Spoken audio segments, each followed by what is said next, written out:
my name is Cory Edmund Endrulat, and this is a very important presentation that goes over everything that you really need to know. And when I say everything, I really mean everything. There's a lot of people who talk about, well, their solution is the best, and this is the real problem, this is the real solution. Perhaps there is a holistic worldview that can actually transcend everything, that can be applied to everything, that studies and details everything. And this is the presentation exactly for that. This is titled Naturosophy, which also may be called Naturosophy, okay, or Naturosophy. So 3 different ways that I pronounce it as you wish. This is my own form of philosophy that I want to use to specifically detail what I want to specifically detail. It also specifically will tell us a branch of philosophy that I think will detail the most important type of philosophy. Because there's a lot of people out there who see the word philosophy and they may have some negative stigma or they may have some positive stigma. For good reason. We're going to go into defining all these concepts that are mentioned on this beginning slide. The philosophy of natures, of integration and abolition, and the natural moral law. This sums up what is Naturosophy. Okay? Naturosophy. Again, Naturosophy. However you wish to pronounce it, my name is Cory Edmund Endrulat, and this information is based on my second book, my book called Sapientia Naturae. Now this book is pretty detailed when it comes to understanding the natures of all things, and so we're going to get a brief undertone of everything that's in that book. So you don't necessarily need to read it, you can watch this presentation. Now, again, even if you're not into philosophy, you're not into learning new concepts, that is fine. I'm going to guide you through this process. I have a very simple, very bolded presentation here, and I think, my job as the presenter is to keep you captivated.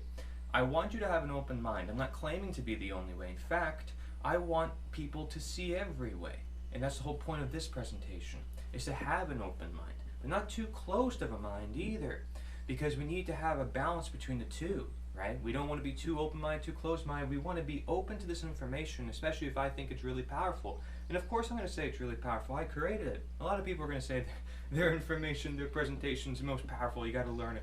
But I think this is the most powerful. And that's based on my observation of many different factors. Come to find out for yourself, I want you to decide for yourself. I want you to be your philosopher, your own. So, let's get into this. Sapientia Naturae is Latin for the wisdom of nature, okay? And Naturosophy, there's 2 relationships between these terms that I chose to use for the beginning of this presentation, and that is the N and the S, which I formed together in the logo that you see in the middle of the screen. Okay, so that logo is essentially an S and an N connected. You can easily make that on your own.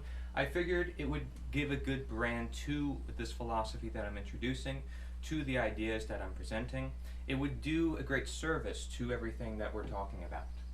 This information is for truthers, teachers, students, and young adults plus. I also want to emphasize the fact that I am very much about action, and what we will talk about is not just looking at the root causes as to what is happening in the world, but identifying what actions are necessary and required to get rid of the problems and add in the solutions. That requires 2 separate actions, perhaps you may say as one as well, we'll look into. And so if you look forward to action, this is definitely the type of presentation for you as well. Now, why do I say young adults plus? It's because, well, this information does require some reason, some level of critical thought, which you usually would get at a later age. Now, that being said, I mean, hey, if you're younger than a young adult, that's fine, right? If you want to look into this information and take a deep reflection of that, I'm not going to discourage you. But I do know this is the target audience of this presentation. People who want the truth, people who want to teach the truth, and people who want to learn the truth. And I would assume that these things are actually all connected, or at least I would hope they are, because everybody should want to improve their lives and seek out what is necessary for their lives. And so we're going to understand what I mean by that. You will learn a different perspective you've never been told. Purely educational, and what I don't see being shared anywhere. Okay? So, a different perspective, because nobody that I'm aware of has really studied nature as a philosophy itself. There's a lot of people who either have a positive or a negative connotation of it, or they look at different aspects of nature. Let's focus on this part and that part.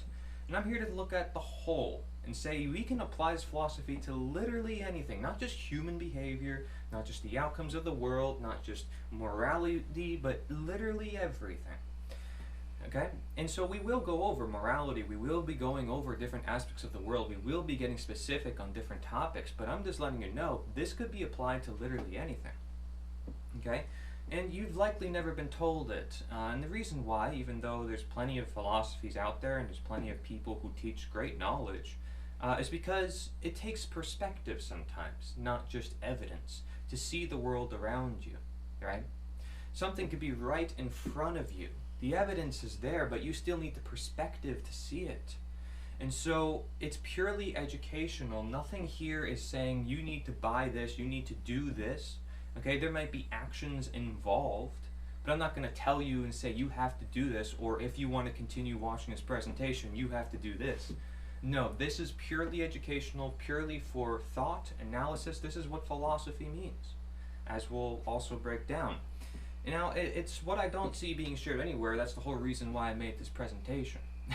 Otherwise, I wouldn't have made it. It's a moral obligation on my behalf to say, hey, you know, this information isn't being shared, so thus I must share it.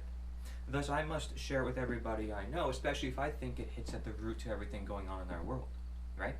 And again, I'm being honest. I'm just one individual. I'm not claiming it's my way or the highway. I'm claiming that maybe it's that very thing itself that we need to understand, or our very ability to think itself that we need to question. So you will learn what people are looking for, okay? People are looking for solutions. People are looking for a world of freedom. And that's why I can't hesitate when it comes to making this presentation. You know, I have to sit down and say, I have to do it, right? Even if I had to set it up, figure out how to do everything, I have to do it. Because that's how important the knowledge is, in my view, right?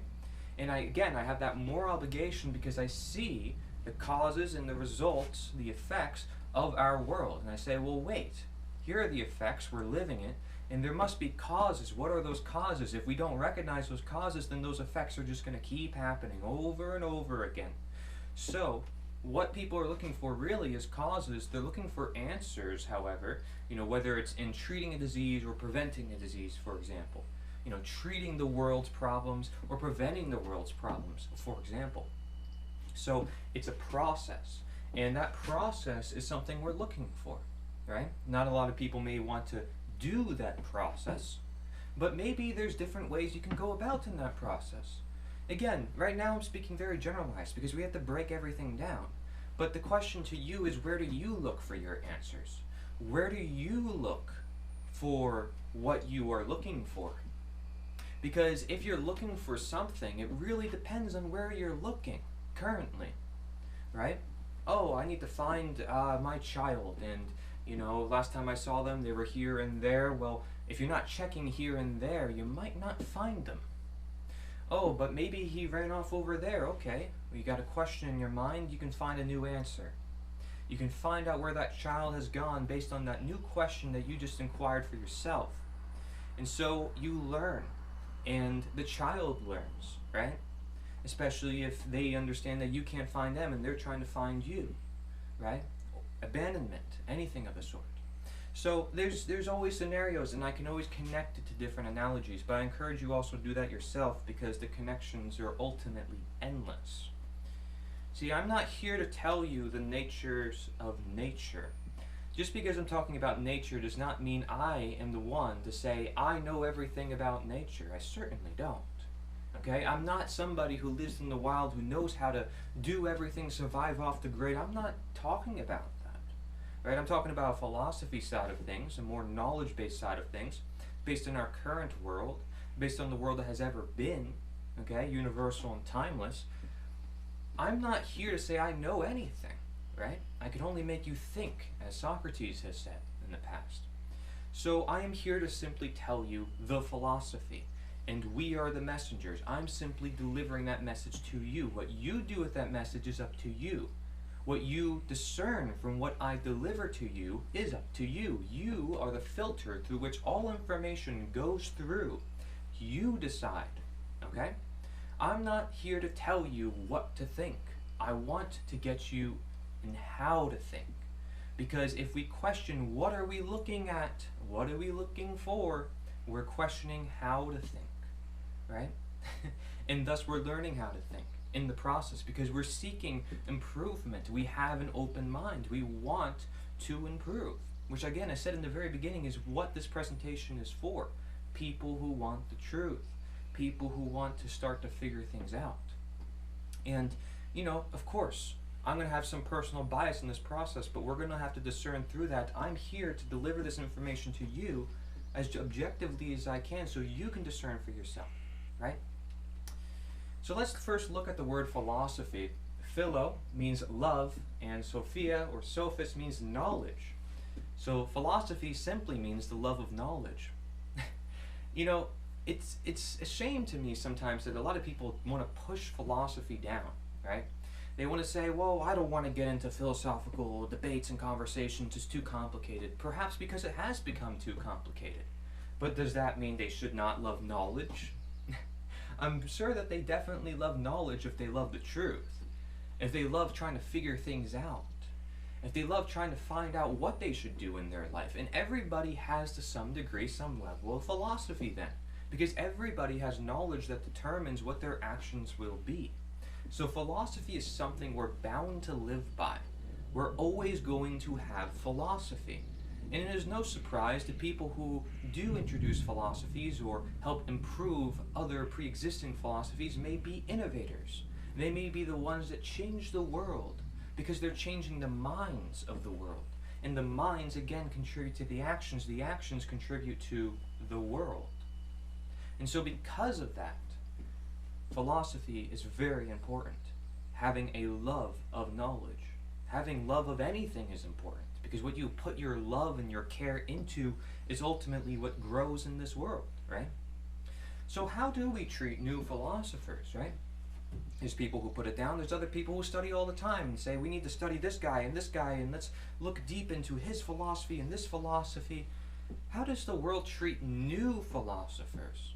Because if I look at both those sides and say, well, there's people who diss philosophy and then there's people who study it all the way, where's the encouragement for people to be their own philosophers? Because shouldn't we think for ourselves?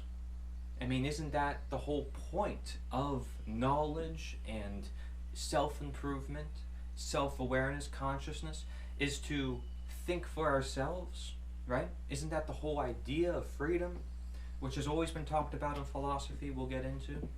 So you have to be your own philosopher, and that's what I encourage you to do, okay?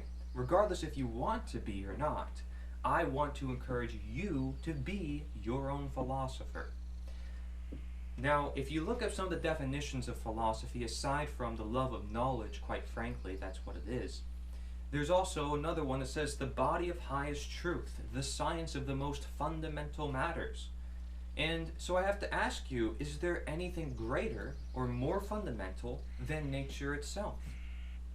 Okay, and so this is why I've particularly decided to focus on this term I use called Naturosophy or Naturosophy. Are we trying to understand nature? Okay, that is the big question. Now you may say everybody's trying to figure out nature, but how much so? Because we live in a world now which is far different from back then, even though we're all still in the same natural world. So what has changed? Us, our actions, and what we've built, perhaps. And so we need to understand not just nature, but ourselves in this process, because we're part of nature. So the question is, are we trying to understand nature, or are we trying to find methods to control nature, to be nature, rather than abide to or harmonize or understand nature, to live with it, right? Because there's conflicts that can happen over time if we don't realize what we're doing to ourselves or to our environment. There are actually consequences. We can't just do whatever we want. There are laws that dictate human behavior all the time. If I jump off a cliff, for example, gravity, right? Density, what have you. I'm going to get hurt, and a consequence I cannot avoid. Now, I may not get hurt depending on the nature of my body, how strong I am able to resist against the ground, the height at which I jumped off of, right? All these other natures that are within the nature of that action. So it's not so easy as generalizing and saying it's black and white. Clearly, there does need to be an introspection, but that depends on the nature of things. And if you look at some of the earliest philosophers, that's what they were trying to do. They said, here are the forms, right, of nature. Here is how we can study nature. And they had many different ways of doing that. And so, not necessarily that I've studied everything that they've studied. I'm here sharing with you my observations that I think are really simple enough to change the world forever.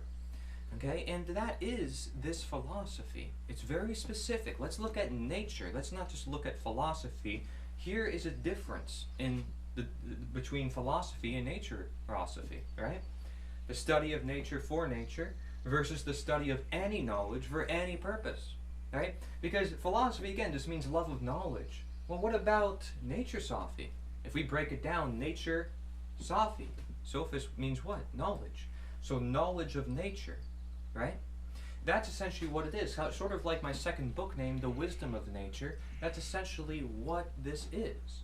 I'm studying nature for nature. If I'm studying nature to say there's a law that governs how I may be affected if I jump off this cliff, I'm studying nature for my nature because I don't want to get hurt.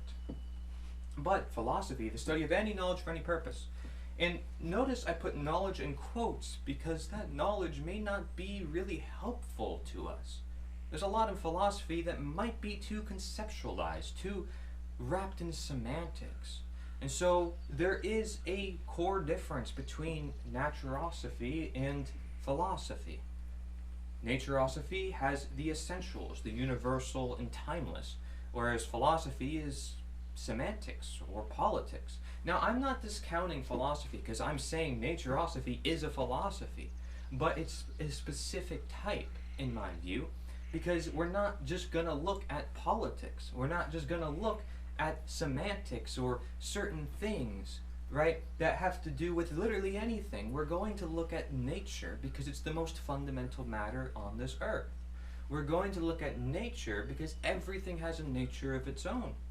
We're going to get more specific and we're going to emphasize the internal philosopher because you, by your nature, are supposed to think for yourself. You're not supposed to actually have other philosophers tell you what the world is and what it should be. I told you in the very beginning you should not take it from me. In the very beginning of my second book as well, I talk about that. I say everything in this book is meant to actually discount itself. Because I don't want you to take its word, I want you to study the world. It can only ever be a guide.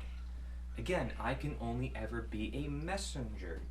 And so while philosophy emphasizes the external philosopher, because you have to study this philosophy and that philosophy to know or think about anything at this point, I want to encourage the internal philosopher because you, in your nature, have the ability to think. You have the ability to interpret the world around you, to intake knowledge. So there's no reason why you can't be your own philosopher, okay? So, let's study nature, and let's not just study anything for any purpose, okay? Especially since knowledge is not all the great knowledge, okay? Now, I'll explain more what I mean by that. But first, we have a quote, "In every walk with nature, one receives far more than he seeks."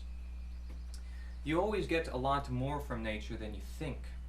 Because if you go outside, you do some yard work, you work in the garden, you learn a lot more than you think. You say, well, what am I really going to learn from that? Isn't it better just watch a video or, a presentation? No, you can actually learn quite a bit in the natural world. The good, the bad, both equally the same. It's a rough world out there. It's not all unicorns and rainbows, and it's not all fantasy related as we see sometimes in movies and TV shows. We get a hard dose of reality, but it teaches us, it prepares us. And so we need to look at it like that. Now, this is a slide from my nature dynamic, which I created. You'll see some other slides from this.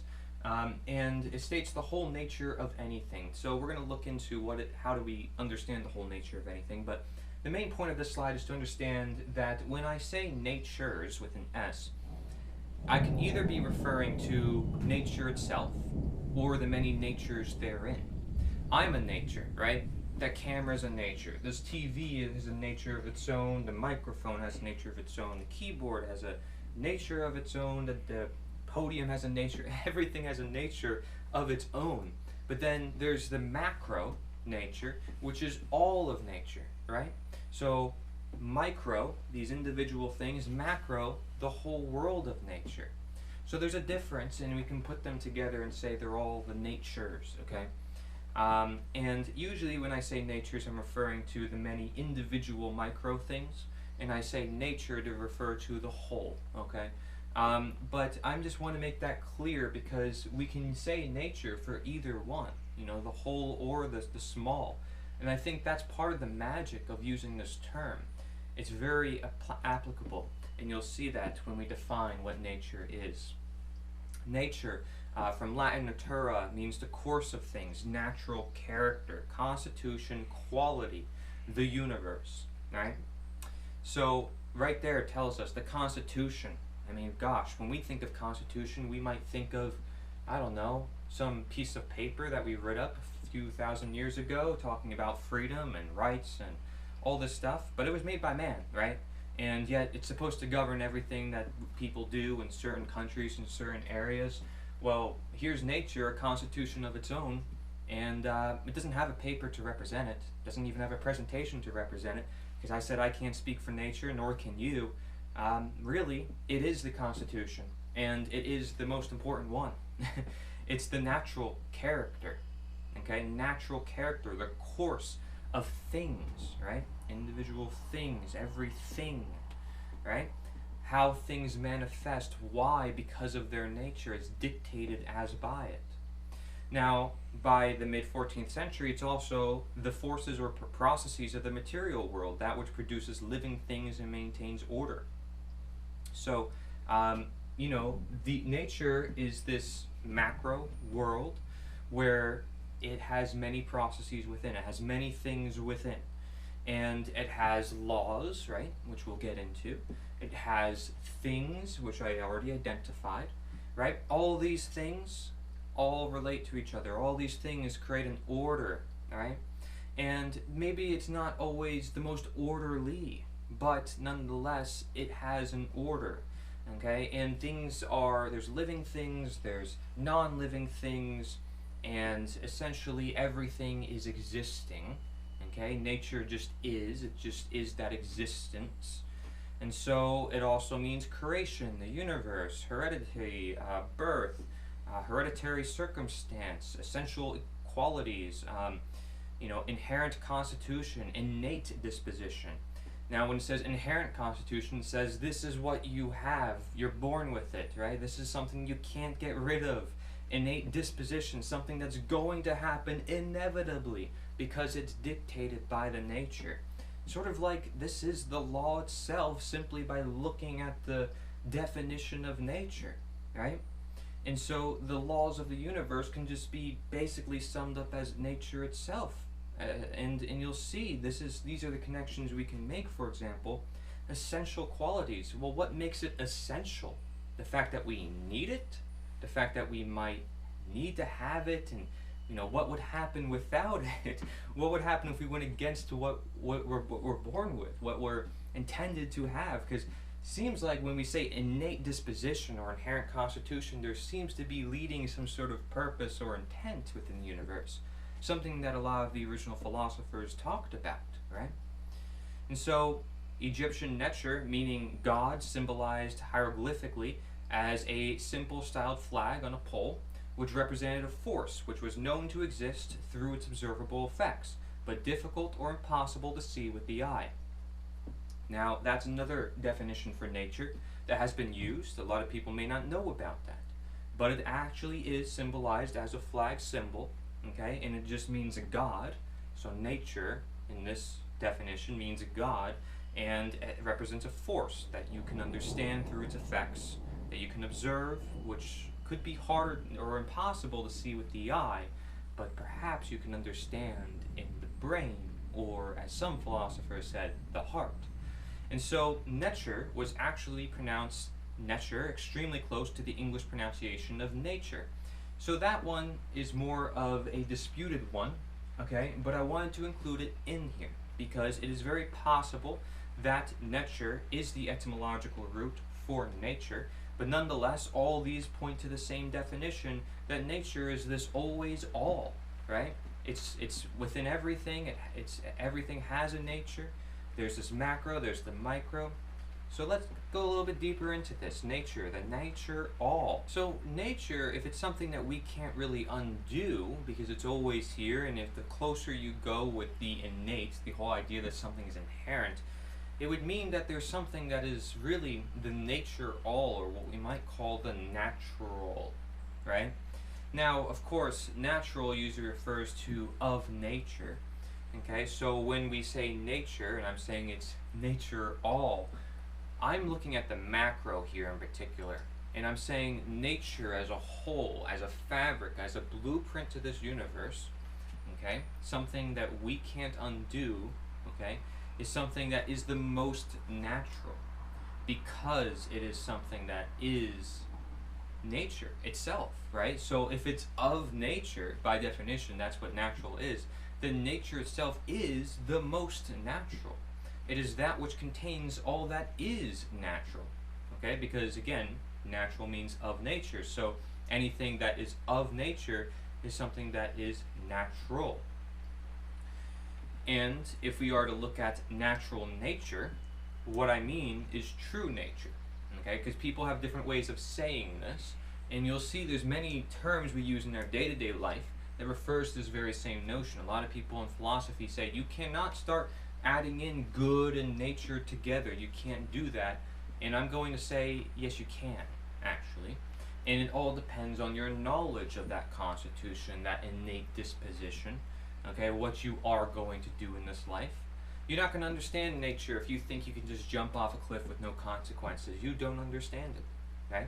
You have knowledge that you need to learn that you haven't learned yet. And nature will tell you by your experience, by your results that you receive, right? Again, observable effects that you receive as the result of your actions, your causes, right? And how you display yourself into the world, nature will receive that message and answer you with your question. Because every action we take is a question, right? What's going to happen when I step here? What's going to happen when I step here? What's going to happen when I put my hand here? What's going to happen all the time? And in philosophy, I'd hope we'd be asking these questions. What's going to happen every time I do this? Every time this happens, right? And so understanding what happens is understanding what is natural to that nature.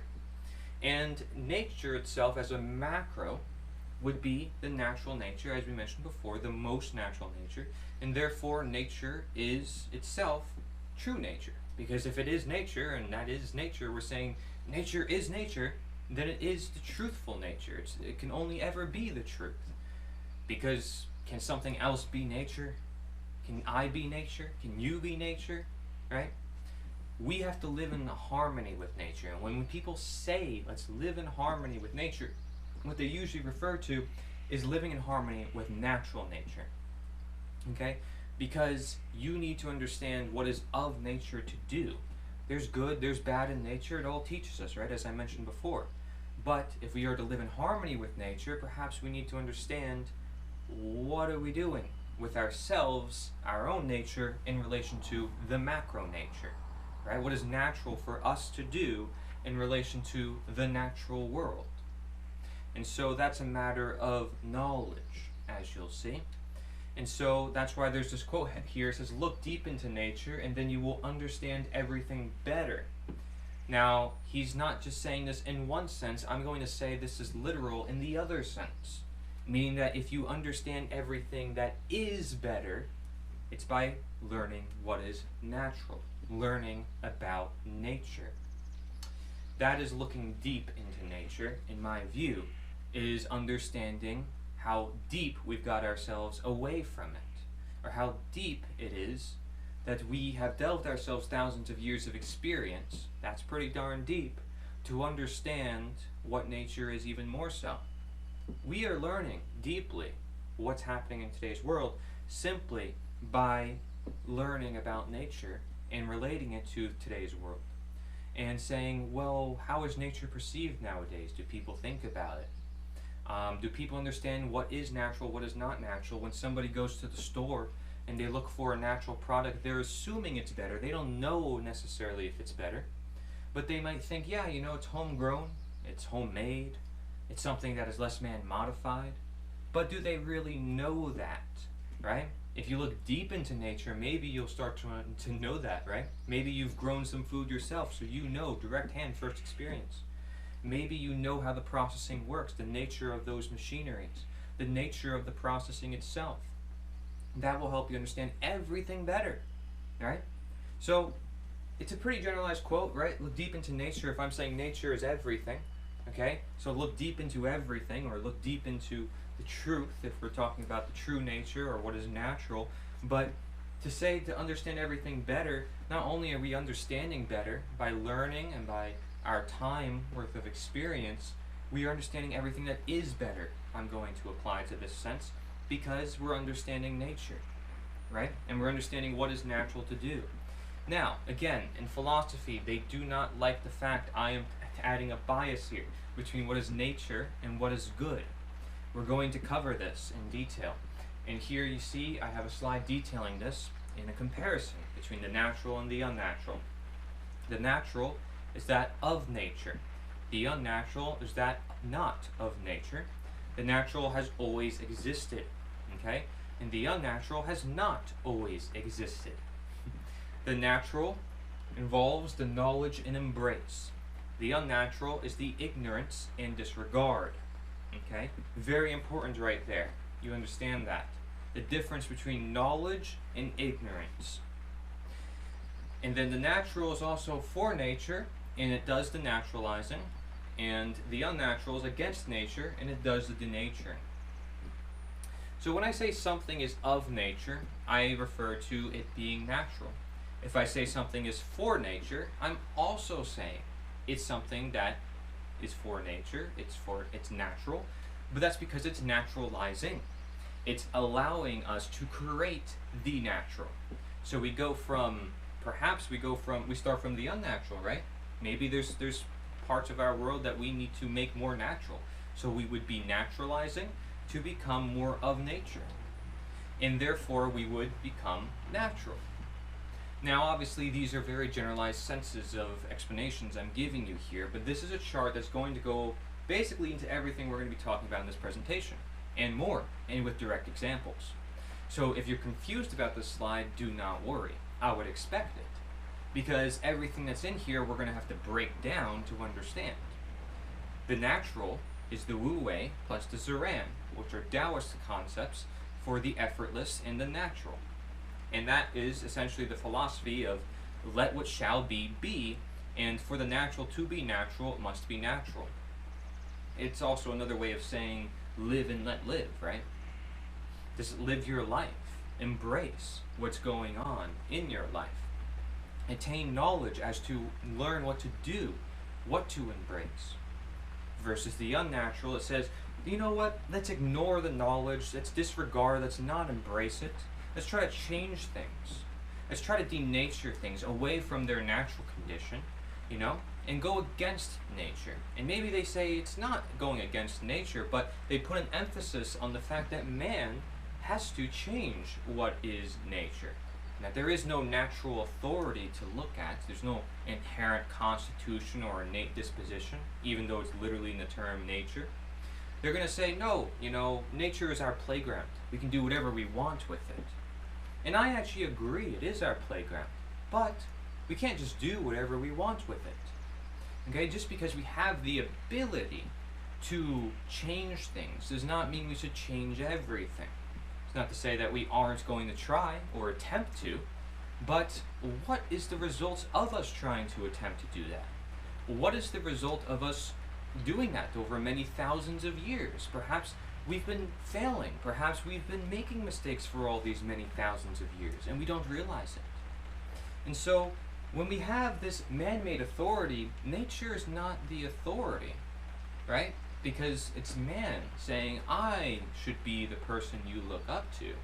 I should be the one that decides how things work. Not nature, not learning from the natural world, but learning from purely just man. This is very dangerous, and it's basically the philosophy of let what shall be not become, and for the unnatural to be unnatural, it must be unnatural.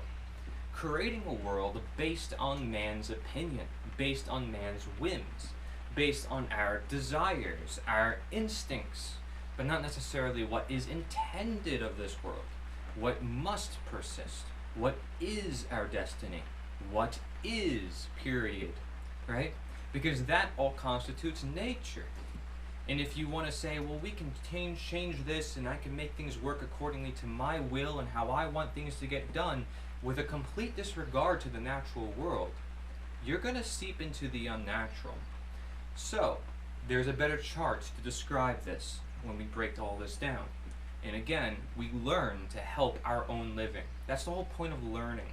Otherwise, we wouldn't learn. We learn to earn. And we learn to discern. At the same time, we are making differences and polarities and all sorts of things, all to help us learn in this life. Everything we do should be a learning process because we can learn from everything. So, we learn to help our own living quite literally, because what's the point of learning that jumping off a cliff is going to hurt us? To help us live. To help us live naturally, which means what? Living our life naturally. Being, presence, right? Simply existing. But we can't exist if we're always in turmoil and always in distress. We see the lifespan go down, we see obesity rates, we see disease. Perhaps it's all correlated to this idea of the natural and the unnatural. Everything. Again, not just action, not just behavior, but everything we do to ourselves and to others. Both. To the environment as well. All of it can be deduced to the natural and unnatural. I know I'm making big claims here, but this chart also sums it up quite well. The natural is where you think, say, and act from knowledge or embrace, okay? So knowledge or embrace of, and you see I have an infinity symbol, because that stands for natural authority. You were questioning perhaps, what is the natural authority? Well, if it's not man, well, what is? It is what is. It is what has always existed. And therefore, because it has always existed, it is the infinity. It is the forever. What is natural is something that has always existed, as we mentioned in the previous chart. So therefore, the natural authority is that which is, has always been, and never will change. And we must understand that. Because as humankind, what are we? Are we permanent? Are we always there? Are we forever? You may say, well, we reproduce, but our mind recycles, our body recycles itself. Even the earth recycles itself, but the laws, and that of which determines how things will manifest, that remains. That always remains. Nobody can change that. And so, when we have knowledge or embrace of that infinity, of that forever, that natural authority, we can naturalize, which again means to create the natural, right? And we'll break that down a bit more. If we look at the unnatural, it's when we think, say, or act from the lack or the disregard of the natural. So, the unnatural is not really adding anything new into existence, is it?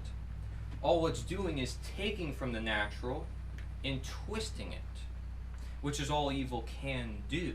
If I'm saying that what is natural is good and what is unnatural is bad, for example, which is a comparison I'm going to make.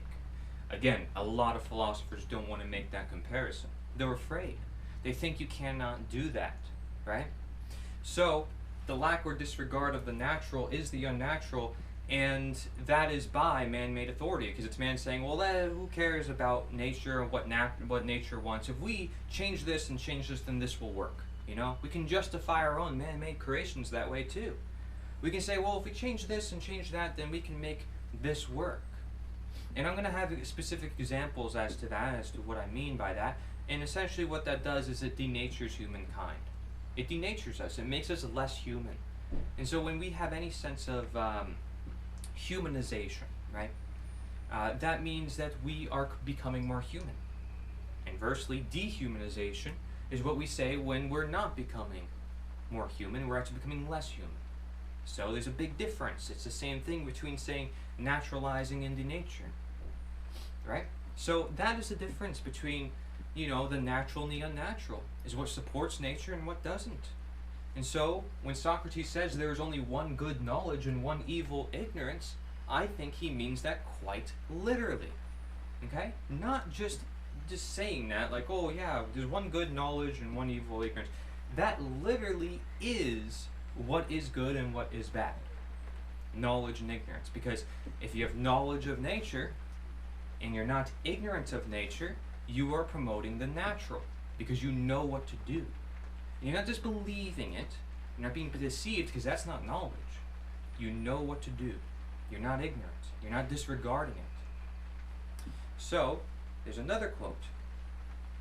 Ignorance, the root and stem of all evil. The root and stem. Another quote, and again, you know, that was from Socrates, and this one's from Plato. All philosophers, some of the oldest, some of the most respected of the times, right? They started a lot of things. And they said, ignorance is the root to all evil. I wonder why. Perhaps it's because we're ignoring what is.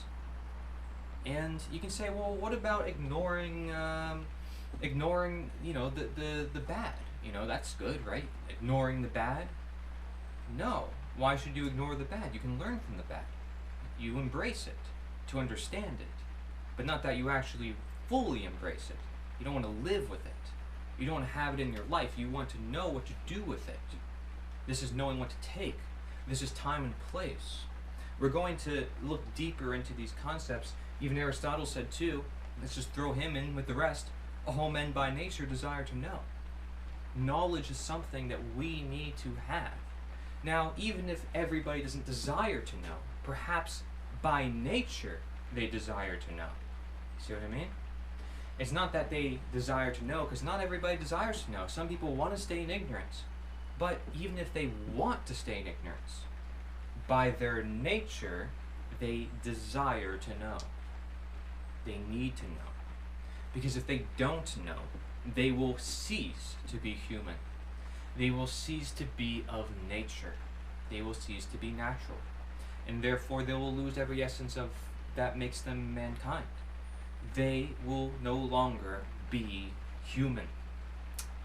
Very important if we're moving into a technological age with consumerism, materialism, that we understand these concepts.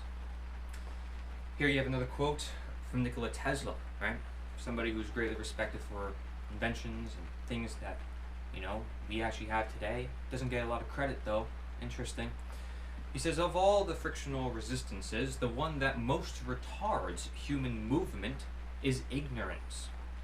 What Buddha called the greatest evil in the world.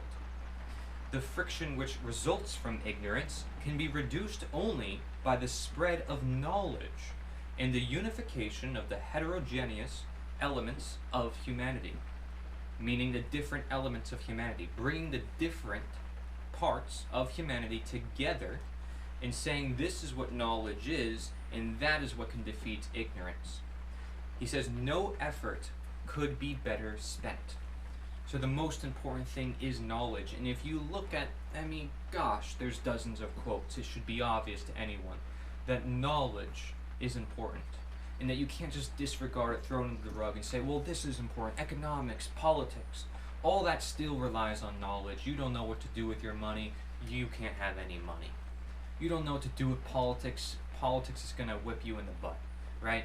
You don't have knowledge of yourself, you're going to lose the whole deal. Knowledge relies on everything. and everything relies on knowledge. So, knowledge really is this tying block between the natural and the unnatural, between nature and ourselves.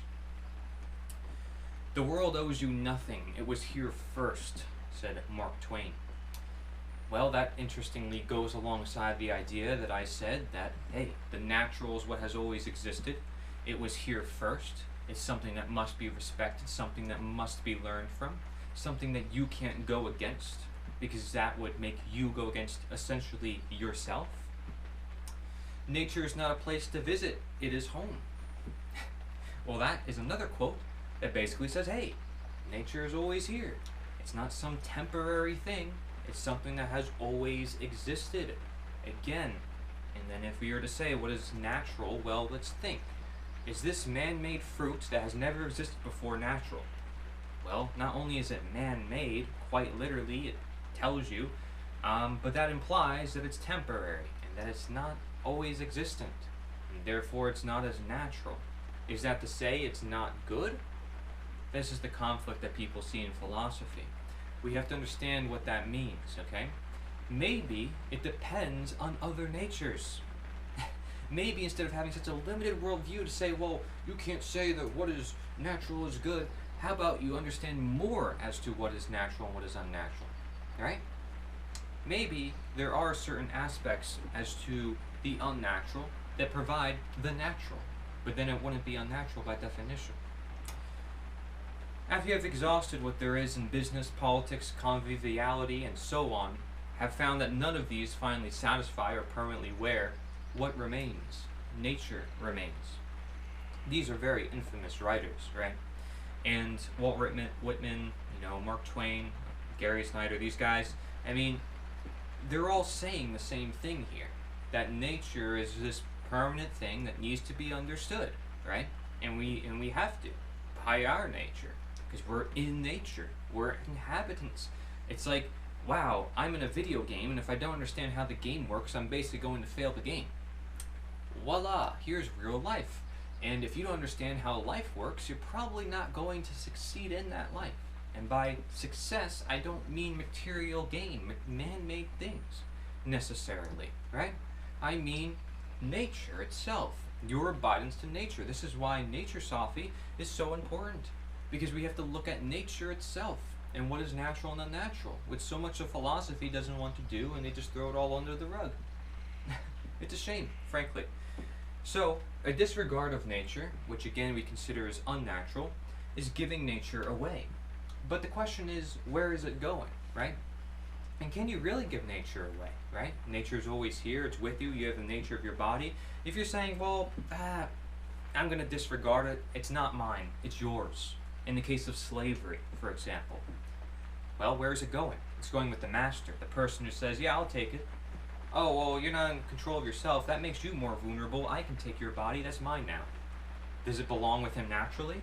But because you naturally got rid of it, you can create a scenario and he can try to justify it and say, you know what, yeah, it's natural for that to happen, let's have slavery. And that's what happened for thousands of years. Thousands of years. Ignorance is the same thing as the disregard of nature, right?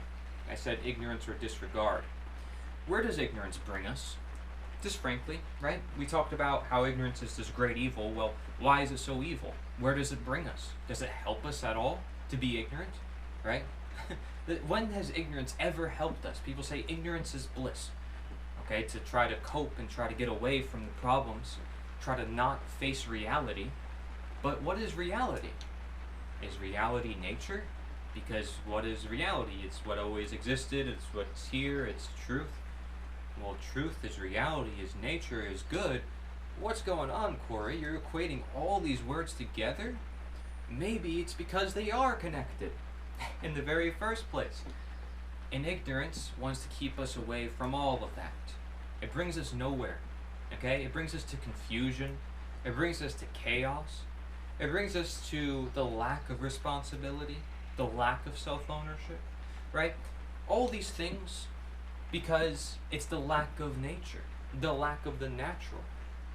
All those things, ownership, responsibility, those are supposed to be natural. because they are. Only you own yourself, do you not? Only you should be responsible of yourself, are you not supposed to? So when you disregard that and say, I'm not supposed to, you're going to be among the unnatural. You're giving way to the unnatural when you say, I don't need to do what is truthful, what is right, what is real, what is healthy, what is honest. Because guess what? All those words mean the same. So if you mean to tell me that this means nothing, natural and unnatural, right? And that in relation to good and bad, it means nothing, then try living your life without these words. Try living your life without saying any of these words, and I promise you, you can't do it. Because by your day-to-day life, every day, by knowledge, you are discerning for yourself what you should and should not do. You are determining what is natural and what is unnatural for me to do. Well, it's natural for me to go to sleep, right? So that's why I go to sleep every single day.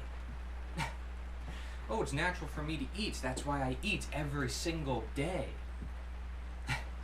But it's not natural to say, well, man, I shouldn't do this ever, man. You know, I should ignore what my body's telling me.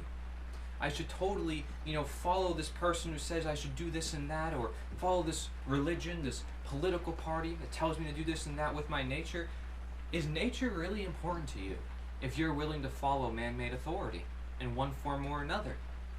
Because by definition, following man-made authority is giving way to the lack of the natural. Since what is natural is of nature, it's what has always existed. Man has never always existed. Therefore, no man can ever be the answer of another man. Nature can always be the answer for every man, because nature is here for every man. It always is. So you may be lonely, but you're not alone. This is something Ralph Waldo Emerson and the Transcendentalists were talking about within their works, is that nature is always here, always there for you, right?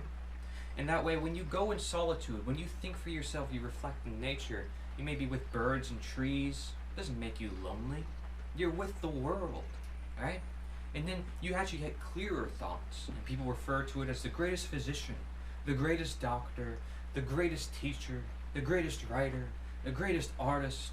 And all humans are trying to do is imitate what has already been existent, what has already been created, what already is. And that's all humans can do. I'm not to say that humans are powerless and that we should do nothing, okay? I'm saying that we need to respect what is here, and we need to understand what that respect means. And that first means understanding that all these words correlate with one another, right? We're going to be honest for honesty, right? Or we're going to be healthy for health. We're going to be righteous or rightful for what is right, just as we would be becoming more natural for what is nature, or we would have more natural things in our diet for our nature, or for nature itself, for the forever, right? And that's how we live longer, closer to forever, wherever we can live. But, we can be also as most truthful as we can, as truthful as we can, for the truth. We can be as honest as we can. We can be as real, down to earth, really real for reality, right? It's no coincidence we use these terms. They're all one and the same. So if I say, hey, this is really good, I'm saying this is naturally natural. So other words for natural would be real, truthful, rightful, healthy, honesty, just, justice, standard, genuine, moral, morality, regular, correct, sensible, reasonable, unforced, fundamental, whole, essential, ... etc. The list goes on forever. Okay? You get the point, hopefully, is that these all relate to understanding nature, right? There's many ways people have understood nature. I'm going to say, even too, that, the philosophers of the past and all these people, they understood nature too, just in their own essence of understanding it, and they use different terms and different ways to share with it. There's nothing wrong with that. Nothing wrong with that at all. Right? So let's look at the unnatural. It's basically the total opposite. You got dishonesty for the dishonest, which is lying for the lie.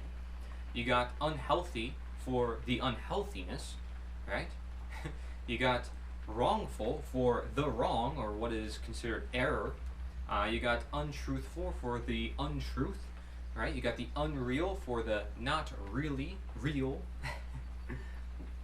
I mean, it's no coincidence. You got fake, artificial, illusory or illusion, unjust, injustice, immoral, immorality, abnormal, aberrational, right? Forced, pretended, feigned, contrived, incorrect. Interesting we use these terms too, right? Aberrational. The word rational is in it, which refers to knowledge, but aberrational. Not having knowledge. I mean, it's literally in the word. Abnormal. Well, what is normal? What can ever be normal, right? It's like saying utopia versus dystopia. What can ever be a utopia? The closest thing is nature itself. So that is the normal. That is the closest thing to normal, which is far from normal, as we may say everything is just one way. Nature works in many different ways. Everything is unique within nature. We'll talk about that. We're going to get very specific. What are these laws? What are these things within nature that we can identify, right? That constitutes how nature operates. But right here tells you everything, right? What is natural and what is unnatural. I mean, this chart is telling you that there's words we use on a day-to-day basis that all mean essentially the same stuff here. The difference between the natural and the unnatural. Here you have another quote. Generally, the lie is a denatured truth. Says it just as is. Drama occurs when this truth is still non-existent, and it must become existent for the human being. Notice she says a denatured truth, because that would imply it's unnatural. And because the truth is unnatural, it's no longer the truth. Therefore, it's a lie. Drama occurs when this truth is still non-existent, because having nature not harmonized within your life, you're going to feel like something's missing. Something is not there. Something that's there is not supposed to belong there, too. And it must become existent. She says it must, implying a bias, implying a purpose, implying an intent, implying a reason, right? Implying that something needs to occur. And again, in philosophy, they want to say meaning, value, purpose, intent. We can't study these things because it doesn't have to do with cause and effect. It adds emotional bias to them. Nonsense.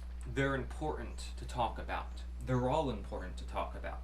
Everything is knowledge. If you really love knowledge, you call yourself a philosopher, and don't limit your philosophy, because I would call that limited philosophy, But that's not what philosophy is supposed to be. Philosophy is a love of all knowledge. Doesn't matter what kind. Naturosophy is looking at nature in particular and what is natural and unnatural, right? Just one form of philosophy, but one I think is rather important because it deals with the most fundamental matters of philosophy, which is what philosophy is supposed to study in the first place. All good things are wild and free. Again, in the literal sense, all good things. Good as in righteous, as in truthful, as in natural, as in honest, as in real. Okay? Henry David Thoreau, transcendentalist. Wholeness or health is our natural state. The nature of healing involves removing obstructions to this natural state and bringing individuals into alignment with themselves and their world. Free of these obstructions, an individual's innate intelligence and self-regulating capabilities will guide him toward a state of well-being. So, that right there correlates health and nature together. Not just looking at what is good is wild and free as to say that good is nature, but also what is health is nature. And let's look at more. Nature is doing her best each moment to make us well. Why, nature is but another name for health. There we see Henry David Thoreau again, right? Nature is but another name for health. Because it is. What is healthy is what is good, is what is natural, is what is real. Hope you start to make these connections now and you start to see, and when you do it in your day-to-day life, you start to realize you're assuming it's natural for you to do, and that's why you do it in the first place. Otherwise, you wouldn't do it. Nature itself is the best physician, by Hippocrates. True health fundamentally means to be in tune with nature, both inner and outer. True health. True implies what? It implies the natural. So natural health fundamentally means to be in tune with nature, which makes sense. Because nature and what is natural, natural means of nature, right?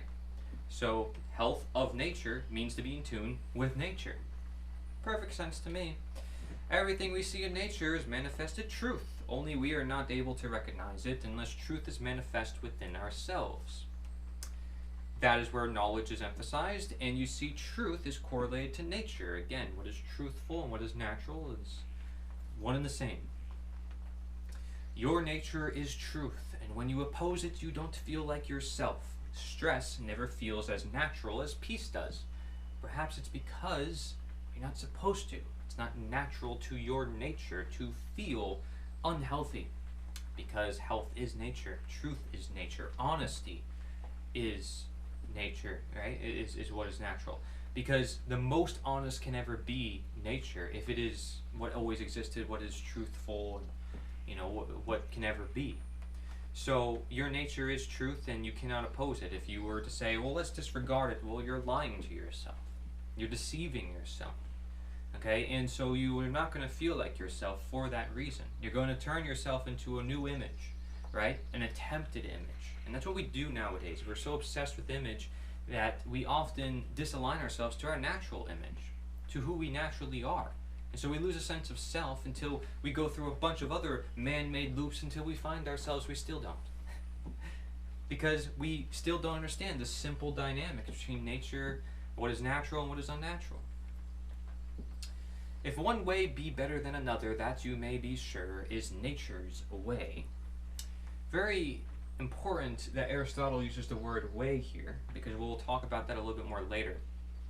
But if one way be better than another, in the sense of good, that you may be sure to know is nature's way, right?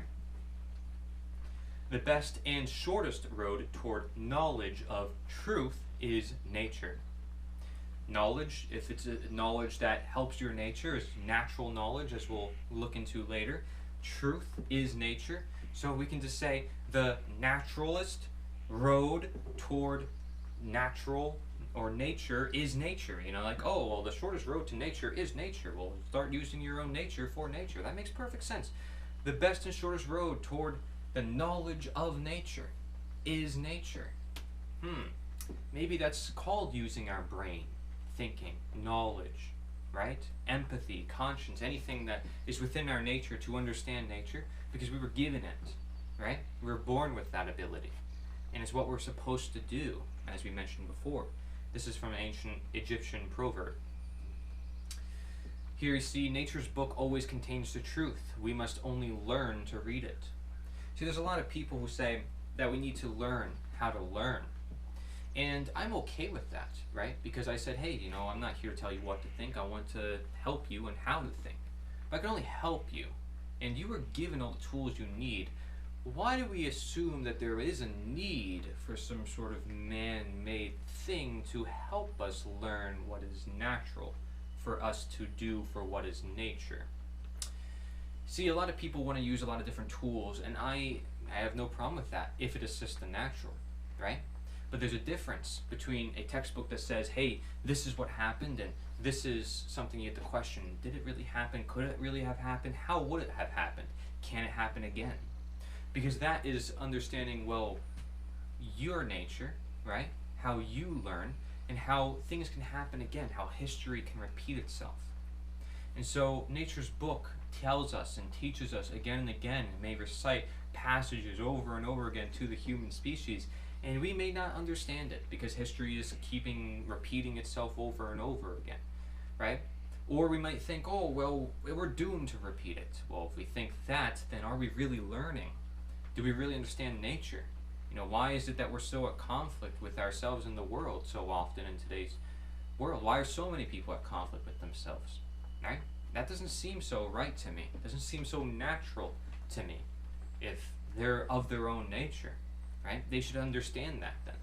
And so we must learn to read ourselves, read the world around us. That's something that always we have to do. We can't necessarily get it from any other source. We shouldn't be dependent on those sources because the truth, nature is always around us, and nature we are born with.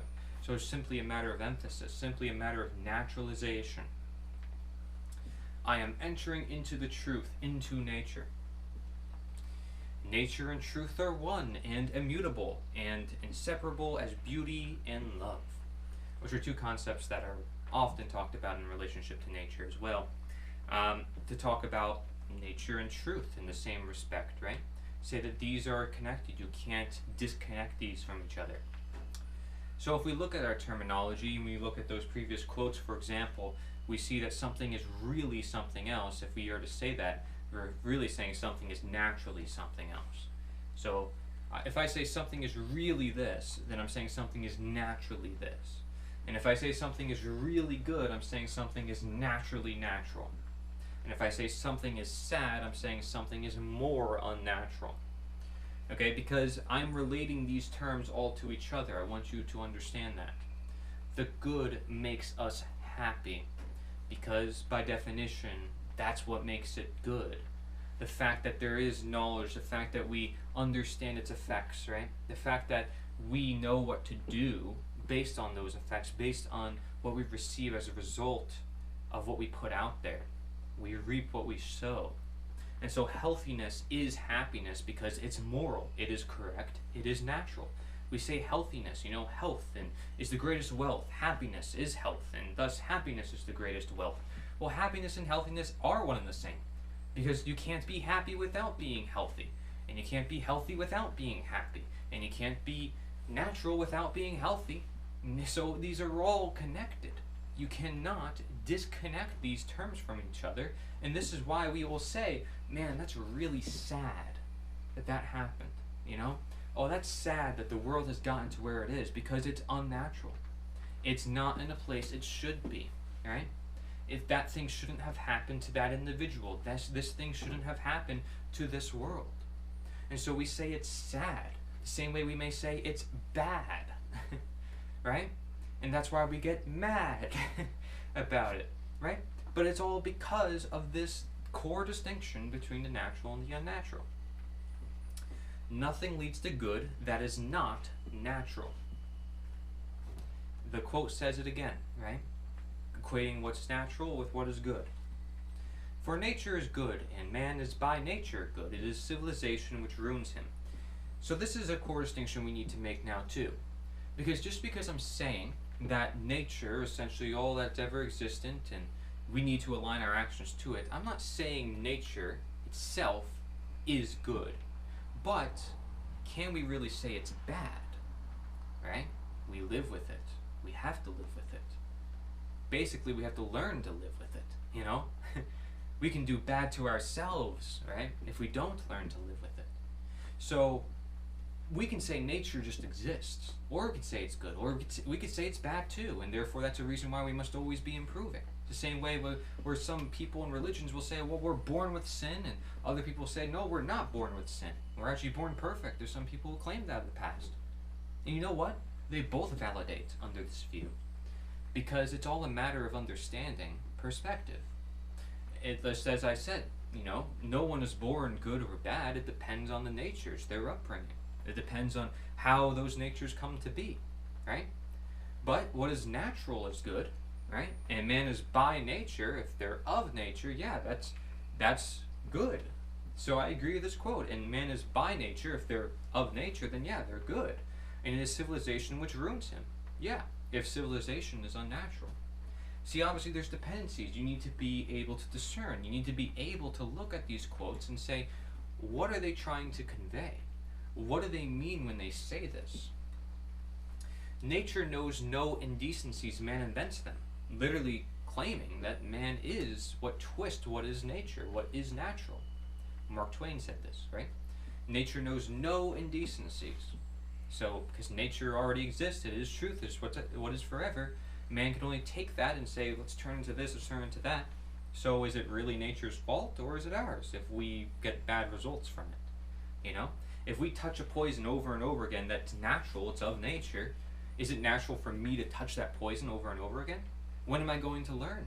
When does the blame go on me, not just on nature, for that result condition? Right? You say, oh my gosh, this plant poisoned me, but I still keep touching it. It's my fault. Because I'm the one who keeps touching it. I still have never learned from it. How can I say I understand nature at all, and therefore to say it's good or bad? Because I'm not learning from it. Right? So we'll talk about this in the appeal to nature, which philosophies and philosophers just hate to talk about. They don't like addressing this subject. I felt my lungs inflate with the onrush of scenery, air, mountains, trees, people. I thought, this is what it means to be happy. This is what it is to be happy, right? And it's no coincidence, right? And especially when people get out of their office jobs, their deep, unnatural scenarios where they go to the country, they relax, their sleep improves, their health improves, everything improves. It's not a coincidence. It's because they really needed nature.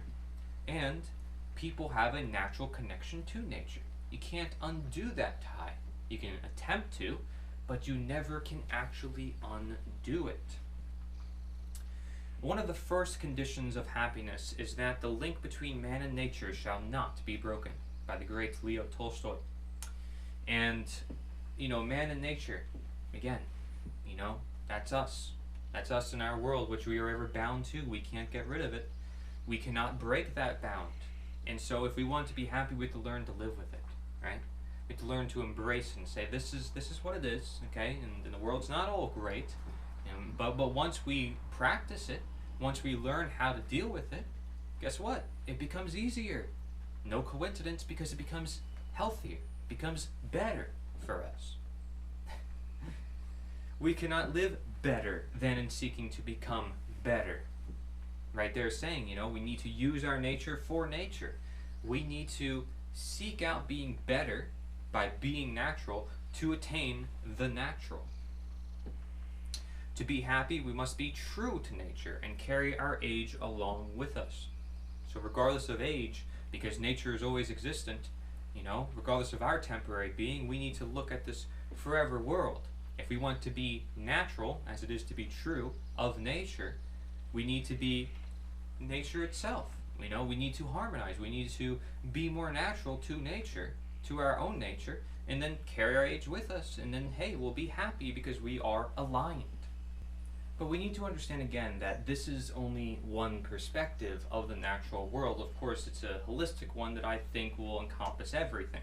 But this can only ever be a guide, okay? This can only ever be something that assists you in your natural nature and to the natural, right? Everything we do, if we think it's going to improve human behavior, we're saying, and we're making a claim and saying, this is going to assist what is natural. This is what's going to assist our nature in our pursuit of happiness, our pursuit of nature. And so, if we want to attain right, we have to have a guide to get there, and many different guides. And this can only be one. Okay, you must discern from the information that I provide in this entire presentation for yourself to understand and really guide yourself in this process of truth, of nature. So religions, the occult, traditions, a lot of these things will save or help people. That's likely due to the right or healthy guides, right? Because these things can really help people because they're providing what is essential for them in their nature. Not that it is inherently essential, that it is the answer for everything they need to know. Because there is no one right guide, there is no one right action. You can claim and say, well, love and happiness and kindness is the one action that everybody needs to do. It's the one right action. But is it the only one?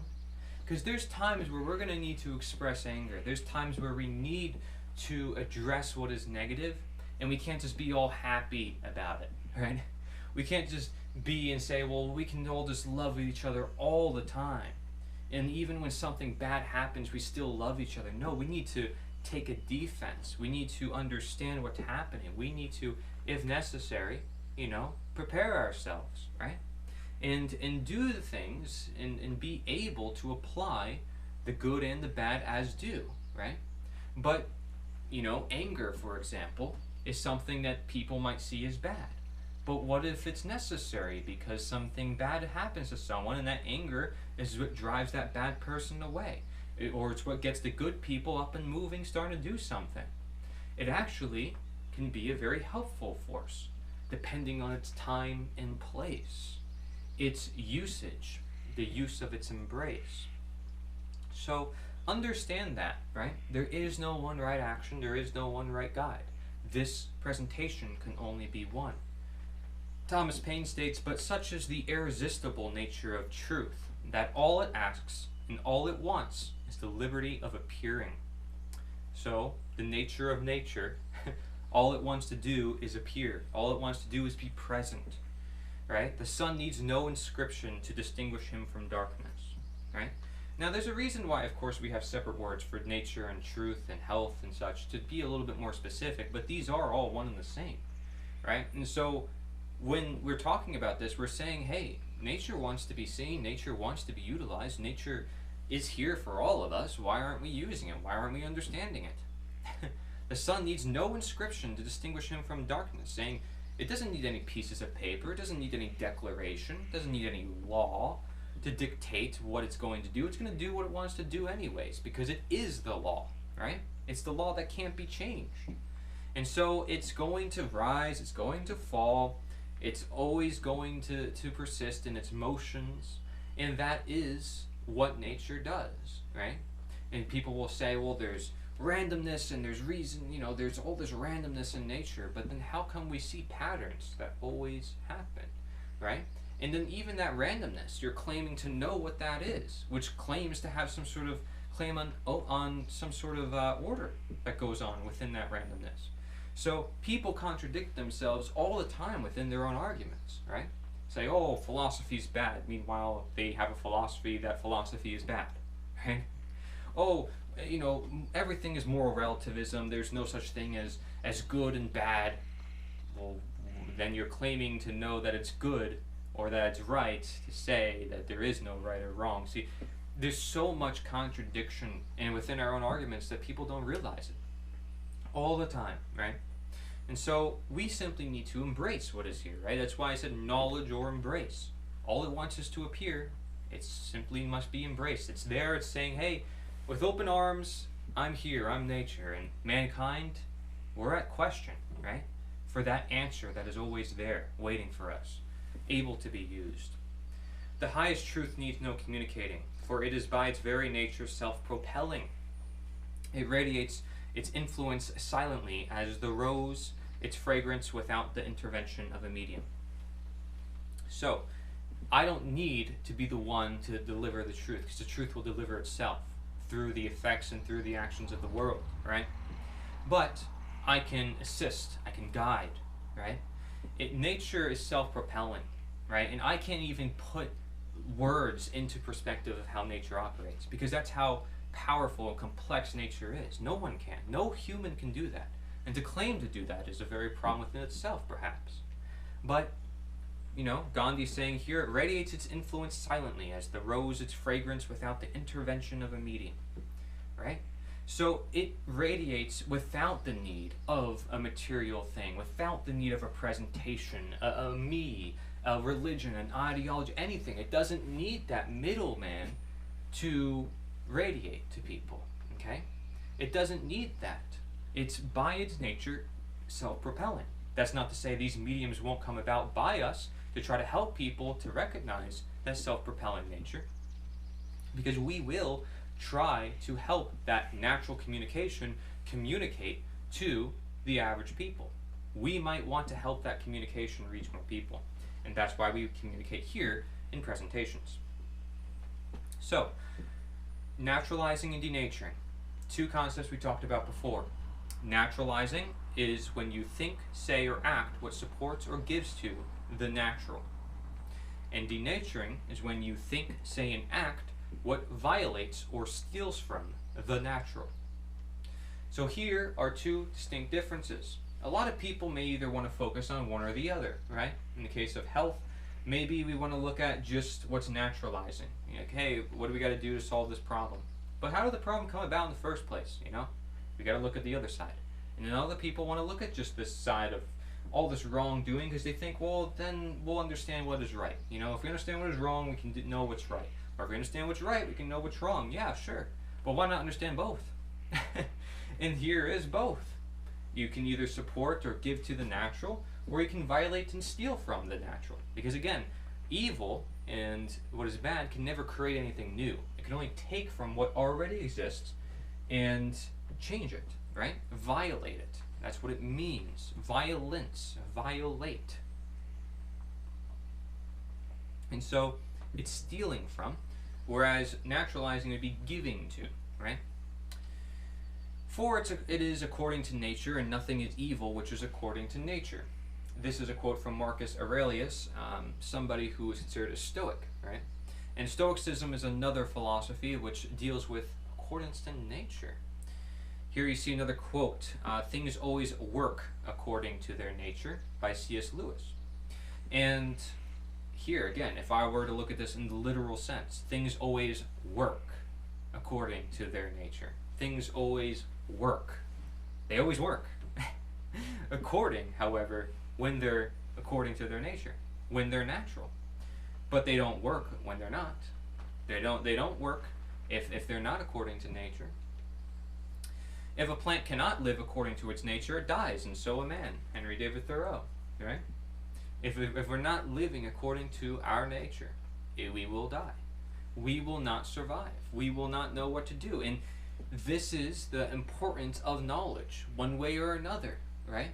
Whether it's instinct, conscience, or whatever way, if you can attain knowledge of your nature, you are understanding what is natural to do, right? And I said there's many ways you can learn. We'll talk about learning soon. But let's first talk about change, the nature of change.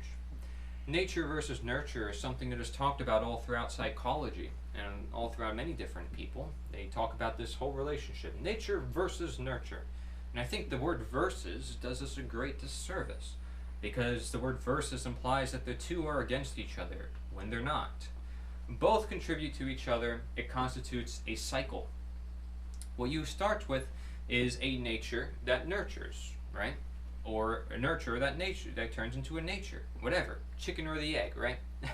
You got the nurturing aspect, okay, which is the naturalizing or the denaturing side of things, right? That turns into a nature, all right, which determines if it's natural or unnatural, right? If it's naturalizing a nature, it's going to turn into something natural. If it's denaturing a nature, it's going to turn into something unnatural. So, nurture to nature, to nurture to nature, to nurture to nature. It goes like that forever, because from the natural or the unnatural nature, that's going to help determine what's going to come next, right? Everything works together. So, to put this into more practical application, when people are born into this world, right, we say they have genetics. We say they're born with certain qualities, or they're able to have this or that according to their nature. How did they get that nature? Had to be through some sort of nurturing process. And then how do you create new natures after that? Has to be through some sort of nurturing process. But that implies then if you can create something new and you can nurture something into something else, that you're creating a new nature that then has to be nurtured again. And how are you going to nurture in the first place without a nature that you are distinguishing and saying that's a nature? So nature versus nurture is always present, it's always here, it's something that we're always going to utilize, both equally the same. It's a cycle. Here you see a quote, nurture nature and nature will nurture you. Nurture the nature for a beautiful future. Nature does nothing uselessly. Nature does everything for a reason, right? And Aristotle, he says this, and many other philosophers talk about this. People will say it is all random. I'm okay with that, right? I have no problem with that. But everything still has a cause and effect, and that is a law of nature. So even if you recognize and say, well, this happens randomly because of this, you're still saying because. You're still implying some sort of order. You're still implying that something is happening because of a certain reason. So here we have an image, good morning, let's make the right choice, let's make the natural choice. It's time we stopped fighting about who created the world and started fighting those who are destroying it, right? So instead of talking about, oh, well, this God and this person, and oh, well, this civilization came about to this history and that history, we actually start looking at, well, who's destroying it right now, right here, presently, in our environment? Can we understand it? Is, to some extent, ourselves responsible? Probably. We're probably partly responsible, especially if we know it's happening, right? Then we're partially consenting, We're saying, well, yeah, we know this thing is happening, and what are we going to do to stop it? We got to do something. We got to spread awareness, right?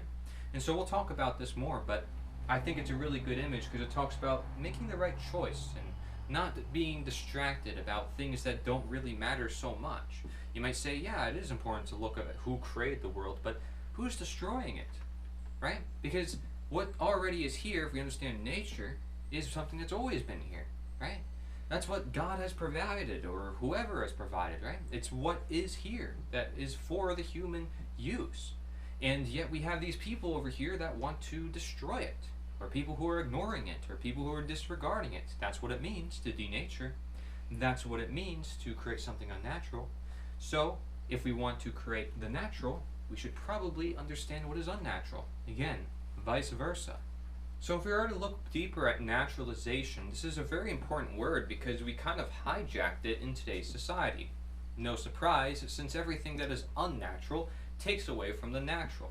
Again, what is denaturing is something that steals from or violates the natural. That's all evil can do, is take something that is natural and change it to the unnatural. So, to naturalize, if we just look at the word naturalize, it literally means to make or conform into the natural. So, let's look at real naturalization versus fake naturalization, otherwise known as natural naturalization and unnatural naturalization, because I'm saying this word has been hijacked in today's society. Let me ask you, when you hear the word naturalization, what is the first thing that you think about? You probably think about becoming a citizen in a country with a government. And let me ask you, how natural is that? Okay? I want to know your response to that, because this slide really details much about this term that we use to say naturalization. Think about what you're saying when you say, well, I need to naturalize my child into this country. Think about that for a moment. Okay, let's start actually with the fake naturalization, this one that everybody's familiar with. It's unnatural because it's recognition of being born in government, which is man-made, and that's conforming to government, making the unnatural natural. It's a disregard for the natural, because what you're doing is you're taking something unnatural, the government, and you're saying it's natural, right? It's natural for me to be on this land, to be naturalized into this country, to be a citizen. You're saying it's natural for you to be in that government. You're saying it's natural for your baby, your child, to be in that government, on this land that somehow is also proclaimed to be of the government. No, the land, your baby, is yours, right? The land is nature's, the baby is nature's, you are of nature. And so if we're trying to make the unnatural natural, it's not really natural, right? We're saying it's naturalization. We're using the wrong term. But we're proclaiming that we need to do it because it's natural. We were born on this land, and this land is owned by this country, this government. So therefore, we have to use the term naturalization. But it's totally wrong. It's totally wrong because real naturalization is recognition of being born by nature, since the word literally means to make or conform to the natural, right? To make or conform natural. What are we making natural? Are we making nature natural, or are we making government natural? Are we making man-made authority natural, or the natural authority natural? Because we understand that what is natural is abiding to natural authority, what has always existed. That's what natural authority is. Something that has always been here, right?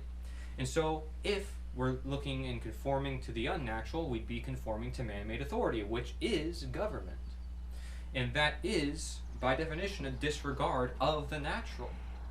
And so instead of embracing the fact that we are naturally born of our parents and of nature, saying, well, yeah, this is what naturalization is, we're going to say, no, naturalization is being born in this country by these borders that man determines, by these laws that man determines, by these governments that man determines. And none of it is natural. It's completely artificial. And that's everything that the unnatural does within itself. So this is a really core concept to understand. It's just the simple idea of naturalization. To show how deceived we've been simply just through the use of language. Now, whether that was purposeful or not, it does play a symbolic role because the term literally just means to make natural. And we're assuming when we use that word that it's natural to be in that government on that land. So when we look at nature versus denature, or the natural versus the unnatural, it's really important. I made a whole video documentary about this before. If you're interested, it's about an hour or two.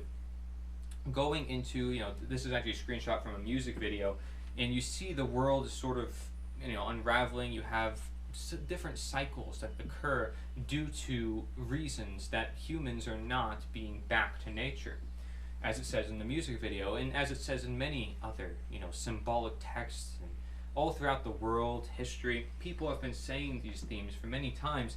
They just weren't able to really clearly put it down on paper or in a presentation like I'm doing here, right? To say this is what is natural, this is what is unnatural. And like I said, I can't even be the one to fully speak of it. I think they provide great wisdom, and I'm going to give them some credit here in this presentation.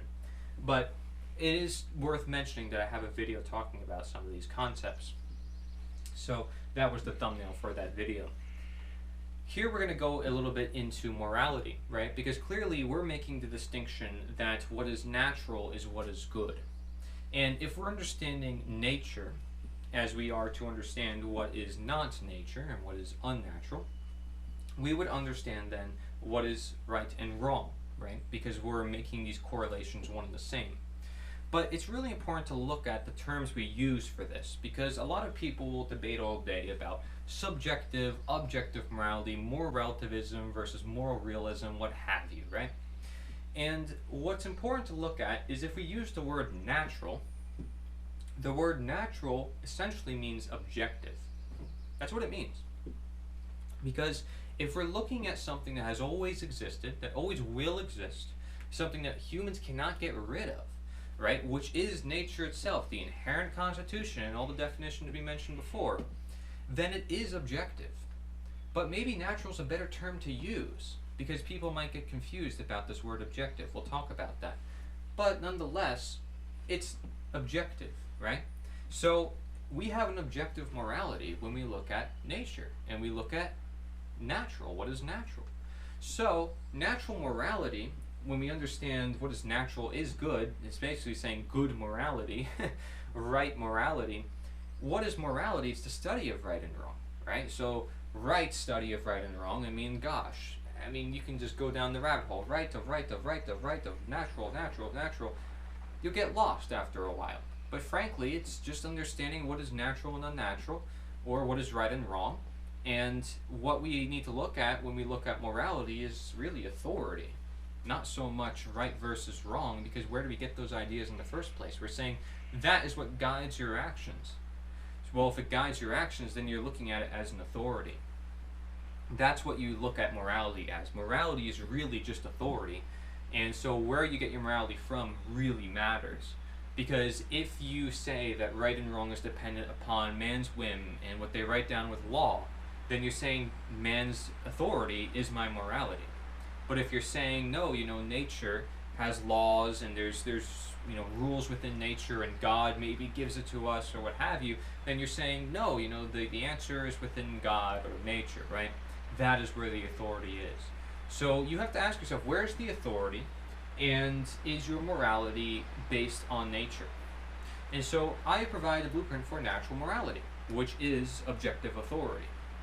I like to say it is basically natural authority or natural morality or objective morality or objective authority, whatever. These should all be one and the same if we really understand them. But what it is really morality based on nature or truth, okay? Which I mean literally, okay? It's not based on bias, emotion, opinion, empathy, conscience.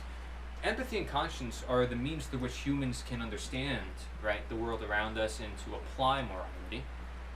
The human sense added to nature, which we'll talk about. When we look at morality based on truth, we're looking at the nature of human beings, for example. And there's a really good quote I'm going to share it for more emphasis, but first let's look at the concepts here that we need to understand before we look at that quote.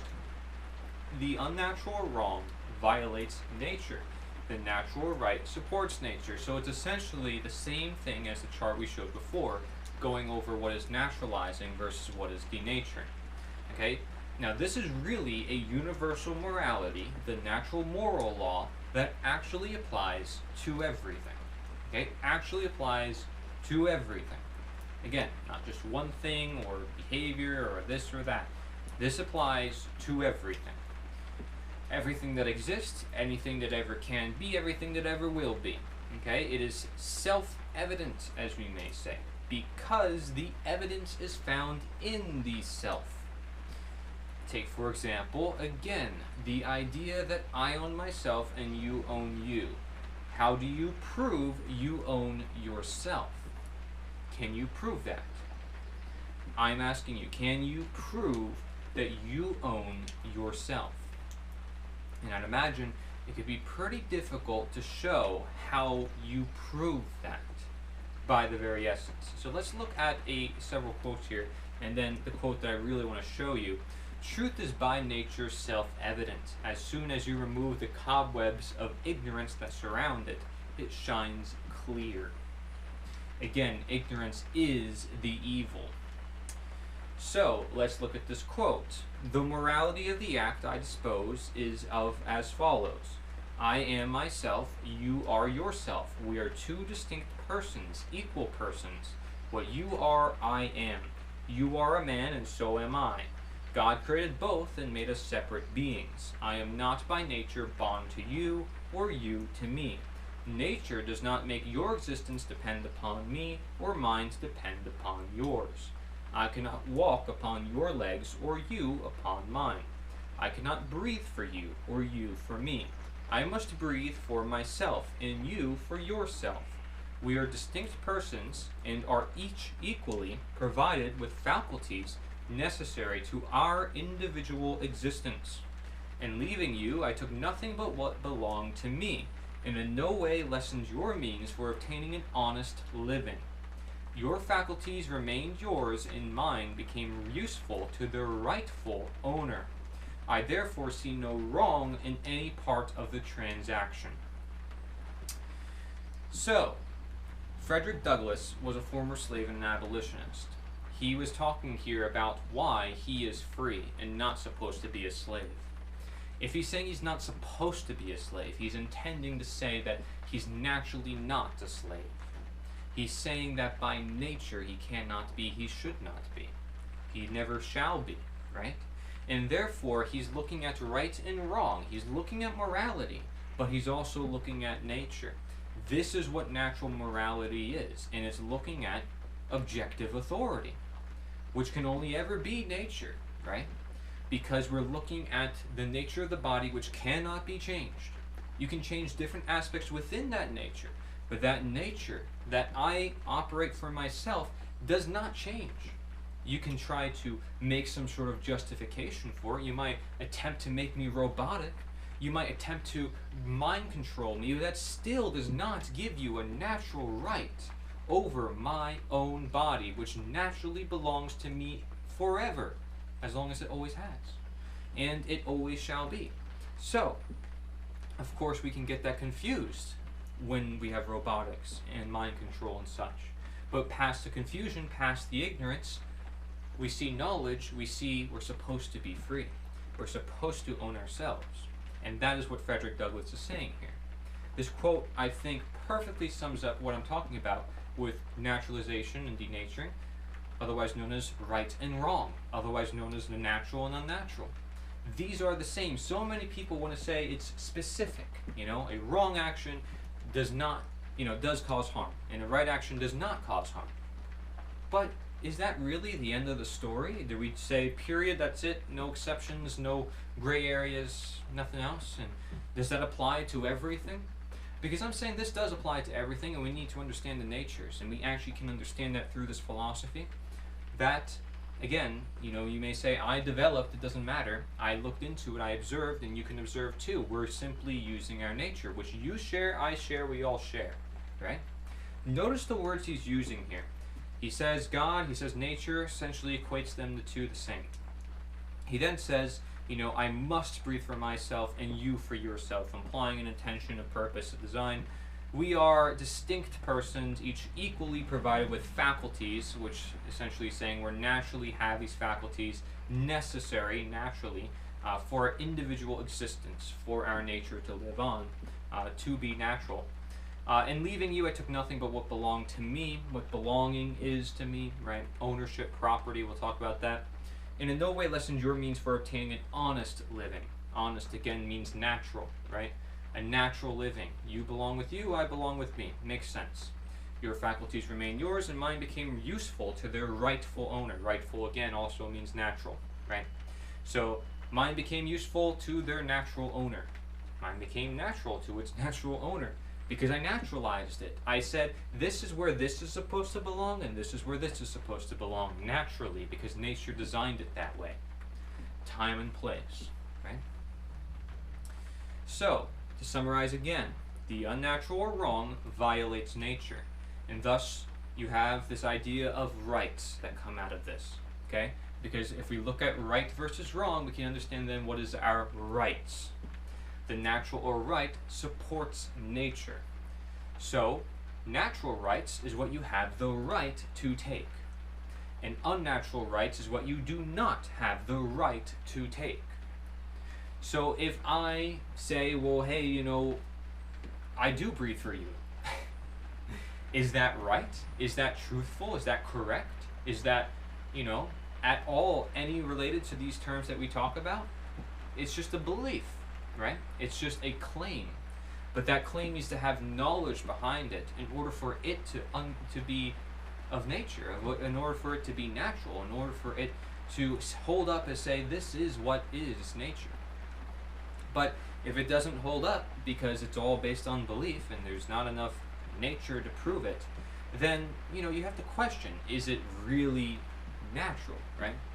So when people talk about politics in today's day and age, they often talk about rights, but they can't define them, which is very troublesome because that means that they can excuse and say, well, you know, we can make man-made rights here and there, and oh, well, we can, you know, play man-made authority here and there, and nature's completely disregarded. It's out of the equation. Most of the time, morality's not even talked about, and nature's not even talked about, which is really unfortunate because these two often go hand in hand. But it would make sense since most of politics is dealing with man-made affairs, right? Man-made titles, man-made business suits, man-made positions, man-made buildings, man-made pieces of paper. All of it, from its inception to its growth, right? To its what it depends on, is all just people. It does not talk about nature and morality. If anything, you're giving away your own, saying you need to be responsible for me. You know, and you have the right to take this action which no one else has the right to take. Doesn't make any sense. You're making exceptions to this morality. And so what you have then is a subjective authority. We'll talk about that. But where we talk about the natural, the right supporting nature, we're looking at where you own your own nature, right? Because if I do something that is right in accordance with nature, that is something that is natural, I'm doing something where I still own myself. I still am fully in operation of myself. I'm not changing that. I'm not changing your nature. I'm not changing my nature. Our natures remain the same. We're simply supporting each other, right? Or we're giving to each other, right? But where that's not the case is in the sense of unnatural rights, where you do not have the right to take something. It's where you do not own your own nature. You know, oh, I'll give this nature away. I don't need to use my conscience. This person will do the thinking for me. You know, this person will take care of my property for me. So you don't own your own nature. You're giving it away, right? You're disregarding it. You're ignoring it. And you're saying, well, somebody else should be in charge of it. They can use my nature. And what happens then is you make yourself a slave, right? Or somebody else enforces it upon you, right? Where you did not give it away voluntarily, they're forcing you to give away your nature, to be under submission to them. Now your nature is still not where it belongs, because your nature belongs with you. So whether you voluntarily consent to it or not, either way, it's not right because you belong with you by nature. Okay, this is why it's important to look past just consensual interactions, or just look at harm itself, because there's a wider worldview that relies on understanding nature itself. So if we are to look at then natural property based on natural morality, which again is just objective authority, your own nature you have always had, right? This would be your natural property because what is natural has always existed. So what is proof of your ownership, right? We talked about this question before. How do you prove that? Well, your nature, but let's see what else, right? If let's say I want to say I want to prove that I own this thing, right? Now this thing it's not me, right? But I'm going to claim that I own this. Now what's going to prove that I own this? Well, did I work for it, right? Did I get enough money to obtain it? Did I voluntarily trade for it? How long have I owned it? These are the factors that have been played out for thousands of years for good reason, because it proves ownership. It proves like, hey, I'm responsible for this thing, that's why I have it, and my responsibility, my proof of responsibility proves that I own it, right? And so you don't really own it if you're not really responsible. You have to question, what do you own? What do you actually own? So I ask these two questions in particular. I say, what do you own? And what do you most naturally own? Because these are two separate things, and this is what has caused a lot of conflict throughout history. So I can say I own this thing, right? But it's just a thing. What about the land, however, right? What if I say this land right here, I own this? Do I naturally own that? Well, maybe there's some duration and some labor involved. That's why we say we own it, or because we need some space to live on. But do we naturally own it? What do you have control over, right? Because in order to own something, you have to have control over it, right? You need to be able to be responsible for it. Otherwise, you're not really in ownership of it, and people are probably going to criticize you about it. And people are going to start to notice, you're going to start to notice, right? You might be in denial too. But this is what proves ownership. This is what proves property. And so what are you to control? Are you to control this thing that you bought with your own labor? Are you to control this body which you have, which you were born with? So you have to question, what is more natural for you to own? Yourself, or your property, or the land you are on? What determines this is the natures, right? What is more natural in each of these scenarios? The land is obviously more so nature, less of yours, because you can't control the land. You can attempt to, but you can't really control the land. There's going to be animals roaming, there's going to be bugs roaming, and you can try to mow the lawn all the time, you can try to control all the weeds, but you know it's just going to keep coming back, right? And it's like a body, you got to be responsible, you got to keep up on it.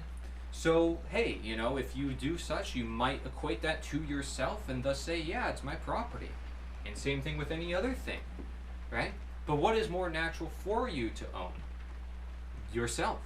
You, right? What is natural for you to own? You. That is the most natural thing for you to own. Because let's be honest with ourselves, once we start attaching ourselves to material things and to the land that we're on, we start to cause some conflict, especially if we start to claim a lot of areas of land or a lot of material things. And the reason why is because it is less natural than claiming ownership over simply yourself. And this is why ending slavery was so important, chattel slavery in the 1800s, because ownership of yourself is what is proof of your nature, right? It says, hey, by nature I'm supposed to be free. It's the perfect example, frankly, of not just property, but what is natural, what is intended, what is real, what is reality. And so I want you to just reflect on this, right? What is natural for you to own? And that will make you understand and say, well, maybe I shouldn't be so authoritative or dictative over this and that, or maybe I need to hold someone else accountable because they don't naturally own this or that, but they're claiming to, at the expense of other people's natures, right? That's where it becomes a particular conflict, is when it gets in conflict with other people's natures and their natural natures. Because again, as we talked about before, what is right to take is something that is not, going to violate nature. And so we got to consider other people in this process, right? We can consider our own nature, but what about other people's natures? Not just do not tread on me, do not tread on anyone. So we need to go back to knowledge, because knowledge is what helps us connect the natural with the right and the healthy. It is knowledge because it helps us because it gives us learning to know what to do, what helps us. Otherwise, we wouldn't learn, right? So, what is not knowledge? It's something that deceives us, something that is not actually knowledge. So that's why it's important to discern natural knowledge versus unnatural knowledge. Here you see a quote: "The true lover of knowledge naturally strives for truth, and is not content with common opinion, but soars with undimmed and unwearied passion till he grasps the essential nature of things." So he's not just looking at opinion, he wants to look deeper than that and say what is intended, what is essential, meaning what is necessary, what is natural to the nature of things. The true lover of knowledge, the natural lover of knowledge. And what is knowledge? What is truth? Well, it's not knowledge if it's unnatural knowledge, right? Knowledge has to be natural if it is any knowledge, because that's what makes it knowledge. Again, the unnatural is just the lack or the disregard, the ignorance of the natural. So, natural or positive knowledge, because natural also means right, would be knowledge that is knowledge. Meaning it is something that helps us. It's something that helps us with our nature, with what is right and what is healthy, because we know we need that for the natural. It's necessary, because the only evil is ignorance and the only good is knowledge. That's how we understand nature, and that's how we live with nature. So unnatural or negative knowledge, wrong knowledge, would be that which doesn't actually help us. Something that is not knowledge. It's deception, it's ignorance. It's unnatural, it's unhealthy, it's wrong. Because it's not knowledge. It's ignorance. It's not something that will help us. So if we were to look at the opposite side of natural morality, we have unnatural morality, which is subjective authority, which is not nature, because nature does not depend upon man. Nature will always operate, and nature is infinite. It will always exist. So it's unnatural morality. Unnatural morality, well, we decide natural morality was based on nature, so unnatural morality is not based on nature. What is it based on? It's based on opinion or whim purely. And the reason why that is because although opinion and whim is of our nature, we're not looking at our nature. We're saying we can just decide what it is. We can be the authority. Again, man's authority is being put in front of the natural authority, which is nature itself, what has always existed. So instead of saying, well, this body has always existed with you and thus you own it, you're going to say, well, that doesn't matter. I claim ownership over you and I wrote it on this piece of paper, so that's how it works. That's what makes it right. This piece of paper, my opinion, or because it's preferred, or because, it's something that I want and I desire, so therefore it must be. Because I want it, right? And if I want it, I'll make it happen. I'll change this and that, and I'll make it happen. Even though that's not what is naturally preferred by nature. It's not natural morality. So it's whatever. It's preferable. It's acceptable. But it's not actually right or wrong, right? It's intolerable. But they never get clear on it, because it's all based on opinion or whim, and they're not basing it on the nature or the truth of reality. So if it's not based on truth, what is it based on? It's based on, I don't know what it is. It's question marks, right? Moral relativism. You don't have a direction. Since you're looking at subjectivity, you become the subject. You become the slave. Whereas if you are to look at the objectivity, you have an objective. You have a goal. And you're trying to achieve something. You're trying to become better for the better, as the quote before said. So, man-made rights, which is through governments and man-made law, is legality, is morality. That's what man-made rights is trying to tell people, right? And you can say this is unnatural rights, right? Because it's violating nature, because morality is authority. Naturally, if right and wrong are concepts of nature that are based on nature, that's why.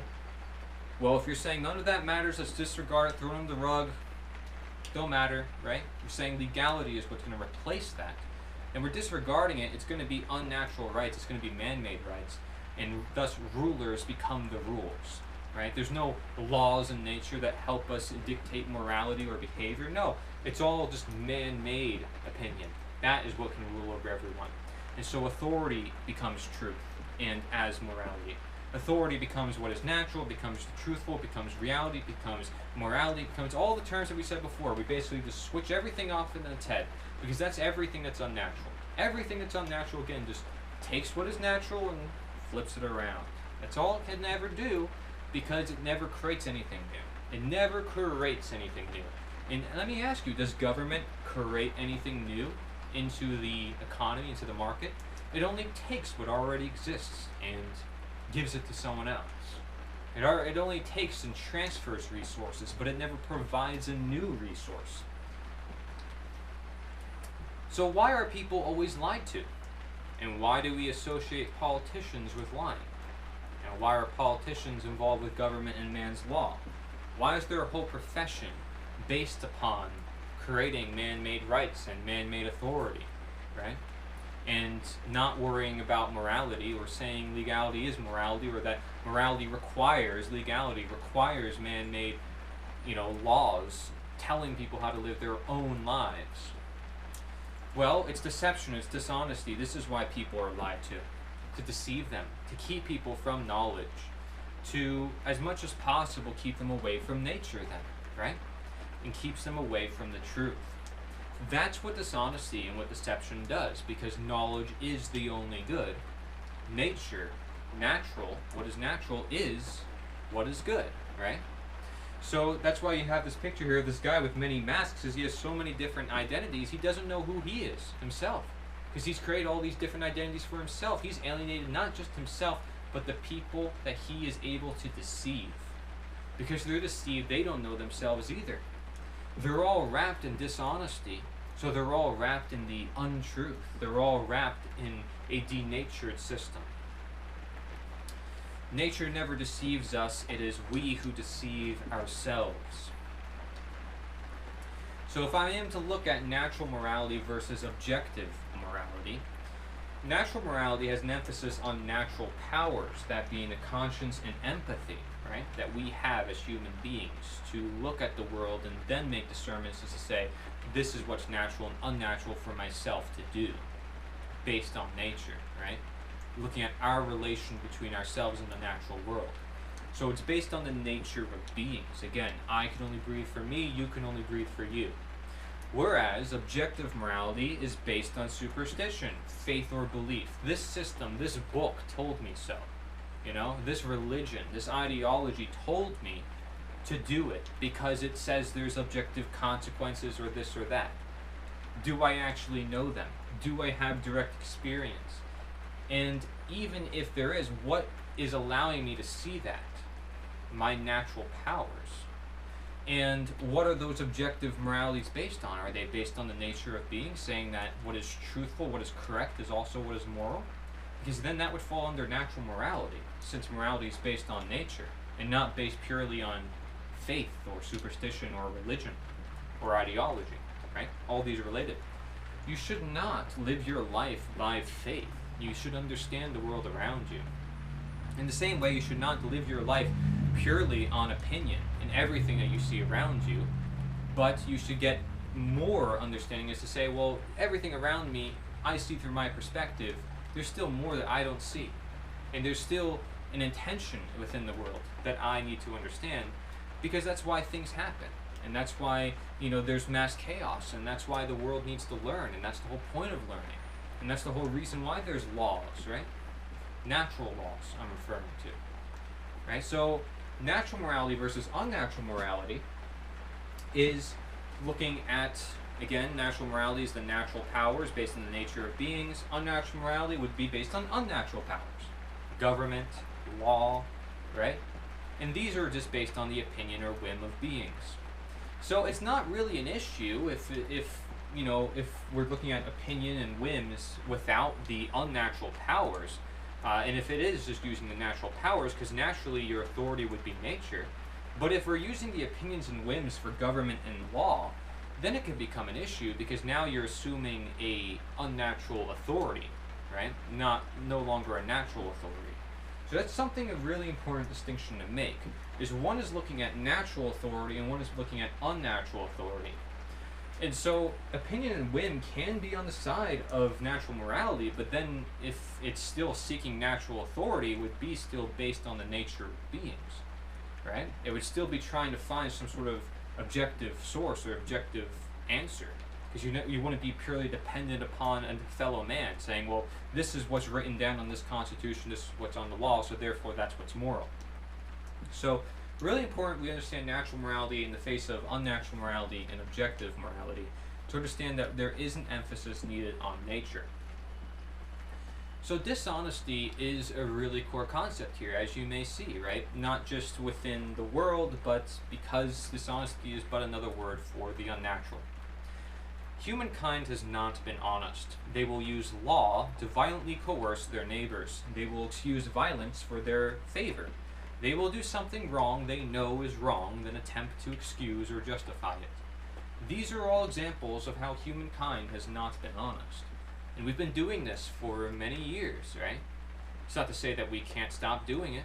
There's many people who do want to live more honestly, and there's people who do, right? But there's people who also don't, and they're able to deceive other people and convince them that their dishonesty is honest.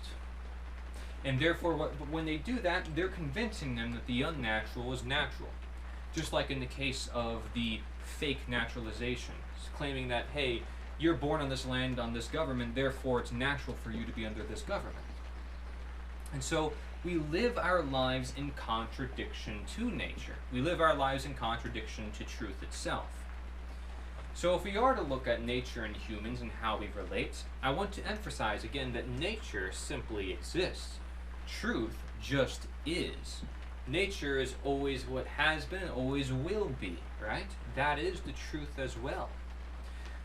Now, you may have different conceptions of what you think truth is. That's fine.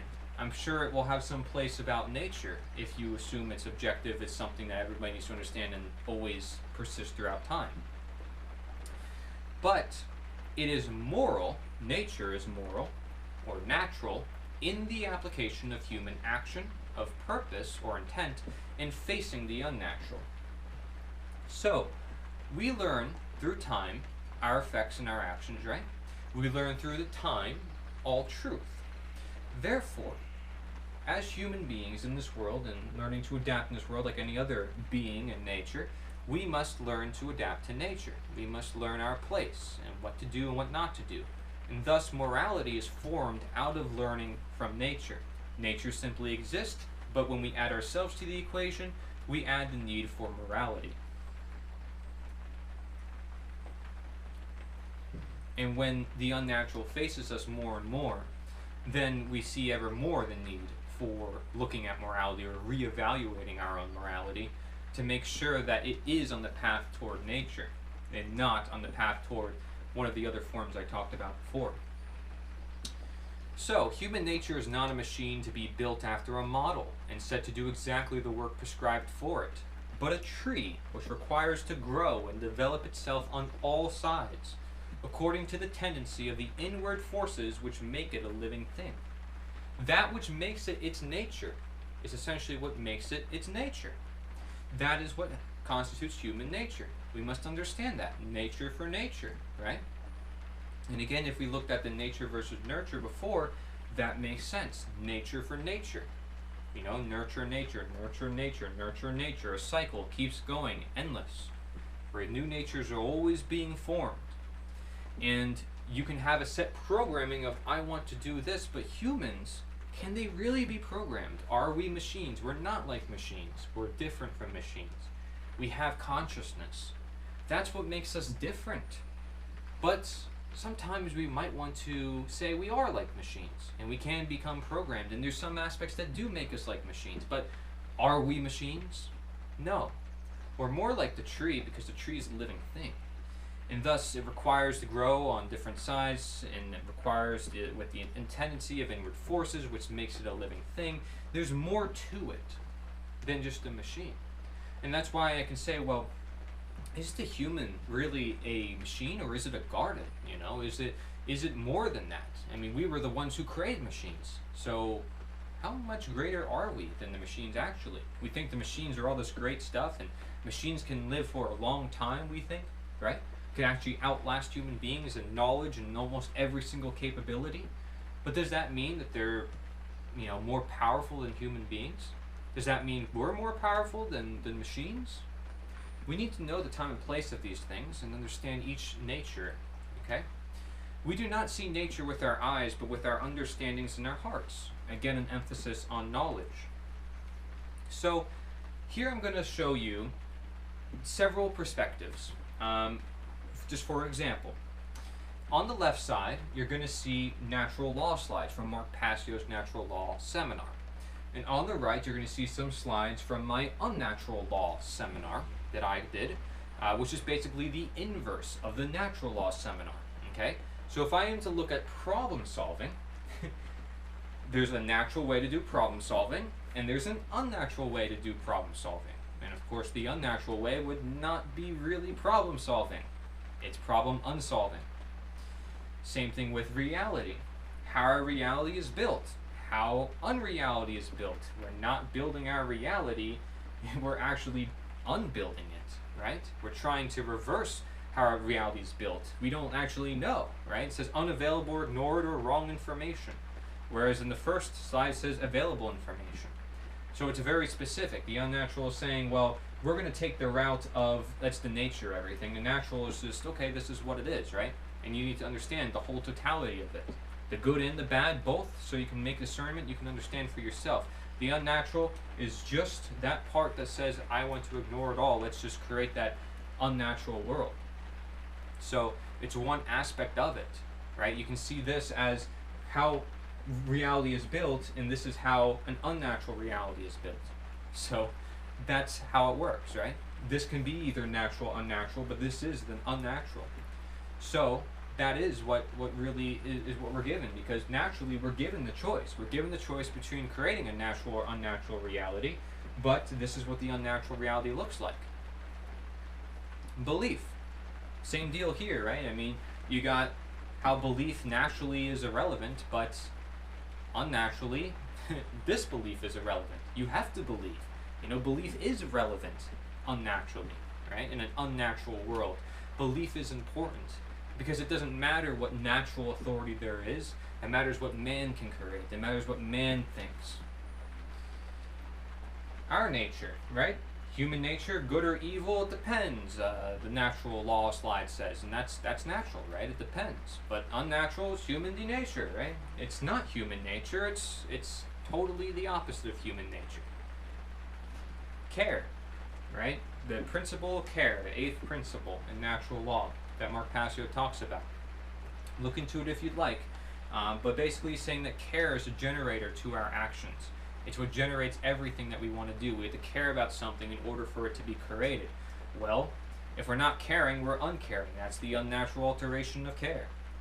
Principles, right? If we are to look at principles and how, we must live our lives by principles to know what we should do in our life, well, what's the opposite of principles? Having no principles, right? Or principles that are completely broken, don't make any sense, and are not really aligned to any natural forces in this earth. So, no principles, essentially. Transgression, right? There's transgressions. These things are right, and there's things that are wrong. Well, unnatural law transgressions don't matter. It's whatever the people say, opinion, belief.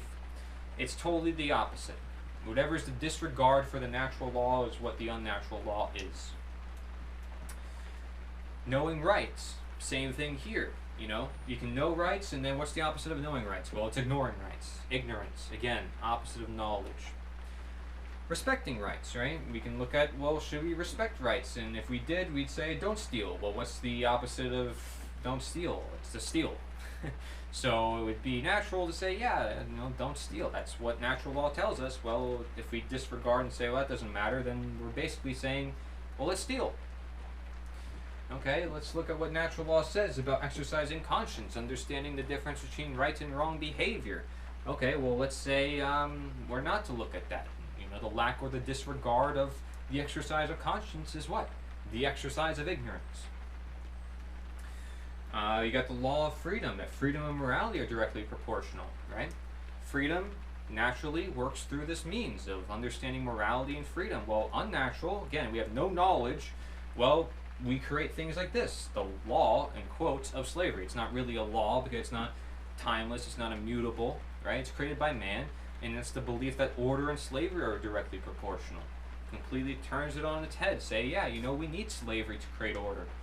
Freedom is not order. No, freedom is not morality. Morality is not freedom. We need order and slavery. That's what creates the world that we want. So it puts everything on its head. Responsibility, the same thing here. Responsibility, naturally, you want to be responsible. You have the ability to respond. Well, what's the lack or disregard of that? No response at all, right? Natural, the lost word is no, right? Using words. It's natural to know when to say no. That's how you know no. But if you don't know when to say no, you're always going to say yes. And so that's what the following word is. That's the unnatural. Because you're not knowing when to use the word no just as much as you should say yes. Same way as we talked about before, we know that we can create a reality, good or bad. Well, if we don't know, we're going to just create the unnatural result. And this is the case here. We don't know where to say no, we're going to say yes.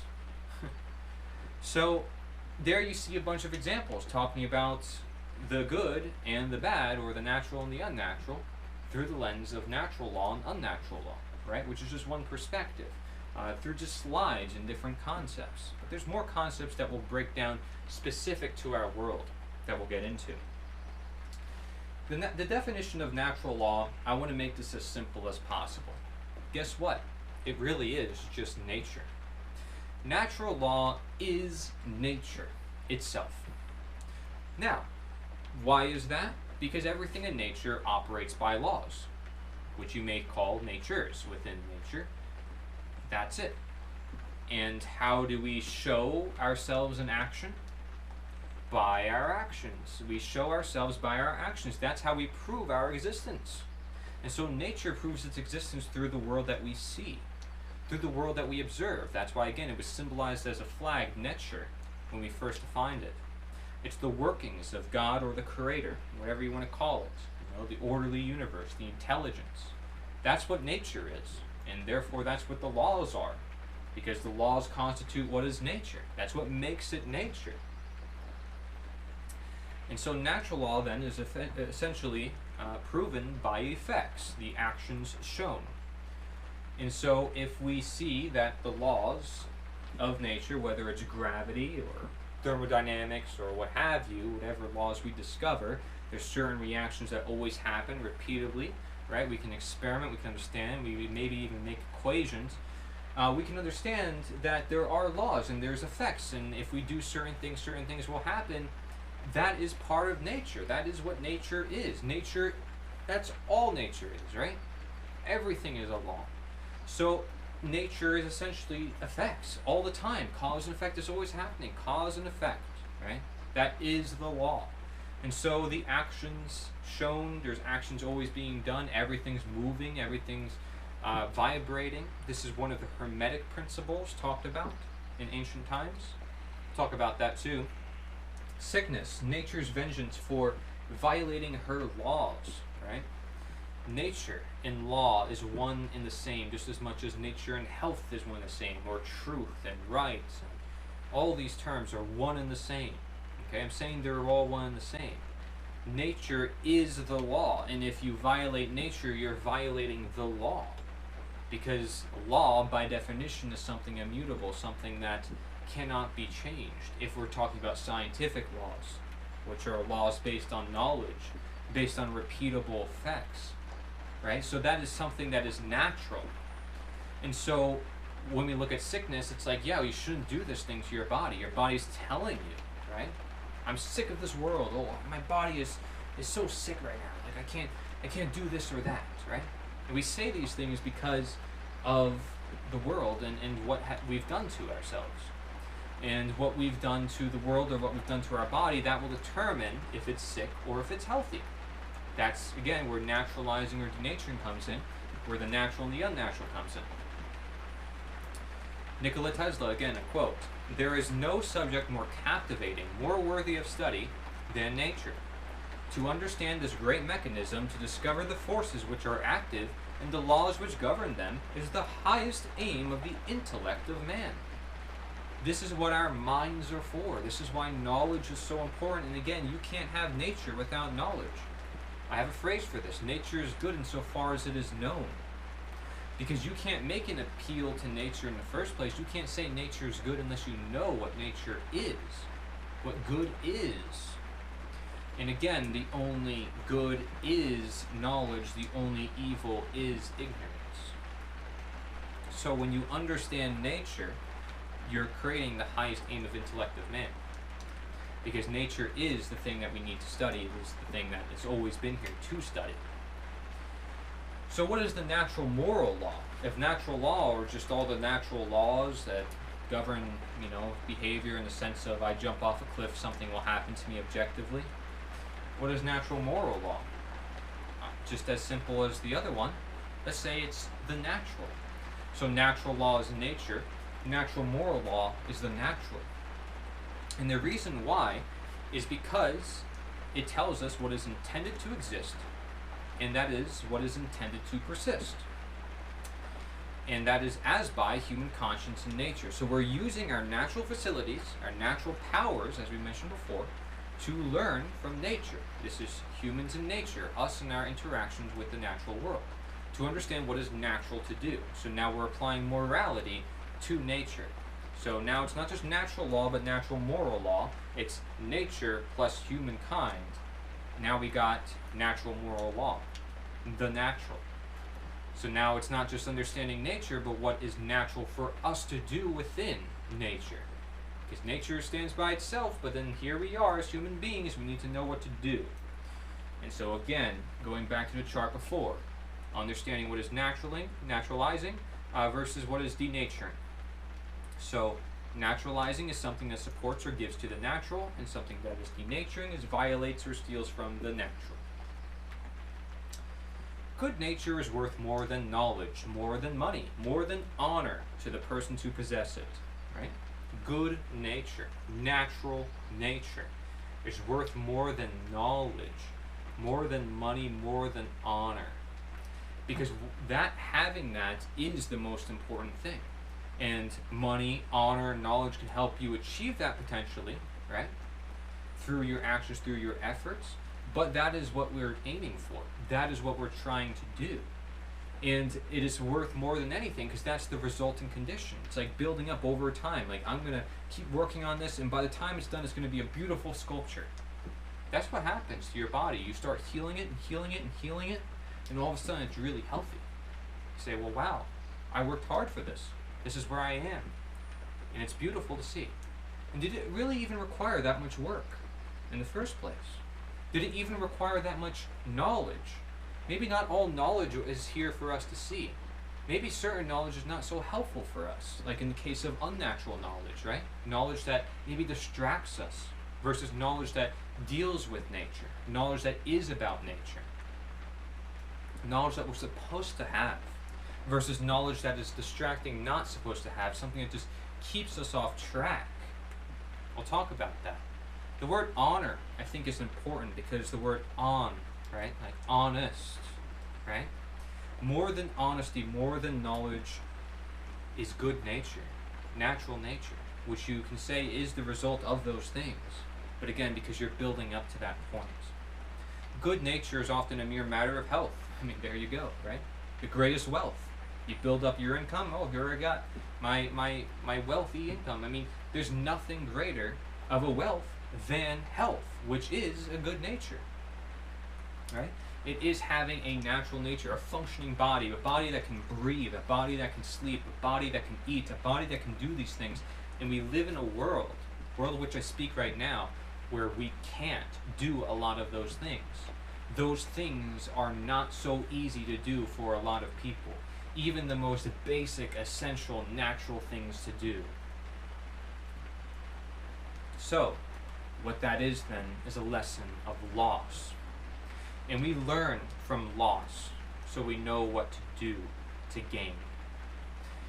We lose in the unnatural and we gain in the natural, essentially. You have to use your nature or you lose your nature. That's essentially another way of saying it. Okay? If you're not using the natural, you're going to lose the natural. And when you lose that natural, you're going to become more unnatural. That's not to say you are unnatural, because you still are natural. You have to have hope and faith and say you can still heal. I'm still natural. I can become more natural. I have the knowledge now, so I can become more natural, right? Now I just need the right requirements, the tools, to become more natural.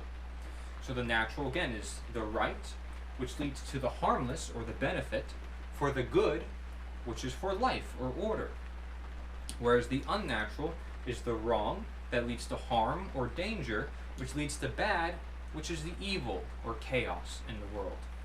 I want you to notice that the word life, or live, is essentially the opposite of evil. Okay? It's inverse of the word. And so I'm equating evil with chaos and life with order for this reason here. Because life operates in an orderly fashion. Again, no matter how random you might want to call it, there is a reason why things happen. And nothing happens uselessly, as Aristotle stated. When we do things that are right, we understand that things work out, right? Whereas if we do things that are wrong, things may not work out so well. And then we learn from the harm or the danger we experience, the evil, to hopefully become more natural. And so it teaches us a lesson. The evil, the unnatural, teaches us what's natural, if we are open to learn from it, if we can understand and distinguish the two, right? To then shift our energies toward the natural versus the unnatural, the right versus the wrong, the life versus the evil. Because we are not living life if we are constantly enraveled and always trapped by evil.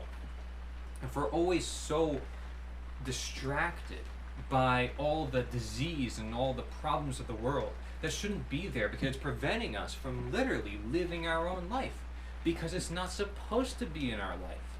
It's not intended for life. It's not natural for life. And so we distract ourselves with the unnatural. We lose ourselves in the unnatural. And this is why we say we lose our time. We waste our time because we're losing. And so it's not about winning or losing necessarily in this world, but it is in the long scheme. In the long scheme of looking at the natural and the unnatural, we are losing as a species if we give way to evil.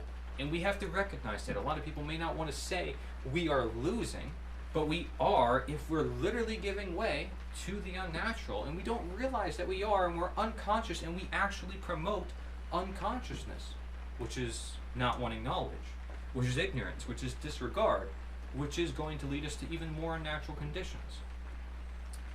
Knowledge is where we have to start, right? The learning process, wanting to learn, wanting to do right, wanting to do what's natural, wanting to do no harm, wanting to benefit society, wanting to give. So the natural moral law, which is our learning, summarized as do give and do not steal, which essentially then is know what to take. Now this is really important, because you can take without stealing. And in order to give, you might have to take, right? You might have to take in order to give, or do you necessarily have to take at all to give? Perhaps because you're given something already by your nature. But every time we say you take an action, we're saying you take something. Because you are. It's an exchange of energies. Every time we do something, there's an exchange occurring, right? Nature, nurture, nature, nurture. There's exchanges happening. There's changes happening all the time. You need to know the time and place, where to exchange things, what you're doing with the things. Because that is going to determine then what you're giving to and what you're stealing from. And so what you're taking from is going to determine if you're stealing, right? If you're taking from something from yourself, you might say you're stealing your own life. But is that stealing by definition? Interesting, huh? Right? See, it makes you think a little bit more than a lot of people think about. Because giving and taking and stealing, these are concepts that we need to reflect on. And I say do give in a good sense. I'm not saying always give. I say do not steal. I'm basically saying never steal. So I'm saying, well, you can give, but you also need to know what to take, because it says know what to take. So there is a balance to achieve. There is time and place to know about. There is a sense of awareness as to what you should do and what you should not do. And this fills in all the gray areas, and this fills in every aspect you need to figure out, ultimately for yourself. I can't tell you every answer in this life. But through learning the unnatural and the natural, you can start to understand more as to what you should and should not do, right?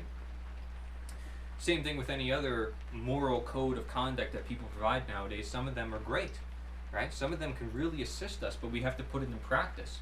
We need to see how much does it work and where does it fall short. Where are there conflicts? Where are there controversies? It usually tells us a lot about the other perspectives we need to see, the evidence that we need to be looking at. So this quote really sums this up quite well. Before you act, listen. Before you read, react, think. Before you spend, earn. Before you criticize, wait. Before you pray, forgive. Before you quit, try. Okay? So, are you really acting if you're not listening? Are you really reacting if you're not thinking? Are you really spending if you're not earning? Right? You need to earn in order to spend. You need to think in order to react. You need to listen in order to act. Otherwise, all those things are not being done consciously. All those things are not being done with knowledge, right? With the prerequisites for what is required to do these things. Before you criticize, wait. Before you pray, forgive. Before you quit, try, right? So it's important that you try before you quit. Because if you quit, then you're giving up. You're saying, oh, I can't do this, I disregard, I'm ignoring the fact that I could try, you know? Oh, before you pray, forgive. Because if you don't forgive, then you're ignoring or disregarding the fact that you need to do that in order to pray. You know, you need to wait in order to criticize, because what's going to happen is you're going to learn over time and say, well, man, I should have waited, I should have thought, I should have listened, I should have earned before I did these things, right? I had to prepare these slides. I had to prepare myself before I did things. But did I expect it to rain necessarily? No. But you know what? Fine, whatever. It's nice ambiance for me, right? Nice ambiance. But before you do something, you should always think about what's going to happen. I thought about, will this rain disrupt my presentation? Will this lighting be okay? Will this audio be okay? For example, right? And so I had to think about all those things before doing them, because if I did it, it wouldn't have come out so well, right? It wouldn't have come out so good, or as natural as I would want it to be for the listening audience, right? Natural to the idea that you watch this to receive something from it, naturally, right? That's the whole idea of putting out a presentation, because it's naturally supposed to give you knowledge, right? But it still relies on you to listen. Right? Before you criticize, listen. You know, before you think, well, nothing, I'm not going to get anything from it. Really sit back and think, well, what if you are because you've never heard it before? What if you are because by shutting it down, you know, because you disagree with it? Well, no, you can still probably learn something from it, right? You can learn from everything in the universe. It doesn't matter what it is. You don't think before you do something foolish. You do your thinking afterwards. You do your thinking once you learn your lesson, the lesson of loss, right? Which is unfortunate. A lot of people have to learn from experience rather than awareness for what's going on in the world, right? It's unfortunate that that's the case, but that's the world we live in if people don't want knowledge. They don't want awareness. And this is why it's so important, and even just basic essential knowledge like right and wrong, you would hope most people would have, and this is why we have the whole idea of common sense. Especially for something so essential as nature, you have to question, well, what happens if we go against nature? And this is what it looks like to go against nature. You know, there's this guy getting blinded, and, you know, all this stuff is happening to him. He's trying to navigate through the snow. You try going out there fighting a storm. There's human beings that attempt to, you know, oh, let's do some weather modification and all this stuff to try to change it. You can't change nature. Nature will do what it needs to do, right? And if you cause some changes, you better be very cautious of what you're changing, what you're doing. If you want to prevent something from happening, you need to know what you are doing when you prevent that thing. Because what if something else is going to happen as a result of that prevention, right? We see all the time people are given drugs to say, well, let's treat this one thing, but it's causing another thing, and people don't realize that it would do that. So if you're going against nature, get ready to get blinded, flooded, burnt, cast away, shaken up, or straight up destroyed, okay? Are you ready to have any of those things happen to you? Because if you are ready, then I would say that maybe nature is not so much against you, right? Because you're able to harmonize with it. This is the whole idea that natural disasters are not natural. Because a disaster implies that it did harm, it did damage to people, but it doesn't have to if humans are prepared and they know about the disasters and they're ready for it, or they had knowledge that it could happen. Is it really the fault of nature, or is it the fault of the humans who have the knowledge now to say, well, this is how we prevent it and this is how it won't happen to me? You know, like, we can't blame nature for you touching the poison that you find in nature. That relies on your own knowledge of what you should do and not do. So if you get blinded, flooded, burnt, or cast away, is it really fully nature's fault? You might be like, gosh, well, geez, but I chose to live here. So you're going to have to live with it. You're going to have to learn to live with it. You have to learn to prepare, and you have to.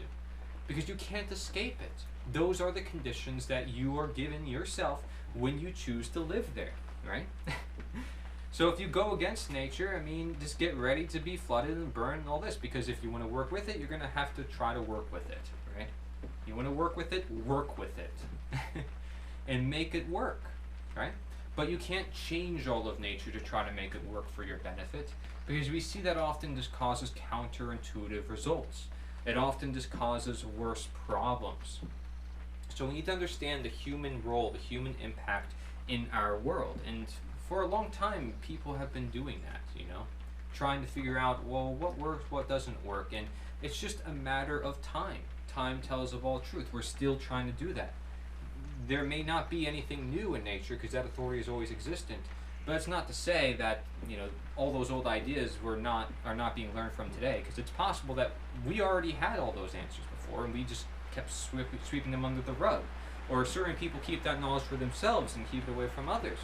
There's abundance of reasons why people are going against nature, and they may not recognize it, or they may willingly do it, right?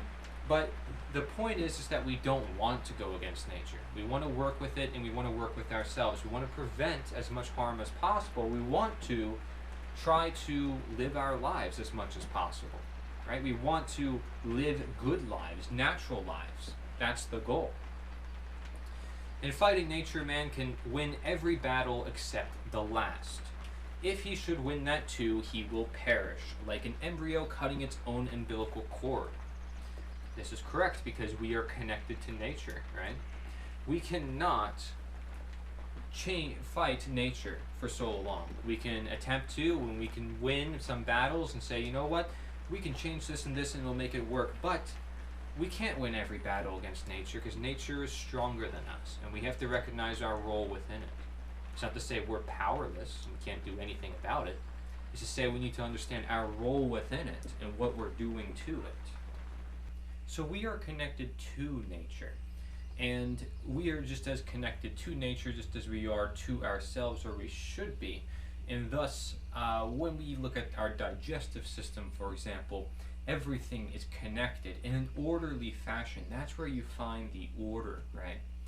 Digestion works a certain way. Ecosystems work together in a certain way.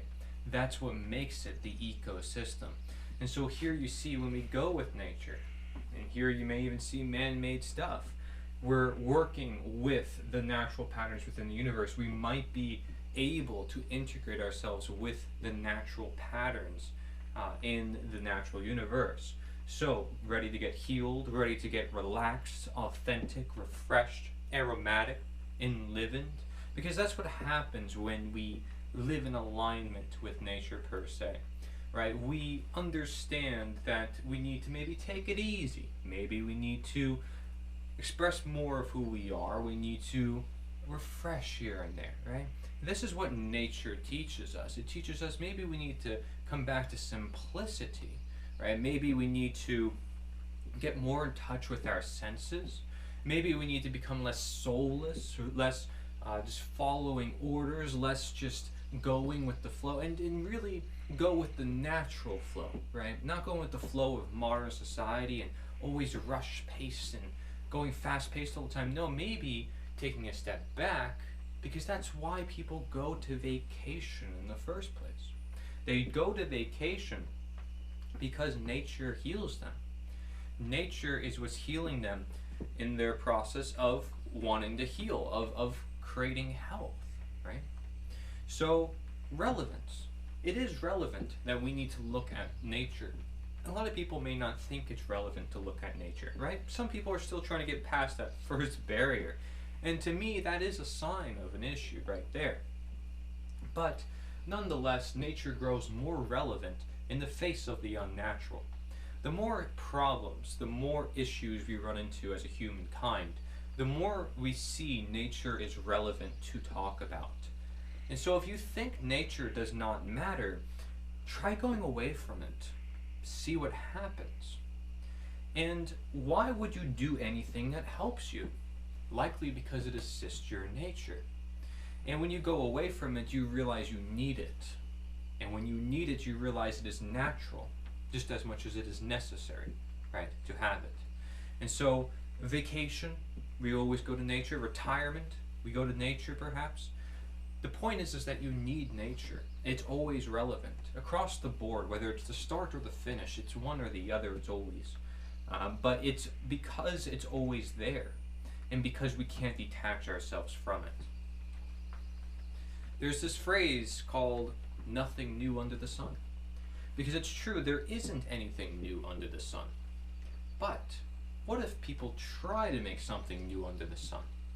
In the case of man-made objects or man-made ideologies, right?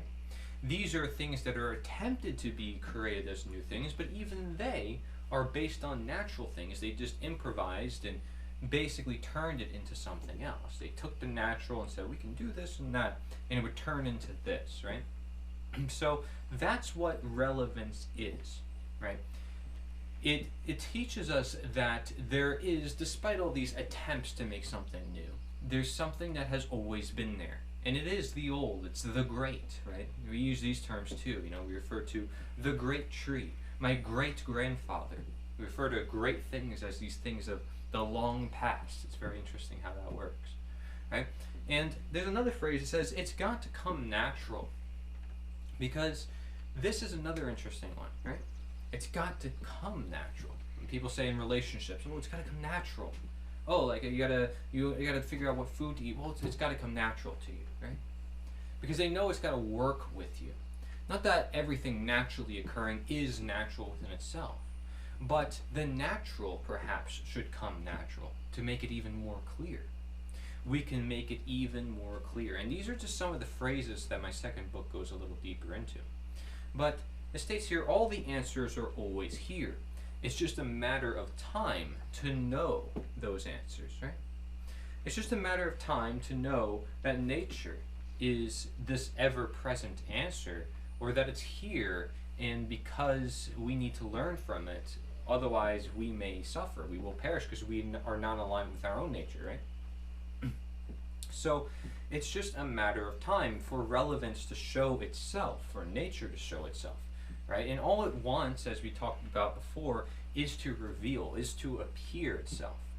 And so if we choose to help in that process, that's up to us. We're aggregators, right? Because again, we can't invent anything new. We could only choose where to put our energies, where to put our focus. And so denaturing is an attempt to make new, to be the answer, but it cannot do that. Denaturing cannot be nature. I can't be nature myself. I'm connected to nature. I'm an inhabitant within nature, but so are you. I can't claim to be the God of you or the nature of you, right? The thing that rules over you, that determines how your actions determine. I'm not the law, right? I might claim I'm the law in the case of government, but even then, it's still false because it's unnatural. So there's always going to be that natural law throughout and beyond that illusion, that barrier that's just keeping our progress from moving forward. We're going to talk about that idea of progress and evolution. Let me return to you the important phrase here for this presentation. Nature is good insofar as it is known. Okay? And let's break it down a little bit. When something occurs, when something that others may consider wrong of someone to do occurs so-called naturally, that person who is doing the action also has the ideas that come natural to them of the wrongdoing. So there's a person taking an action, and they kind of know that what they're doing is wrong. But that action came so-called naturally, right? They just choose to ignore the fact it might be wrong, or they don't have enough knowledge in the fact that it is wrong, right? And therefore, in their ignorance, the natural is not actually embraced because they're trying to shun out knowledge. They're trying to ignore the fact that it is wrong or that it could be wrong, and so having that ignorance is what leads to denaturing, right? And so we aren't stupid because nature has us born to utilize her wisdom. We're not here to be stupid on this earth, right? We're here to learn. We have consciousness. We have conscience. We have all these abilities to receive information, to even transmit information like this. Very powerful. So just because something naturally occurs, it does not mean it is natural to exist. And just because something is natural to exist does not mean it's natural to use. So when something exists, right, it's there as an opportunity, and we can decide what we want to do with it if we want to choose to do anything with it in the first place. Right? We may not want to choose to do anything with it. Like, for example, the poison, right? There's a poison in nature. I know it's a poison, so I'm not going to use it. I'm not going to touch it. Maybe I'll use it for something else. Maybe I know it could be used for something else. But, you know, for the most part, it probably belongs where it is. It's there in an ecosystem due to many different reasons. And it doesn't assist my natural nature, right? For me to touch that poison. And some humans may go as far as say, well, it shouldn't be on my property, shouldn't be in this area, right? Let's get rid of the poison. It causes this problem and that problem. You can question, is it really a problem in that case? But really, you know, that thing exists. And the question is, do we use that? It's a separate scenario, right? It's natural to exist, but is it natural to use? It's like, is it natural for wrong to exist? But is it natural for it to persist? You know, is it natural for inflammation to occur, for insulin to occur, right? For all these things to occur within the human body, which we may consider bad, is that really an issue? Or is it just a occurrence that comes about naturally, but isn't necessarily natural to persist and utilize? So it's important to understand that when we're looking at what is natural, we're looking at the context of which we're talking about for what is natural. It all depends on knowledge, but at least you would know that knowledge is the most important part because knowledge is the good. It's what helps us understand nature and thus helps us understand ourselves. Etymology is a term that means that you're breaking down words of any kind. You're looking at the origins of where words come from and why they're used. So if we are to break down the word Homo sapien, which is the word we use to talk about modern-day humans, it actually stands for the genus of human beings, right? So Homo sapien is the genus of human beings. And Latin homo means man, and sapere means being wise. So Homo sapien means man who is wise, right? Human from Latin humanus means humane, gentle, or learned.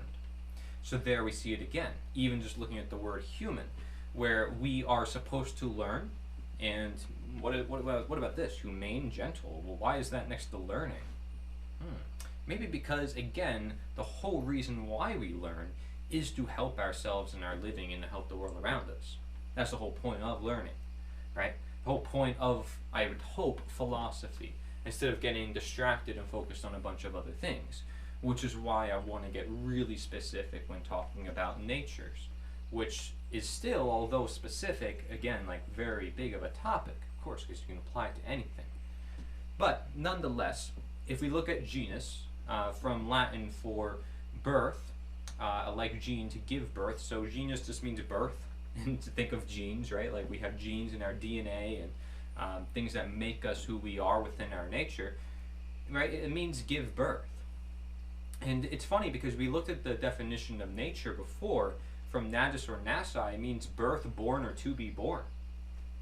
So we see a relationship between genus, gene, and nature in the etymology of these words. They all say to be born, right?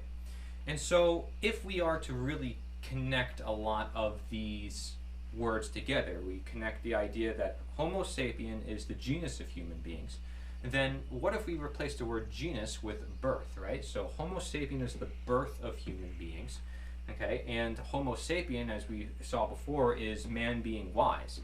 So the nature or birth of human beings is to be wise. We are supposed to be learned, intelligent, wise human beings. This is what we are supposed to be.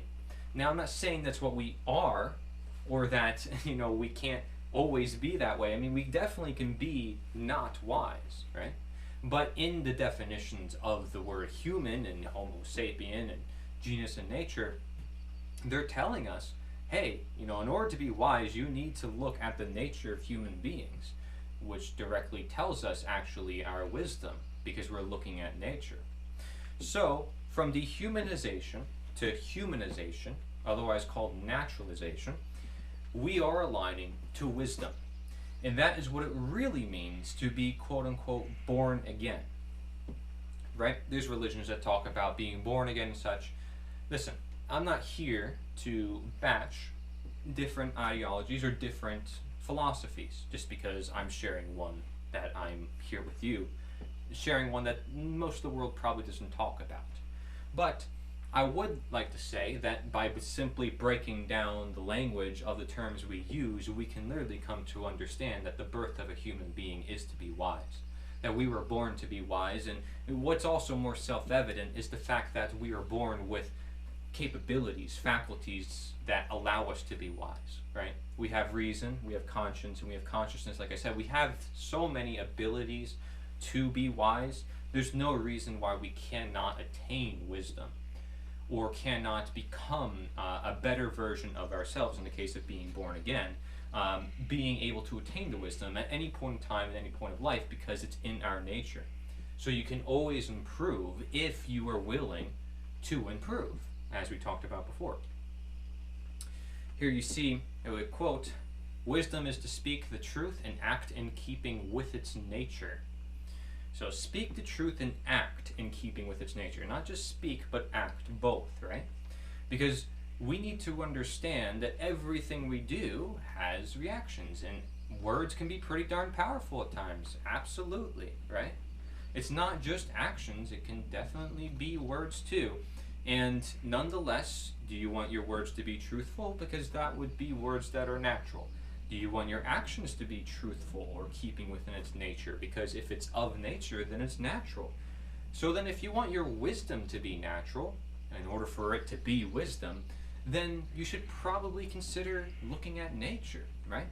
Because otherwise, if it's not wisdom, what is it? And that's the question, right? If it isn't knowledge, it's deception, it's ignorance, right? It's something that deceives you. Well, if it's not wisdom, what is not wisdom? And you may say, I don't know, you can say it's 100 different things. There's stories, there's movies, there's all these books about, well, if this thing happens to this human, they turn into an orc, a goblin, and they turn into this demented creature and a troll, and they don't have this sense and that sense. And, each particular type of character within these stories has something that they're missing or something that they need, right? I mean, the stories are endless when you understand nature. And this is why so many, story writers will talk about this. For example, Tolkien from Lord of the Rings. Right? I did a whole presentation on him, but immense knowledge the guy has, and he understands the nature of human beings and the nature of power and greed, and that's why he talks about it throughout his films. And so to me, that's wisdom, because he's able to take this knowledge and speak about it and act about it in such a way that is so powerful and so many people can understand.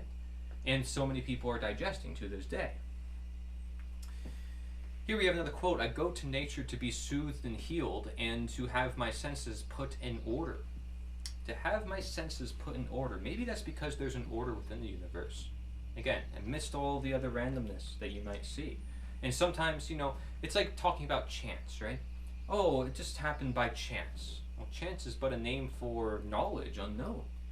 Because nothing really happens by chance. There's always something you need to understand. There's still a cause. There's still some sort of reason why something happened. And just because we don't know it does not mean we should just dismiss it and say, oh, well, what's never could be known. It's the pursuit of wisdom, of human beings who are to be wise, to seek it out in order to continue being wise, to continue being full of knowledge. And so, going to nature to be soothed and healed, we talked about how nature could be that best physician and to be put in order, sort of like bringing us back to our own humanity.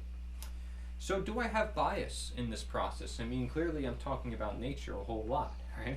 Well, nature is biased toward itself, right? I don't need to be biased toward nature. Nature is biased toward itself. If I don't care about nature, nature doesn't really care about me either anyways, right? And whether I care about it or not, it's going to do its thing. It doesn't need us to still function. And so you can look at nature as one big garden or one big machine, and you are one of the gears or the plants, except you don't need to work within that garden, within that machine.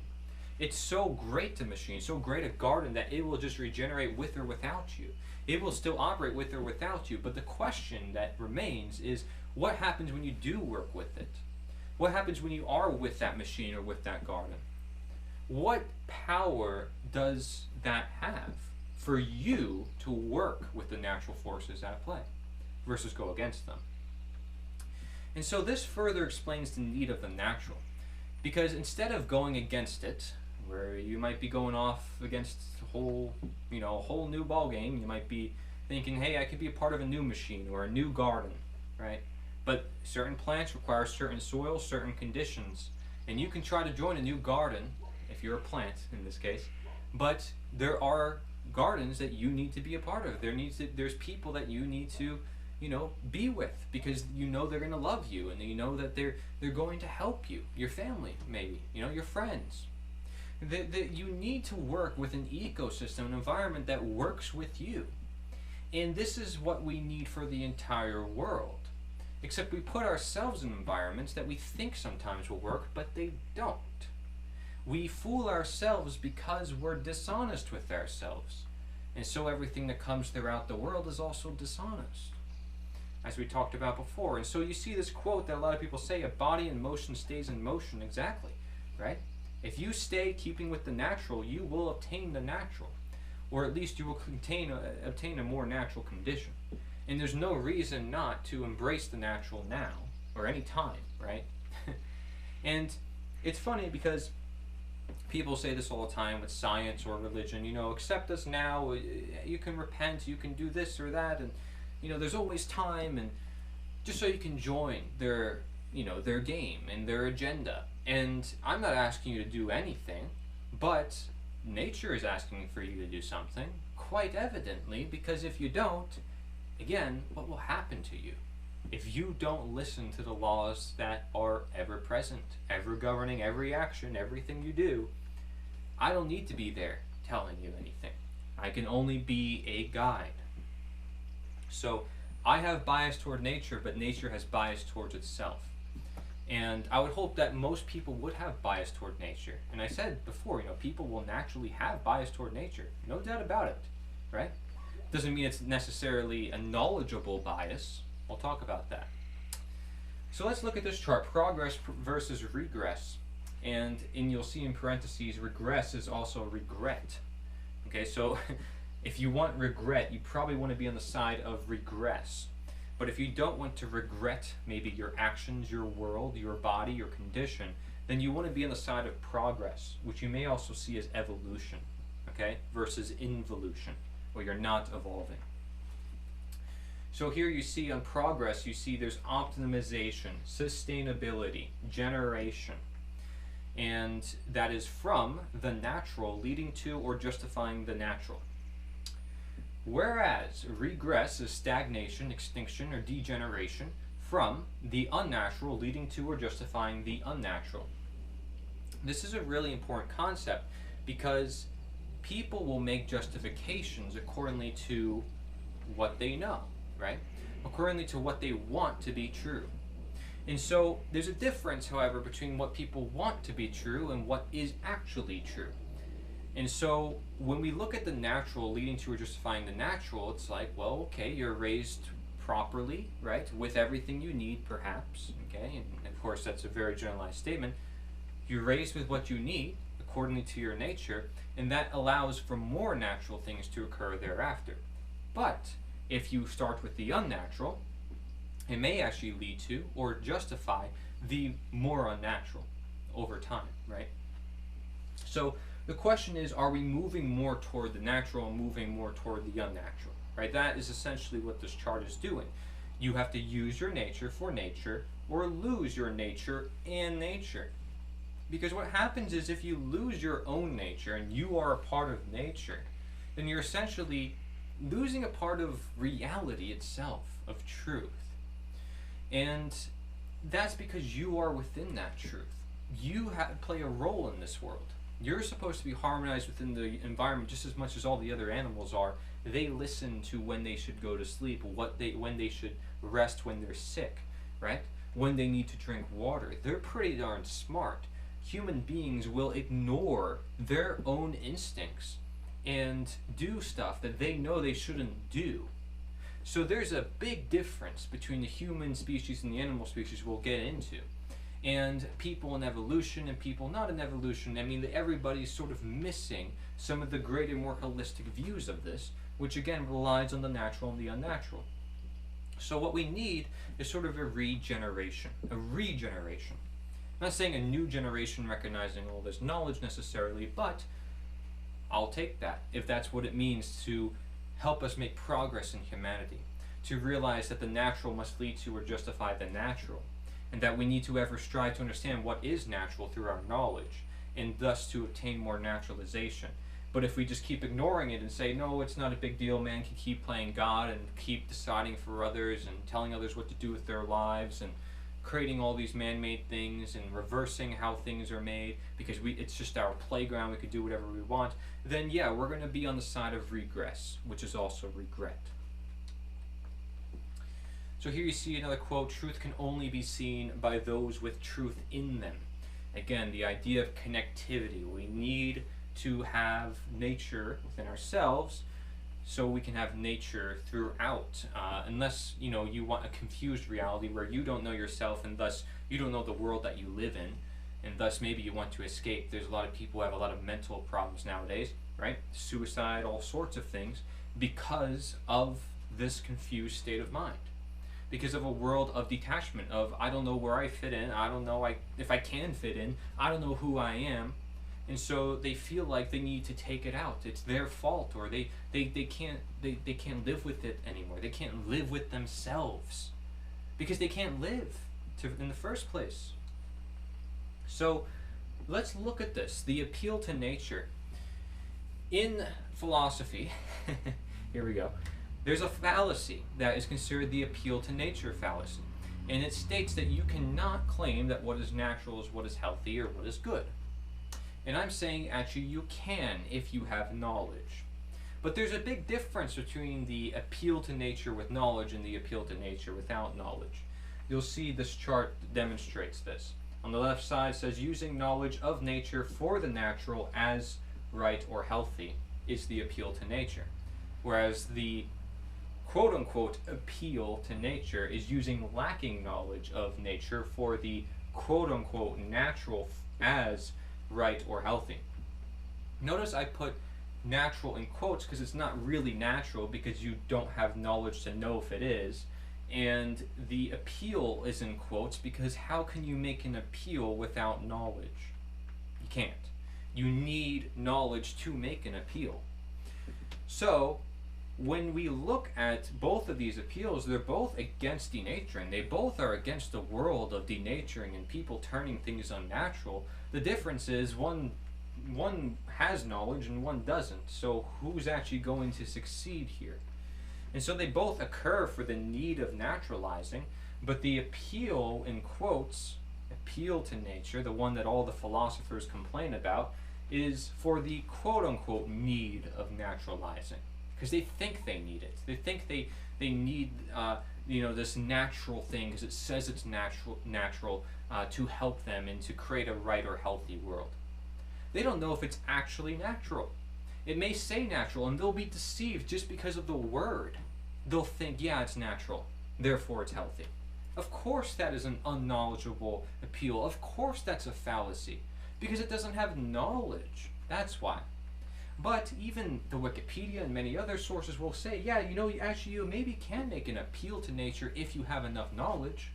If you can define what right and wrong is and what healthy is, right? What nature is, you can actually make an appeal to nature. But most people in their day-to-day lives, they assume like, oh, it says natural, so it must be healthier. Now, are they wrong to do that? Maybe not fully, because maybe they shouldn't be lied to, but they are. And they don't realize they're being lied to, or they assume, well, if I'm being lied to, at least I'm trying my best. But they're not trying their best because they don't actually know if they're being lied to. So it's important that we make the real appeal to nature and not this fake appeal to nature. When we make the real appeal to nature, we're connecting the natural as right, and it's what the philosophers first understood. First philosophers, I would say. And that is using knowledge against and for knowledge, right? A battle of knowledge, because philosophy is supposed to be a love of knowledge. So everybody shares knowledge with each other, and we kind of discern and understand for ourselves. We be our own philosophers, but we do get the general message that nature is meaningful across the board. We all understand that nature is this place we've inhabited that we need to understand. That is a collective understanding. Everything from there we need to understand, right? But at least we have a fundamental premise for everything else that comes from it. We have the roots in place, the foundation. And we may not have that foundation if we don't have the knowledge of nature, or we don't think nature is meaningful, if we don't have a natural authority. If we disregard nature in total and say, well, it's not important, then we're disregarding it. We're going to give way to the unnatural. And all of a sudden, now we're not talking about knowledge, we're talking about semantics and politics and all these other man-made manifestations. And we're starting to deceive each other. We're getting away from what we're really supposed to be looking at. And so Naturosophy is this appeal to intent, trying to find what is intended for us to live in, what is intended to use, trying to find out what is meaning, right? What does this mean? That's context. That is trying to figure out what it is, just as nature is what it is. Truth is what is. We're trying to figure it out. Whereas this fake appeal to nature is just unknowledgeable, and that's what most philosophers complain about. It's ignorance against and for ignorance, These philosophers are like, well, you can't make an appeal to nature fallacy, make an appeal to nature at all, because there's these some people who, use it unknowledgeable, right? So they're using ignorance against ignorance. They're being ignorant themselves, attacking other people's ignorance. It's quite hypocritical, because they don't recognize that you could potentially make an appeal to nature, but they never give it even a moment of chance of existence, right? So it's unfortunate, because that makes the idea that nature is meaningless, or that there is no natural authority to be understood. We can't have natural rights or ownership or anything of the sort. And really everything we understand from science and religion, a lot of it came down to the first philosophers. If it weren't for the first philosophers who recognized nature, we wouldn't really have anything else anyways. Philosophy-wise, science-wise, religion, may you argue, right? Maybe you say, oh, well, yeah, we would, blah, blah, blah, but still, the natural world is what we use to observe. The natural world is what we use to experiment, is it not? So nature is always meaningful, but this fight between the people and saying, well, hey, you're using an appeal to nature, and that's wrong. It's just always wrong. And these philosophers are like, well, you got to study this philosopher and that philosopher, and they're not encouraging people to be their own philosopher. They're basically saying nature is meaningless, right? We shouldn't be looking toward this one source and appeal to this greater sense of duty or purpose. And so they're making an excuse for the appeal to denature, which a lot of these philosophers are unaware of that they're doing. And the people, again, who are ignorant, who aren't the philosophers that are complaining, they're also making an appeal to denature because they're not making knowledgeable decisions. So the appeal to denature is really, this is the most important part. Okay, because the fake appeal to nature can give way to the appeal to denature, and the people who are claiming everyone's, oh, you're doing an appeal to nature, they're doing an appeal to denature as well. So, appeal to nature, again, using knowledge of nature for the natural as right or healthy. Well, what is an appeal to denature? It's using the disregard of nature for the unnatural as right or healthy. That's what the appeal to denature is, right? And so it's against naturalizing. So it's the complete opposite of the appeal to nature, and it occurs for need of denaturing, quote unquote need, okay? So basically, let's make a justification to use this man-made drug because there's this man-made disease. Problem react solution, right? Hegelian dialectic. Let's just create a problem and create a reaction so we can create a solution. It's all artificial, but it will create the agenda that we want. It will do exactly what we want, and so we're going to do it. And therefore, they're making this appeal to denature humankind. But never within that process are they considering, well, is there a world that's already present with already answers that we need to already consider, and we simply need to sit down and embrace it, and that's how we obtain knowledge. Their knowledge is, let's know our system, our government, our laws, our science, our philosophy, and we get wrapped in ourselves that we lose a sense of nature. So it's important we utilize knowledge. Again, this just emphasizes the fact that the knowledge is the only good. And so if we are to summarize these concepts, the appeal to nature is appealing to natural authority, and the appeal to denature is appealing to man-made authority. That's essentially what this is doing. That's it. This is the summary. I mean, if you're appealing to nature, you're saying, hey, there's this natural authority that we need to learn from. It's called nature itself. And then the appeal to denature says, let's ignore the natural authority. Let's just be the authority. Let's just do whatever we want. And we can justify it by saying, well, we need a new man-made solution to fix the man-made problem. And you just end up in an endless cycle because you never recognize nature. Again, this is where you have that idea of regress, where the unnatural justifies and leads to the unnatural. And it just keeps regressing into involution until people regret it into back. Then you start to have more progress, right? More progression. But it'll go back into regression if people go back to man-made authority, if that becomes the emphasis of humankind. So the goal is to bring it back to nature in the sense of recognizing natural authority, making an appeal to nature in the real sense. Here I have a video thumbnail about it. The real appeal to nature, defending the fallacy. It's titled Real Naturalization, right? True naturalization and appeal to nature, fallacy, right? You can go through fallacies. There's a lot of people who even will say, this fallacy doesn't hold up. This fallacy doesn't hold up, believe it or not. You got to think critically about the concepts. You need to be your own philosopher. But essentially, I made that video and I used some examples of different people who try to make cases to say that the appeal to nature is a fallacy, but even within their own language, they're proving that there's just not enough knowledge. The universal and absolute law is that natural justice, which cannot be written down, but which appeals to the hearts of all. That is the universal and absolute law. We talked about natural law before. We talked about the natural moral law, right? Natural justice, which cannot be written down, but which appeals to the hearts. We talked about how understanding in the hearts is what ultimately how we observe nature, is ultimately how we learn from nature. So instead of us just appealing to nature, nature technically actually appeals to us too. That's not to say nature has feelings for us. I can't say if it does or does not, right? But some of you might say you do know, and other people may say you don't know. But the point is that if we appeal to what reality we live in, to understand it more, then we can better live with it. And honestly, nature does appeal to a lot of people just by its appearance. And all it wants is the liberty of appearing, does it not? Right? Having the plant in your workplace makes you feel better in different studies, right? Drinking certain teas, doing certain medicinals, right? Having certain foods in your diet make you feel really energetic. I mean, it appeals to people. These are aspects of nature, and they do assist your natural nature in the case of providing benefits as such.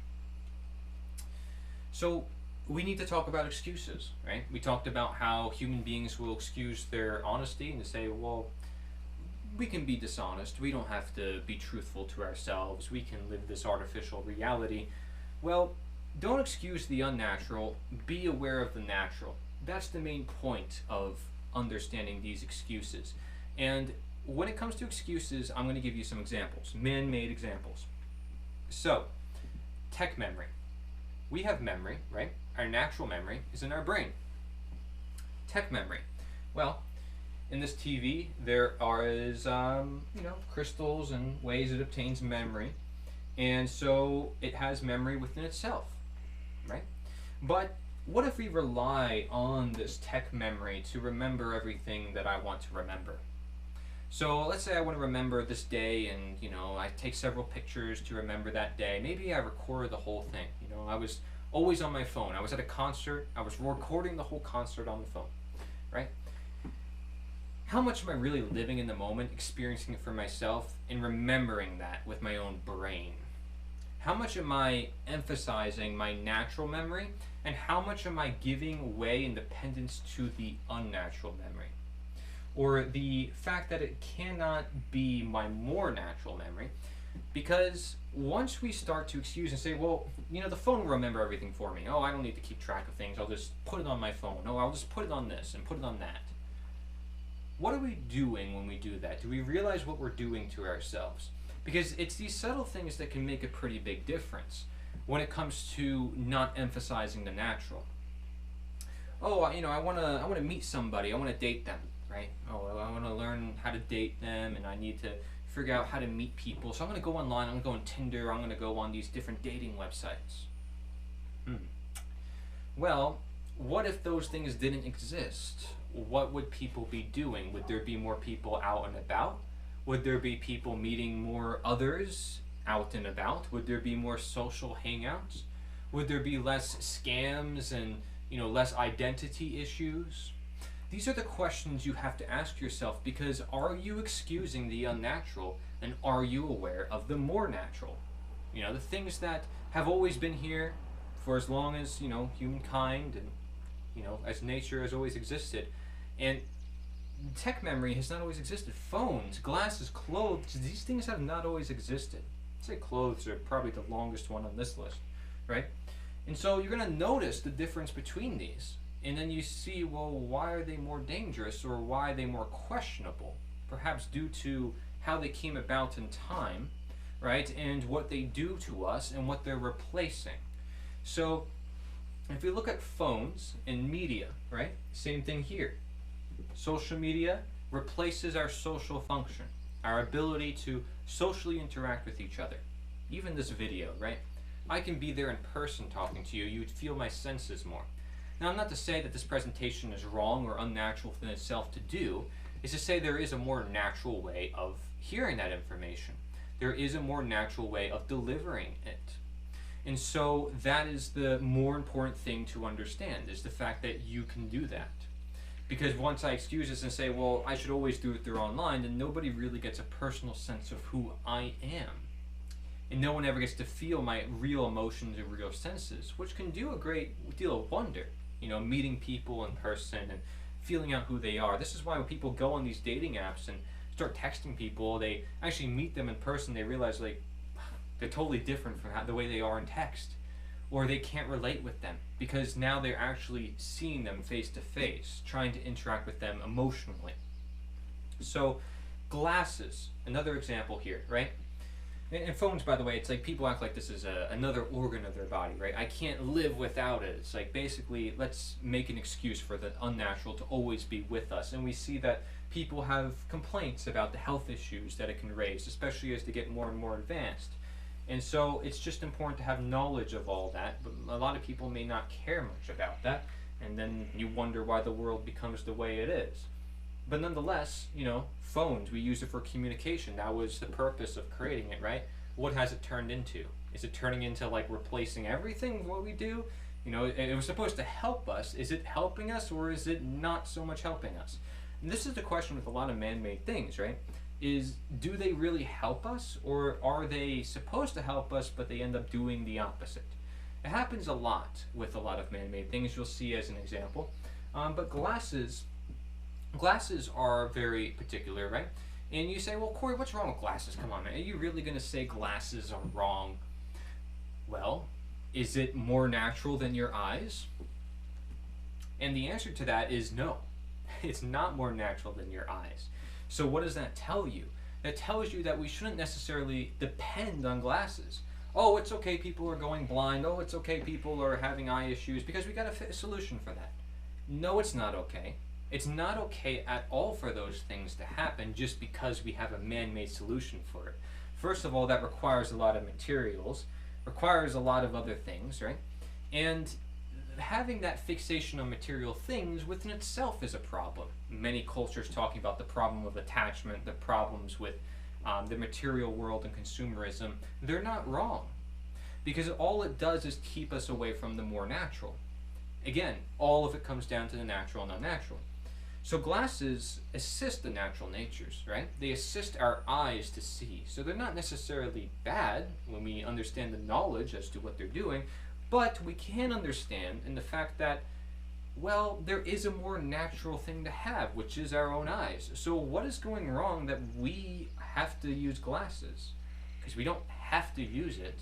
We choose to use it because of something that's happening. So unless we get to that root cause, then we're not really going to fix the problem, and we're just going to have more and more man-made things to try to, supplement is the right word, which is replace something that is missing. So in the case of diet, for example, oh, I don't have enough vitamin D, so I guess I have to supplement it instead of go out in the sun. You see what I mean? It excuses the fact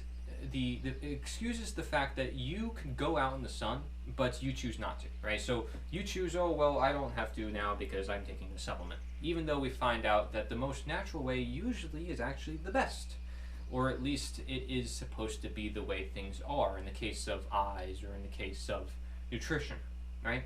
The bioavailability in nutrition is usually always better in the most natural form, especially from the sun in the case of vitamin D.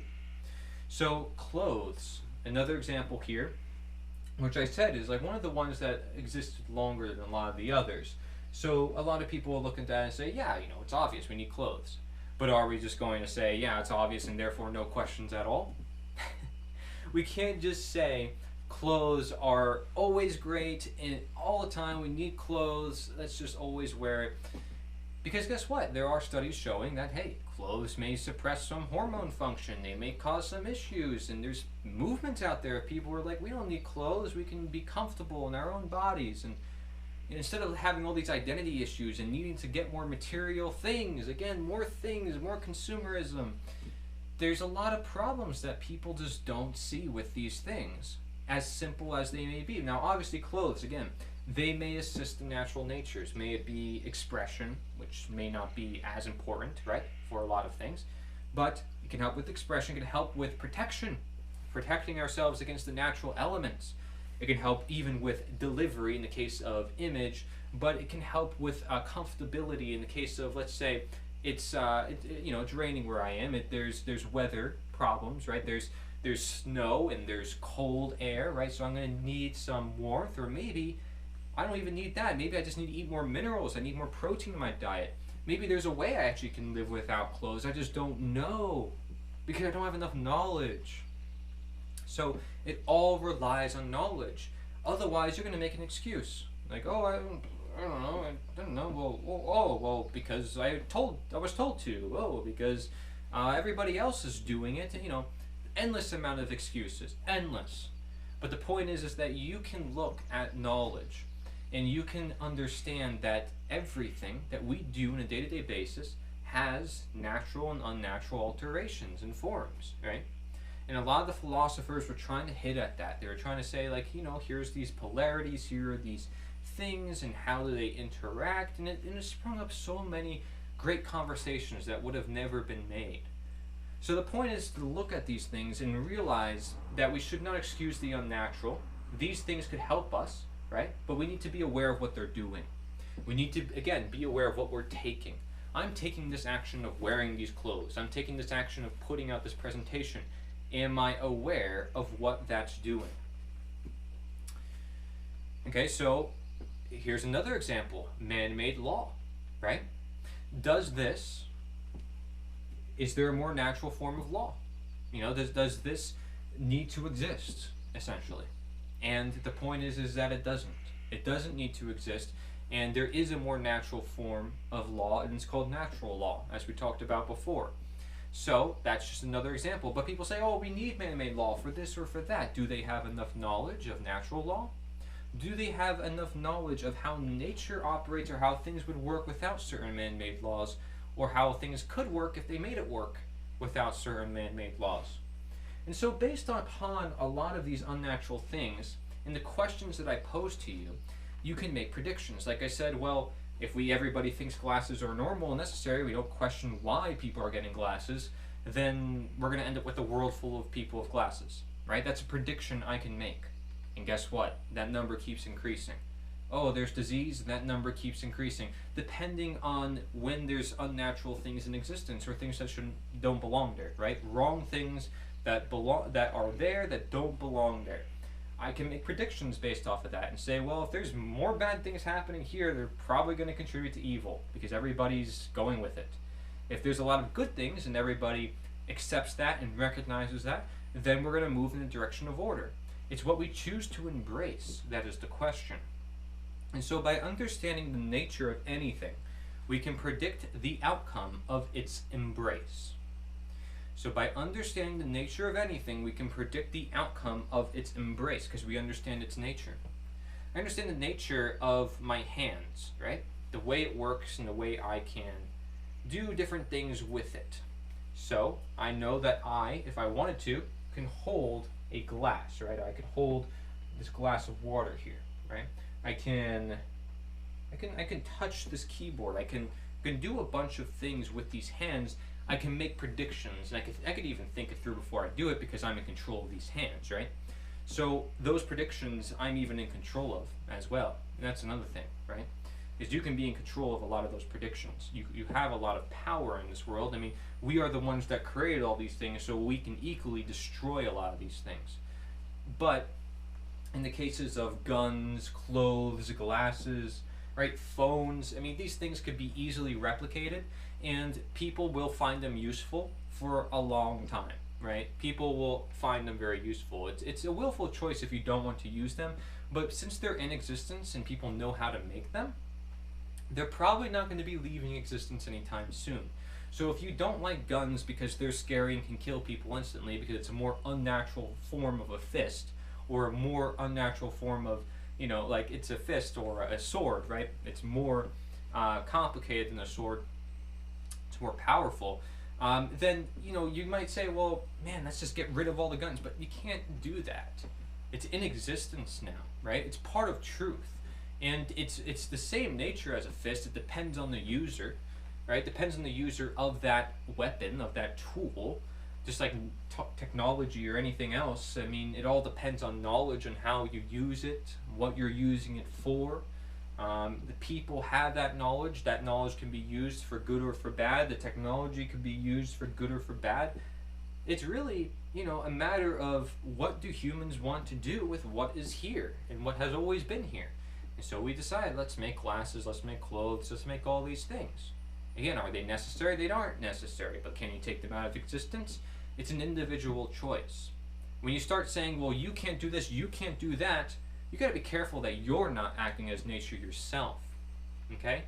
Because what's the whole point of education if it isn't to share knowledge? And are you educating people if you're telling them what to do with their life? You're not educating them, you're dictating to them. I'm not here to dictate to you what you should or should not do. I'm here to guide. I'm here to provide insight for you, to help you in your knowledge, your journey. And so here you see another quote, all art, all education can be merely a supplement to nature. Quote by Aristotle. So all art, all education, right? And I'd say that's pretty much everything. Education about everything. Art is, say everything is an art, right? Martial arts, cooking, right? Writing, these are all arts to me, right? And so it's all can just be a supplement to nature, because nature actually is an art, it is an education, right? And a lot of these man-made things, the further we go in time, they just seem to be more of a supplement to nature, but yet nature has been here all this time. So it's very interesting to see, and it's something that you might want to start picking up on in your own life. Nature to be commanded must be obeyed. Francis Bacon. And it's a very good quote as well, talking about how we need to align to nature before we decide to be God and decide what we want to do with nature. No, like we need to understand it first. Start with nature and end with nature. Don't just start with nature and then end with man-made authority and end with let's have man control everything, because now guess what? Man's going to be the start of every next person's life, which is what happens with fake naturalization. Oh, you're born in this government, you must be part of it naturally. They're basically saying man's authority is first and foremost, right? It comes first. First thing you learn in school, oh, well, you need to be obedient. Follow your teachers, what they say, right? Follow the schools. If you don't follow our rules, you'll be punished. Stay in line, right? First things they learn. So it's important that the first things we learn are perhaps the more natural things in this life. So if we go back to the idea of the natural moral law, we have to ask ourselves, if we own ourselves by nature, by law, by truth, by reality, try living your life without self-ownership. Would you? And I think most people wouldn't. Most people would not live their life without self-ownership. And maybe they'll give away some of their ownership to others, but their self-ownership themselves, they wouldn't live their life without it, because they know if they didn't, they wouldn't have their life. Most people want things their way, and this is why some people have ego trips, right? When they do get things their way. But most people want to generally be involved in their own life, and some people are content to, help others out with their own life. But the question is, are you still in self-ownership of yourself? And it's not that everybody's practicing it in full, right? But you wouldn't completely disregard it because you realize it is essential. And that is the point, is that nature is always there and you realize it's always there. And you simply are choosing if you want to embrace it or not. And if you're choosing to disregard it or ignore it, you're giving way to the unnatural. So try living your life claiming ownership over others instead of self-ownership. Go ahead, start claiming others to be owned by you. Would you do it? Okay, because, we can relate that to slavery of the past as well. But I know that you probably wouldn't do it because you know that it's wrong. And because you know that you do not belong to them and they do not belong to you, right? Even your own child, you recognize as they get older, they have a mind of their own. And they too recognize that. They're like, man, I want to be free. I want to do these things. I want to grow up. I want to start my own family perhaps, right? They recognize it too, naturally. Because that self-ownership is within our nature. And so if you're starting to claim ownership over others, what is that going to look like? What is that going to look like? It's going to start to look like a government, is it not? You're going to have to start being the man-made authority, is it not? What would you need to do in order to accomplish such? You'd have to create a system that makes it legitimate. Say, because I own you, I have to establish this rule and that rule, and if you don't do this, I'm going to do this to you, and blah, blah, blah, blah, blah, blah, blah, blah, blah, blah, blah, right? So that is what they would do to justify something unnatural, is to say, well, we need to create a whole new system that justifies this unnatural thing, because if you create a whole system that is also unnatural, it makes the unnatural seemingly natural. It looks like it. But what ends up happening is regret. And that's what happens. Trauma, abuse, all these things that happen within kids' lives or people's lives, anybody's lives, it's simply from following the dishonest world, the denatured world. And so if we are to look at the natural moral law again, we can actually summarize it with these 4 different other names for it. The law of cause and effect, the law of attraction, karma or moral law, the golden rule. Just think about all the many different names that have been talked about throughout history, detailing the same idea that human beings need to be responsible, that human beings make an impact in this world, and that what they do comes back to them one way or another, or it impacts the world around them that they live in, and therefore will impact them one way or another. All right, here's a quote: "The world is good-natured to people who are good-natured." Wow, took a genius to understand this. I mean, not really, right? It's not a hard concept to understand, the natural versus the unnatural, but we tend to contradict ourselves. And I'm going to get a little bit more specific about what we're really contradicting ourselves on. But here you see the golden rule is talked about in nearly every religion. Do unto others what you would want done unto you, right? Basically said so many different times. And it's important because if you can see there's a tie between a lot of these cultures and traditions, maybe it's because they're recognizing something naturally there in the universe, something that assists a lot of people's natures, which is to recognize that, if you think something is moral and right, well then live up to it, own up to it. And, don't do something wrong to somebody if you know it's wrong. Treat others the way you want to be treated. So if you want to do something wrong, you'd be like, well, how would I feel if it was happened to me? It's the same thing as like putting yourself in someone else's shoes and really feeling out how they came to be. See, we're all, I could say we're all connected. I could say things like, oh, well, we're all connected in the spiritual aspect of the sense. I mean, there's a lot of people who might say stuff like that, and that's fine, right? But the point is that we're all human beings. So that's why, we have shared natures, and we all have the same capabilities to understand the truth. We all have the same abilities to understand knowledge, to have knowledge, to utilize it in different ways. And, we created all these systems together. And when we come together and create systems, magic happens, like these religions who are compiling tons of texts and great knowledge. And why not learn from all of them? If they're all especially sharing something that is really crucial, why not, right? So there's this book out there called The Tao of Right and Wrong, where it does that. It basically looks at every single different culture out there and different religion and says, well, you know what? There are common trends within these cultures and traditions. And it's important to look at this because, it says in the top corner of this book, rediscovering humanity's moral foundations. They're there for foundations. This is why people still follow religions to this day, although they're becoming less popular, because people realize, some of it is used for control and mind control and preventing the individual from thinking for themselves. And I think that is really good of a development. That being said, not to say that we should just ignore everything that they taught and think, oh, it's not symbolic or there's nothing to learn from it.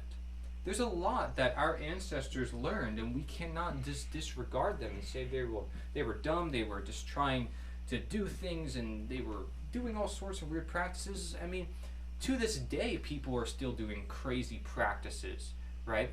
Being all sorts of chaotic and different means. And I see the same trends now as I see back then. We just simply live in different environments with different tool sets. And I think the people back then would do the same thing that the people are doing now if they had those tools. The difference is that perhaps, the health may have been different, and the different foods and stuff like that. But again, it's just a matter of the world that we create for ourselves that determines how we're going to be nurtured into the next world and, the natures that be. So if we are to look at the common trends, what we see is the law of general beneficence, which states that what is negative, there's a negative and there's a positive here in this law. Most of these cultures and traditions said do no harm, right? And they also said encourage and protect life. Very common theme. Then there's the law of special beneficence.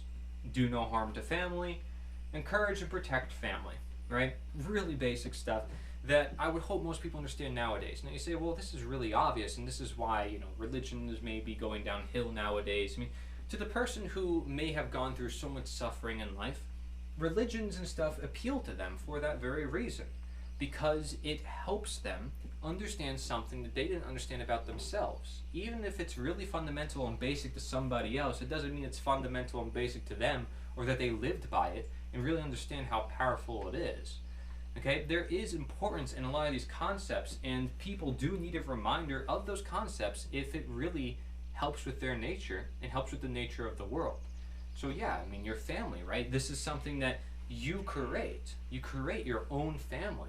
They're your bloodline. That's what you're passing to this world, and you want to carry your wisdom with them. So I'd hope you'd want to encourage and protect your family. I don't care if you come from a religious background or not, right? Again, I don't really take bias in that. I don't really care. I care about these concepts. I care about these laws. I care about humanity, nature itself, right? And so, do no harm to family. Yeah, I don't want to do harm to anybody, right? This is as the first law said, but especially also to myself and family, which people forget that aspect. It's like I don't want to do harm to others, but I also don't want to do harm to myself.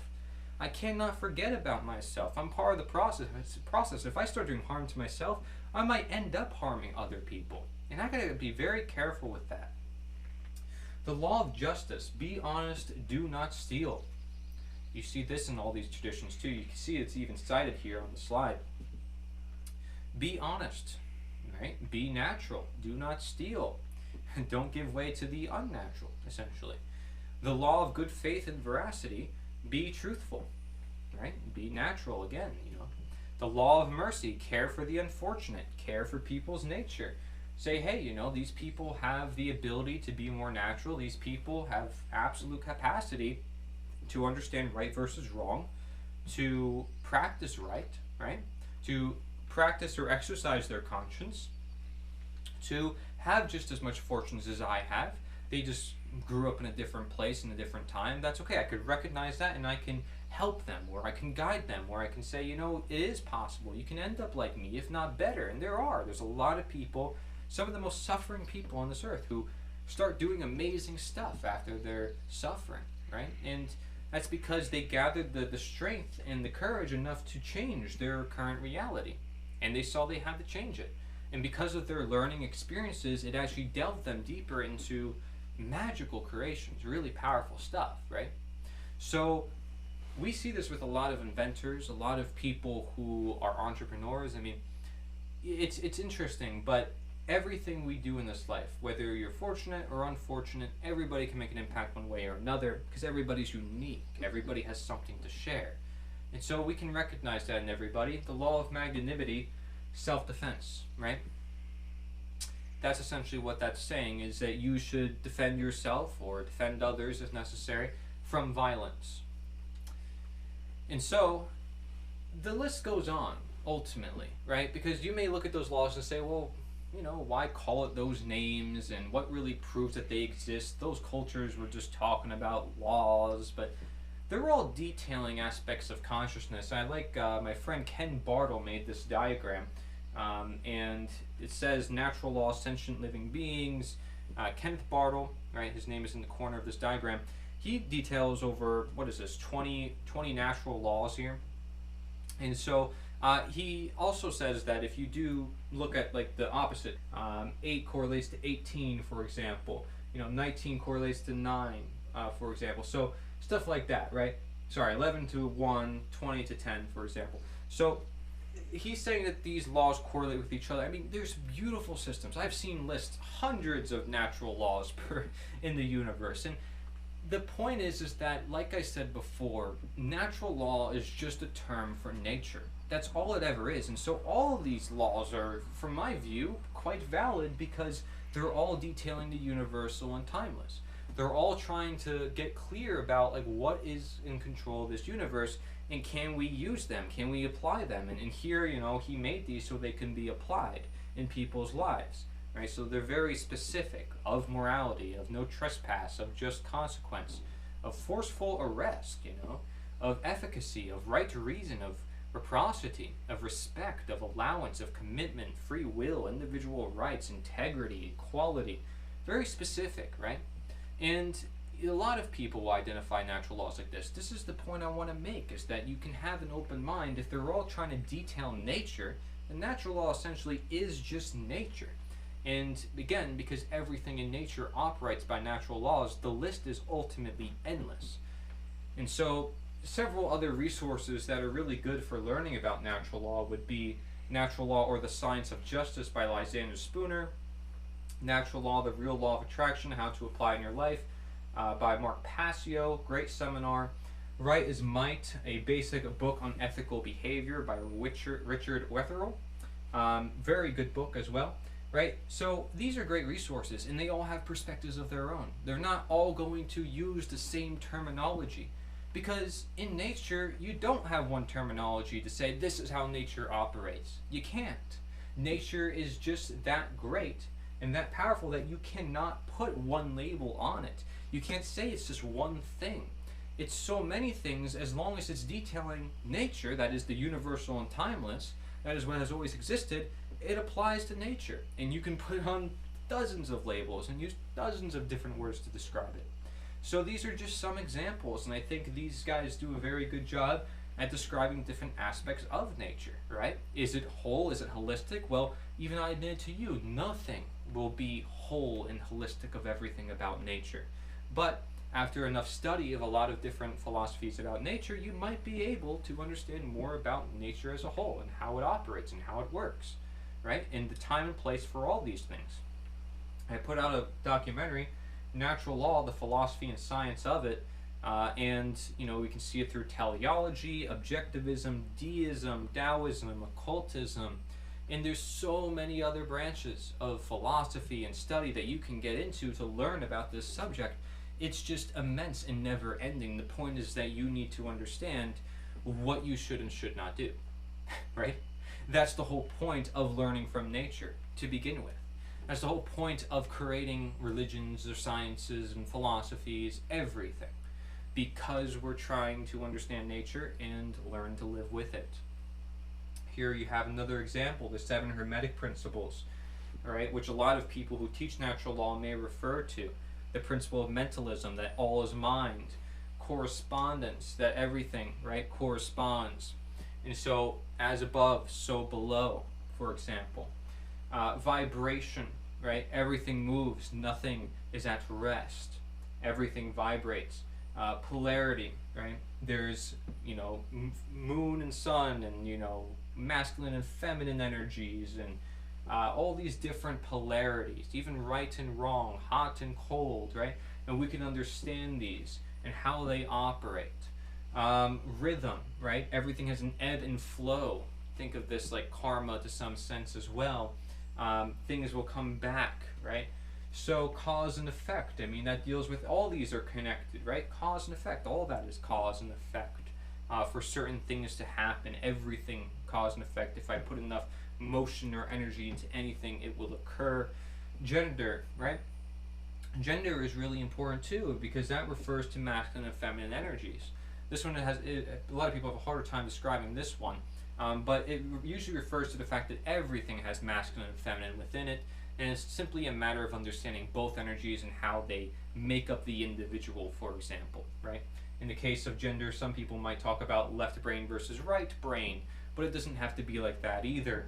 Cause and effect, some people might want to differentiate and say there's a causation field and there's the effects field, and we need to focus on the causes, because if we get clear as to the causes, then we're not stuck in the effects. We're not stuck as to the result condition of the world. We're trying to change it. Thus, we need to focus on the causes and not get stuck in the effects.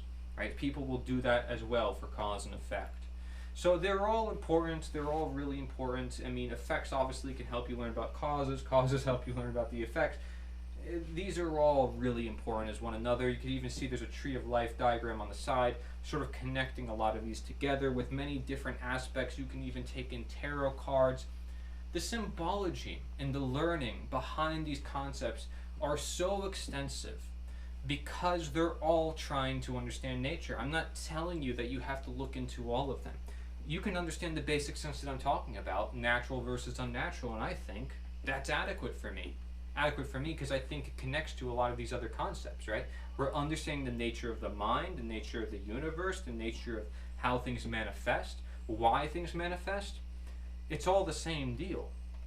So this connectivity, we see across the board, right? Even just simply our human selves in the natural world itself. You have a tree stump and the human fingerprint. You see that we are nature, right? We are nature, and maybe to even emphasize a little bit more, we are part of nature, right? We are part of this integrated whole. And so we can't say that we are nature itself, because I'm not that tree, I'm not you, but we are part of each other, right? We are connected with each other to some extent because we communicate with each other. We interact with each other. Every day, all the time, people are interacting with each other and the trees and the environment around them. And so we do have a connectivity, and it's really amazing to see that even down to the smallest atom We can see some self-reflection and some order within the universe potentially, right? But we might also see some randomness. I mean, but then if we see that across all scales, we see that as an order.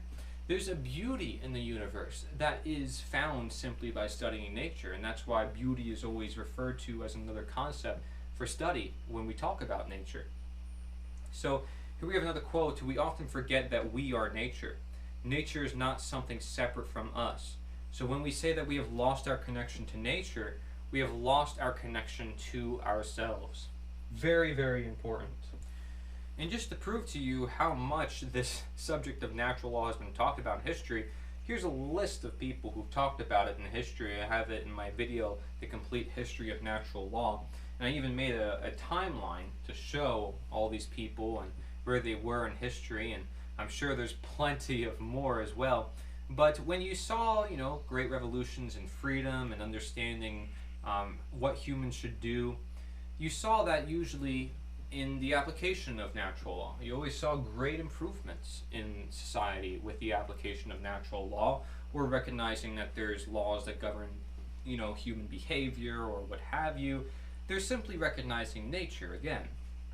So this list is extensive, right? It can go on forever and ever, but essentially it's a lot of people. And to say it's just one way or the highway is not going to do it for me, because nature is a very complex subject to study, and I don't think we should necessarily wrap it in sophistry either. I think that people need to really reflect upon it for themselves and consider a lot of these views, right? Look into them a little bit and really see what these people were trying to say. And these people live lifetimes, right? And they experience different things to help them see more things. And there's a lot nowadays that people aren't experiencing. Again, we've replaced a lot of things within our nature and our natural reality with unnatural things, to the point where we don't even realize, because we live in an unnatural world. We have an unnatural mind sometimes, maybe you see, that we don't always look at everything. So in the case of veganism or non-human rights, this might be one of those gray areas that a lot of people like to look at. And, it's something that is really important to look at. The fact that animals share empathy and they have, these emotions like humans, and they can feel for us and we can feel for them, and we can sort of nurture them the way that we can nurture other human beings and children. And I think it's beautiful that we share our compassion with them. That being said, we need to look at the history as to, how long have human beings been eating meat? And, is this something we can really take out of our nature? We see that nature and what is natural is so important, as to also understanding what is right and wrong, as I have detailed. So to really ignore that in the face of diet and nutrition and all the different factors, it's really hard to say there's one answer. In the same case with natural law, to say there's one way to teach natural law, there just isn't. There isn't one right action, there isn't one right guide. There is many great right actions and guides, and it depends on time and place. It depends on many different factors, and you need to learn for yourself. That's not to say it's all relative and dependent on purely human beings. I'm still saying you have to learn. I'm still saying there's knowledge that you have to obtain from nature. I'm still saying there's a source you have to look at, right? So if we're looking at non-human rights, right, because I'm saying we have human rights that we determine from natural morality based on our nature, then we have to look at the nature of animals. Their nature is different from ours, right? We have different capabilities to them, and that's why I made a documentary called Veganism, and it basically looks at it and says, well, is it natural? Is it moral? It's about 1 hour and 30 minutes long. I also have another video talking about the problem with animal rights, where I go over several different perspectives, and you can see that there can be some conflicts, even just applying the morality to the animals, and it's in the sense of saying, well, what if it is true? Even then, it doesn't seem to always align up. And of course, you can look at regenerative agriculture and using livestock with farming. It's beautiful what human beings can do. It's also extremely dangerous and destructive what human beings can do. It's a matter of choice here in this world, and all I want is for people to have knowledge behind what they're doing exactly. So we're going to go into very specific examples as we move on as to the natural and unnatural world. And so this is just one aspect that people like to talk about, But I think there's a lot more natures within it that you'd have to identify. Is the diet natural? Is the environment natural? Is the farming natural? Is the animal natural? Are you in a natural environment? Because this is all going to determine everything else. If you don't want to eat meat because you care about the animals and their lives, but you also care about your life and the life of other human beings and the environment and nature as a whole, and it's a very complex topic because you have to be looking at all these natures. And animal respect, I think, is fantastic because it applies morality in a greater sense. But let's also not forget our own morality to our own fellow human beings and to the universe and everything in creation, right? We need to recognize that there's other natures present, and if we don't understand those, it can often backfire. We can produce counterintuitive results. The connection between instinct and conscience, and doing harm to animals, doing harm to ourselves, and nutrition and ancestry, right, and environments and exportation and fasting and different types of food. There's a lot of foods out there that may not be so natural, not just fast food, not just processed food, but plant-based foods that have never existed before. I mean, these are things we have to question, and there's too many things that need to be questioned that aren't going to be questioned unless you start questioning everything. And so I encourage you to do that. Really what we want and what's ideal is for the whole environment to work together. The individual and the animals and the plants and the sun, the whole ecosystem, one and together. That is the goal, and that's why regenerative agriculture can be the whole deal, because you have the animals, you have the plants, you have the humans all working together. And so perhaps the answer is not so clear, and that's why it's not so profitable, but there is an answer nonetheless, and it relies on consciousness. The fact that I want people to be conscious of everything, living things, not just sentient beings, and everything within their environment, because everything interacts with each other. And the idea with Stoicism, talking about the community of humankind, really details this, because to recognize that we're all connected and that community is formed when we have that natural affection toward each other, when we really care about each other. And that is something that is really crucial if we want to move forward, is that idea of love, of care. If you don't care about nature, where will you place it? Below you or above you?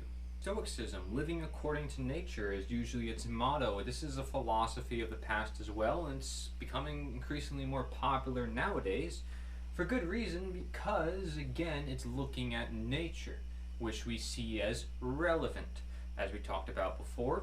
Stoicism, and here's a slide about it, nature and the community of humankind. I did not make this, but I pulled it from a presentation about Stoicism. It says we ought to live in harmony with nature. There is nothing to be gained from trying to resist nature's larger processes. Resisting them produces frustration, anger, and disappointment. We ought to embrace nature on its own terms and accept our place within it as limited, finite beings with limited power and a limited lifespan, but also as parts of something much greater than us. The self in Stoic thought is intrinsically a social self. From this natural affection stems the Stoic ideal of the community of humankind. Right? So this is really important as a concept because, here you have another philosophy looking at the importance of nature, and a lot of people don't always look at, nature, again, in philosophy. So you may want to say, hey, Transcendentalism, Stoicism, all these other philosophies, great. They're talking about these concepts too. That's great. But it's no surprise to me because they're all trying to find the answers here, and they know where to look. Remember I asked you in the very beginning of this presentation, I said, do you know where to look? And I think that when you look at a lot of these, you start to understand that you know where to look. It's looking at a place that is universal and timeless, that always exists, and one that you have to learn to live with. And those ideas are ever growing more because we are ever growing detached from them. So the natural moral law can be summarized as we collectively reap what we collectively sow. Right? We said this on an individual level basically before, But also we can apply it to the collective, because individually, if many individuals take certain actions, then what you have is a world that's created out of so many of the same actions. And so if everybody doesn't understand what is natural and what is unnatural, then you live in a world where people may not know what to have, right? What to persist. And so things will exist that a lot of people, most of everybody, are not going to recognize as wrong until more happens. Until they finally realize and say, well, it's not so necessary to have this thing or that thing, or there's more we can learn from this, and we shouldn't have just limited ourselves to this. We shouldn't have necessarily just done this. We should have looked at the more natural options. We should have evaluated more of our options, right? It's like taking a pharmaceutical drug and realizing, darn it, it did not help me after all. I need to do something better for me. And that better means something that works with your nature more. And so that's why certain drugs do really good over a long period of time, and other ones, they go on the market, they go off in the next month or the next few years, and people find out it's causing all sorts of things. And then soon you have a bunch of man-made drugs and nobody knows what's going on, because now you have a bunch of diseases, and it's really hard to identify what the root cause of the problem is, because there's too much going on, and you aren't the person, say the doctor's not the person that they're trying to heal. That's why communication is really important, so they can share knowledge between each other and distribute and find out what really was the problem. We collectively reap what we collectively sow, because it is the humankind that is a community. We're all connected. All our actions contribute to each other, influence each other. We see that children mimic the actions of adults. Even adults mimic the actions of other adults, right? We are living examples toward each other.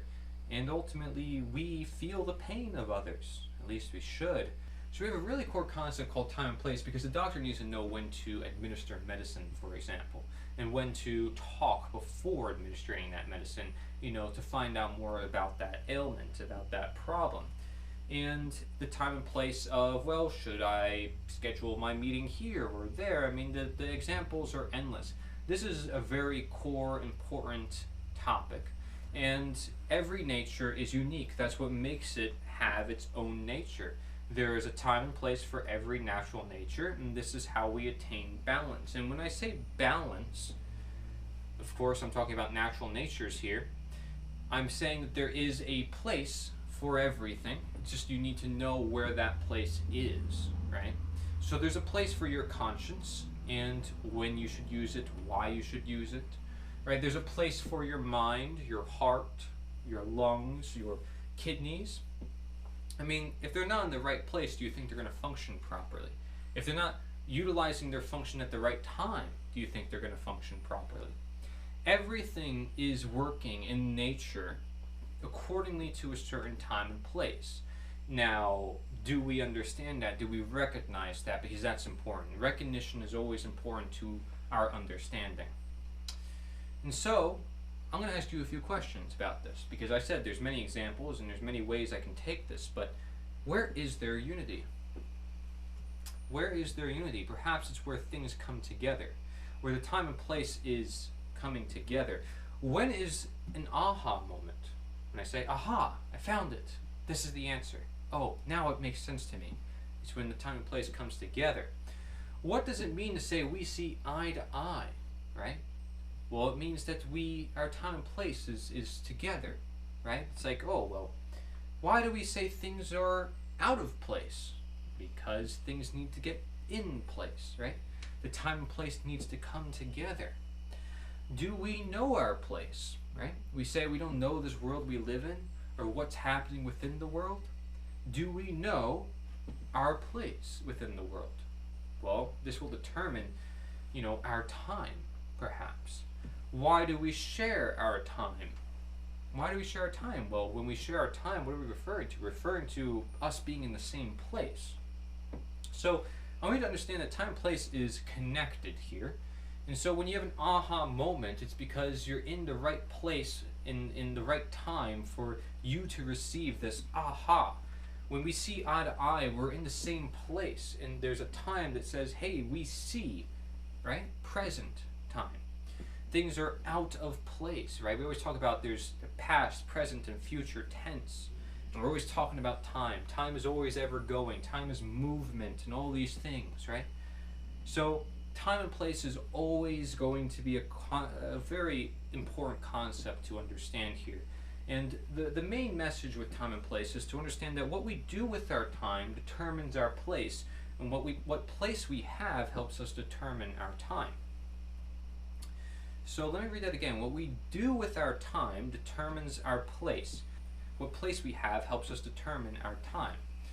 So, what is time and place made by? It's made by human beings, right? Because I decide what place I really want to be in, and I create this concept I call time. But am I really in charge of all the times and places? I need to learn what the time and place of things are, right? So, to some extent, you could say some of the things are made by humans, and some of the things are made by nature. But again, humans are sort of the interpreters, the observers of nature. We're taking it through our filter. We need to understand what we do with it. This is how we get a morality. So, what we do with our time. So let's say I choose, hey, with my time I'm going to write a book. It's going to determine our place. Okay, well maybe in the future I get to talk with this person, I get to be here and be there. I never expected to be there, but I'm in my place because this is what I did with my time. That's what made it valuable time. And it gave me a valuable place in return. Now what place we have helps us determine our time. What place do we have in this world, right? What place are we to be in? So let's say I'm in a certain home, I'm in a certain household, I'm in a certain medical place, I don't know, what have you, but it's going to help us determine our time, whether it's patience, whether it's, what we want to do with our life, how long we live. These are all aspects of time, because it takes time to do all those things. And everything takes a matter of time, but everything also requires a matter of place. So these are virtually connected concepts, and I want you to understand that. This is a very important concept to understand, because we talked about it quite a bit before when we talked about, well, glasses are useful, but is it always useful? There's a time and place for it. As long as we understand, however, the time and place for eyes itself. The fact that it's supposed to work, right? The fact that it's supposed to be here, the fact it's supposed to see, that's the time and place for these things. Here you have a quote, have a time and place for everything and do everything in a time and place, and you will not only accomplish more, but have far more leisure than those who are always hurrying. Isn't that interesting, right? If you do everything in an orderly fashion, in the sense of you understand where things should be, where things should go, think of it like Tetris, you will not only accomplish more, like in the case of Tetris, but have far more leisure. Because there's people who are like, oh my gosh, I'm running out of room in Tetris and I don't know where things should fit in. And I can't fit in all the pieces. I can't get more pieces in because they messed up, right? They screwed up. Now there's a lot of people who screw up in this world, and all the time we make mistakes. That's okay, but we learn. We learn time and place. And what happens? The more we do Tetris, the more we get better at it. I mean, it's an analogy that works perfect for time and place, but your time to put that block in the right place. And if you don't put it in the right place, what's going to happen? You're going to mess up. You're going to have to compensate, try to work around those pieces, and try to make sure that it works.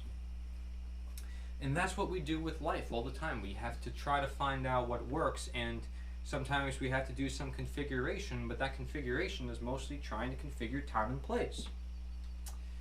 Each one of us matters, has a role to play, and makes a difference. Each one of us must take responsibility for our own lives, and above all, show respect and love for living things around us, especially each other, right? Living things, all living things, animals, plants, the environment, and each other especially.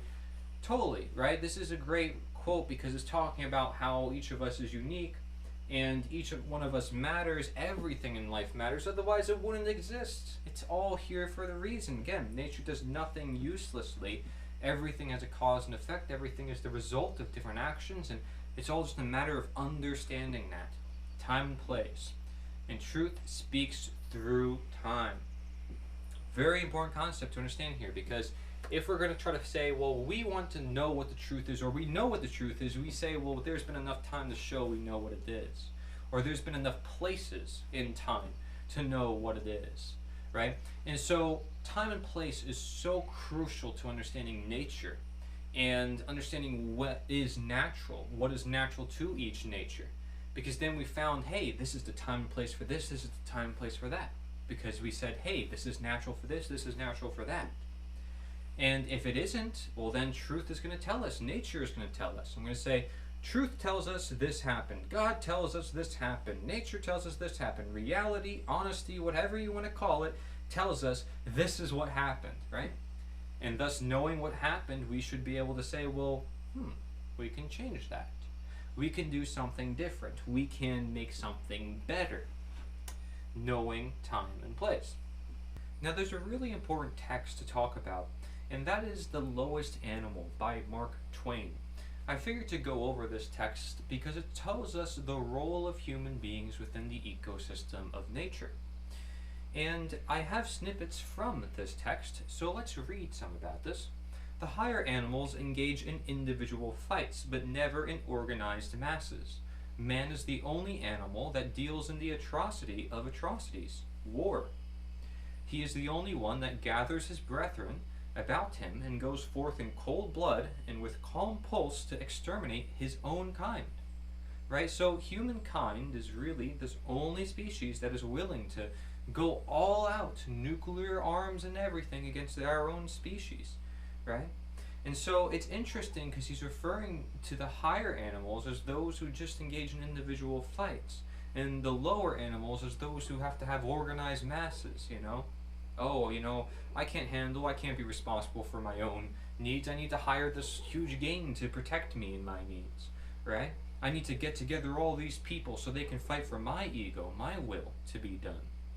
And so man is the only animal that deals in this atrocity, which is called war. And so many people are like, well, we want to put an end to war, love and peace on earth.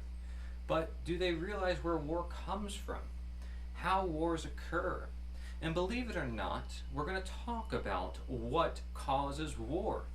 What causes humankind to be a lower animal when we're supposed to be higher, are we not?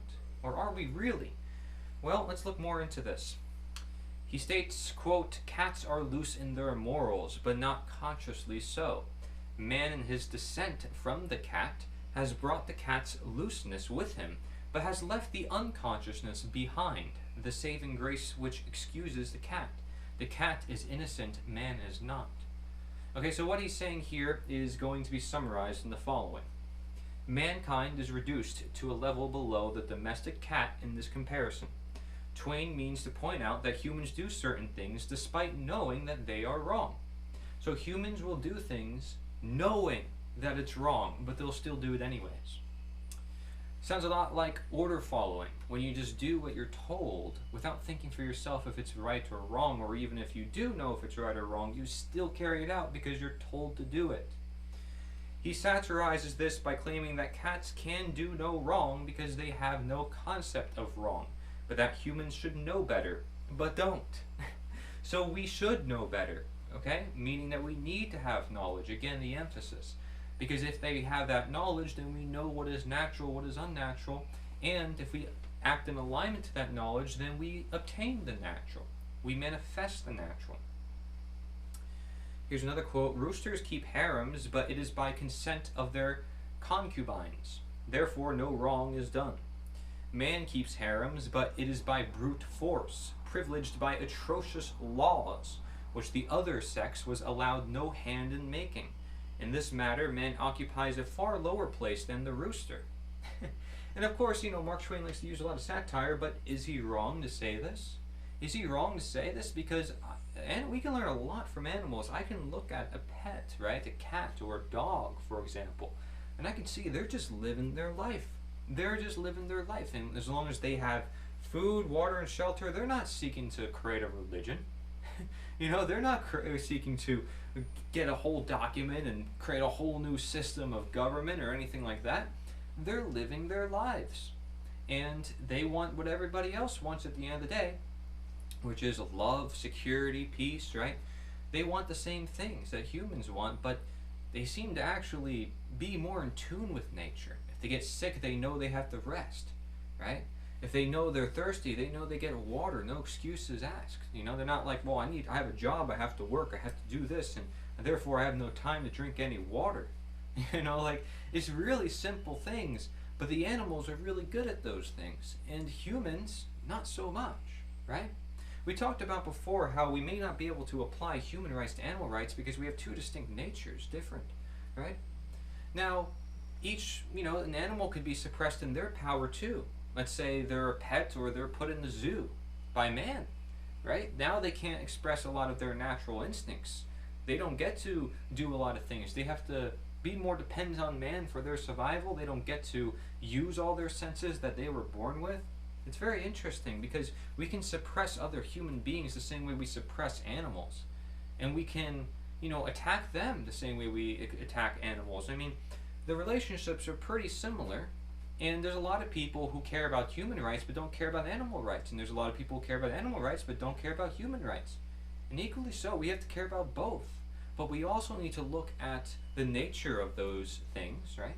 And the nature of the environments, right? To look at the holistic view of life. So we're not just limited on one box of viewing the world.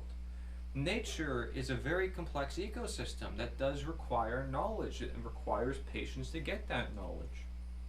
And so, here he's saying, roosters, they have consent. Man won't do it by consent, right? He doesn't care about consent that much.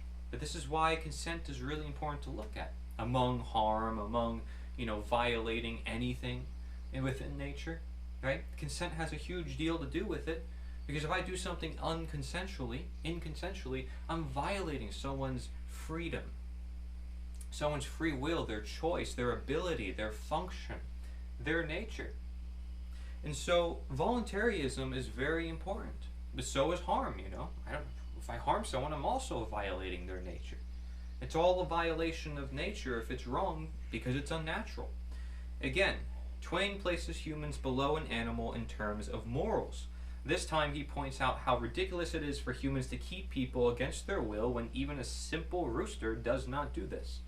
The satire comes from making the conclusion that because roosters get this right and humans don't, roosters are the superior being. They understand consent and humans don't understand basic consent. Yet again, remember, humans are in the capacity to. So that's the difference. It's like, well, do we learn about consent? Do we promote consent? Is this something that is part of our daily life? Is this something that we lose over time because of certain reasons? Because let's think about it, right? If we don't value consent, then people who do non-consensual actions might be able to get away with it a little bit more. That doesn't sound so safe to me. Here we have another quote, man is the only religious animal. He is the only animal that has the true religion, several of them. He is the only animal that loves his neighbor as himself and cuts his throat. If his theology isn't straight, he has made a graveyard of the globe and trying his honest best to smooth his brother's path to happiness in heaven. In the process, wiping out tons of populations. How many wars have been fought over religions? Right? And what is a religion? A lot of people may say, well, it comes from the word religare, which means to bind, to hold back, to thwart from forward progress. Well, it's very possible that is the roots to religion. It could also mean religio, which means to reconnect, right? There's different ways you can look at the word religion. Nonetheless, they do divide people if we don't see a sense of connectivity, like we talked about before with the golden rule. If we can't see what they all share, if we don't look at the moral undertones, if we don't seek to evolve past ideologies of past trying to figure out who we are, at this point in time, we should have figured out more of who we are, not less, right? We should be evolving, not regressing. So it's amazing, we're the only religious animals. We will have all these scripts and say, you have to do this and do that, and this person's in this position and that person's in that position. And maybe say, hey, it's within our nature to do so. I mean, hey, we are talking about our nature, are we not? But we need to see the hypocrisy within our nature, because some things don't always line up. He's using sarcasm here on purpose.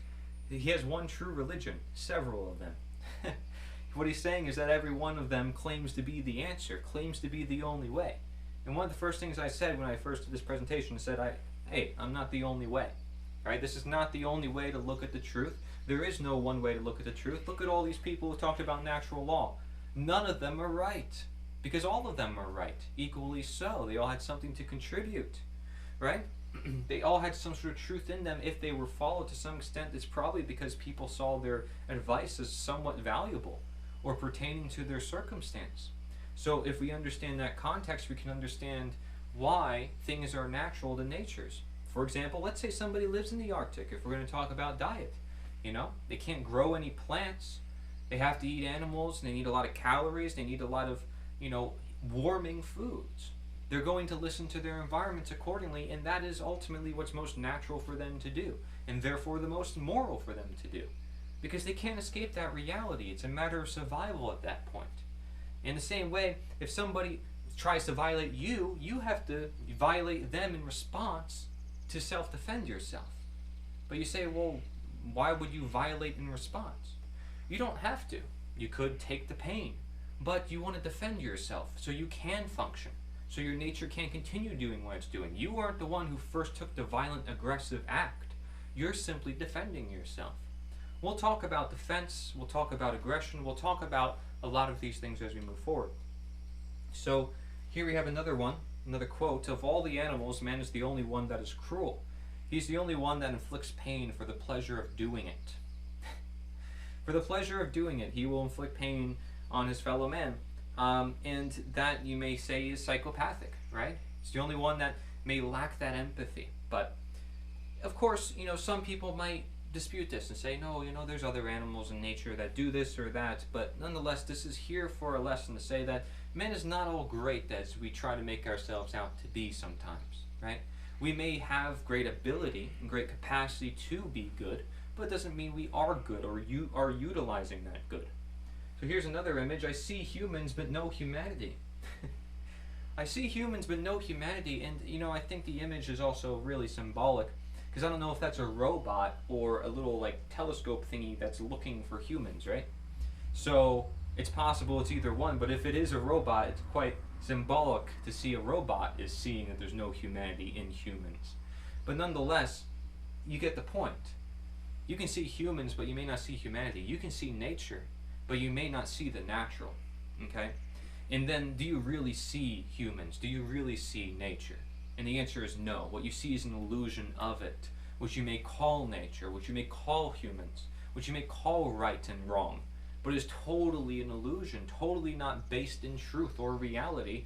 It's not looking at the nature of beings or things as they are to be. So we need to get deeper into understanding our world, and this is essentially the real pyramid of how this world works. This is how the world is, right? Humans are actually at the bottom. We're not at the top. We need to respect what is above us, which is figuratively what's below us in real life, right? In reality, we say, yeah, the ground is below us, but then we also say heaven's above us, and we got to look up to the skies, and the dead souls go into the stars, and equally so, yeah, we should respect the above just as below, just as we talked about before, the Hermetic principle of correspondence, as above, so below. They're both as important as each other. So, humans are just as important as the soil, but why did I flip this on its head? Why is the soil most important and all the life, the living things, are after? Well, it's because nature comes first. Nature comes first. Without the soil, you can't exist. Without the earth, you can't walk. You cannot live. And we see this as self-evident in nutrition, in every environment, that you need bacteria, you need good soil, and otherwise you can't grow any food, otherwise the animals cannot live, otherwise your gut bacteria cannot flourish. You cannot sustain yourself without nature. And so you have the greens coming after the soil, but the soil comes first, and that's why the soil determines the nutrient quality, the food quality, the air quality. The plants contribute to the air quality. The plants are right under the soil, and humans come last because we're not all that important as we think we are. We came as the result of everything else. Even if I were to flip this on its head, the soil is still taking up the mass of the pyramid. We still have to stand on something. So no matter what, the soil is the most important part. That's why I flipped it on its head. It doesn't matter which way you look at it. The soil is what comprises of most of nature. Nature is what comprises of most of nature. Humans are but a distant piece of time, right? And so we need to realize our place. It's not all high and mighty. We don't have claim to everything on earth, right? You say, oh, I want to close down this beach because I'm worried about this and that. Do you own that beach? How long have you been here? This beach is not under any human authority. This beach is for all of humanity to share equally. It's been here longer than all of humanity, right? So that is recognizing our power and where we stand in reality. Another great text is Ralph Waldo Emerson in his text called Nature, and of course his other one, Self-Reliance. And these are just some points from a slide that I saw online, and it states God is always near. Again, nature is always near. You can just replace the word quite easily. He reveals himself everywhere and at all times in nature, maybe because he is nature, that is the expression. In his presence we feel real delight in spite of sorrow. We talked about, there was a quote, somebody feels real happy being with the stars and the sky and the wind and the elements, especially when you go away from it. Nature gives us better, higher thoughts and emotions because we're looking at this greater whole, this universal timeless whole. I can look at this tree that's outside me right now, and it's probably lived several more lifetimes than me, and it's been there for a pretty darn long time, and I can't survive without it because I need the oxygen, you know? And I'm not going to go hug the tree necessarily, but I have to recognize it's important to be there, right? I'm important to be here too. We're both important toward each other. I help the tree, the tree can help me. Does the tree depend on me though? The tree has been here way longer than me. It doesn't actually depend on me, but more so I depend on it.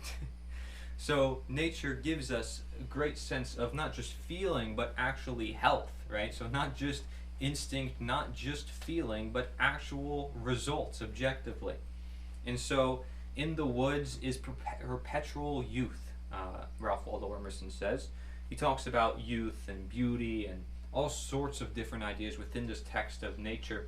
A very good text I would recommend for a lot of people who want to study the philosophy of nature. It's one that I include within my second book.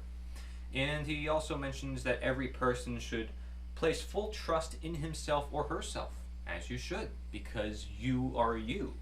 Never conform. It's one of the main issues with society. And society is not nature, is it?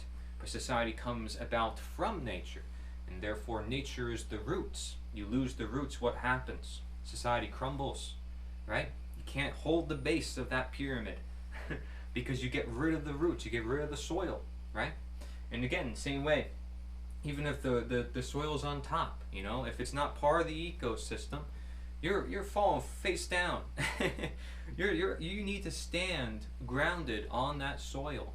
And you need to realize that soil is what's keeping you up, right? And so if that soil is, hey, you know, let's say you are flipped upside down like that other pyramid, right? Where the soil's up top and you're below. Well, you better hold on to your life then too, because the soil's still above you, right? So no matter way you look at it, the soil is important.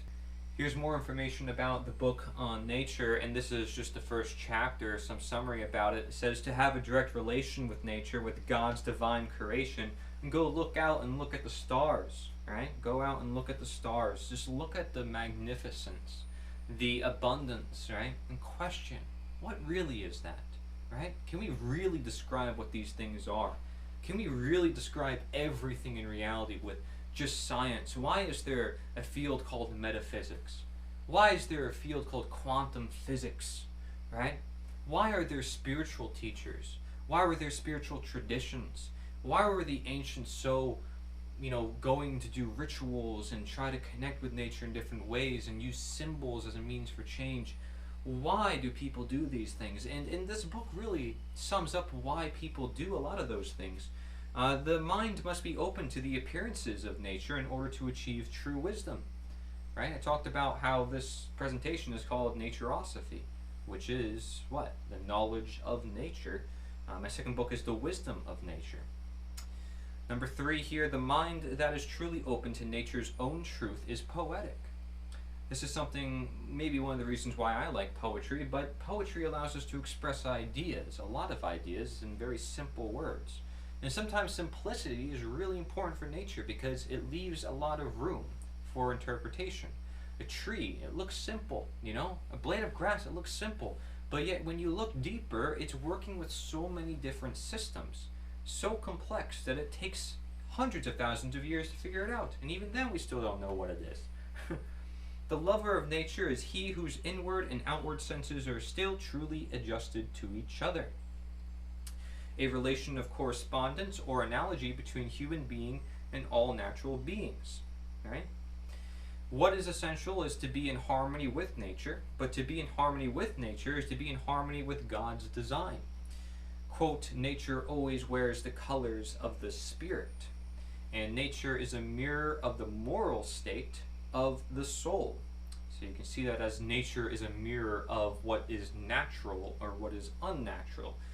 Thereof our actions, thereof who we are and who we make ourselves out to be, because usually the soul refers to our core essence, what makes us us, the self, right?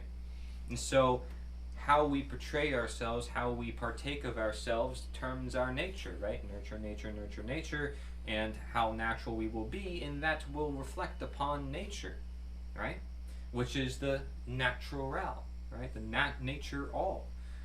Nature is everything, right? But everything you see in society is the resulting condition of individuals such as yourself, and how you come about in your life, and how you share that with others, and that manifests and turns into the reality. So we can either be distracted or aligned. Let's start with distraction. Distraction, the man-made, the not real, can only distract us without the natural. Okay, we don't want to become distracted in this life. You're watching this presentation because you want answers, and we'll talk a lot about action as well, right? But you came here because you want to understand what it is you're teaching or what it is you're learning. You don't want to distract yourself or waste your time. And so a waste of place or a waste of time is a distraction. And it's where time and place is off. It's not met. Okay, and this is with anything that is really not real or something that is man-made, because it's not the real deal. It's a supplement. Again, Aristotle said that whatever art or education we make is merely a supplement for what nature provides.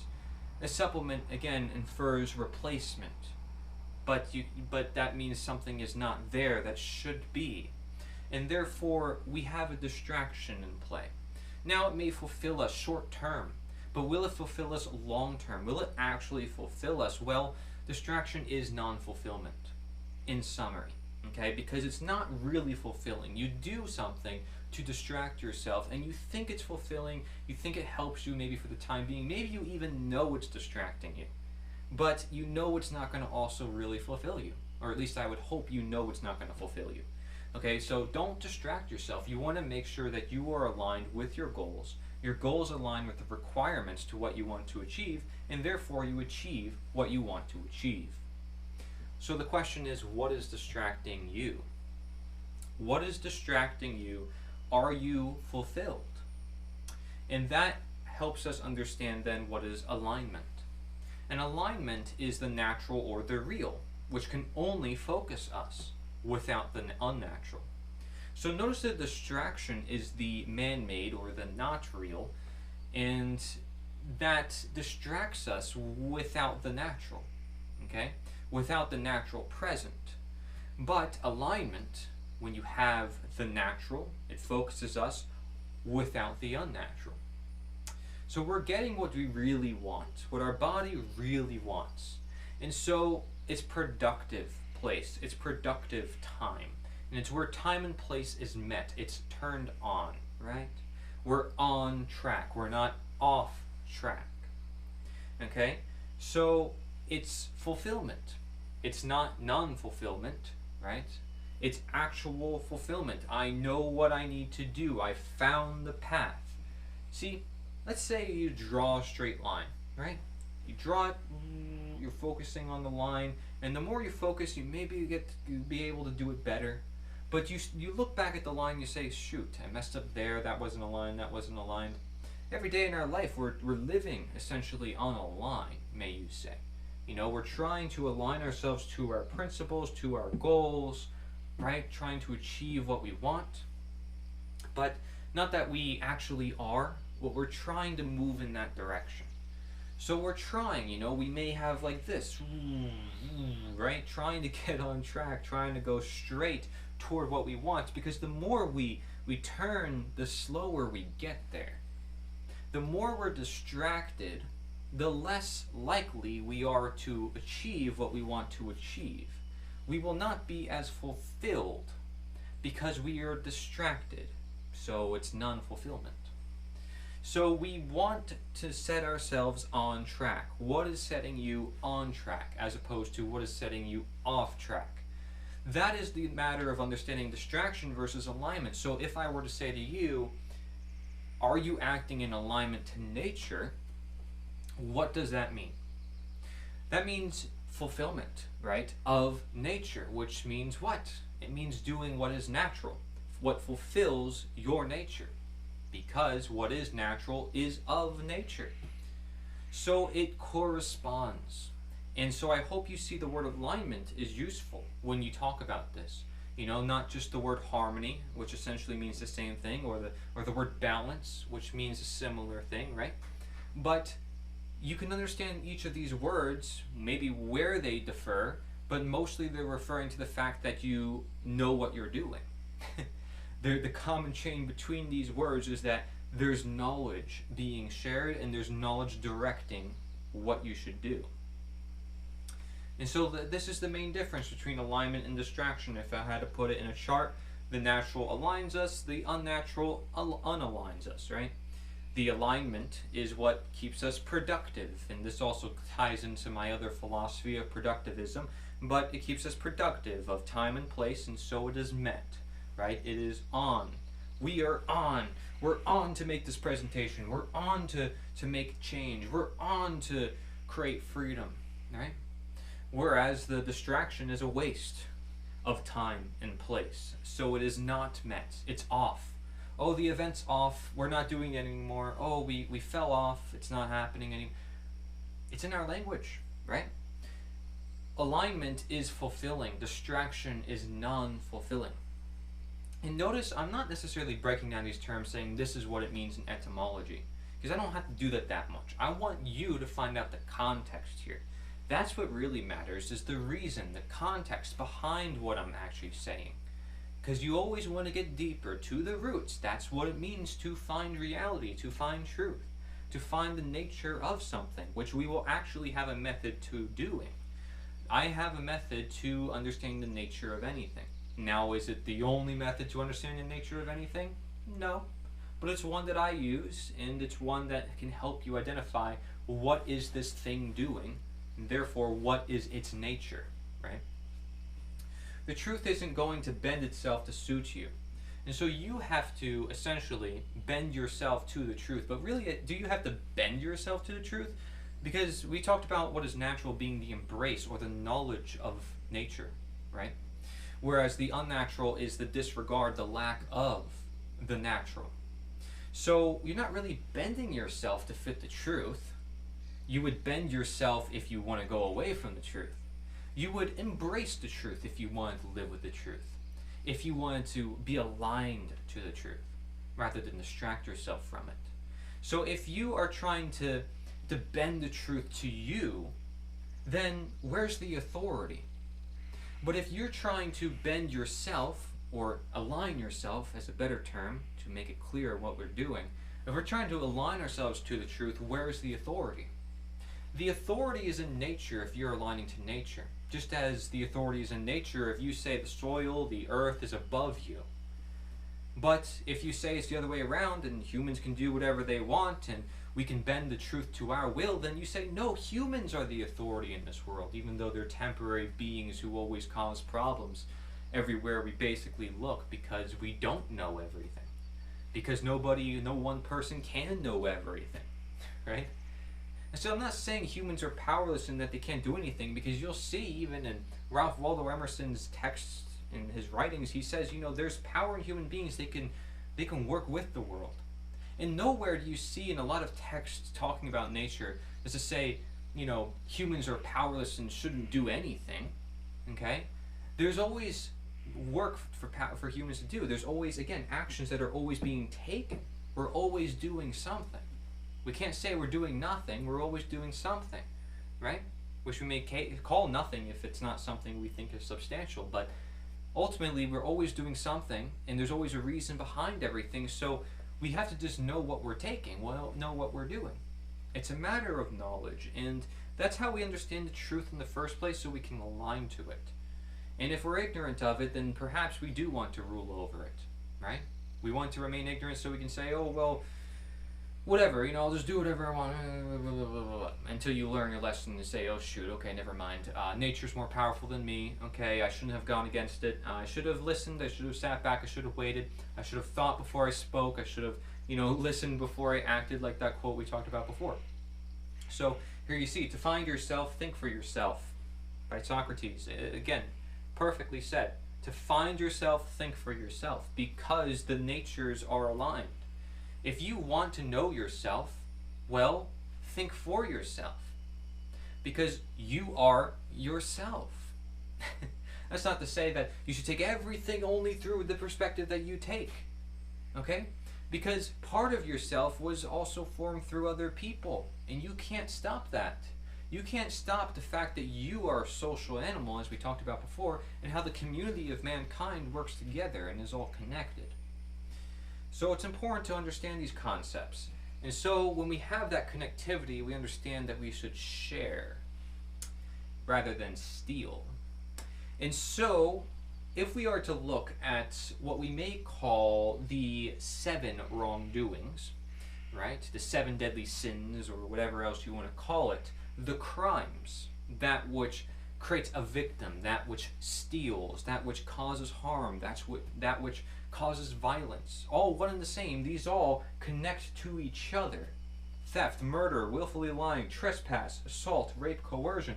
They're all forms of harm, they're all forms of theft, they're all forms of creating a victim, they're all forms of violence, they're all forms of violating ownership, they're all forms of violating nature. However, at the end of the day, that is what it is. Okay, so that's why, because of that, the fact that it is violating nature, people come up with gray areas. But these are not so much gray areas because people see they have direct results. And every culture generally sees these as wrong because of that. There's this intent that is purposeful, and that's what murder is versus, say, killing or self-defense, right? It's different. Even though, yeah, you're hurting someone, the difference is what intent brought you there, right? You might hurt someone because they were trying to hurt you, right? Or maybe, you can find some justification for it. We can look at the role of pacifism. We'll look into that. But the point here is that although there's 7 crimes that we can identify, there are 7 alternatives to these crimes, which actually is more than that. It's extensive. Okay? Because there's many right actions. I told you, there is no one right action. There's no one right guide. And you need to know the time and place to do these things, because maybe you shouldn't be the type to just share all the time. Yeah, I'm just going to be sharing everything all the time. I'm just going to always be sharing. Well, okay, I don't know if that's a good idea, because sometimes you need to keep something for yourself, otherwise you're too selfless. Same way you shouldn't keep everything for yourself, because then you'll be too selfish. This is where you have the ideas of moderation, which Aristotle and a lot of the original philosophers talked about. Again, because we're not supposed to be going to these extremes. They're unnatural. So, let us understand the time and place, the natures of all things. You'll see that what is naturalizing is always going along the lines of what is natural, right? And what is denaturing is always going along the lines of what is unnatural, right? So, if I look at sharing, it's natural ownership. I voluntarily choose to say, hey, I have this piece of property, I want to give it to you. Okay, that's sharing, willfully, consensual. You're not harming anybody, you're not violating anything. It's a choice that you get to make with freedom, and they get to make with freedom in accepting that gift. They may not want to accept it, right? Maybe they're so caring, they're like, no, don't worry, you don't have to share, right? Or maybe, and what they're doing is ultimately sharing with you their compassion. and saying, well, at least thank you for sharing, thank you for offering, right? So theft, on the other hand, is unnatural ownership. Oh, okay, well, I'm going to take this from you, it's mine now. Even though you never had the right to that property because it's not yours. It's not yours. It doesn't properly, naturally, morally, rightfully, truthfully, whatever word you want to call it, honestly belong to you. It's unnatural ownership. So, what's the opposite of murder? It's to create life rather than to steal life, essentially, right? And so, it's a natural life, one where you get to create, right? Create new living beings into this earth. It's natural to do that. And it's also natural to live your life, to create new things. Create man-made things. It's natural to create man-made things, right? And there's nothing wrong with creating man-made things, so long as you don't forget the natural, so long as you know what it's doing to this world and you're not all wrapped into your illusions and thinking it should replace everything that is natural, as we talked about before with distraction and alignment, and knowing time and place. Well, what about murder, right? Murder is unnatural life. Taking somebody's life, saying you can't live your life. No life anymore. Okay, so it's not life. It's unnatural, right? It is no longer life, and that person is not living. That's what it means to have life, right? So, what is the opposite of willfully lying?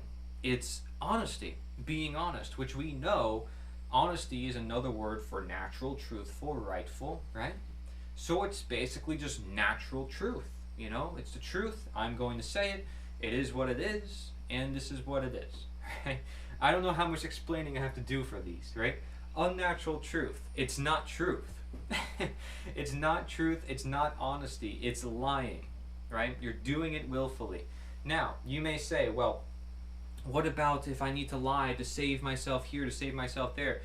That is where you're looking at, again, this sort of need to, for the unnatural, for the unnatural, for the unnatural, and you're making justifications. You got to be careful with that, right? Because you don't want to create an endless cycle of, oh, let's justify this because of this. Lying should not be the prerogative. You know it's wrong, and that's why you're like, well, what if I have to lie here and there? Oh, well, do I have to lie there? You question it because you know you shouldn't have to do that. You know there still is a more natural option to do, but you just don't do it because of the unnatural circumstances. That you feel like, well, if I lie, it could help, it can provide some benefits here and there, more natural scenarios, you know, you gotta weigh out the odds and you gotta weigh it out, right? And so you feel like you may have to do that, but I warn you to be careful with that. Because again, it's like if you have a man-made disease, and someone might justify a man-made medicine.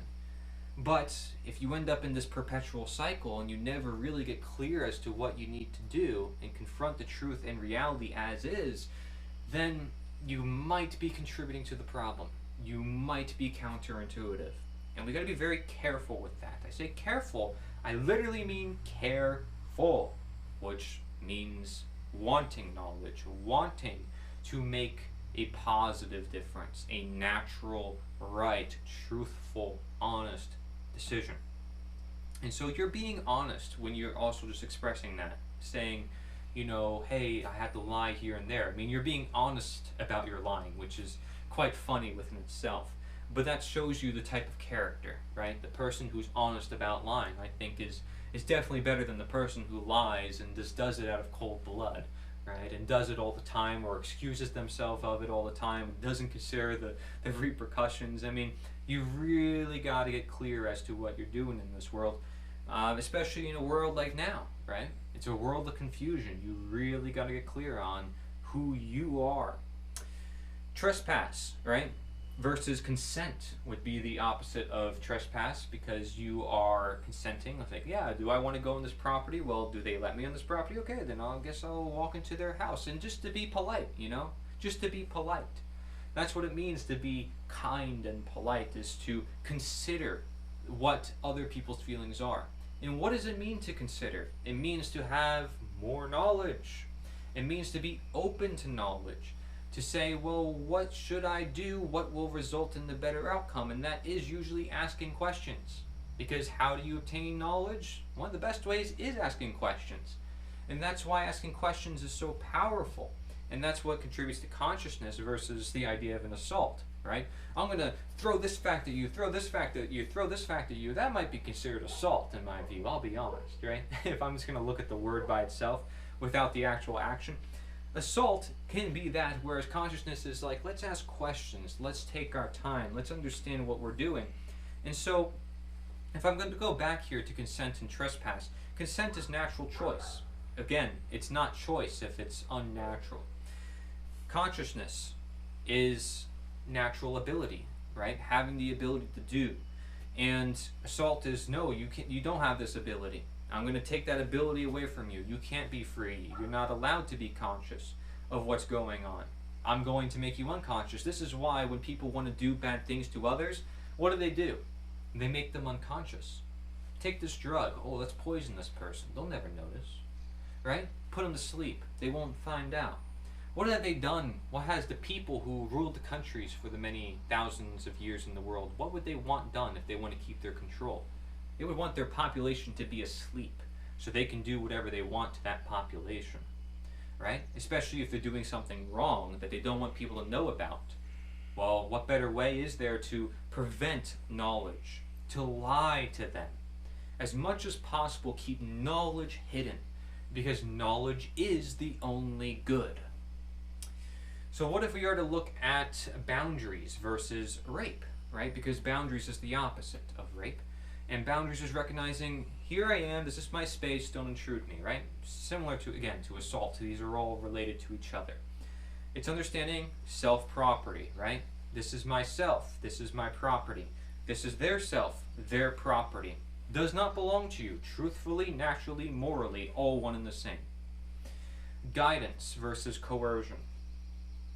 So instead of coercing someone and saying, you have to do this, perhaps guide them. Say, hey, well, what about this, what about that? And that is natural learning.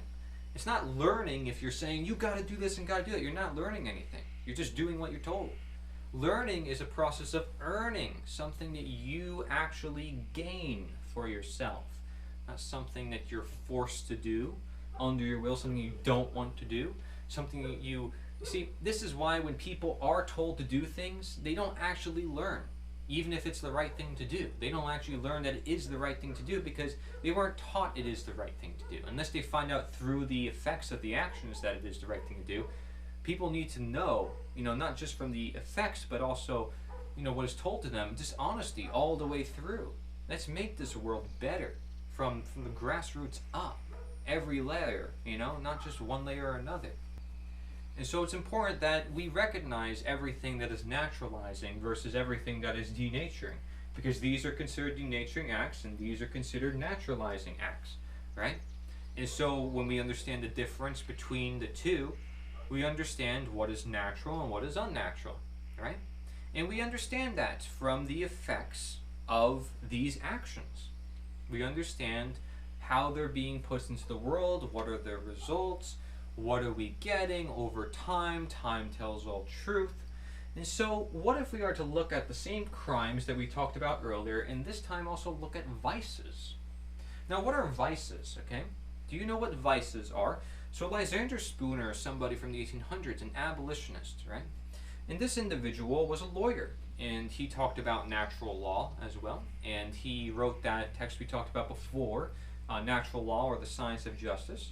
And he talks about vices versus crimes. He makes it a very important distinction that people should make. And the reason why is because I want you to look at the difference between the two and tell me what makes them different, right? What makes these different? Because a lot of people may consider drugs, greed, prostitution, idleness, gambling, drunkenness, gluttony. They may view these things as wrong. Some people are like, that's forbidden. We should never do that. But do they involve another person?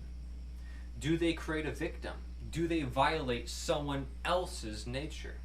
Or are they violating potentially their own?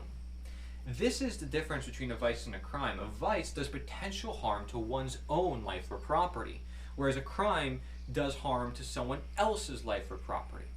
Another way of saying that, again, there's many ways of saying it, is vices does potential unnatural effects to the individual, the personal individual. It's a personal choice. Whereas crimes, the person is violating someone else's nature, right? Doing unnatural things to them.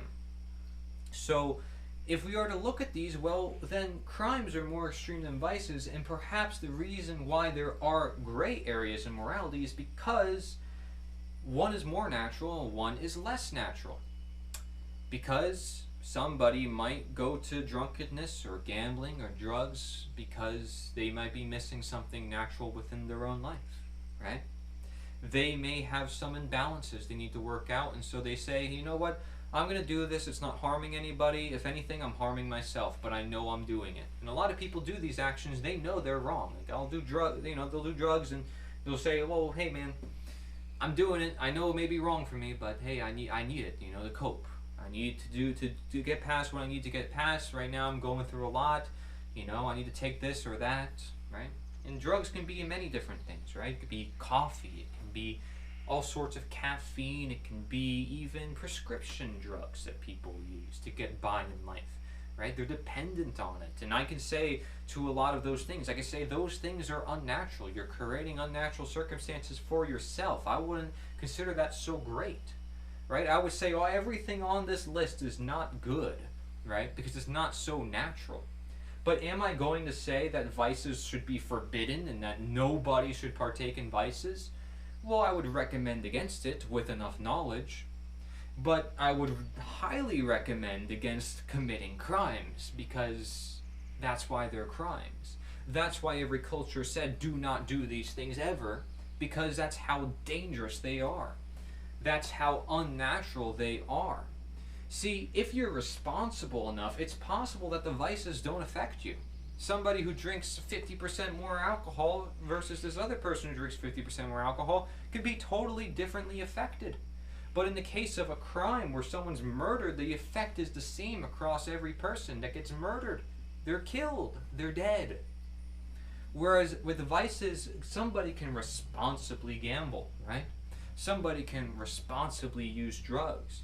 They can have greed, right? But maybe they'll learn in time. It's something that they have of themselves, a mentality, right? Prostitution, that's a personal choice. There's consent. There's voluntary interactions involved. Idleness, these are all out of consent of the individual choosing for themselves what they want to do. I shouldn't be able to tell someone, say, you cannot do that. I could say you should not do that, but I can't say you cannot do that, because I'm not them. I'm not their nature. They live their own life. I have to respect that if I respect nature.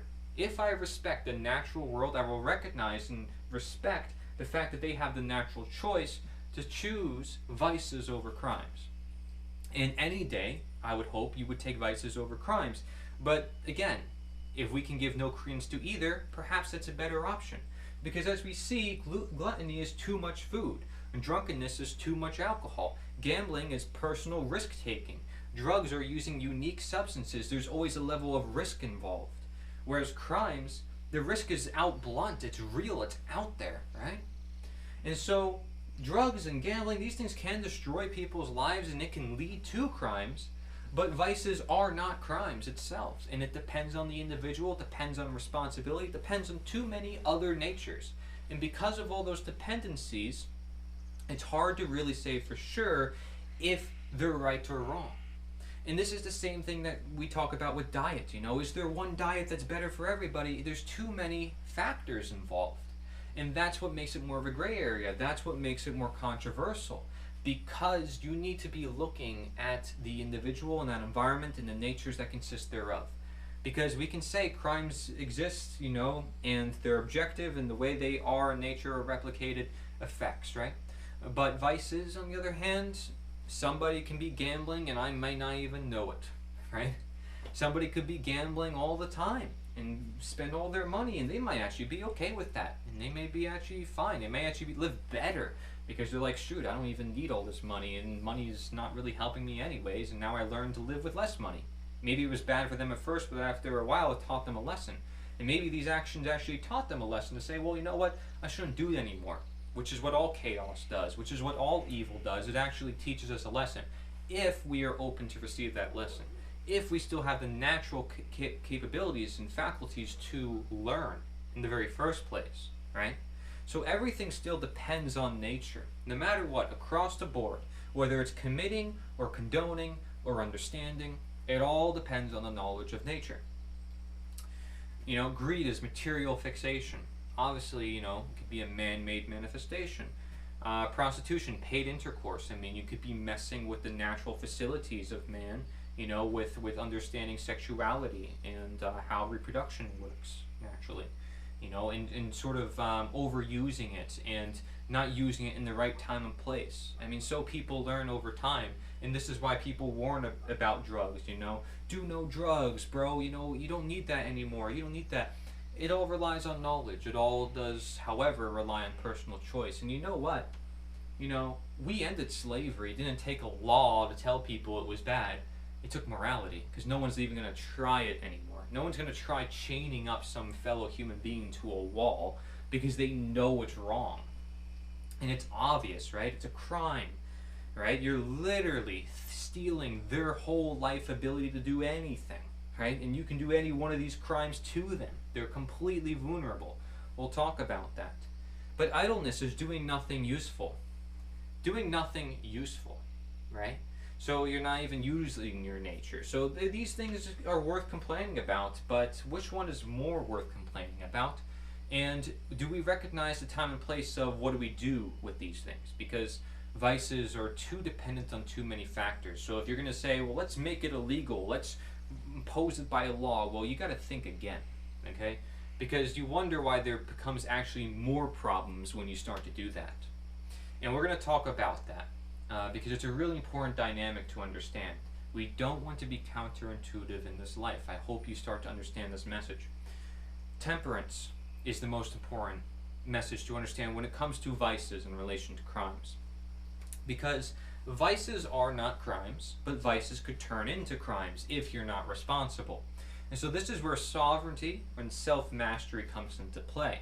And it ultimately means to work through yourself. This is what temperance means. And you can even find temperance as the tarot card, if you look at the tarot deck, next to justice. Temperance and justice is usually always put together, even in the four cardinal virtues or whatever, right? In philosophy, some people will know about this, but temperance and justice go hand in hand because you do not have right or wrong without some level of understanding ownership and responsibility and what leads up to those actions in the first place.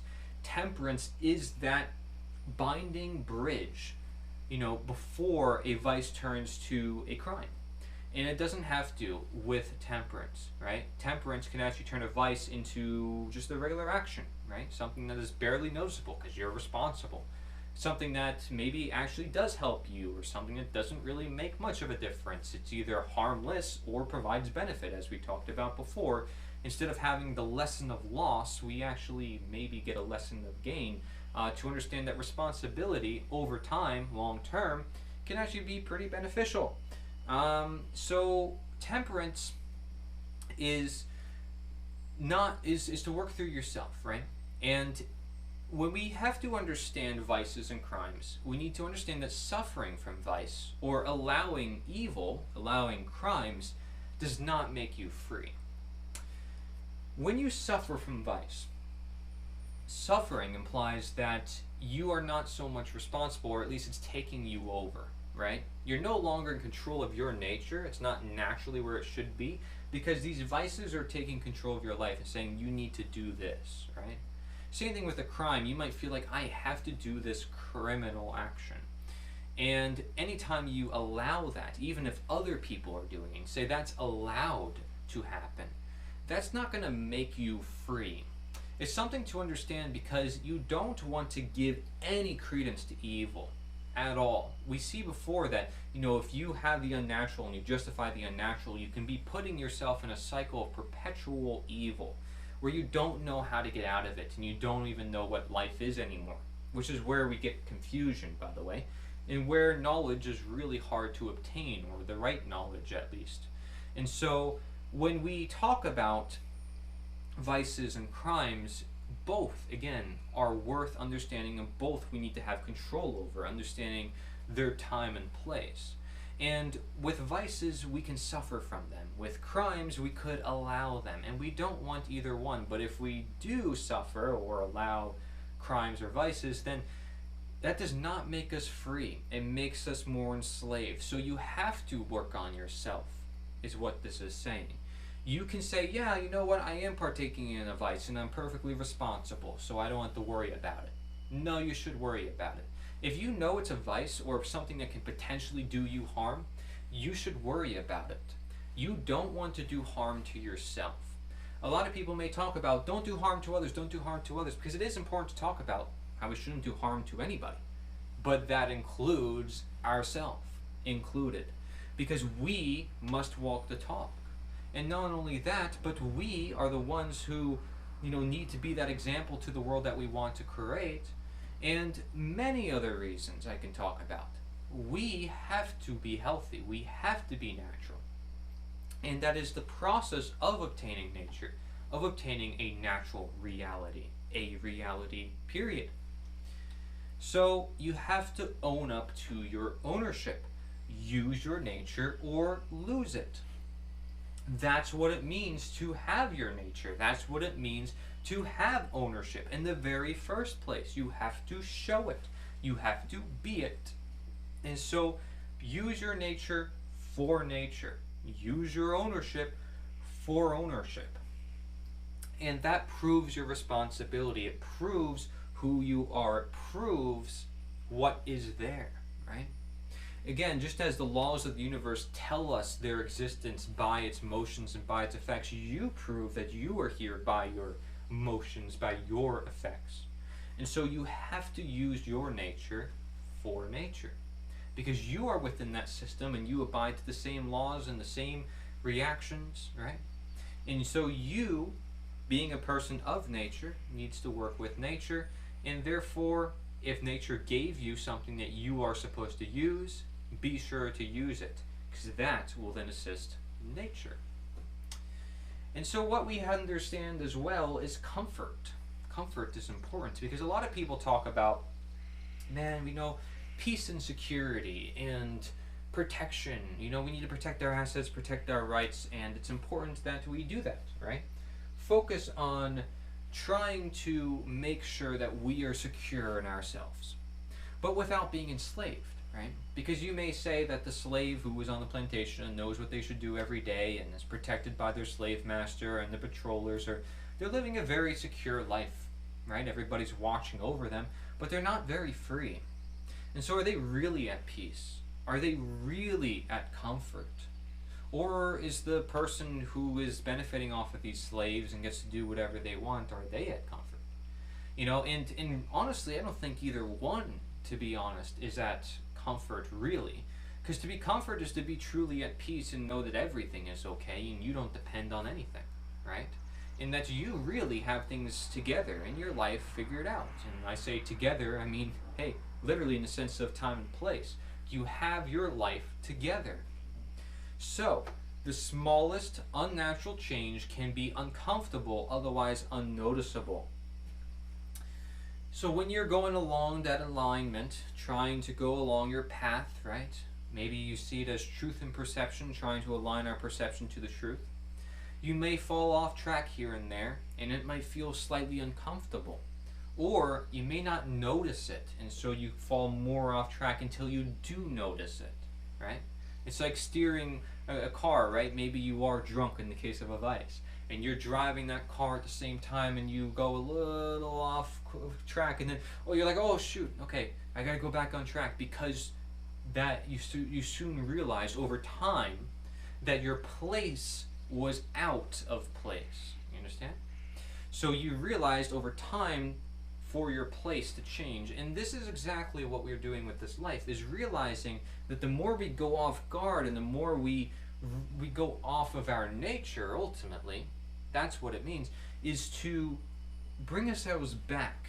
And that is what comfort is to understand that we don't want something uncomfortable And we don't want something that is unnatural at all. We want to develop a sense of trust with ourselves, a sense of, I know what I'm doing, I have it set, but I'm conscious and open to the fact that I might be doing something wrong, right? But if I do my best to embrace the natural reality and live my life and not harm others, then I'm doing quite well, right? Because they're at comfort, I'm at comfort, and you can see it.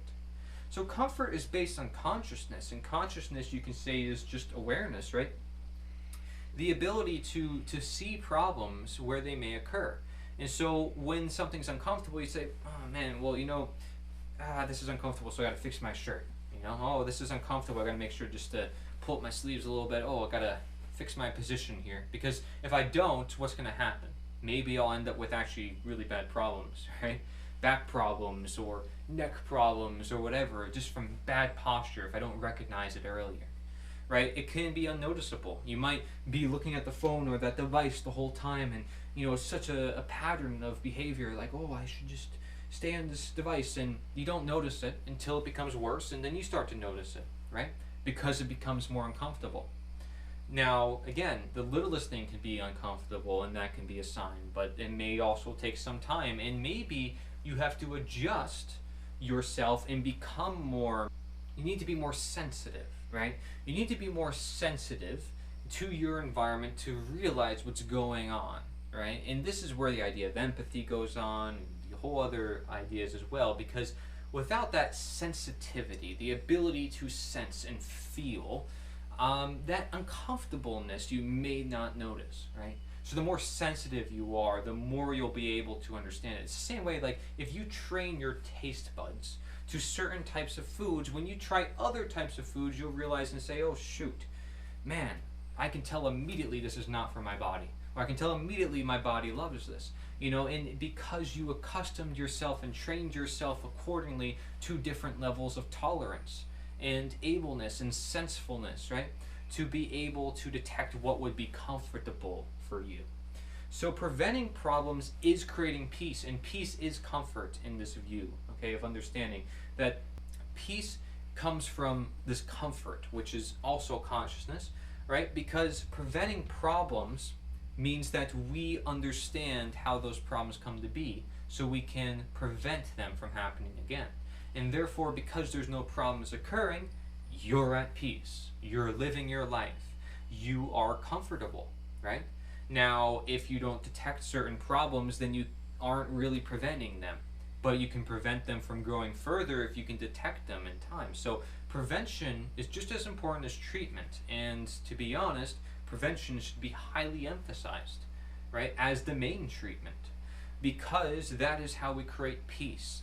Any peace at all. If we're going to say peace or utopia, the closest thing to that is nature, or living in alignment to our nature and to the nature of the world. That's a matter of time to understand, and it's a matter of consciousness of time to understand, because it takes time for us to learn. It takes time for us to notice what's uncomfortable. It takes time to know what's unnatural and natural. So now we're going to talk about Sapientia Naturae, which is my second book in the concepts within it, because this is what will give us direct experience into what is going on in our world. All the different aspects that may be denatured and all the different aspects that can be naturalized.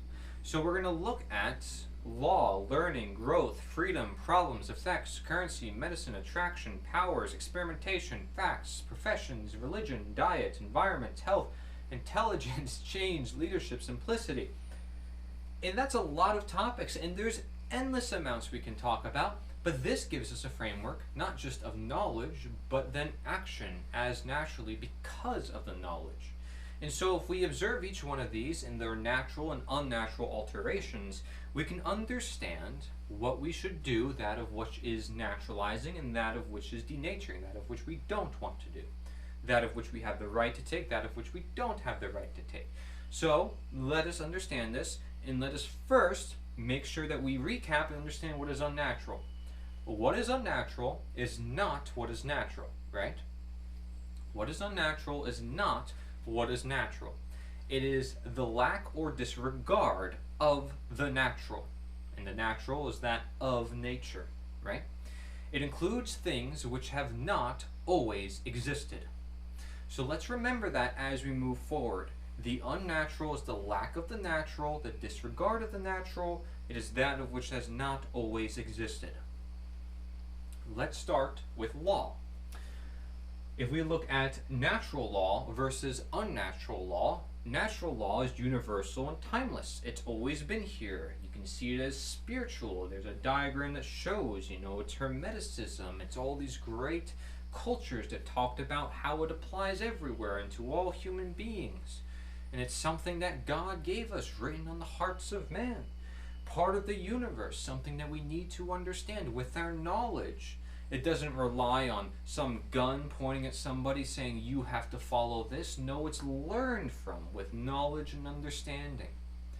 And everything in nature operates by laws, may it be physical or mental or spiritual, behavioral, whatever. I told you there's hundreds and thousands of natural laws out there that people have identified, and the list is endless because nature is quite a magnificent, amazing, very complex system. A system that works in so many different ways. Natural law is quite abundant and present all the time, whereas unnatural law depends upon opinion. It's all based on man. It's what creates government and man's law. It is not universal and timeless. It is complied with not with knowledge and understanding, but because people are told to follow it, right? And it actually fails most of the time. And when I say most of the time, I say all the time, because if it's not aligned to natural law, then it's pretty much immoral or unnatural or unnecessary. And if it is, well, then natural law already exists, so unnatural law is just irrelevant. Again, unnatural is what is the disregard or lack of the natural. So if you're saying, well, there's rules naturally in the universe, but we're going to make more rules as human beings and say these have to be the rules, then you're claiming to be nature. You're claiming to be the natural law. And this, again, is why they use the term naturalization, as if it's natural for you to be born into their governments. When those governments are purely man-made, they decide, oh, these are the borders, these are the territories. It's all written on pieces of paper, which is all also man-made and dependent upon opinion and relies on people to be enforced. The natural laws are not enforcing man's law. Man's law is backed purely by man because man created it. So you have unnatural law and natural law. Essentially, the right law and the wrong law. The wrong law because it never works. Every time it's tried, it always fails. It always results in more problems. It is never actually useful for humankind. So these books and this gravel, right, that you see here, how long has that existed, right? And when was it made? I mean, these are man-made things. Whereas if you look in this natural law picture, I mean, this is just a depiction of the natural world and what really goes on in the spiritual dimensions, which really nobody can detail or try or attempt to show what it is. So it's totally a difference between what is always existent and what is not always existent. And law, of course, ties into all the other topics we're going to be talking about, because, again, there's laws for everything in nature. But the unnatural law is always going to be the one that imposes and says, well, you have to follow man's whim and man's opinion.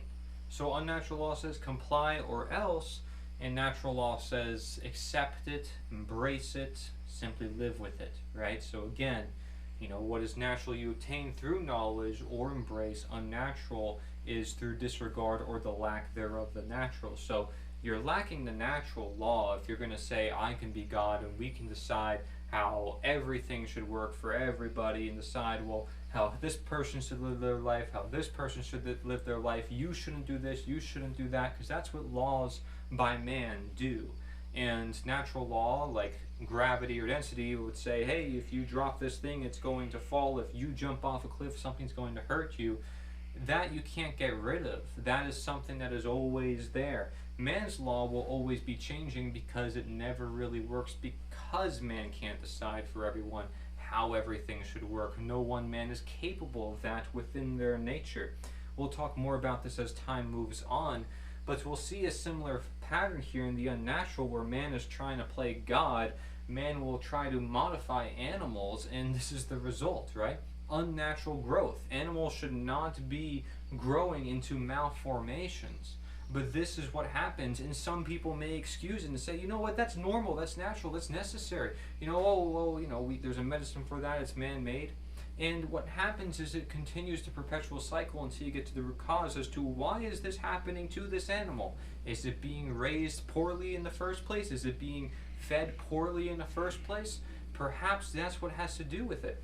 Natural growth, you see there's a tree, it's growing from the seed and it's naturally going into the form as it needs to do, as by the purpose of that acorn, as by the purpose of that seed. And so it's beautiful, right, to see growth occur. It's like a baby who has everything functioning properly as it should. And it's not to say, well, if you don't have everything functioning, you're bad, or it's not good, but it definitely can be better. It can be better. To say that we can be better, again, as we talked about before, you need to first think, yes, we can be better to achieve that better. And we can become more natural. I can admit, I'm not living in the most natural environment. You probably aren't living in the most natural environment. So we may have some unnatural growth, right? Maybe even within our own microbiome, our guts. What Hippocrates said is also the root cause to most disease, right? And what we find out is 80% or more of our immune system, and responsible for digestion and nutrient assimilation and so much else. And so if we understand that all this stuff, that what makes us human is part of our growth, we're supposed to have these functions, we find out it is necessary. And even the things we think are totally unnecessary still have some sort of purpose and reason why they're there. Growth is essential to say there's a holistic blueprint that nature is creating for all things, and we need to respect that. And when we don't, we get malformations and alterations that are not natural, and we should not accept it. We should not say it's normal or okay, or we can fix that necessarily. We can say, why did this occur? How do we prevent it? And if we see, okay, this is new, this has never happened before, because of man-made chemicals and man-made alterations, it's clearly unnatural, right? And it's natural to see a tree grow because trees always have grown like that. Trees have always supposed to grown like that, right? And so, again, the unnatural is the lack or the disregard of nature, and it's of things that are not always existent. You can see cancers and diseases now that are not always existent back then, right? Or in different types of natural environments. And so if we look at learning, the same deal here. We have natural learning where the kids are working together and they're outside, they're communicating with each other, they have social environments. And what is unnatural learning? Well, it's the exact opposite. You have kids who are separated from each other, who are told what to do, stay in line, be compliant, do this test, this work that you may not even really want to do. Half the time the kids are at school just to socialize with other kids, but they're not there to do the schoolwork and all the other things that they're told to do. And they feel like they have no choice because their superiors telling them what they should do, right? And so it is very much unnatural because it's the lack of the natural, right? It's the disregard of the fact that people learn naturally from their parents and from their natural world and touching things and sensing things, right? But if they're wearing masks and they're in these isolated environments and they're not able to socialize with others and they're secluded to their own spaces and they're being dictated as to what their nature should do, they're not really experimenting, they're not really learning. They're not really doing what they want to do. They're not really being as fulfilled as they even themselves want to be. I mean, you can literally talk to kids and see how they feel about their condition. Their nature does not lie, and their nature gives many signs telling what is the natural learning condition, what is the unnatural learning condition, what is the natural diet, what is the unnatural diet. It tells us all the answers, right? And you'll see, here's a classroom. It has never existed before, right? This is man-made stuff, all man-made stuff look at the natural and you see nature, right? And you see some man-made stuff, but it's working with nature and understanding what we need to do for ourselves to assist our nature and the natural world both. We're getting direct experience with both. So it's amazing to see. You can even see this quote: curiosity in children nature has provided to remove the ignorance they were born with. Mystery and curiosity is very important for truth discovery. It's not just the idea of care that generates stuff into our world. It's the idea of curiosity and mystery, and this is why we have it when we're very young, at a young age, because nature provided for us, just as John Locke said, to remove the ignorance, because when we're curious, we touch things, we get into messes we don't always want to get into, but we learn and find out what we should do. And this is what we do in nature. Adults still do it to this day. I'm going to try this. Oh, new alcohol. I'll try this new product. Oh, that tastes good. I really like that. And they're curious too, and they know that new things invigorates their senses and keeps them going, because they don't want to do the same old thing all the time. Let's do my office job, 9 to 5. I'm going to be doing this every single day. And some people are okay with doing it every single day, but even then they know perhaps that there's something better they could be doing. And so curiosity and mystery is what keeps us going, in the sense of being creative, of wanting to create something new, of wanting to find ourselves. It's part of our nature to help us learn. That's why I had to provide it with the learning slide, because it's really important we don't forget curiosity, and it's something that is suppressed. Again, if people are telling the children, this is what you must do, this is what you must learn, instead of rather having the kid really learn and see what is it that they want to learn itself. What is it they want to experiment with? What is it that they want to be curious with itself? We are by nature observers and thereby learners. That is our permanent state, Ralph Waldo Emerson says. And so again, we are by nature meant to learn from it. We are meant to be here and really study things. This is what it means to be a Homo sapien, a wise being. And so that is our permanent state. You cannot get rid of our capacity to reason, to have knowledge. People can try to suppress it and say you cannot learn, right? And there's reasons why people may not want other people to learn, right? And we talked about deception and dishonesty and what that could be used for. But we see that we need to learn, and we need to observe in order to learn. We need to feel in order to learn. We need to look at all the different natures in order to learn, especially learn most holistically, right? About all the different natures to see how they all interact to obtain the most natural condition, may you say, right? But it's our permanent state to learn because it's something part of our nature. Here you have problems. This one's a little harder for people to wrap their heads around in my second book, but it goes over the fact that there's problems that will always exist. It's a problem, right? It is a problem. So, problems, natural or unnatural? Well, let's see. If it is a problem, it's still a problem, okay? But a natural problem would be problems that you can't get rid of, problems that have always existed, such as a thief trying to get into a house, a thief trying to steal someone's property, right? An individual trying to violate another individual. Right? Now that itself may not be natural, right, as an action, but to say it's a problem, looking at this macro view, it's natural to have those problems when you have freedom, when you have, a world where those problems are going to happen, because chaos and evil is going to happen. The question is, will we permit it? Will we allow it? What happens when problems, natural problems, get worse? Well, if it gets worse, by definition, it becomes unnatural. It becomes uncontrollable. And that's what you see with this image on the right. You see people panicking, a bunch of, armed men against each other, and smoke in the streets, and no one knows what's going on. It's not just one person against another one person. It's a bunch of people attacking a bunch of people, and there's businesses, and there's fires, and there's guns, and all sorts of things. It's not as natural as the one person who's trying to break into someone else's property. It's something that may have never existed before. A huge revolt, a huge war, a historic event in history that has never happened before, because it's unnatural. It's not something that would happen in a world of freedom. It's happening because of some sort of weird unnatural manifestation. Maybe unnatural systems at play that contribute to such a manifestation.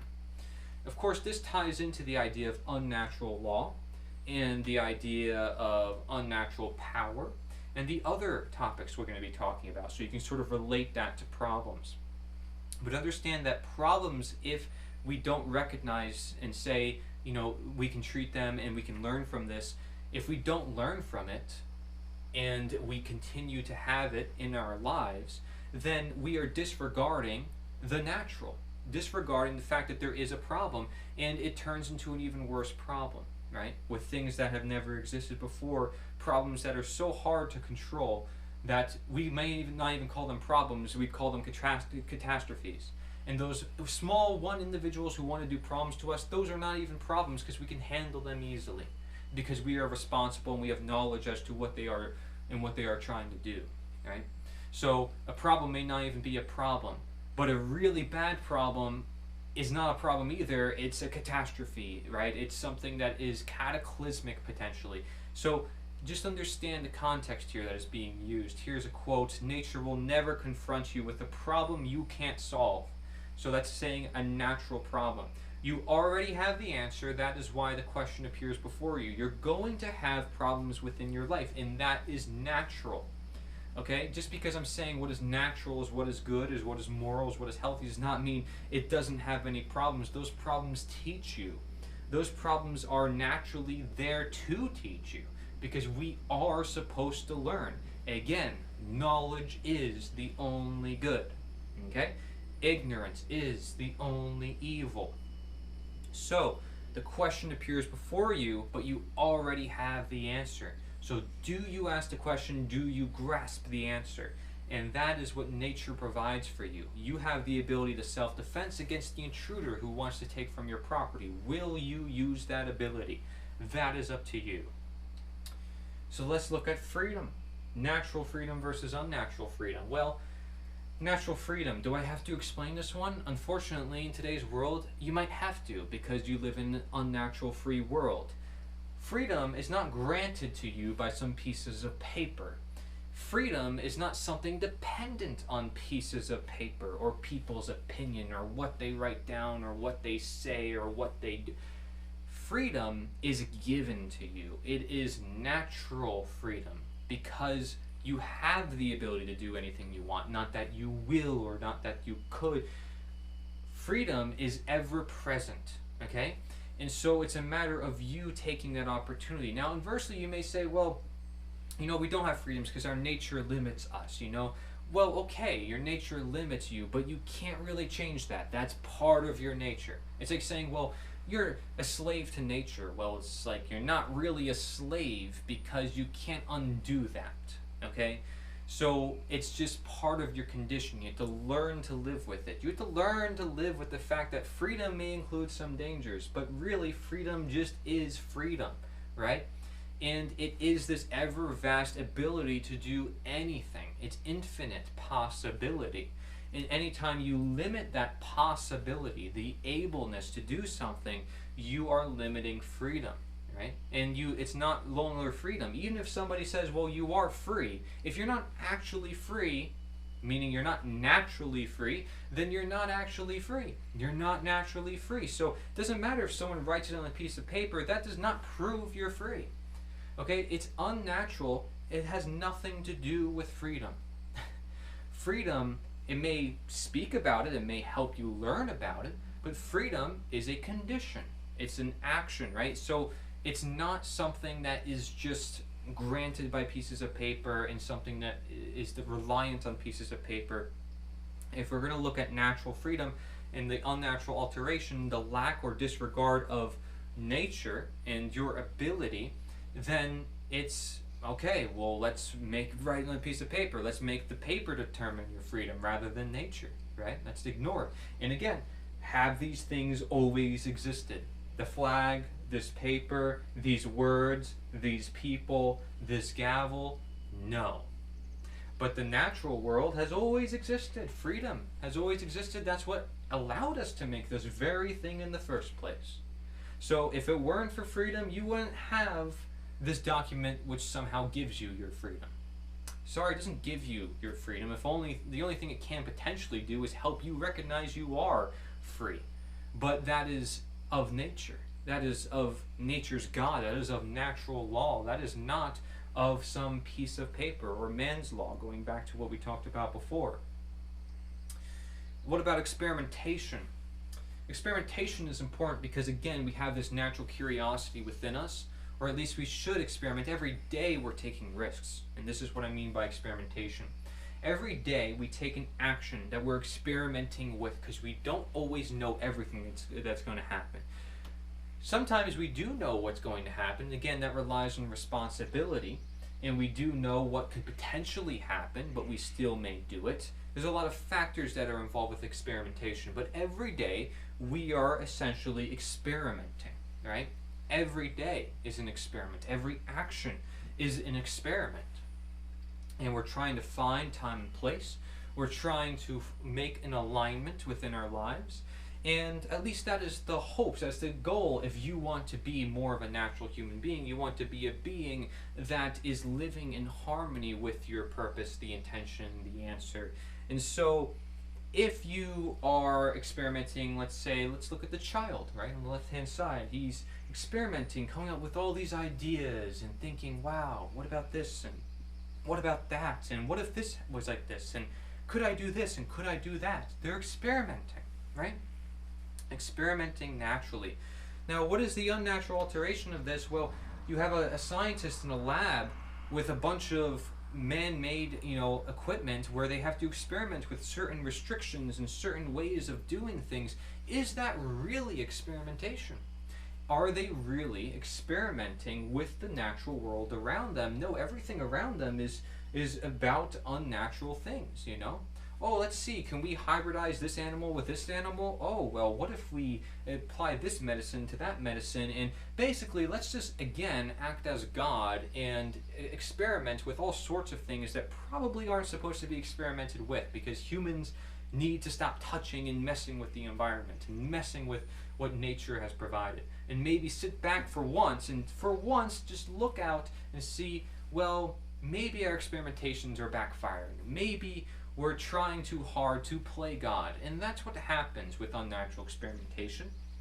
It's saying, well, you don't need imagination or creativity or mystery.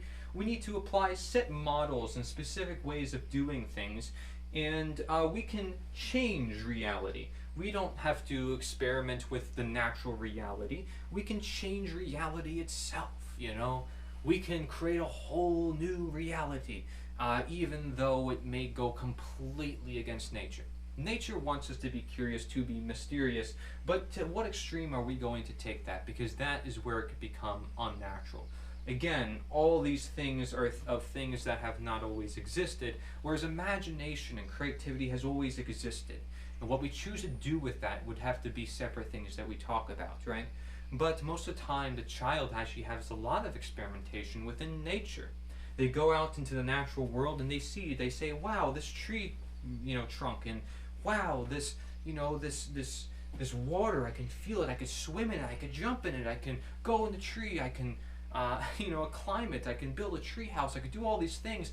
And are they really replacing what is natural? Or are they really assisting what is natural? And they're learning, and through their natural learning, because they're experimenting, they are achieving new wonders for themselves, and it allows them to create more wonderful things, versus the scientist who has strict ways of doing things, is not really experimenting out of their heart and creating things by experimenting with the natural world. Things are much, much more different. That's not to say we shouldn't use any scientific practices. It's to say that we need to be conscious of what type of practices we're doing, if they provide natural or unnatural effects, for example. So, what about facts? Facts, yes, facts itself, right? Natural or unnatural? Well, natural facts would be things that deal with, may you say, for example, the human body, right? So the human body, natural fact is that it breathes. The natural fact is that it is a human body. The natural fact is that, there's skin and that there's things, right?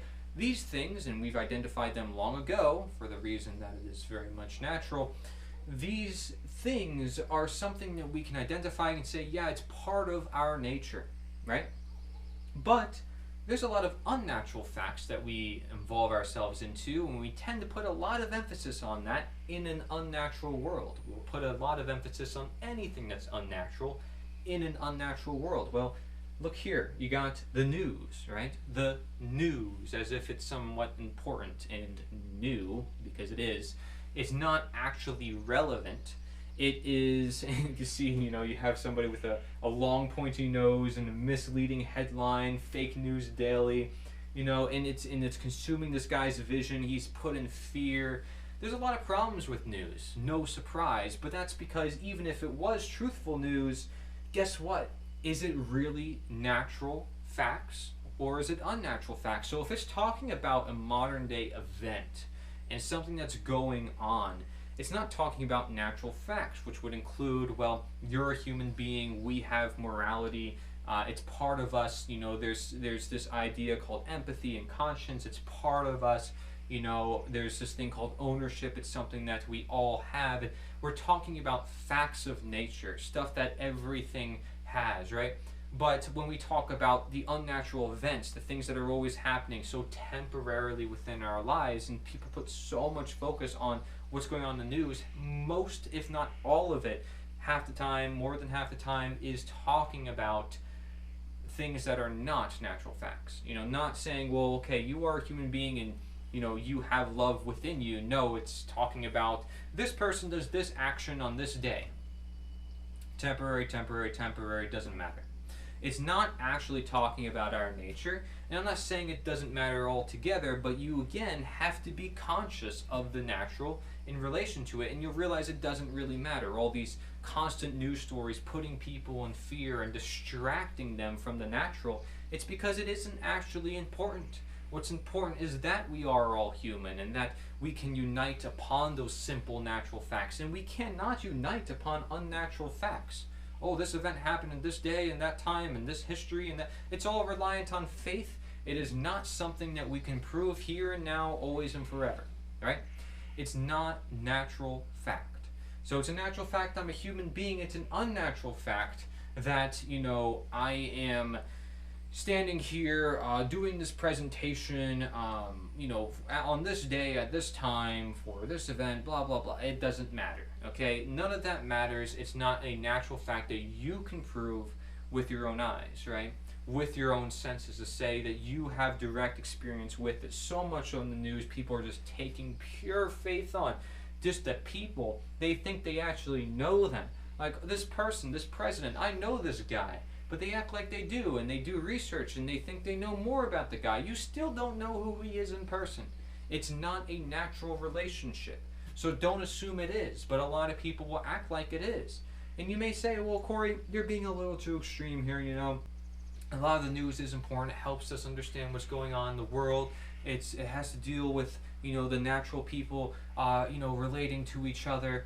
But I'm saying the problem is we distract ourselves from our nature and we lose control of our nature. We don't talk about it enough. We don't talk about morality. We don't talk about natural law. We don't talking about, these things that are always here all the time in these philosophical concepts. People aren't interested in that. They want to be interested in the temporary news-based system. That's because that's what they're used to, and it keeps them in fear and it keeps them going with the systems that be.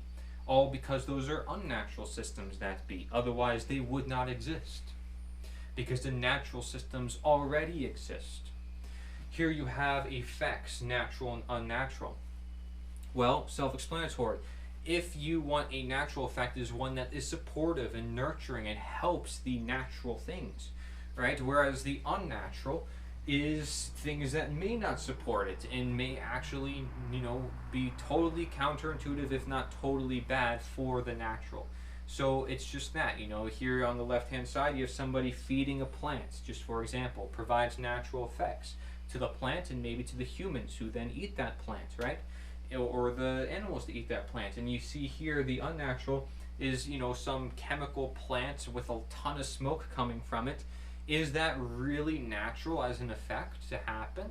Do we really know what effect that has on human health, on our environment? And so you have to question, right? Is that a natural effect to occur? How long have people been planting seeds and encouraging plant growth and encouraging the growth of all things, and versus industrialization? I mean, this is the industrial age where Ralph Waldo Emerson and Henry David Thoreau started writing their stuff about nature, because they saw it growing rapidly, and they saw with it the moral decline of society. They saw with it people going crazy, distracted, too busy, rushing around all the time. The effects are immense and connected. If you give way to any natural or unnatural effect, so the world will correspond with that. Okay? Again, as above, so below. The principle of correspondence. Here we see professions, natural and unnatural. A natural profession, you have somebody, hey, I'm going to teach you guys. I'm going to show you. We're in nature. We're together. We're here helping each other. I like doing my work, and you're here. You like joining me for this process. And you here have on the unnatural side this person who's overworked, drinking coffee to have to keep their energy higher, on the computer, radiation perhaps, in closed indoors, having to wear certain attire, having to maintain some sort of image, being exposed to all sorts of unnatural media and fast-paced worlds. And no coincidence, I am going to be influenced by this too, to some extent, right? Doing what I'm doing. Should I be putting out a presentation like this to the world? Well, it's a moral obligation because I feel like I have to. But it's sort of also counterintuitive, because I should be living my life. If I'm walking the talk and saying we should simply embrace nature, then I shouldn't really be doing anything, right? But I put something out because I see it, I have to, because of the unnatural world. But that means that this presentation should not exist naturally. But it does exist because of the unnatural world, that it has to teach us the natural world. And if we don't recognize that, then we fall even more to the unnatural. So knowledge is important, and that's why I'm making this presentation. And do I enjoy what I'm doing? I actually do. So there's a difference between the unnatural and natural profession, right? And you have to learn to burn out, and you have to learn if you'll be burned out, if you're going to be too exhausted, if your mood is going to change over time, if you're being too nice to people at work and so you take it out at people at home, or vice versa, or what have you. You have to really study your life and what you do within your life. Is it actually productive? Is it something you want to do? Not in contradiction with your honest truth and your honest reality, which is a reality that all of us mostly share. And this is why when you have a natural profession, it radiates to others, and you are happy, others are happy, right? And you're not excusing unnatural professions or unnatural effects. You're not giving way to the age of social media, because this can be a journalist, right, who is busy all the time writing news stories on people, and people now have to read those news stories, and now you're contributing to a world of people who are endless consumers, but you don't even realize it, and you think it's necessary because you need a job and you need to make money. And where is that money? Is that money natural? Is this job natural for you to have? Is there a better profession to have? Maybe your profession is actually what is valuable, what goes toward the purpose and destiny of this world. You ever think about that? Profession is not just something you do as a grind every day. Let's just do this work 9 to 5 all the time and try to make more money. It's not about that. It's about making a difference, doing what we're supposed to be doing, being happy. That's what life is about, is it not? So why not start living it now? Because what happens when you keep prolonging it? What happens when you keep making excuses? And then what happens when you say, well, I'll get it this day, and so you wait and then you make sure it happens that day? What happens if it doesn't happen that day? Are you ready? Are you prepared? You need to start living that life you want to live right now and make it work, right? You have to listen and be conscious, and that is always what you have to do. And so when you sit down with yourself and say, what is it I really want to do, which is what I mean when I say be conscious, then you find out and say, well, wait, there is a natural profession. I want to do art. I want to do music. I want to do cooking. And I never got to this whole time, but it's important. So I need to find a way to do it. And I need to make sure I do it.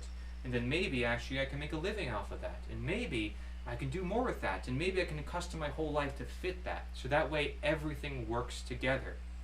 Because the problem is, if you buy a very fancy house because of your very fancy job, but you really don't like that job, maybe you have to get a smaller house and then you'll be happier.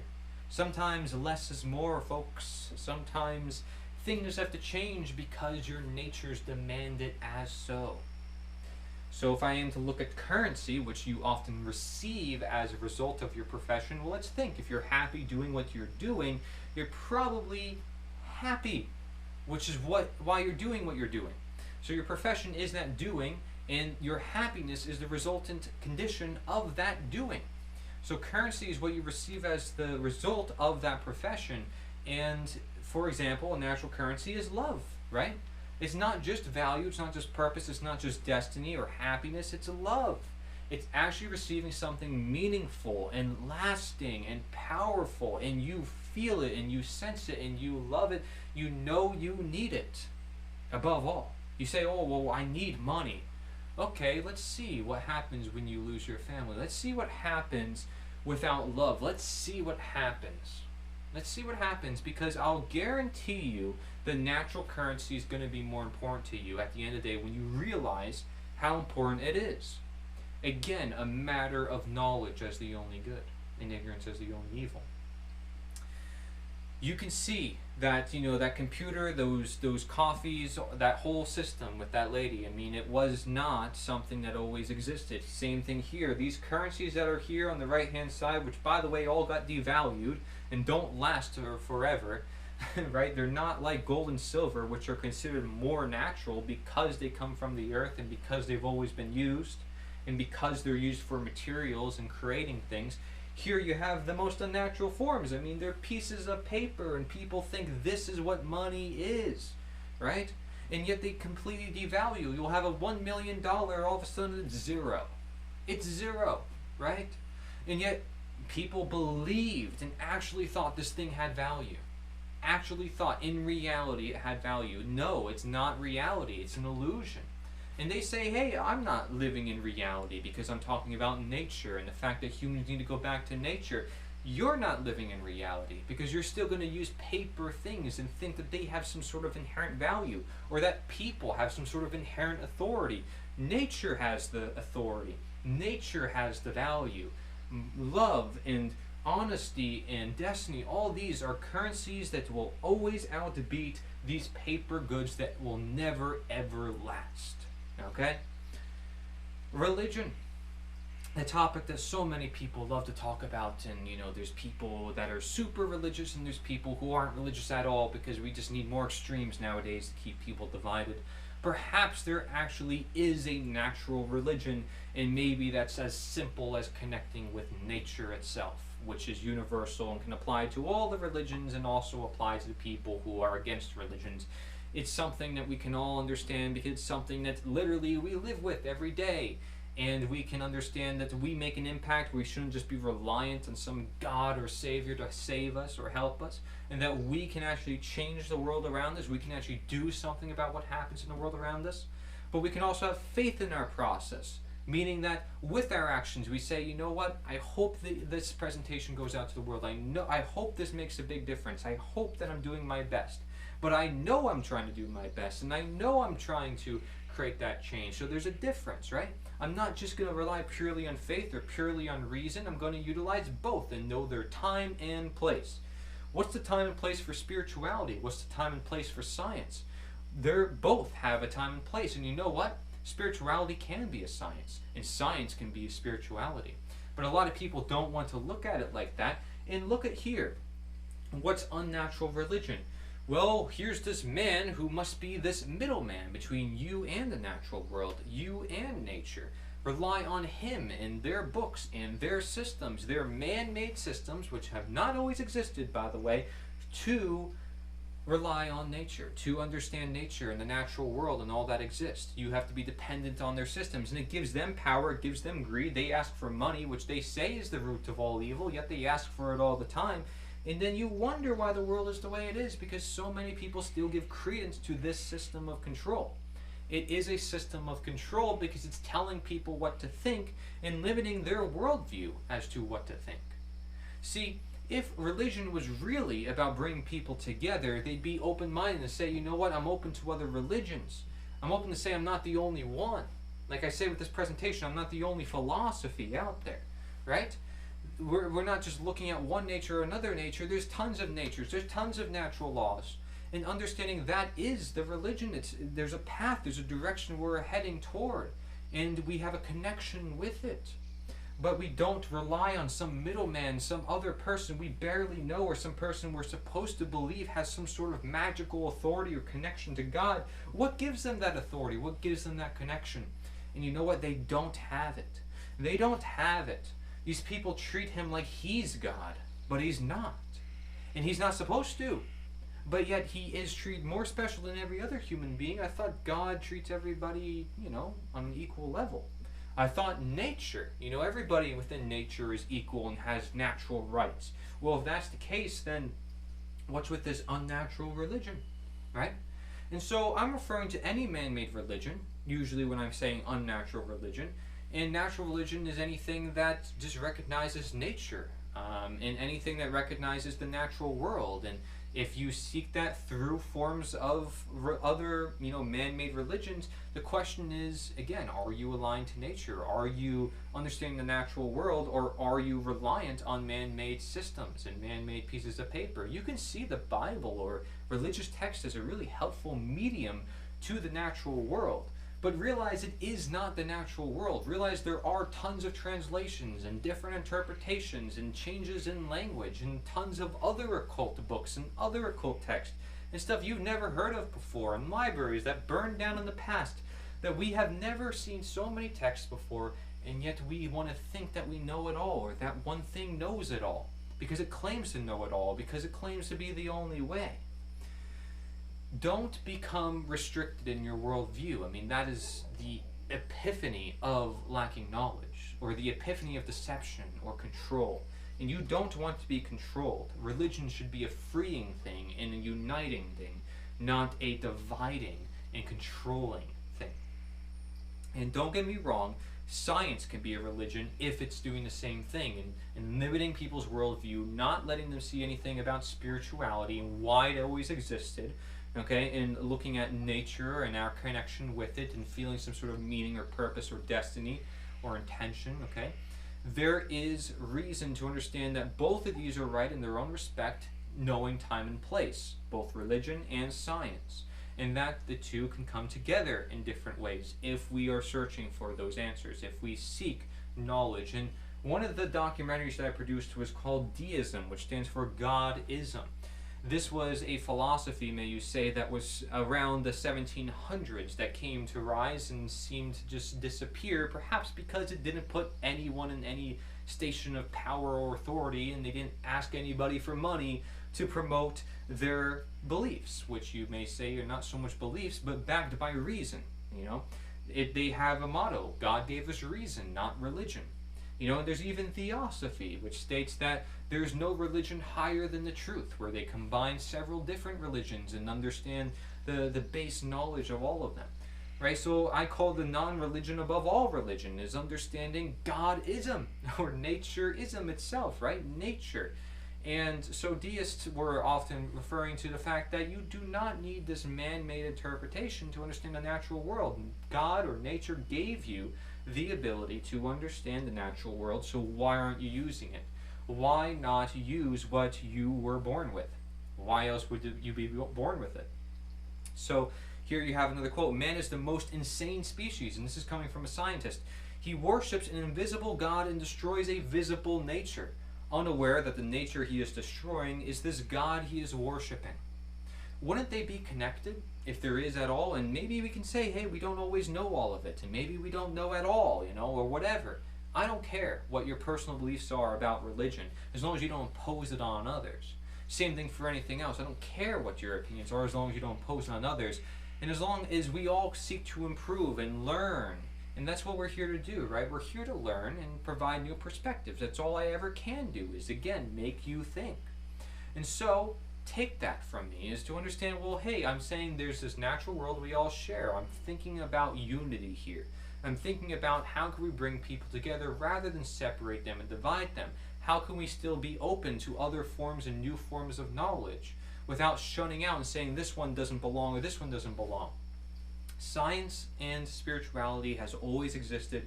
Spirituality and science does not have to be a religion. So what about health, right? Natural and unnatural health. Well, it's certainly not natural for somebody to be in this position that this guy is in right here, where he's on a bed in a hospital, you know, on these oxygen machines with all this stuff. Now, I'm not saying this isn't helpful for people when they need it, okay? But do they need it? Why should they need it? Because their health had a problem, and it must have been a serious problem for him to, you know, have all these things around him and all these things. I mean, you have to question, how delve deep are we into our unnatural world that we have to justify these unnatural things? And what do we see with the natural health? Well, people are just living their lives. They're just embracing their nature. Again, knowledge or embrace. The unnatural is a disregard or lack of the natural. So he's not walking with his family in the woods, living life, happy, breathing. No, the poor dude is on his, you know, on his bed in the hospital and not surrounded by nature and not doing what he really wants to do. He probably doesn't want to be there, but he knows that he has to be there perhaps to recover, right? So it's important to just understand that it's not natural to be here. It's natural to be there, right? And again, what do you see here? You see a lot of man-made things that are all temporary because that's all it ever can be. But the solution, permanent solution, is being happy, is being healthy. Because if you have that, then you don't need to be in this position. You never will be in this position. Diet, very much related to health. You may say it comprises most of what we talk about when it comes to health. Well, a natural diet, you may say, may consist of plants and animals and anything coming from nature.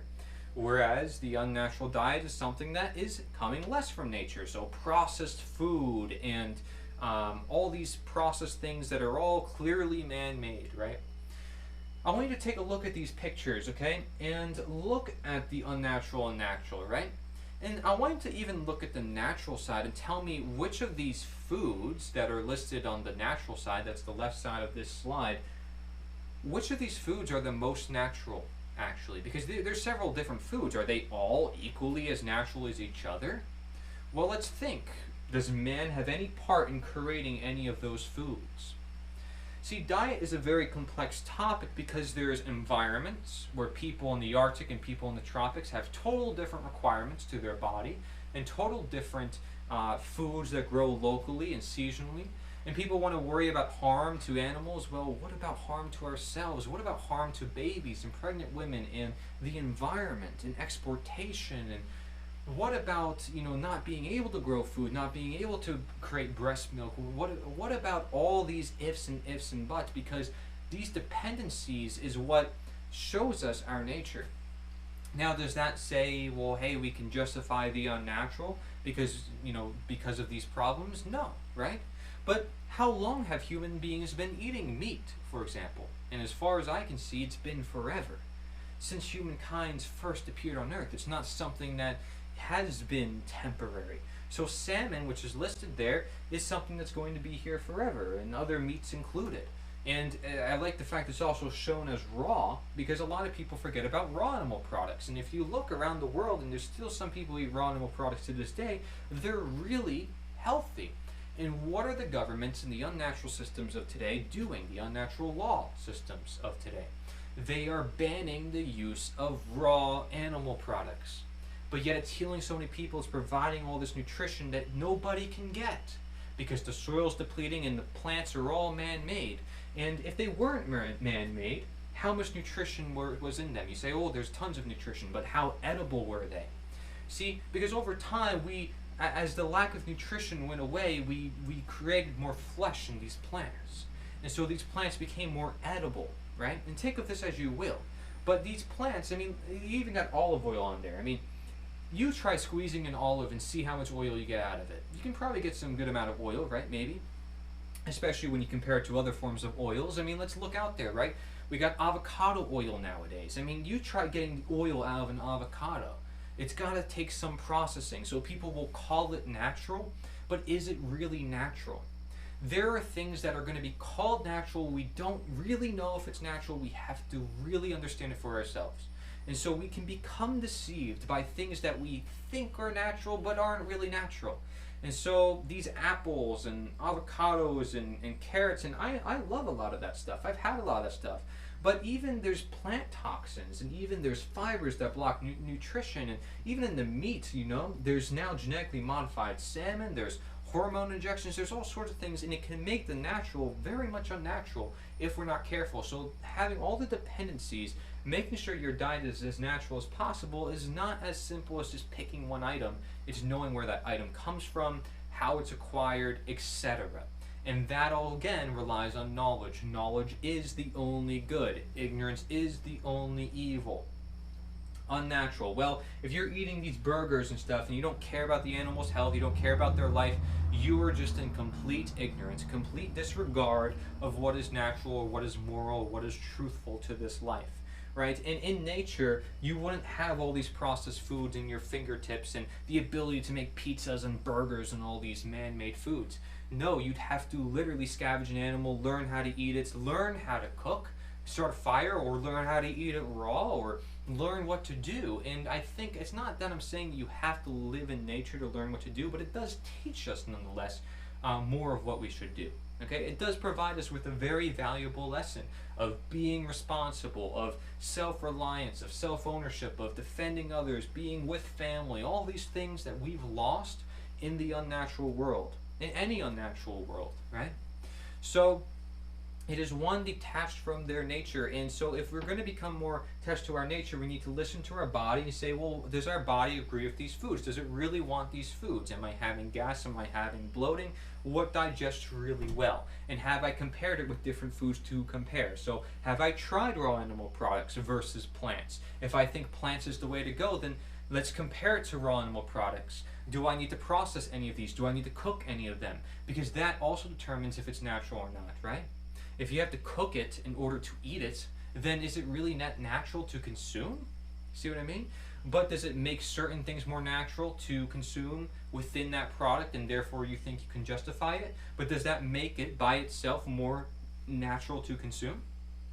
So you have to really think about this, right? And if you expect me to just give you the outright answer, well, then you're deceiving yourself, and I'd be lying to you because I can't know you. I don't know your life. I don't know your circumstance or your environment. Same thing for any other action in this life. I can't tell you, like, okay, go outside and be all loving to everybody. I mean, honestly, it's pretty bad advice, because let's say somebody wants to do bad things to you. You got to be able to defend yourself. Now, maybe love is the right response, right? Because it may be like throwing them off guard and, you're not feeding the fire, right? Maybe it is the right response. But what if it isn't? What if you really do need to take action? What if love is not always the answer, okay?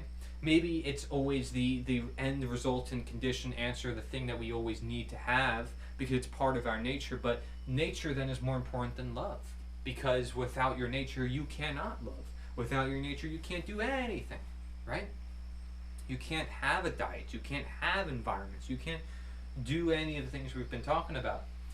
So a natural environment and unnatural environment, this one should also be pretty self-explanatory. I mean, you have an unnatural environment, right? Things, again, have not always existed. And, the natural environment, things that have always existed. And everything works together. I want you to notice on the left-hand side, you got the sunlight and the heat and the mountains and the plants and the bacteria and the soil and the water and the grass and the trees, and everything works together. In the city, if there's been many times where there's smog and pollution and still things are not under control, and there's mass consumerism and materialism, and people feel it, and mass working, busy. People have to go to vacation in the country. Some people have never even seen the country, which tells you that there's an issue with the world. People don't even know what nature is like. They've never even tasted blood, even though every animal in nature tastes blood every single day. I mean, what tells you more about how denatured we are as humankind? I mean, here you have a city, right? And these are skyscrapers, I mean, all the way tall with all these material things. I mean, is this necessary for humankind? Is this really how humankind wants to live? I mean, why do you ask someone, why do you like to live in the city? Social, aspect, perhaps, maybe, sure. Okay, reasonable, right? They're social creatures by their nature. What else? Okay, for my job. Oh, okay, well, now we got to be very careful. Unnatural profession, possibly, and an unnatural currency as well. Unnatural effects as well, as they see over time is not really fulfilling, as they find that over time it's not something they really want. So it's something to just keep a note of, because the unnatural is something that always deceives us, or something that's always the illusion of the natural. So we think, yeah, this is part of life. This is something I grew up into. It's something that I can live with, right? It's something I'm totally fine with, right? But is it something that really your body is going to thrive in? We see that people in the cities have a lot more allergies than people who live in the country. And you have to wonder, like, why is that? Perhaps it's because humans are supposed to live around nature, okay? And not to say that they shouldn't live, completely in nature, in the middle of nowhere with nobody, but not that they should also live with everybody in one small area where if one thing happens, everybody's affected. I mean, you got to think about what's practical here. There's so much land on Earth and so much resources, a lot more too than we're told, that can be used. And there's no reason why we also can't replenish these resources and understand what they're doing. And you prevent a lot more catastrophe. You allow more smaller communities and more tight-knit communities. When you're in the country, you see that there's people with different attitudes and languages in the cities, and they're less relaxed, they're more tense, they're more at stress, they're more contributing to the problems in the world and the unnatural because they're living in an unnatural environment. It is no surprise. So this doesn't make me anti-city, because I'm not going to say cities are not always going to exist, because I think, yeah, cities could always exist to some extent, more so towns and local communities, but cities are where the catastrophes are going to happen, okay? Cities are where the unnatural is going to be most manifest, because it is surrounded by man-made things. So just know that, okay? If you're going there, it's a personal choice, what have you, fine. Again, no one's forcing you to do anything, unless, of course, you're under unnatural law, which most people are. We'll talk about that. Looking at the cities, you got to see, how much control is there, how much freedom is there, how much of all the other aspects we talked about, diet and health, how much of that is in the city. So let's look at medicine, right? Natural and unnatural medicine. Well, natural medicine is medicine that comes from nature. Unnatural medicine is that of which doesn't come from nature.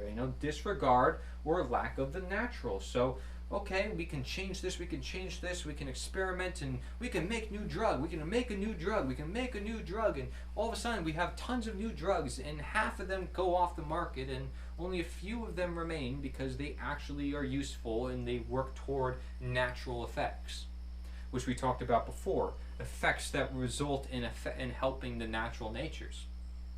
Okay, so natural medicine can definitely provide unnatural effects, again, if you don't have enough knowledge, okay, because knowledge is what determines if you understand something to be natural or unnatural. But the difference here is understanding where our medicine is supposed to be coming from, and is there even a need for medicine when you have a healthy diet, a healthy environment, health in general. If you have health, then is there really much configuration in need of diet or environment or medicine? Well, it's likely because medicine, diet, and environment contributed to that station of health, to that state of health, that condition of health. So, again, here you have things that have not always existed, where man has created, and things that have always existed that man is sort of just utilizing, right? Now, of course, we might take some of that natural medicine and do more with it. That's usually how we end up here. And the less we do with it, the more we end up over here. Right? So it depends on what humans choose to do with the natural world around them, and to decide if it is going to be medicine, if it's going to be natural for their usage, or natural to exist, like we mentioned before. Because something can be natural to exist, it doesn't mean it's natural to use, okay? Just a reminder. Now, among principles, in my second book, I go over two separate different types of principles. One was the naturopathic medicine principles, and the other was integrative nutrition principles, which usually applies to diet. Okay, and I have some different principles just to show on the screen here, but I wanted to get the general sense of things. People live by principles, so they know what to do in their life, and everybody lives by principles. You can say that, morality is subjective, blah, blah, blah. You still live by some sort of guiding mechanism, and you still use the word right and wrong in different senses like we talked about before, because you cannot detach yourself from that. The fact that you have to make choices on a day-to-day basis proves that with your knowledge you need to be able to discern.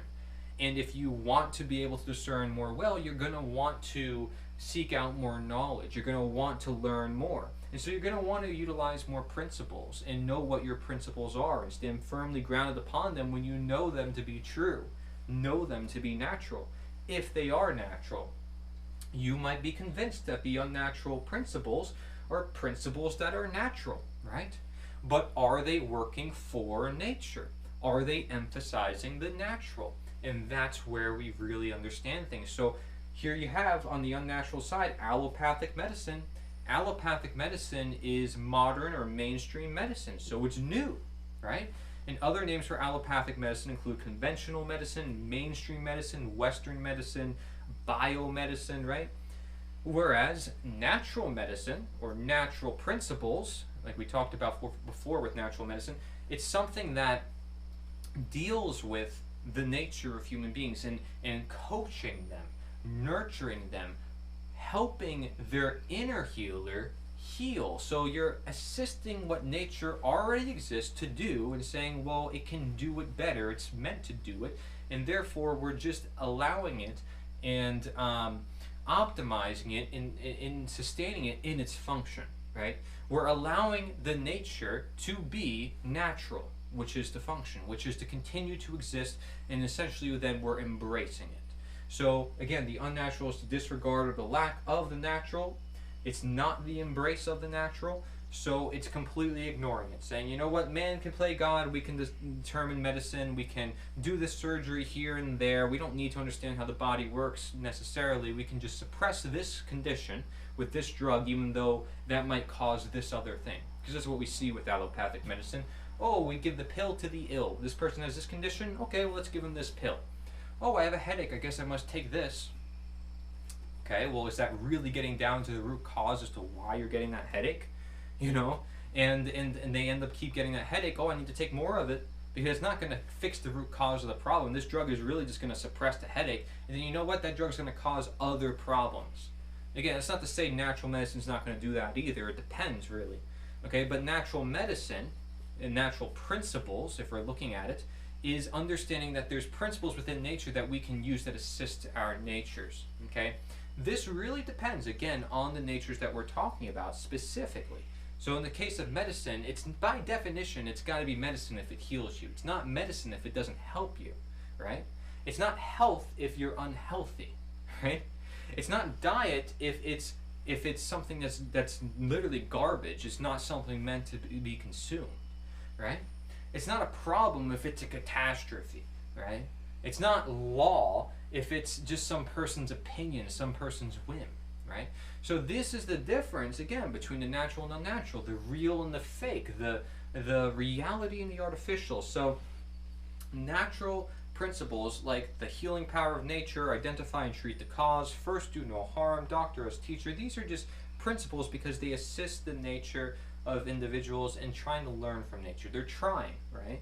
And it's trying to say, well, here's a framework of action that assists the natural beings of nature. Because they do belong to nature, so why not start there? And why not try to do the least amount of harm as possible? We have to have respect toward nature. So that's why, first do no harm is one of the main principles in naturopathic medicine, and no surprise it's connected to the idea that we should not do harm in the lens of morality, right? Which again, you can equate to do not violate nature, which is essentially really what it is. Because you shouldn't harm yourself just as you shouldn't harm others. You shouldn't steal from, you shouldn't do something non-consensual, you shouldn't, there's a ton of other words I can use, but they all relate to violating or not violating nature. So, attraction, right? Attraction.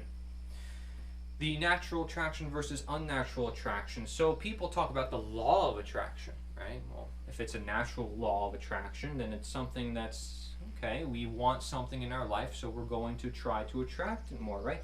But What's an unnatural attraction? You see there's a heart being cracked, so it's as if love is no longer present. So it's not an attraction by definition. It's the disregard or lack of the natural attraction. So instead of bringing people together, you're tearing them apart. Okay, that's not an attraction. Okay, so if you're saying, well, our relationship is meant to be, one where we separate from each other. We're not supposed to love each other. Is that really an attraction? No, it's not an attraction. Okay, so love is together, right? This is why when you put the ripple through the heart, it's no longer one heart. It's two separate hearts. If you were to bring them back together, you are attracting these two parts together to form one whole heart. And that it forms that relationship. Now, attraction doesn't have to be, just limited to relationship, right? And love. It can be talking about other things as well. If I want something in my life, anything, I'm going to attract toward it. You can even see religion as a form of attraction, because you're trying to attract and say, I want this good energy, this good faith in my life, and I want nature more part of my life, so I'm going to seek it. And therefore it's going to be my religion, right? It's going to be something I follow. It's going to be something that guides me, if that's how I see religion to be. Something that brings me together rather than something that divides, natural and unnatural religion. So, instead of dividing ourselves in case of unnatural religion or unnatural attraction, we want to bring ourselves together. That's what it means to attract. So a book, for example, is bringing ideas together, right? It's compiling different ideas and saying this is a compendium of knowledge. This is the orderly way of how things are worded. That is what a book is, and that's what it means to have an attraction not just to the knowledge or to the reading, but to the words. The words are together. They form sentences together, right? The connections are endless, but things are attracted to each other naturally, as because they should. And so when you naturally attract love, natural attraction, natural love, I think it can be complicated because people don't always know what is real love. Real love, right? We say true love. We'll find true love. Well, what they're saying is natural love. But what is natural love, right? Can I really say what is natural love? Can I even explain with words what is natural love? I feel like that can be kind of difficult, right? Because you're talking about a subject that so many poets have written about, so many books have written about, because it's an expression that is so powerful for the humankind, that has led us everywhere in time. And that's the thing, it attracts. Care, right, is that generative force. It's what allows us to create. Whatever we care about is what gets created into the world. So it's what we attract. It's what we embrace in this world. So what are you embracing, right? And if you are not attracting, what are you doing? You're dividing. So the disregard or lack of the attraction is dividing, right? And you got to notice that it has not always existed. You're supposed to love your parents, right? You're supposed to love the people that bring you into this life, and they're supposed to love you, because that's what created you in the first place. That was what was there from the very beginning. But over time and thereafter, people may detach from that love and say, you know what, no, it's not like that, and actually the attraction is broken, right? It's unnatural. So it's something to just keep note of. There's a lot of connections you can make with love, and I have, again, a whole chapter about this in the second book I would recommend looking into, because I think it's too complicated for me to address in this presentation. But if you get the point, you can apply it to love. You can apply it to anything that you're trying to seek out in this life. Intelligence, very important topic. A lot of people talk about artificial intelligence, what they may call AI in today's world, robotics, right?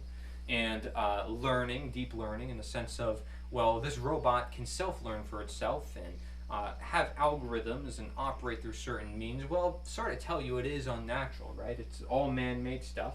And these robots, although they may become more human-like, they are not humans in reality. And they were still made by a man.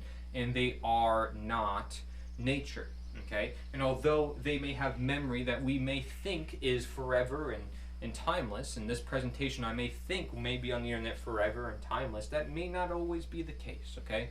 Nature is actually what is timeless and what has always been there. And so if there's anything that I have to pass to the generations that come is to respect nature, okay? And so that's my duty, right? Past everything is to say, like, respect nature, because it doesn't rely on me or anyone else. We're temporary. Nature is always here. So many people are going to depend on artificial intelligence, especially since it has so many great abilities, that some people may justify and say, well, it helps the natural. Well, if it helps the natural, then it may have natural effects. Then okay, right? But is it all the way natural? And again, is there a more natural form? And so understanding that there is intelligence within nature is understanding natural intelligence, which people don't tend to talk about. The fact that the universe itself has intelligence. In order for it to be in order for us to create symbols like the Tao, right, the yin and the yang, the fact that things have polarities and correspondence in those hermetic principles we talked about before, the fact that we can identify principles in the first place, that means that there is some sort of intelligence. The fact that we can identify laws in the first place, the fact that we can identify words and use that to communicate with each other based on symbols of nature and what we have learned, and we have intelligence because of the natural intelligence, and thus we depend upon nature. What we receive from nature is what helps us become us, and what the machines learn, it depends upon us. So the machines depend upon us, but we depend upon nature. Natural intelligence is the root to all intelligence, okay? And I actually have a whole documentary about natural versus artificial intelligence, the unspoken comparison, one that's really important, I think, because we're living in a world where a lot of people think that, again, artificial intelligence is really important, but again, temporary stuff and often supplemental to what is natural. If you put so much emphasis on the artificial and the unnatural, you may disregard and completely forget what is natural. And therefore, you're going to have no choice but to go back to the natural, or artificial intelligence will take us over because we're not conscious enough of what it's doing. We're not using our natural intelligence to control the artificial intelligence, so the artificial intelligence takes hold of the natural, and we end up in a state of chaos or a state of confusion. We don't know who we are. We may merge with robotics. We're no longer human, right? And this is what will happen when nature is forgotten, when nature is disregarded, when nature is thrown out the door and said, well, it's nature, you know, are we living down in the past? Oh, it's you know, it's barbaric. We're not like that anymore. We're special humans, yet, you know, we're disregarding morality still, and yet we're still doing all these other things. And, you know, we're disregarding nature itself, and, you know, we think we're these higher animals when Mark Twain says, no, we're the lowest animals. I mean, it's amazing. There's so much natural intelligence, and that's within ourselves in the natural world. We don't give ourselves enough credence. Now we're giving all technology all the credence. And then if we do give ourselves a credence, we still give no credence to nature. So that tells you that we're in some deep trouble, the fact that we can't get our priorities straight, right? The fact that we can't recognize there's intelligence that brought us to artificial intelligence. Because again, if we lose those roots, then the whole thing falls apart, it crumbles apart. You can't create artificial intelligence because you can't maintain it. You can't control it because you don't understand it. And you are not able to control yourself because of how powerful it's become. And so this is why artificial intelligence might also assist the unnatural systems that be, because it is unnatural, right? It can do what the controllers or the people who control others want, because it helps them act a little bit more like God or nature themselves, and the fact that technology or machinery does last through generations, the fact that it is more timeless and universal, okay? The fact that it can allow man to become more like God really looks to be a really powerful tool in the hands of psychopaths or people who want control, or the people who want to be natural authority, in the case of man-made authority, right? Quote-unquote authority. It's not real authority. They claim to have that authority, and they can legitimize it through artificial intelligence. Ooh, we got the intelligence. We know what needs to be done. We're spying on you all the time. We know everything, right? And so they can justify their own existence, just as they do through medicine, now through another medium. We have to be very careful with mediums as such, and all the justifications that are used to justify the unnatural. Again, regress instead of progress.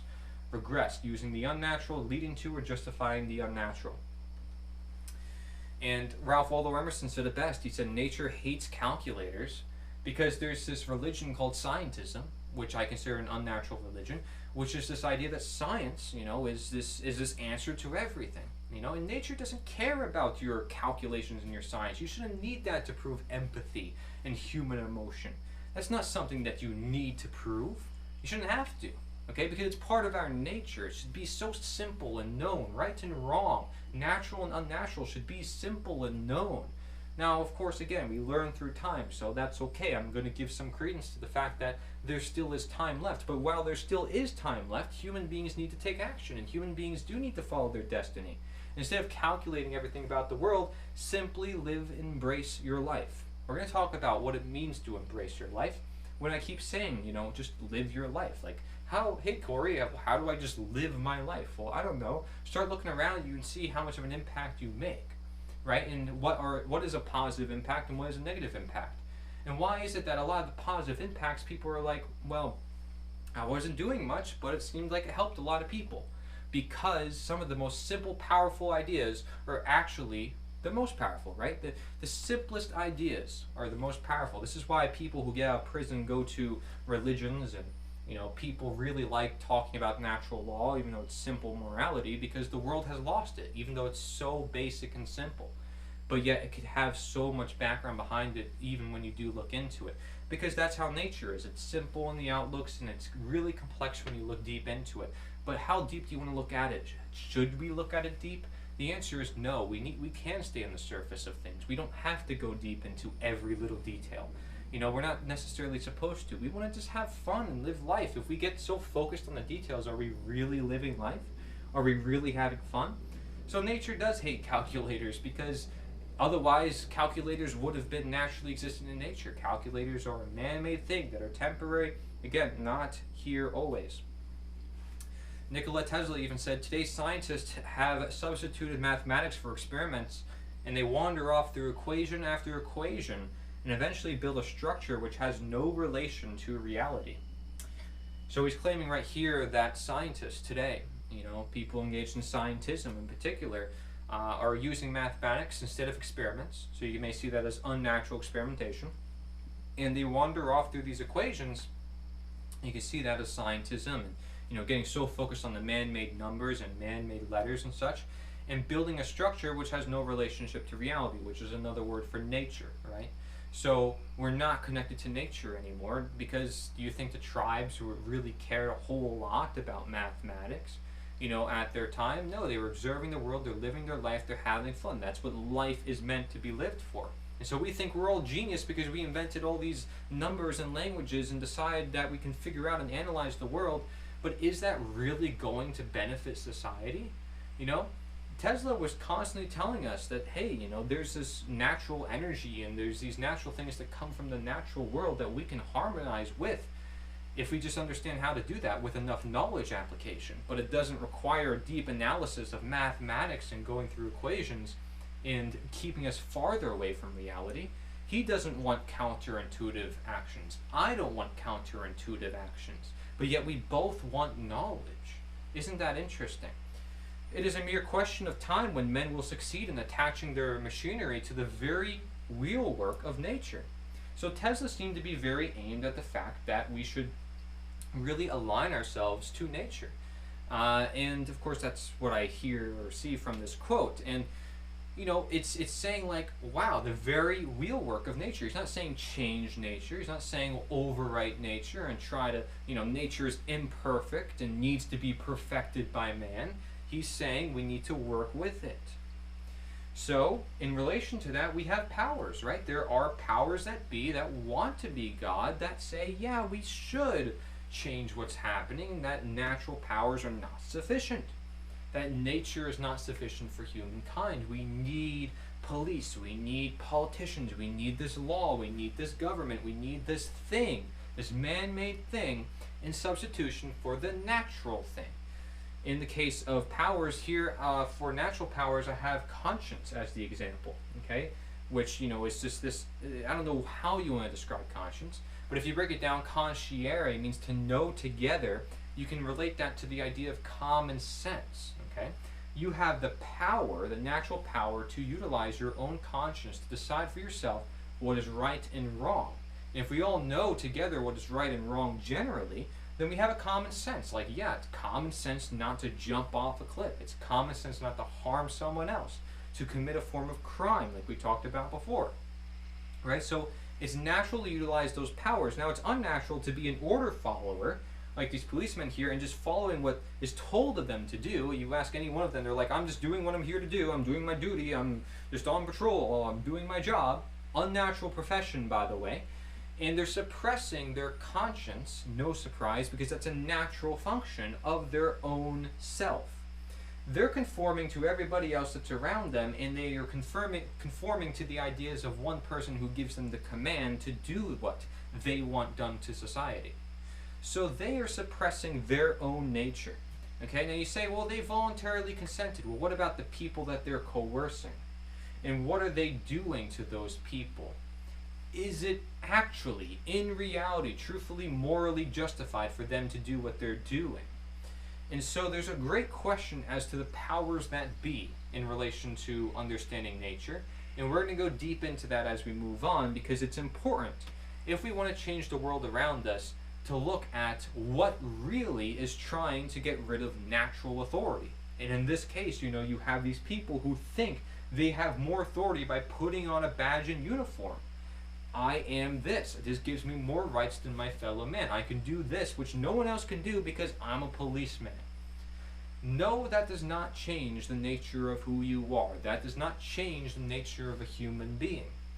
You think it does, and you may be able to convince others that that is so, but that is dishonest. That's a lie. That's not truthful, okay? You are not a police born by nature. You got there because you were convinced that you should be, or that others are conforming to you because they are in fear and that they should be, right? You are all playing into the system as a system of pawns. They don't care about you. And you end up on these ego trips of, I need to be in this station of power to prevent other problems from happening. Is that really so? Is it natural for you to do so? Have you ever questioned, ever, once before in your life, if it's actually natural or moral in the grand scheme of things? Okay, we're going to talk about that. I don't mean to offend anybody, because I know you deep down inside are just a human being. So I hope you can see the sense of intention within me, that I don't want to offend anybody. If I do, I'm sorry, okay, but I am going to tell it in the fact that you are just a human being, and we all are just human beings, and none one of us is any different or unique from any other one of us. We're all natural human beings. So what about change, right? Change itself, the idea of change, and change is always occurring, right? You can see that I have the clock there because I wanted to represent the idea of time, not that the time is dependent upon this man-made item of a clock, okay? I had to pick a picture for change. I didn't really know what to pick, I'll be honest. But the natural change, you see there's books for knowledge, right? Maybe some equations trying to figure things out within that knowledge, and time, right? Because change requires a lot of time. And it requires understanding what belongs and what doesn't. This is the idea of integration and abolition. Integration is bringing things in. Abolition is getting things out, right? So we'll talk more about that as time moves on. What is unnatural change? Well, I am begging for change. I'm not going to be the change. I'm not going to show it in action. I'm not going to learn. I'm going to say and demand and say this is what needs to be done because I say so. Because of my opinion, because of my whim, pure whim, right? Not based on nature or what is natural. Keep your laws off my body, as if this person is asking for permission to be free, asking for permission to exercise their own nature, right? And meanwhile, they're also wearing a mask, which their laws probably told them to wear and convinced them to wear, right? Regardless of your views on that subject. They are following the idea that change comes through politics, the idea that change comes through the media, right? Purely through the media, through politics, and through other people other than themselves. And that change does not rely on education or time or morality or understanding truth and what is natural and unnatural. They don't want to look at that. It's all about begging for permission. Other people be responsible for their own responsibilities. It's abdicating their own nature, giving it away, disregard, right? Again, the unnatural. So instead of learning, instead of time-based learning as well, instead of really grasping things for ourselves and thinking things through, we're yelling and demanding and begging, right? And we're not really being the change, as Gandhi would say. And so it's a disregard or a lack of what natural learning is, because in order to learn, that's why we learn, is to change. It's to create a better difference, to create a better world. Leadership, right? Leadership, natural or unnatural. If I'm a natural leader, what am I? It's not that I'm born by nature as some sort of leader. It's because I'm able to lead people in their natural natures to be great just as much as myself. Maybe encourage them to be leaders too. I'm pointing, I'm showing a way. I'm not saying that you depend upon me for the world's condition. I'm not a politician, right? I'm not here saying you have to give me money to fund my living and I have to take that money by threat of violence, because that's ultimately what it's backed by. Okay, so I'm not saying that. I'm saying I'm going to show you the way, and if you want to follow, it's up to you. I'm going to show by example, by my authenticity, and you're going to respect it of me, because that's what makes me a leader, by the way. And I'm going to show my actions through who I am. That's what proves who I am. I'm not just going to come to you with some speech and make you tear and make you all emotional and say, well, everything that you want to say and make you feel all happy inside. I'm going to show you by my actions. I'm going to be on the front lines leading the charge and showing this is what must be done, right? That's what leadership is, because you're in the lead. You're on the front and you're leading the ship to shore, right? You're helping people. You're right there with them. Unnatural leadership, total opposite.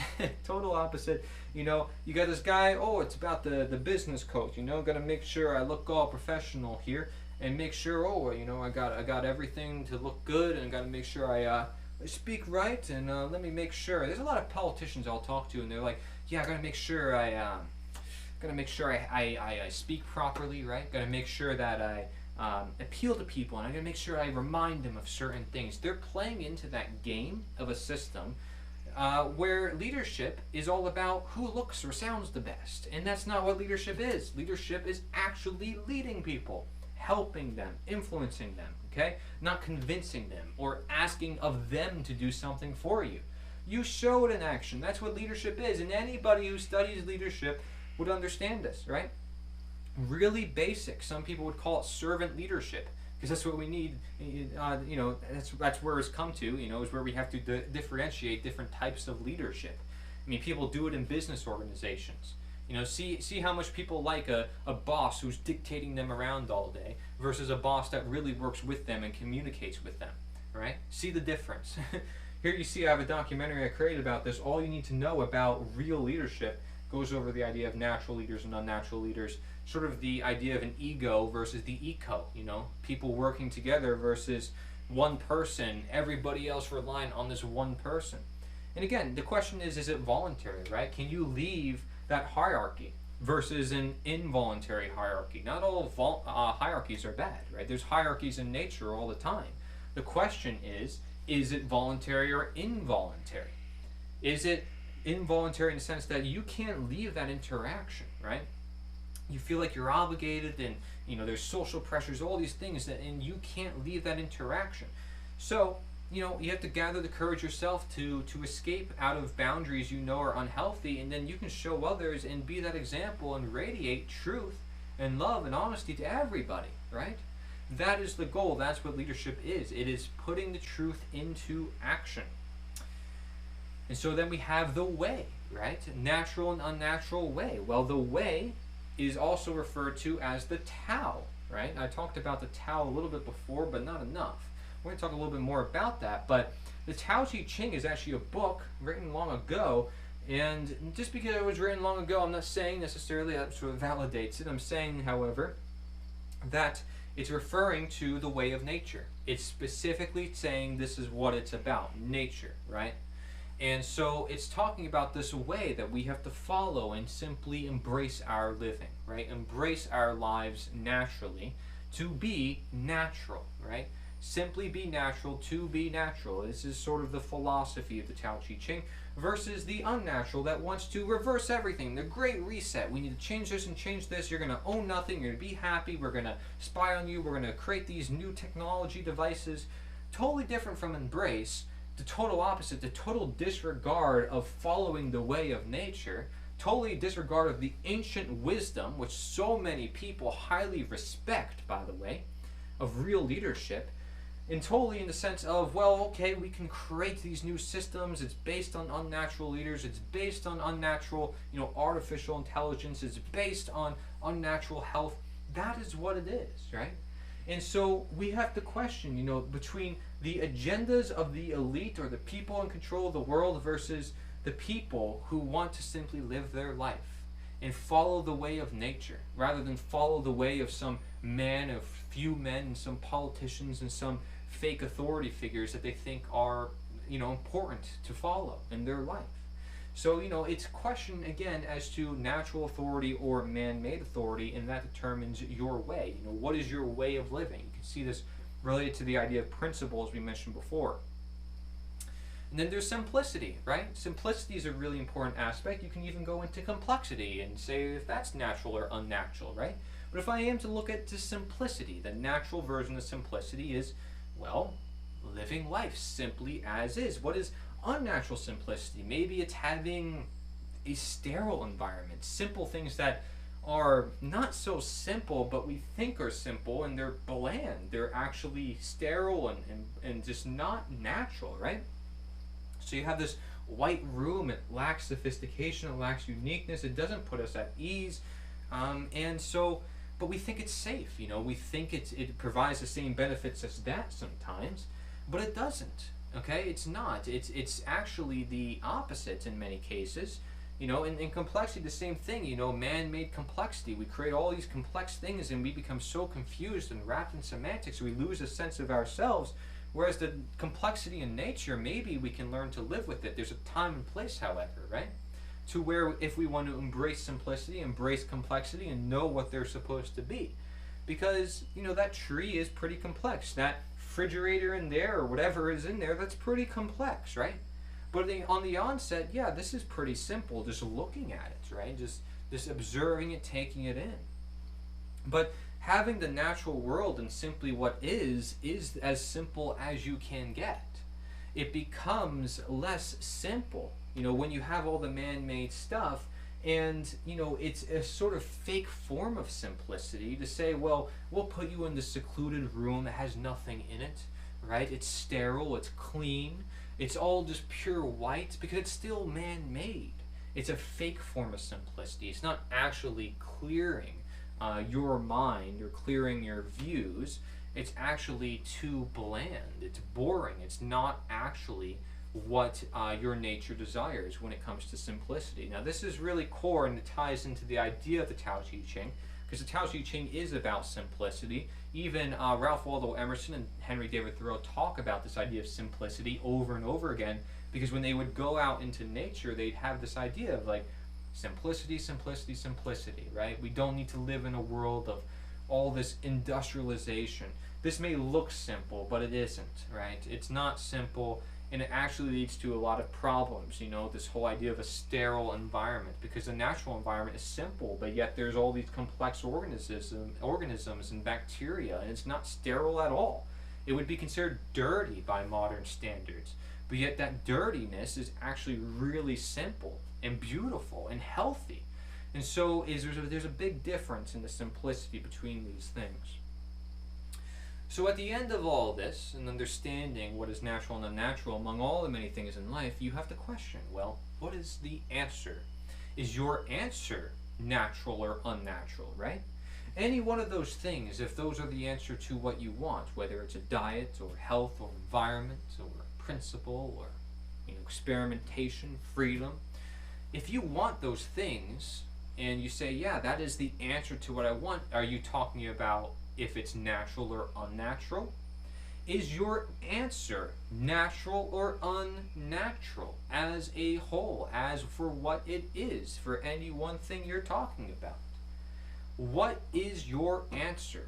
Is your embrace? What is it that you are choosing in this life? Are you going to choose the Great Reset, where man-made authority decides for everyone how life should be? Or are you going to choose the Tao Te Ching, where you embrace reality and live, peacefully and in harmony with the natural world and how things are, simply as is, and learning to adapt with nature and its cycles and its seasons, rather than trying to change everything and play as God? So, what does it mean to have an answer? It's your choice. An answer, if we look at the definition, it means to conform, correspond, and be responsible for, suffer the consequences of, respond in antiphony, respond in act or action, give back in kind, solve, find a result of. Old English en soiru, a response, a reply to a question, against, and in front of, before, affirmation, to swear, sworn statement rebutting a charge, make a statement in reply, solution of a problem. Okay, so if there's problems in this world, we're going to want answers. It's the same thing we say, well, problem solving. Well, how do we solve a problem? You need to provide an answer, right? How do you answer a question? You have to answer it. I mean, it's no surprise that when we say there's a question, we say there's also a problem that must be solved, and therefore we need an answer. And every time we do something, we're saying this is our answer to what we are given, right? We're given opportunities, just as we are with experiments. Every answer, everything we do is an experiment. It's also an answer. So with what we are given, we are choosing our choices. That is our answer. What are you answering the world with? What are you coming into the world with? That is what you are giving. And that is ultimately what you are taking. That is your answer. So isn't it interesting, the word answer is also what it means to be responsible for. So when people say, our rights are a form of property, and we're looking at actions as being a form of property, what does that mean? It means that you have to be responsible for everything that you act upon, right? Because you own that action. That was an action that you carried out. And so suffer the consequences of, what is your answer to somebody else? What consequences are you giving to them? And what answer are you receiving back as a consequence, right? To respond and act or action, as it even says. Solve, find the result of. Isn't that interesting? To try to see, well, maybe there is a problem or there's a question, and we need to have a choice and an answer in response. So, affirmation, make a statement in reply or solution of a problem. So if your answer is natural, right, that is what you choose as the solution to a problem that you're trying to solve. Or you're choosing that as the answer to the question, to the problem. Whatever you're trying to solve, whatever you're responding to, right? Whatever you're corresponding to, whatever you're saying I'm responsible for. So answer plays a really big role. And so if we connect these terms that we just defined, nature and answer, you got nature, which is the course of things, the constitution, what literally makes this life. And then you have answer, which is to be responsible for. It's what you use to solve. It's what you conform to suffer the consequences of. Well, you have to conform to nature because it's all of life. So nature is the answer because you have to. Otherwise, you will suffer the consequences of. You will receive an answer from nature, right? Because it is the constitution, the course of things. It is what maintains order. And so what happens when you end up in chaos? You get distracted, unaligned. Well, the answers are going to come to you. Your life is going to be at question so you can find the answers. Because the answers are bound to the question, and you are the question. Your life, yourself, every human being is the question in this life. What actions are they taking? Who are they being? What consequences are they bringing with them, right? Within this world of nature. So, nature, right? And answer. You have nature, which is this world. The world, you can say it's life, you can say it's truth, you can say it's reality, and you got answer, right? Which is your choice. Do you choose to be in reality? Do you choose to be in the world? Are you trying to escape this world? Are you not happy with the world? Are you trying to work with the world? Are you trying to work against the world? That is your answer. And are you going to answer the call? If there are certain answers that are coming your way, are you going to grasp those answers and say, you know what, that is the answer I'm going to take? Or are you going to take a different answer? Right? What answer do you choose? The natural or the unnatural answer? The answer that's aligned to nature or the answer that isn't? Either way, these are choices you all make with your nature, within nature, right? So the good and the bad, the unnatural and the natural is all within nature, but it's your choice of what you want to do, right? So what does it mean to have an answer? It means to have purpose, intent, and reason. So I have a reason behind what I'm doing, and that's what makes me reasonable. And I have an intent behind what I'm doing, and that's what proves, whether this person is a criminal or not, is that intent. Did they mean to do harm? Did they want to do harm? How much knowledge do they have of that harm? Purpose. What is their purpose in this life? Is their purpose to find every way to benefit themselves or to benefit others, right? Are their purpose not to benefit the world and to rather destroy it because they're sick of the world? They can't align to nature, so all they can ever do is denature things. I mean, what is the purpose, intent, or reason? It is your answer. That's what it means to have an answer. Okay, but in a world full of question, where you don't really know what the answer is, purpose, intent, and reason is going to go with it, right? And of course, it's going to be directed toward a different answer, but it's not really an answer because it's unnatural. So you can see the natural answer, so to speak, is nature, because that's what makes it natural. That's why having your answer be natural, whether it's all the topics we talked about before, or just looking at the basic idea of answer, is really important. Because without an answer, you have no meaning. You have, you have confusion. You don't have clarity. And you don't have direction or truth.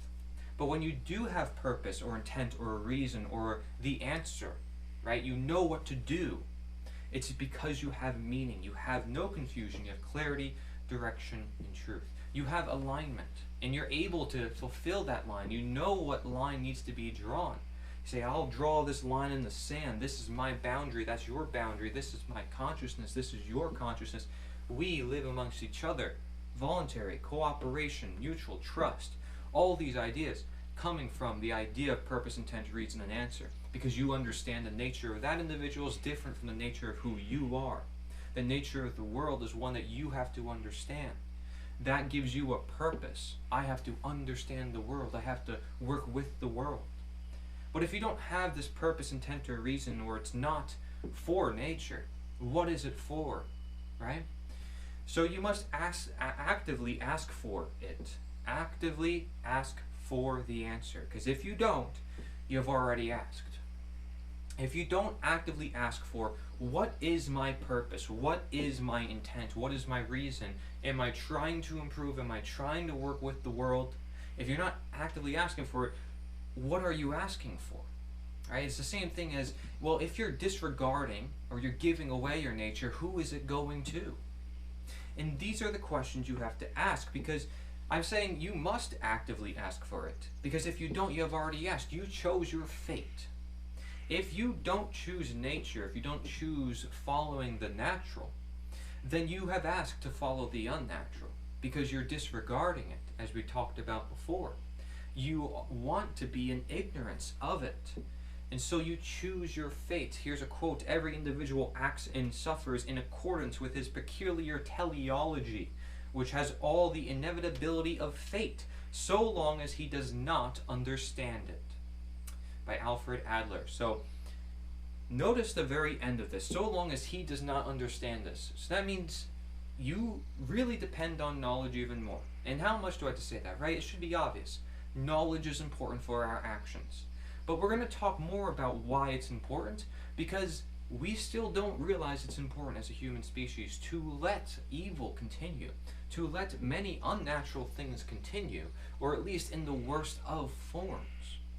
And so when we look at teleology, the word telos means purpose. Aristotle and a lot of the original philosophers talked about this word, telos, right? And they considered it a fabric of nature, something you can see everywhere, that everything has a purpose. This is something they talked about. And so when we see we have an answer in our life, right? We have an answer. This is following our purpose, what we know to be true. And so it has the inevitability of fate, our purpose. If we don't understand it, we're going to fall to our fate no matter what. We're going to find our purpose no matter what. We're going to learn our lesson no matter what, the lessons of laws.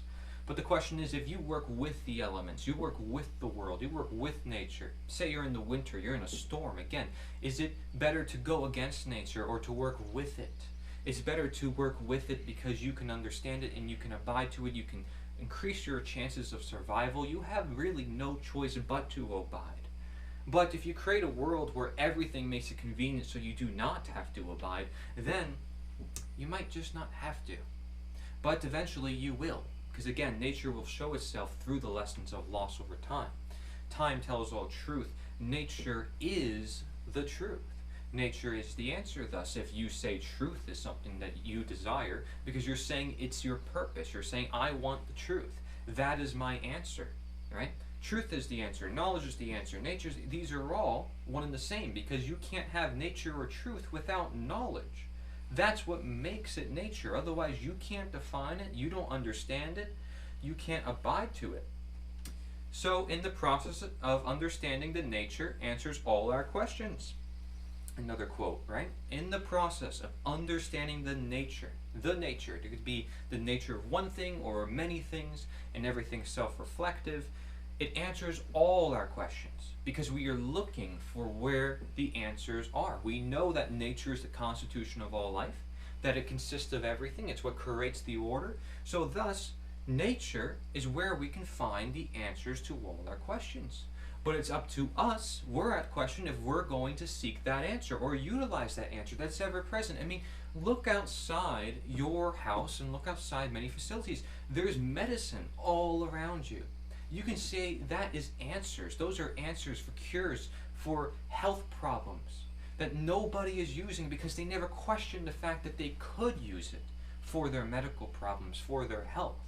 And that is just one example of how nature goes completely ignored or disregarded, yet it's all around them. It makes up their entire life. And if they were in nature, they'd actually be obligated to use it. But because of the unnatural world that surrounds them, they do not want to use it. They have no incentive of using it.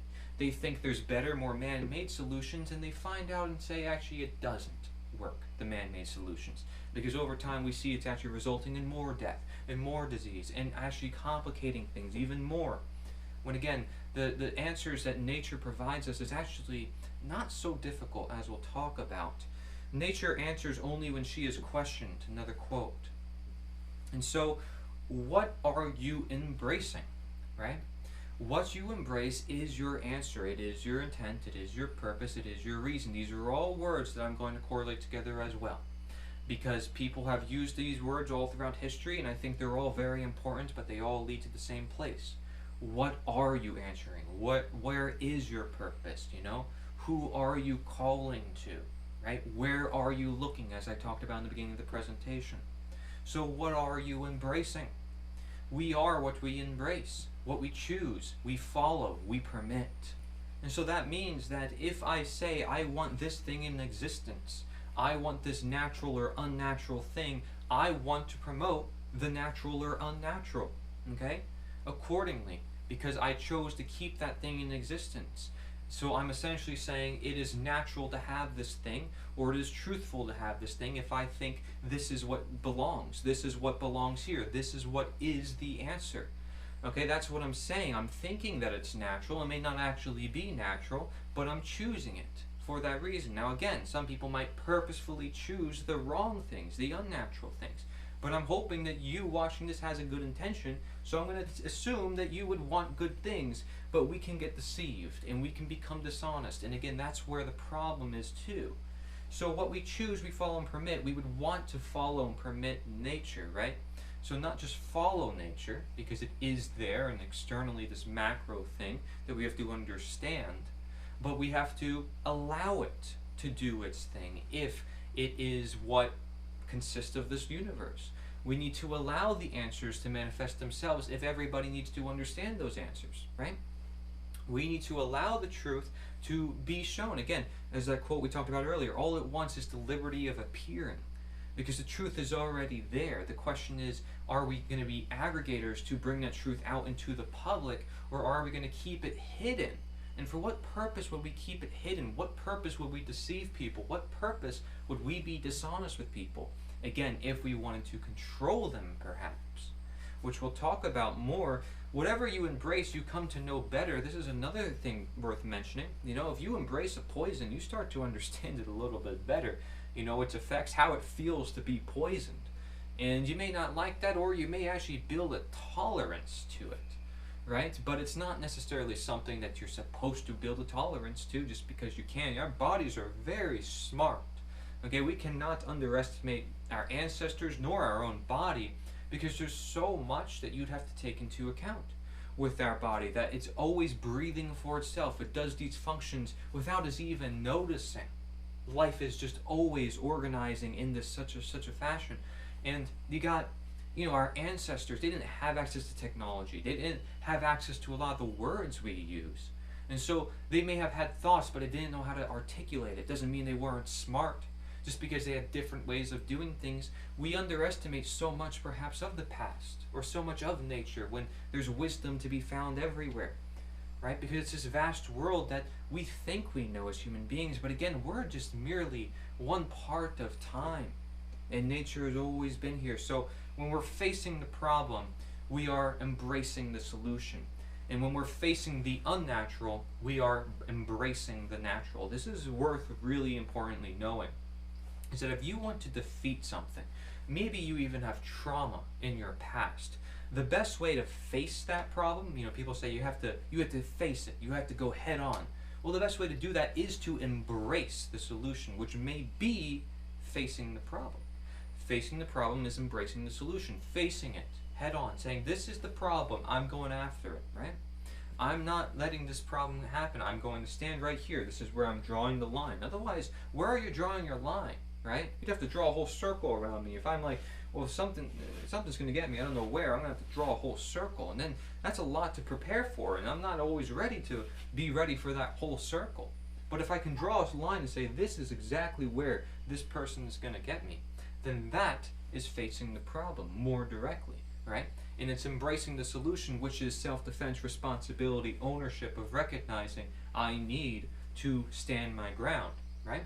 The same thing with our traumas and anything else that we're facing in this life. Maybe we're facing a disease. Embrace the solution is don't eat foods that cause the disease in the first place, right? You have to ask yourself the very thing that caused the disease and get rid of the very thing that caused the disease. And that is embracing the solution, is not having that thing that's causing the problem, or having the thing that your body needs. Having a thing that creates the solution, you may say. But often, if we use the word solution or we use the word answer, that implies that there is a problem or a question to solve. And so that implies that there wouldn't need to be a solution or need to be an answer if the solutions or the answers are already present. And what do we see in nature? The answers or solutions are already present because we can simply embrace life and live our lives as we are too. Right? That is what it means to also be free and at peace and at comfort, as we talked about before.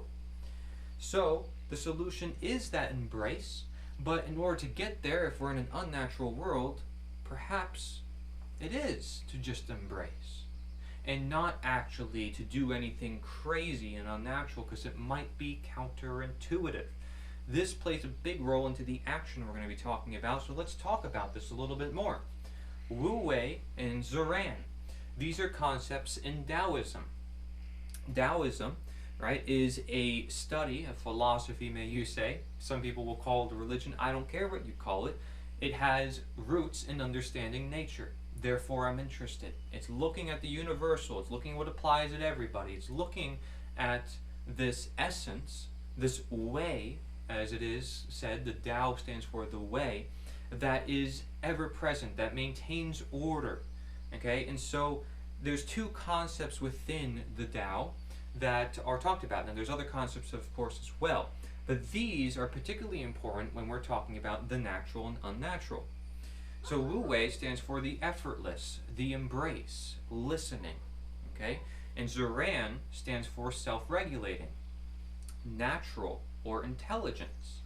Okay, so effortless intelligence, effortless self-regulating, embracing intelligence, embracing self-regulation, listening intelligence, listening self-regulating. I'm combining these words together now. See, we would want, ideally, a world where it's effortless to have the solutions, and thus there is no need for solutions because they're already present. We would want an effortless natural world because it's nature that is natural to us. So let the natural be natural by being natural, as we talked about before. This is the concept of Wu Wei and Zuran, is embracing what is nature, and that is to be natural. So listen to the natural, effortless being natural, embrace natural. I'm just connecting these words and these definitions that are on here. So you can choose to embrace nature. It's easy, as it is, because nature is, truth is, it simply already is. So if you want to live with the truth or with nature, there's not much you have to do. Rather, there's less you have to do. It's inaction. And often when you look into the Tao Te Ching and a lot of the Taoist texts, you'll find out there's a lot of polarities that are being played with, so you can understand the holistic view of life, the ironies that are within the nature of this life, and even just the polarity itself between the natural and the unnatural, and how humans may try to play as God and try to do so much, and that is the very problem. Is rather they should just live their lives and have fun and do their thing. So the main message is to stop changing life and start living life. That's it. And that's what it means to have a life, is to live. And you're not living if you're always busy doing all this man-made stuff that really keeps you from living. And it actually does, because it reduces your lifespan, it increases stress, and you have all these issues that come from not living in alignment to nature, or the way, or the effortless, this self-regulating organism, which is known as the human body. Right? If the human body is able to do what it needs to do, then it's a very powerful organism. It's a very powerful machine. It's a garden, right, as we talked about before. And this is why when people go fasting, for example, they might see a lot of benefits, because what they're doing is they're cleaning out what doesn't belong, and what nature does is just restore what does belong. It's restore, it's regeneration, which all that means is bring back what was there, or bring back what is intended to be there. So your body already has the answers, you simply must work with it or manifest those answers. And all you got to do is bring it out of them. So you say, well, somebody has a conscience, somebody has natural powers. How do you get those natural powers out of them? You say, man, this cop, he has no care about the human species and no care about what he's doing to his fellow man. This politician, what have you, anybody, right? Well, let's look deeper into them. Do they have a conscience? Can we bring that out of them? Because right now they're suppressing that, they're order following, they're just doing what they're told, they're wrapped in their own ideology of, I need to steal from somebody, I need to do this, right? I need to create this. But if you can get past those illusions and those barriers that are within their mind, maybe they do have a conscience. Maybe there is a point to where they would actually give love rather than hate or fear or any of the negative things we would say is the opposite of love. So it's not as simple as saying, let's just love everybody, let's just give to everybody, because we also need to understand not to steal, right? And not to give way to evil. Because in order to love, in order to have nature, you have to get rid of that which is unnatural and not of nature. Here you have a quote, the price of freedom is simply choosing to be. Liberation is in the mind. And this also validates with the perspective of the principle of mentalism. It's just the fact that all is mind. And many writers have talked about how, freedom and slavery, these are mental states. And so the price of freedom is just choosing to be, and that choice, you may say, is made in the mind, right? Because the mind is this thinking machine, and where do we acquire knowledge? To the mind. Here's another quote: "We're happy if we studied nature more in natural things, and acted according to nature, whose rules are few, plain, and most reasonable." I mean, this really sums up everything we've talked about. Studied nature, that is where we have knowledge. More in natural things, so we understand what is natural, and acted according to nature, so that way we do and create what is natural, and those rules are few, plain, and most reasonable. I mean, most able in general, whether it's responsible, reasonable, because that very ability to be able is determined by the nature which allows someone to be able to have health, to heal, to do anything in this life. So, when you know and respect your inner nature, you know where you belong. You also know where you don't belong. This is another quote. Again, speaking as to the fact that if you understand your nature, you embrace the answers, you understand where you have a direction, you have a purpose and intent, maybe if you get out of bounds, and this is where experimentation also comes in, you can bring yourself back on track. You can get distracted here and there, but you can go back onto the path of alignment, or, may they say enlightenment, or what have you, if you can just understand and follow that path. You know where you're looking, you know where you're heading, your intent is true, and so you're following nature, you know where you belong, and therefore you know where you don't belong. Okay, your inner nature, notice it says that, inner nature, as if there's some sort of truth that needs to be found, or purpose that is underlying all the illusions, all the barricades. So, let's say we aren't to embrace life. Let's say, Zoran and Wu Wei and all these ancient wisdoms, or let's say it's all not supposed to be important. Well, what we would tell ourselves is that there is no need for patience and no wisdom. And so the question is, why not just live life, right? Why not just live life? Must we worry? Must we sacrifice? And so life must be lived, otherwise it isn't life, as I mentioned before. But what about this idea of worry and sacrifice, right? We see there's a lot of problems in the world. Well, if we want to be happy, you can say just be happy, but does that mean that we should worry? Because you might feel like you should worry if things are going bad. You might feel like you have to take action when, this solution seems like inaction.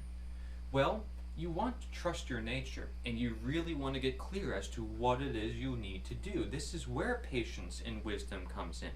So instead of ignoring the Wu Wei, the Zoran, know its time and place. Know the time and place for inaction, and know the time and place for action, which similarly would work with the inaction. Because if you're working with nature, and the answers are already present, then you're working with what already is.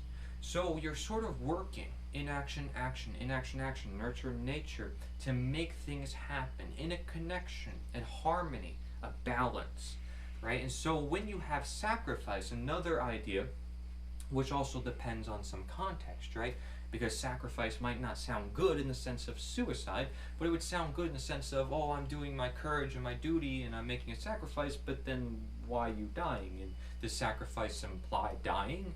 Well, not necessarily. Again, time and place and understanding more about this, having knowledge. Must we sacrifice our time and energy? Must we try to fight more of the unnatural? Using some of the unnatural in order to do so? I mean, must we sacrifice some of our nature, our natural energy to do this? I mean, I told you I'm sacrificing some of my energy to make this presentation that shouldn't really have to be made. It doesn't have to be made. I'm choosing to make that. So that is a voluntary sacrifice, one that I'm willing to make as I see it as necessary according to the time and place. Okay, but it's not one I have to make. It's not one that nature requires. It's not one that's nature's bound. That's why I said in the very beginning, you don't depend upon me, and I don't depend upon you either, however, right? And we're just fellow messengers. This can only be a fellow guide. And so you can worry, you can sacrifice, but the point is that At the end of the day, you don't want to worry too much and you don't want to sacrifice too much. You want to know time and place, and you want to be very smart with what you're doing here. And by smart, I mean be conscious, take your time, have wisdom. And a lot of people may not feel like they have the time or the patience to do things, and so I created a movement based around this idea of nature as the answer and understanding the knowledge of nature.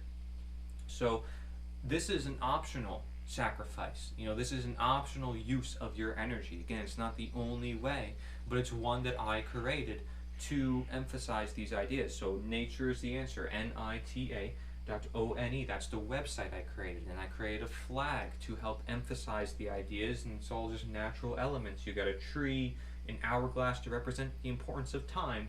You got the sun, and you've got the blue, which can be seen as the sky or the ocean, the grass, and everything's in there pretty much, but you get the point, right? All the elements, everything's connected. So I think it's important to emphasize the fact why I created this. It's to emphasize these ideas, to say, yeah, it is the answer, and we can learn from it. We can learn so much. It's not limited to just me or anybody, and this movement is you. It's part of everybody, and it's a worldwide, timeless movement that will ever persist for the main reason it's just education, nothing more, nothing less, right? It's just to get the idea that nature is the answer, because if it isn't, my question to you is, what is?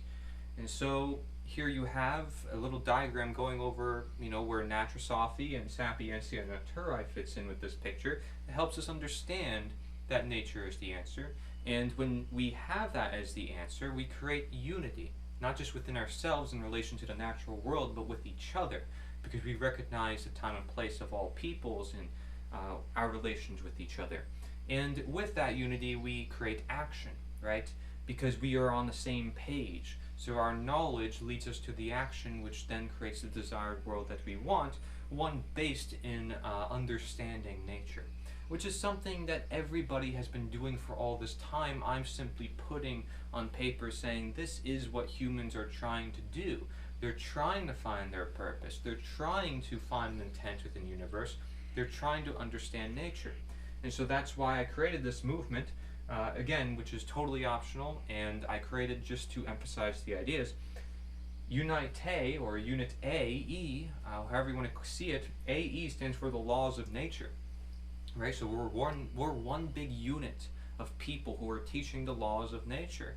Another way you can look at it is NITA, N-I-T-A, and unite together as one word, right? And so what we're doing, though, is also bringing the knowledge together, and that's how we get this philosophy to begin with. This is how we understand the importance of nature to begin with. Again, it's how we define nature and understand what is good and what is bad, and all these things we talk about. So really, it's the knowledge of nature that is the answer. It's not nature itself, it's knowledge of nature, or just knowledge in general, but it would have to be knowledge of nature if it's of any relevant importance, because we don't want to distract ourselves and we don't want to be dishonest with ourselves. We want to be sure it is knowledge and not something that deceives us, something that makes us even more ignorant, right? So we need to know where our source is, and when we say there is a source in this world, what is that source? Well, it's nature itself, the only source that can be, right? Of course, other than using the word God or other words other than nature, you get where I'm pointing. You see where I'm seeing. Nature represents all these things. It represents truth, it represents reality, and I made a whole animation about this movement. If you're interested, this is the thumbnail for that video. It is actually a whiteboard animation where it goes over why join the movement and what's involved within the process. But again, it's really just education and sharing the materials. That's your sign of joining the movement. There's nothing else, there's no signatures or anything required of you. It's simply you being you and showing, yes, I am me. That's it. And again, why should you have to show it? Well, because of the unnatural world. And if it works with the natural world to show it, then it's not really a big deal. It reminds us of the importance of nature, of the natural world. As long as we aren't so reliant on it, where this image and this movement becomes our identity and consumes who we are as our natural beings, then that's where it becomes a problem. But if it doesn't get to that point, where people are simply just using it as a medium and as a method of aggregating the knowledge of nature, then it's not an issue, right? And besides, the truth is the truth. As long as it gets out there, I consider that a win-win, and the rest will figure out itself on its own, right? So the whole nature of anything, again, going back to these slides, I have a slide called the cycle of change. And this is very similar to that idea of nature, nurture, nature, because nurture is right in the middle. But again, that nurturing process can be naturalization or it could be denature, right? And when we are looking at this in the positive sense of naturalization, in promoting what is good, what is natural, we are nurturing, we are providing knowledge, and at the same time we're providing freedom, which all comes via nature, because that's where we're getting our knowledge, and that's where we're getting our freedom. See, I can say knowledge is important, and that's what allows us to understand nature, but nature is still there present. It's what provides us that knowledge in the first place. So nature is still above that, or below that, whatever you want to refer to. Again, I can flip the pyramid on its head. The soil is more than us. The dead bodies, all the many ancestors, is more than us. This life has much more than just our own egos, our own images, our own self. And so recognizing that and recognizing all the changes in history teaches us for what change has to come. The cycle of change is just this, nature to nurture to nature. And what really is our condition, our nature? It is our health. Because again, nature is just another word for health. Well, that's true. If I introduce a certain food, a certain drug, it's going to change the state of health. And that is our status, that is our condition, and that is the real quote-unquote state, right? Because state stands for condition. And so if there's going to be any state, it is simply a condition, something that is here. And so if that is our health and that is our nature, then the state is natural. It is supposed to be. That is what the state is. And it's interesting because we usually refer to government as the state, as if it is supposed to be the condition of humankind, as if it's supposed to be this natural condition of humankind. But it isn't. The same way they use the word naturalization, as if it's natural to be born in a certain country or government, when it isn't, because it's all man-made stuff anyways. See, your health, your body, your mind, your freedom is not bound to another man, it's bound to nature. And that's what gives you your human nature. That's where you identify human rights or natural rights. So, correct for the correct. In chiropractic medicine or any form of medicine, you have to correct the spine, right? To make sure it's correct. You got to put it in place. Correct it for the correct. The same way we would use nature for nature, right? In the case of naturalizing for nature, right? So, nature for nature, correct for the correct. That's what we're doing. We're using the truth for the truth. We're using our nature for nature. And here is the method that I developed, just again, optional, you don't have to use it, to identify the whole nature of any one thing. And this is basically the end of these types of slides that I created a while back. But this goes over what identifies the whole nature of anything, and we'll have an example. So the simple nature is the intended use or function. And the base nature is the requirements. The core nature is what it's made of. And the second nature is the impacts or effects. Okay? Now the second nature is technically also the second simple nature. Alright? And I want you to really look at this chart so you can look at it for yourself and see why I chose each one. Right? Now of course, these are just words, but you have to understand what the context is thereof. That's the whole point of identifying the whole nature of something, is to understand what it means, what it intends to do. It's knowledge, right? Which is not limited to just certain words. As anything, not general nature can be the type or form, and the higher nature is the greater simple nature. So in case this looks a little confusing, I'm going to provide an example. If we are to look at natural law, right? Natural law, the topic we talked about before, if we are going to identify, well, what is the intended use or function of natural law? Well, we use it for morality in the case of the natural moral law, right? This is the context I'm using here. For natural moral law, what we use it for is for morality, or you may say for kindness, for compassion, for empathy, right? For conscience, and whatever, right? Now, what is it from? What's the requirements? Well, how do we attain morality? Well, we need to have reason, we need to have conscience, we need to have something that brings us there. What is the requirements? Now, another thing you might say is the requirements is what it's made of, but that's the other question. That's the core nature. So what is natural law made of? It's made of effects. That's how we utilize our reason to understand morality. Okay, so requirements and what it's made of can be two separate things, because just because something is made of something does not mean that's what's required, okay, for that thing. It is definitely a requirement, that's what makes it its nature, but there might be other requirements involved, and in this case there's reason, there's the human input. So there's effects within the universe, but there's a human input to interpret those effects and then use it for something, which is morality, right? Which you can say is this purpose that we're using natural law for.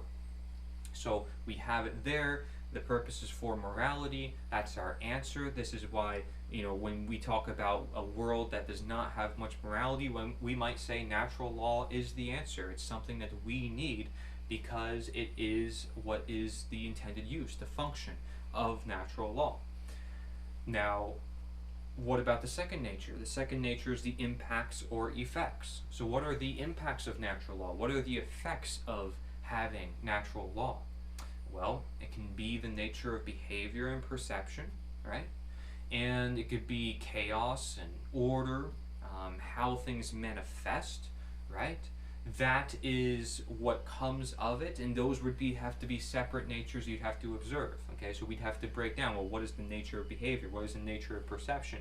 And we might actually notice there's common relationships with those natures and natural law itself, because they were mentioned within their own definitions. So what I mean by that is by looking at natural law and breaking it down and saying what consists of this nature, you're going to find other natures that you have to also separately identify. And you're going to see common relationships between these. Now, of course, this is all dependent on the knowledge that you have, but it makes you question more, which is how you obtain knowledge in the first place. And that's the whole goal of this methodology, is just to get you to question more. So what is the general nature or the type or form of natural law? Well, it's a phenomenon, right? It's a law. So you can say whatever you think it is. I'm going to say it's a phenomenon, right? A higher nature. Well, what makes it greater? What are we using morality for? So now we're looking at morality. Why? Why morality? Well, it's for a better world. So that's the greater simple nature, okay? Now, maybe I can choose a different example, like an apple, right? I use an apple as the example in my second book. And again, you're not limited as to what words you want to choose, as long as it makes sense when you validate through and you look at this and it forms a sentence. Natural law for morality from reason of effects can be the nature of behavior and perception, a phenomenon for a better world. See, it's a sentence that you create. Well, what if we look at an apple, right? I'm going to use it for enjoyment, for satiation, for nutrition, right? What are the requirements? Well, eating, right? I need to eat. I need to eat that apple. I need to grow it. Now, what is it made of? It's made of sugars and fibers, right? Fibers and sugars and different nutrients, right? That can be really beneficial to us. Maybe some electrolytes, and a lot of other compounds, perhaps. Now, it can be the nature of what? So what are the impacts or the effects of eating apples? Well, glycemic index, in the case of it being sugar.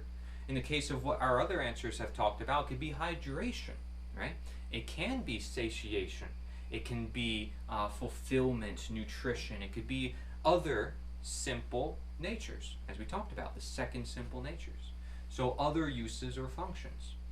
Now, what is the general nature? Well, it's a fruit, right? An apple is a fruit. It's something that we identify and say, this is a plant. It is a plant that grows on a tree. It's blah, blah, blah, right? That is what makes it its general nature.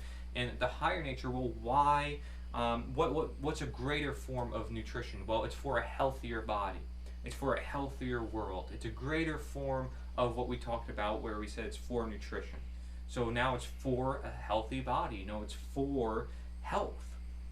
So you can do this with anything that you identify, and you can use this method to help yourself understand what is the whole nature of anything. So let's look at one that is very important that we talked about a little bit before. Slavery. Now this is a topic that has plagued humanity for thousands of years. And it is one that I particularly talk about a lot because my first book is called Slavery Gone for Good. And the reason why it's important to look at slavery is, well, if we look at the previous topics we looked at, they deal with the idea that nature is this answer or is this authority, and that's how we respect nature, that's how we understand it. And so if we don't have our respect there and our authority is not there, we don't seek to understand it, and we're disregarding it and we're putting it in the lack, in the back burner, what is the effect of that ultimately? And so let's just first break down slavery and see if there's any connections to be made here. Is slavery unnatural? Well, there's a reason perhaps why humanity has gotten rid of it and why nobody will try it today. Why people see it as immoral and therefore unnatural. Let's look at some definitions by some abolitionists who lived in the time, in the 1800s. Slavery is voluntary or involuntary. Voluntary when one sells or yields his or her own person to the irresponsible will of another. Involuntary when placed under the absolute power of another without one's own consent. So that is saying that slavery can be voluntary or involuntary, right? Slavery, a lot of people think, is just ball and chain slavery, but here you hear it from an abolitionist himself from that time period where we say slavery was abolished, where he's saying it's more than just that. It is understanding that no person belongs to another, and here you have another definition that goes alongside that by Henry Clark Wright, where he says slavery is submission or subjection to control by the will of another being. Okay, so that's not saying specifically, oh, you chain this person up and you call them this and call them that and make sure they go on the plantation and they get unpaid labor, right? It's saying specifically submission or subjection to control by the will of another being. And here you have another definition. This one's from a professor. He states slavery is theft. Theft of a life, theft of work, theft of any property or produce, theft even of the children a slave might have born, right? Because if you were born in a slave family, you would naturally be a slave, right? You're born into that slave family, well, now you're a slave because you were born in that family. And so it sort of made life seem very natural to the slaves to be a slave, and it was natural to the slave owners to have slaves because everybody else did it, and because everybody saw it as necessary for the economy or necessary for the world, and therefore they saw it as morally justifiable, or they saw it as natural to have within society. But what is slavery? Slavery is the claim of ownership over the life or property of another. So if we were to apply truth or nature to this, do I own you? Can I claim ownership over the life or property of you? And a lot of people, if I ask this question to them, would say, no, you do not. I own that for myself, truthfully, because I earned it, I've had it, duration, labor, all the things we talked about before, what defines natural property, what defines natural rights. It's this idea that, this authority cannot be in man, but in ourselves and in nature, because we ourselves are part of nature. So we have a connectivity and a role and a time and place to understand within nature, and the fact that we are not God, we can't determine for other people what their rights are and tell them how to live their life. Well, what is slavery? It's telling people how to live their life and saying these are your rights, this is what you can or cannot do with your own nature. It's limiting their natural powers, limiting anything natural that an individual can do with their natural body. Because you're claiming ownership over that body, over that individual's own life. And life is just another word for nature, right? So they can't live their life because they're being told what to do. And so there goes the idea of Wu Wei and Zoran, the slave masters constantly imposing their conditions upon the slave, and the slave has no choice but to go with it. The only thing that they're doing is just embracing man's authority, but they're not embracing the natural, they're not embracing nature. So they may have the wu-wei aspect of just let things go, but they're not embracing what needs to be embraced. And therefore you see conflicts occur, and you see a lot of unnatural scenarios occur. And that is what you see with slavery. And so a lot of questions should come from this. A lot of questions, when you see this and you look at these definitions, you should be asking yourself a lot of questions like, how did we get there? How come slavery has existed for thousands of years and nobody got rid of it, and some people got rid of it in the 1800s? And what if there's other forms of slavery? And how come we can't define slavery nowadays? I would hope that you're asking those questions, because to me, that is really, really important. Slavery, then, is unnatural doing, because all wrongdoings are forms of slavery. If you are saying, I can steal from you, I can do violence to you, you're claiming their property. You can do whatever you want to them. You're claiming to do something against their will, something that they don't want happening to them. So all wrongdoings, as they are all forms of theft, all forms of violence, they're also all forms of slavery. And slavery is not natural because no one is born out of the womb with chains attached to them, right?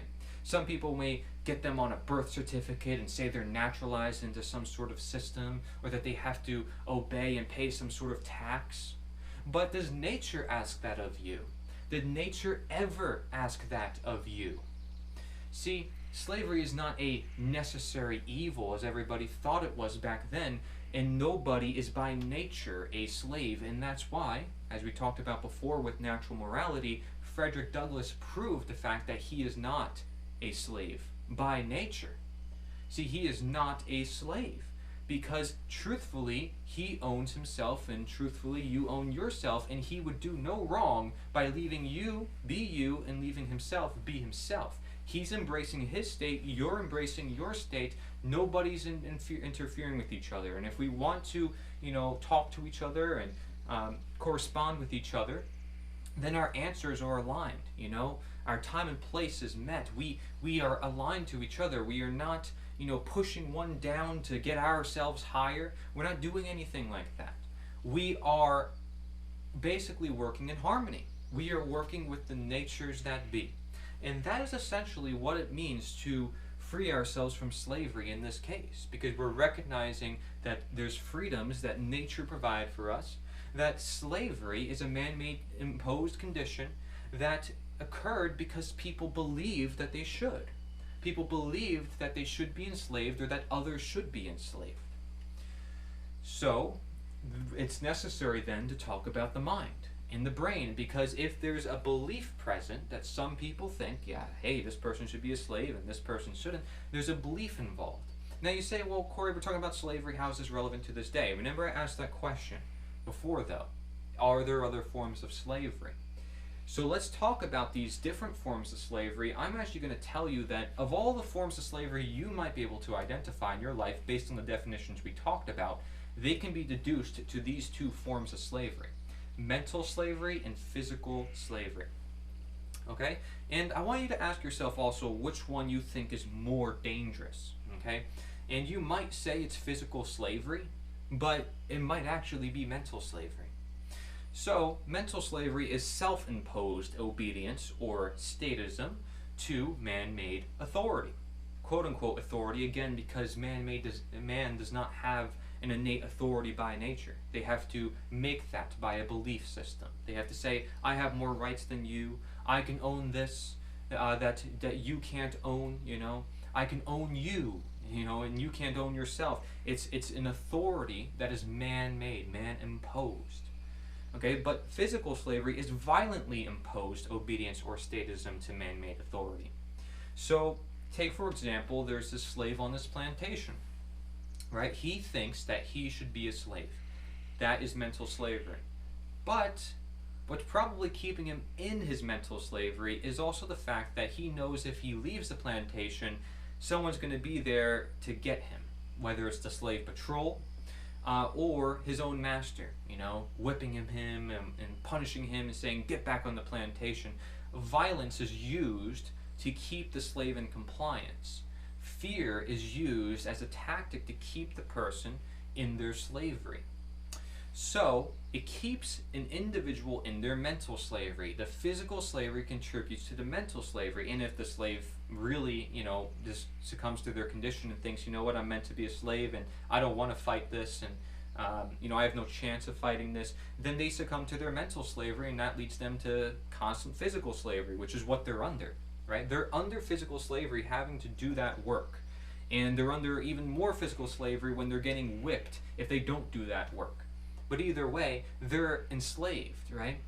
And so it's important to understand that somebody can believe that they should be a slave, and somebody could also be violently imposed into being a slave. They're both equally as bad as each other, and they both contribute to each other.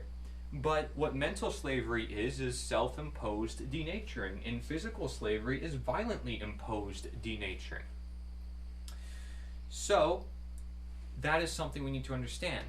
If slavery is an unnatural condition, something that's not natural for any human being because it's also immoral, because these things relate, then mental slavery is saying, well, it's okay, this wrongdoing, this unnatural thing is okay, and therefore I can give way to denaturing, I can give way to the unnatural. And physical slavery says, well, you have to go to the unnatural, you have to be denatured, okay? And that's essentially physical slavery, It's brute force. It's overt. We'll talk about that.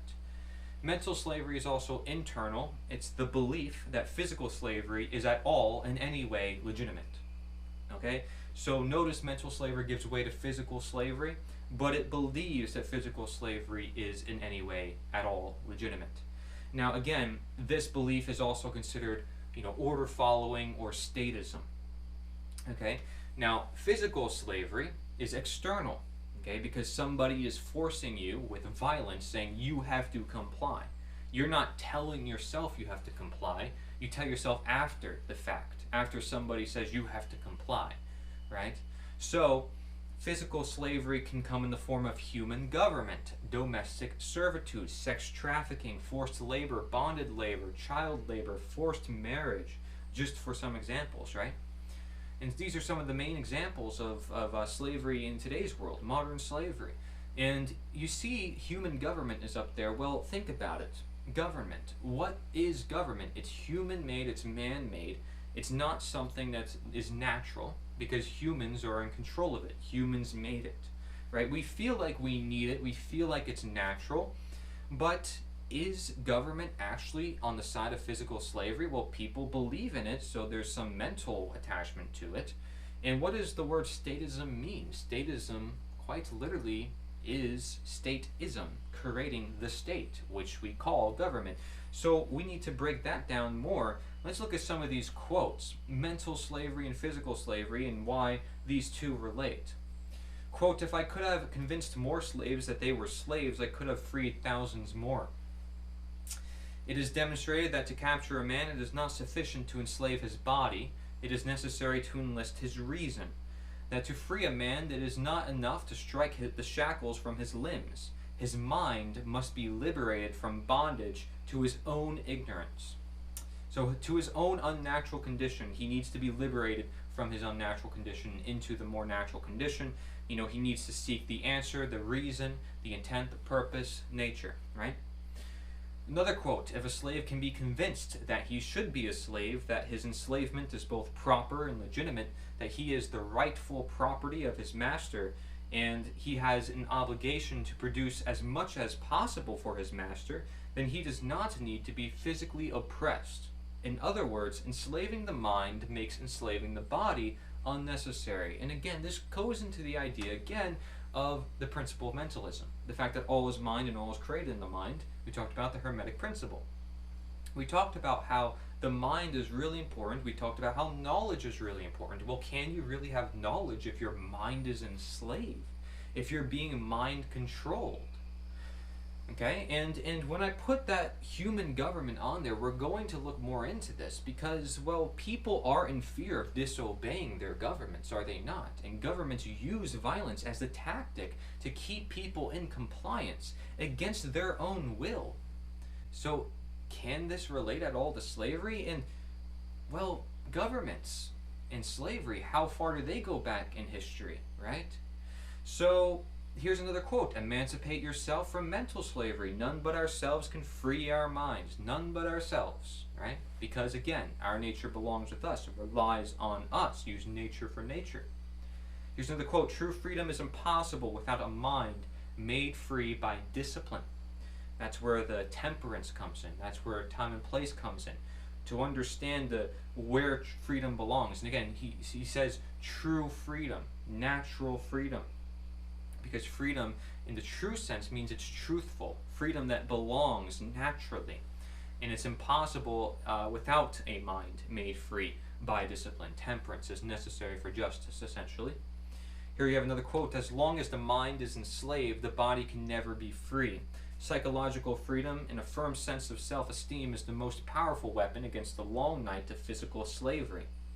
By Martin Luther King Jr. And some of these other quotes: Bob Marley, Larkin Rose, Mortimer Adler, Manly P. Hall, Harriet Tubman. Harriet Tubman's a former slave and abolitionist, right? Here's another quote: "The cultures of earth teach you to accept, to yield, and to obey. The end of evil is found in refusing the slavery of the mind." Of the mind. He didn't just end the sentence at refusing the slavery. He said slavery of the mind in particular. That was by Jeremy Locke, an author. Now here is another quote: "I did not know I was a slave until I found out I couldn't do the things I wanted." So that's sort of the physical slavery, instilling in the slave this mental slavery, the fact that they should be a slave. That's by Frederick Douglass, again, former slave and abolitionist. Here you have another quote: Mahatma Gandhi: "How can one be compelled to accept slavery? I simply refuse to do the master's bidding. He may torture me, break my bones to atoms, and even kill me. He will then have my dead body, not my obedience. Ultimately, therefore, it is I who am the victor, and not he, for he has failed in getting me to do what he wanted done." See, somebody can take away your physical body, but they cannot take away your mind, your soul. That is something that you have, okay? And something nobody can take from you but you. And again, that's why mental slavery is so important. Because if you can convince yourself that you're free and that you, by nature, are free, then who's going to take that from you, right? They'd have to violently impose that upon you. And even then, do they still have you? Your mind is only your mind, right? They can try so hard to brainwash you, and there's many methods now that they're trying to control people's minds in the world. So many different people are experimenting with these things. I mean, that within itself is not a natural experiment, right? But nonetheless, when it happens, well, how strong will you be able to resist it? How much can we prevent that, right? That depends on your mind, your willpower, your strength, your courage, your tolerance, all this stuff. Here's another quote: "Just as to establish slavery it was necessary to do violence to nature, so it was necessary to alter nature to perpetuate such a right." Okay, so what he's saying here, and this is a philosopher, it's really well known, he's saying that in order to establish slavery, you have to do violence to nature, but not just violence, not just physical slavery, but you have to alter nature itself. You have to change the real works, the entire deal. You have to denature everything from the core up, all the way. Make the whole system work this way, so that way slavery is seen by everyone as legitimate. So that way everybody is just normal and thinks slavery is meant to exist, right? It's part of life. It's part of nature. It's a necessary evil. Because people don't want to confront the evil. If they recognize it's an evil, then it doesn't belong. Since when is there a necessary evil? It's nonsense.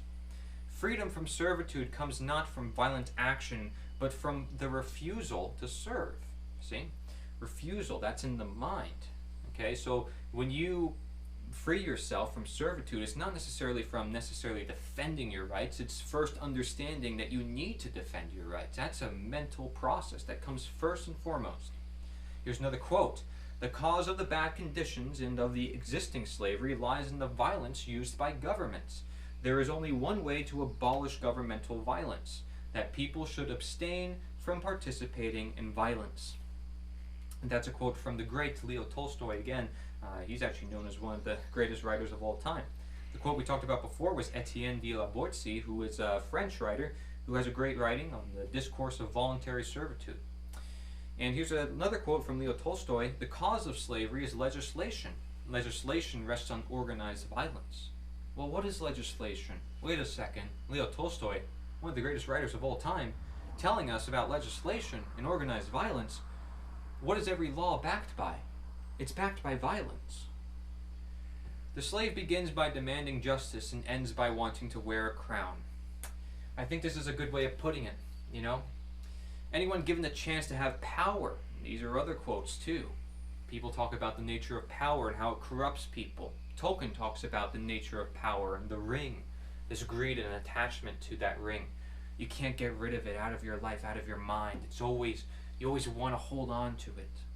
And I did a whole presentation about that. But the slave begins by demanding justice, and they demand it. That's the very first problem. They demand justice, but they end up with wanting to wear the crown.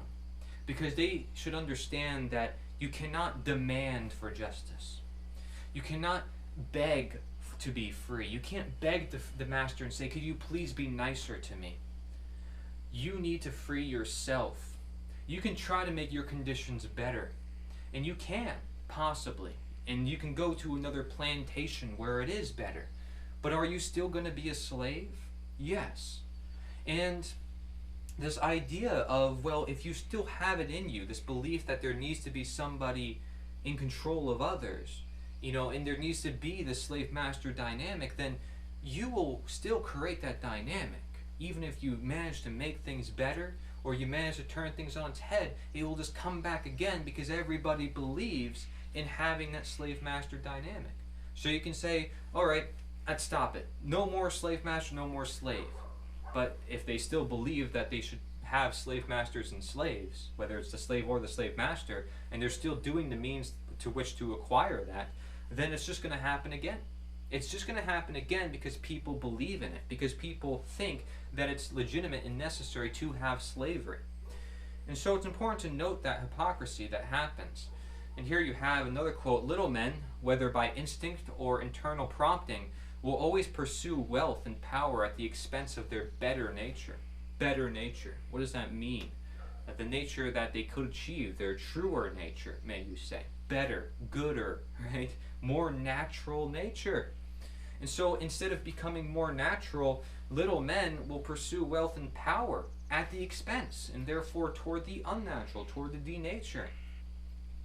And this is what happens, with insecurity. You want power over others because to fill this void that you have in your life, you want to manipulate others, and it makes you feel better, a little bit more security. But you're not actually happy, and so you have to take it out on your slave. The slave master who deals with this scenario and actually becomes abusive with their slaves, because they're so used to it, and it helps them feel better. It takes out their anger.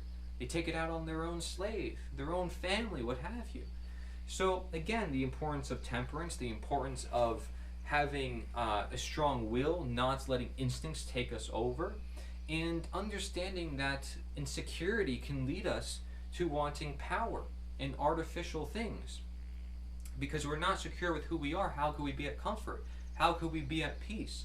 How could we be present and embrace the natural world? Well, we can't if we're always insecure and feel like, we have to go everywhere and always at a rush and nothing's ever right and nature is just imperfect, so we have to perfect everything with man's creation. Something to definitely keep in mind. So let's talk about this now. With the Leo Tolstoy quote and what I talked about before, human government being backed by violence, as every government has been in history and ever will be, people try to claim and say, governments can protect the rights of people. Have they ever? Will they ever? What's required for that? And I'm sure you're going to have to input your opinion somewhere. You're going to have to input your will. And how are you going to get those things done without violence? See, government is violence. It's a monopoly on violence. A lot of people call it that. And so if we look at the act of slavery, it's momentary violence. It's any wrong action. It's the criminal. But what is the condition of slavery? Maybe many criminals. Criminals are justified. And it's the continual act of slavery, where the act is happening over and over again. Nobody's fixing it, because everybody maybe either sees it as legitimate or they're letting it happen. The slaves on the plantation are letting the slave masters whip them, because they have no way to retaliate, or they think because they have to be whipped, there's nothing else that could be done. And so what you have, the continual act of slavery, is any government, okay? Because it legitimizes any wrong action, and it allows it to be aggregated in the whole sense.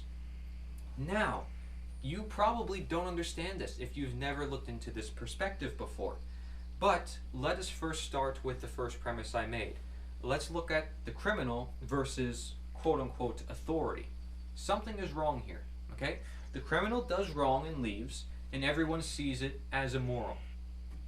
Authority, whether it's cops, politicians, right? The politicians give the orders to the cops just follow orders, suppress their own conscience. Authority, they'll do wrong, and it continues, and everyone sees it as moral. That's the big difference, okay? Let's talk about one example that is used in governments. Okay, so let's look at the criminal first. Hey, I'm going to take some money from you. I'm going to steal it, all right? This is the criminal. Takes your money, gone, all right? Gone forever, possibly, right? They got what they wanted, right? Now, if they think that you're a vulnerable target and they've got you in a vulnerable state, they can probably take more from you. Well, let's look at what authority does. They have you in a vulnerable state because everybody else, they say, is paying their taxes, and everybody's paying their fair share, and it's for the common good and for the greater good, and therefore you need your money to go to the government. But what if you don't want your money to go toward the government? What if you don't want your money to be taken from these people you barely know, or for these agendas for other people and what they want? You know, is that fair for you, for your own property to be taken against your will? It is not fair. And so authority will do it over and over again, take your money, because everybody sees it as moral, and they change the word theft with taxation. So it turns into a whole separate thing somehow, even though it's the same exact action as theft, because you're taking someone's money that belongs with them. It's something they earn, something they work for, something they have.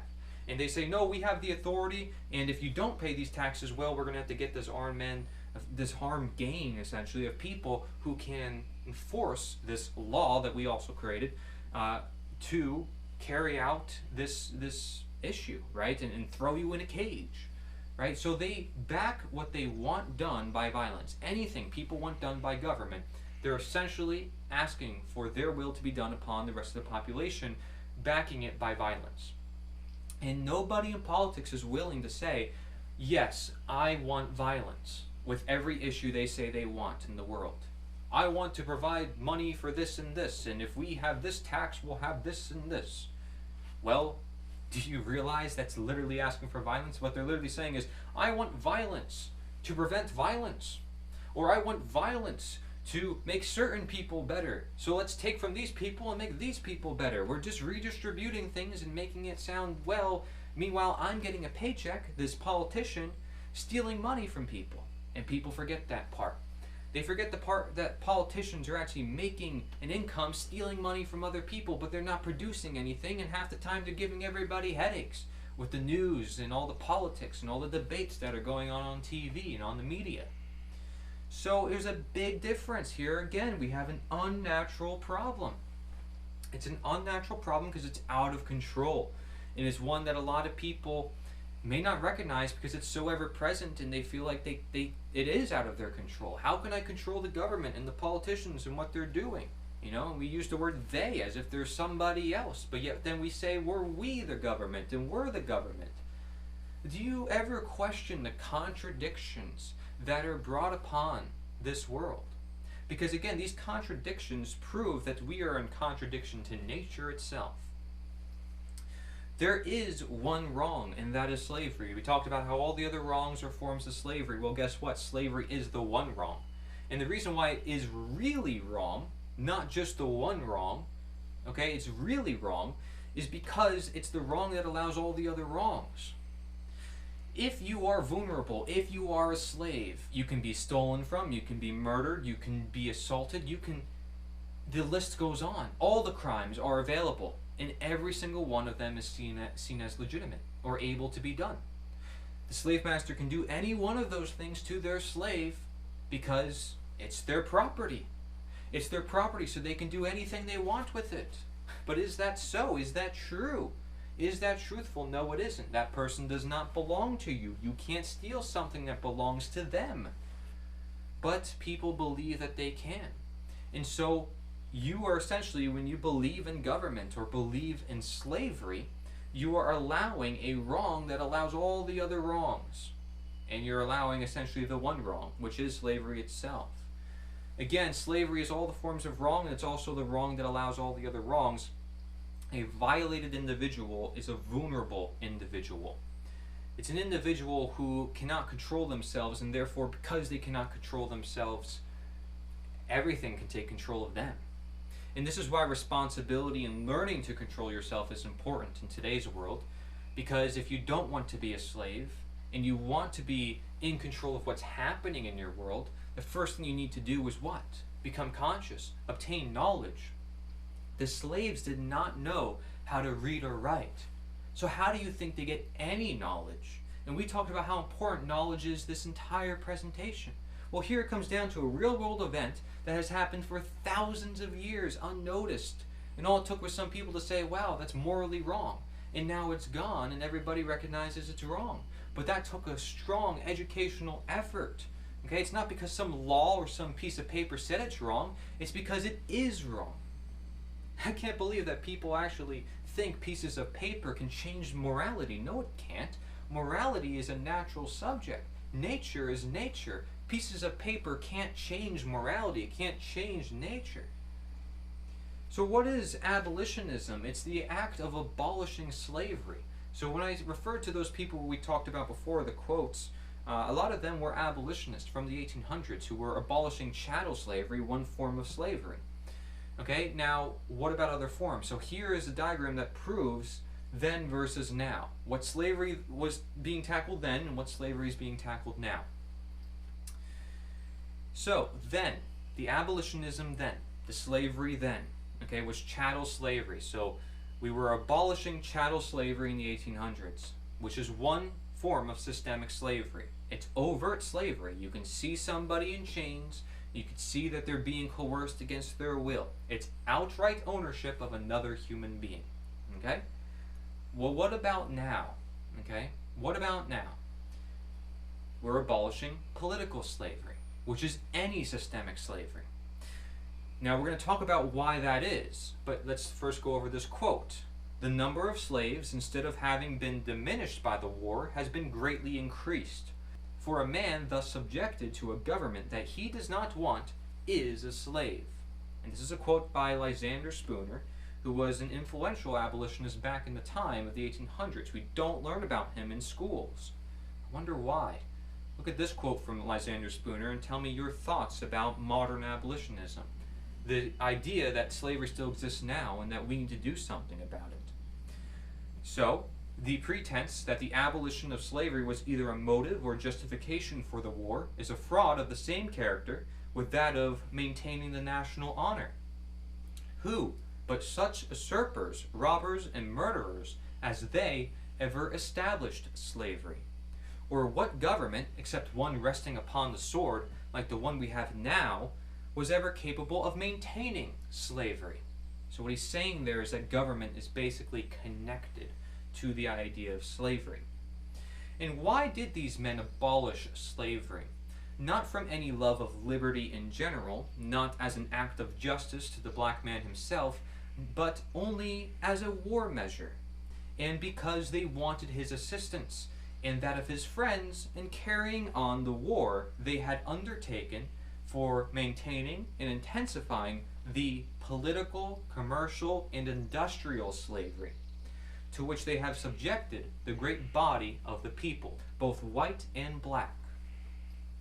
And yet, these impostors now cry out they have abolished the chattel slavery of the black man, although that was not the motive of the war, as if they thought they could thereby conceal, atone for, or justify that other slavery which they were fighting to preserve.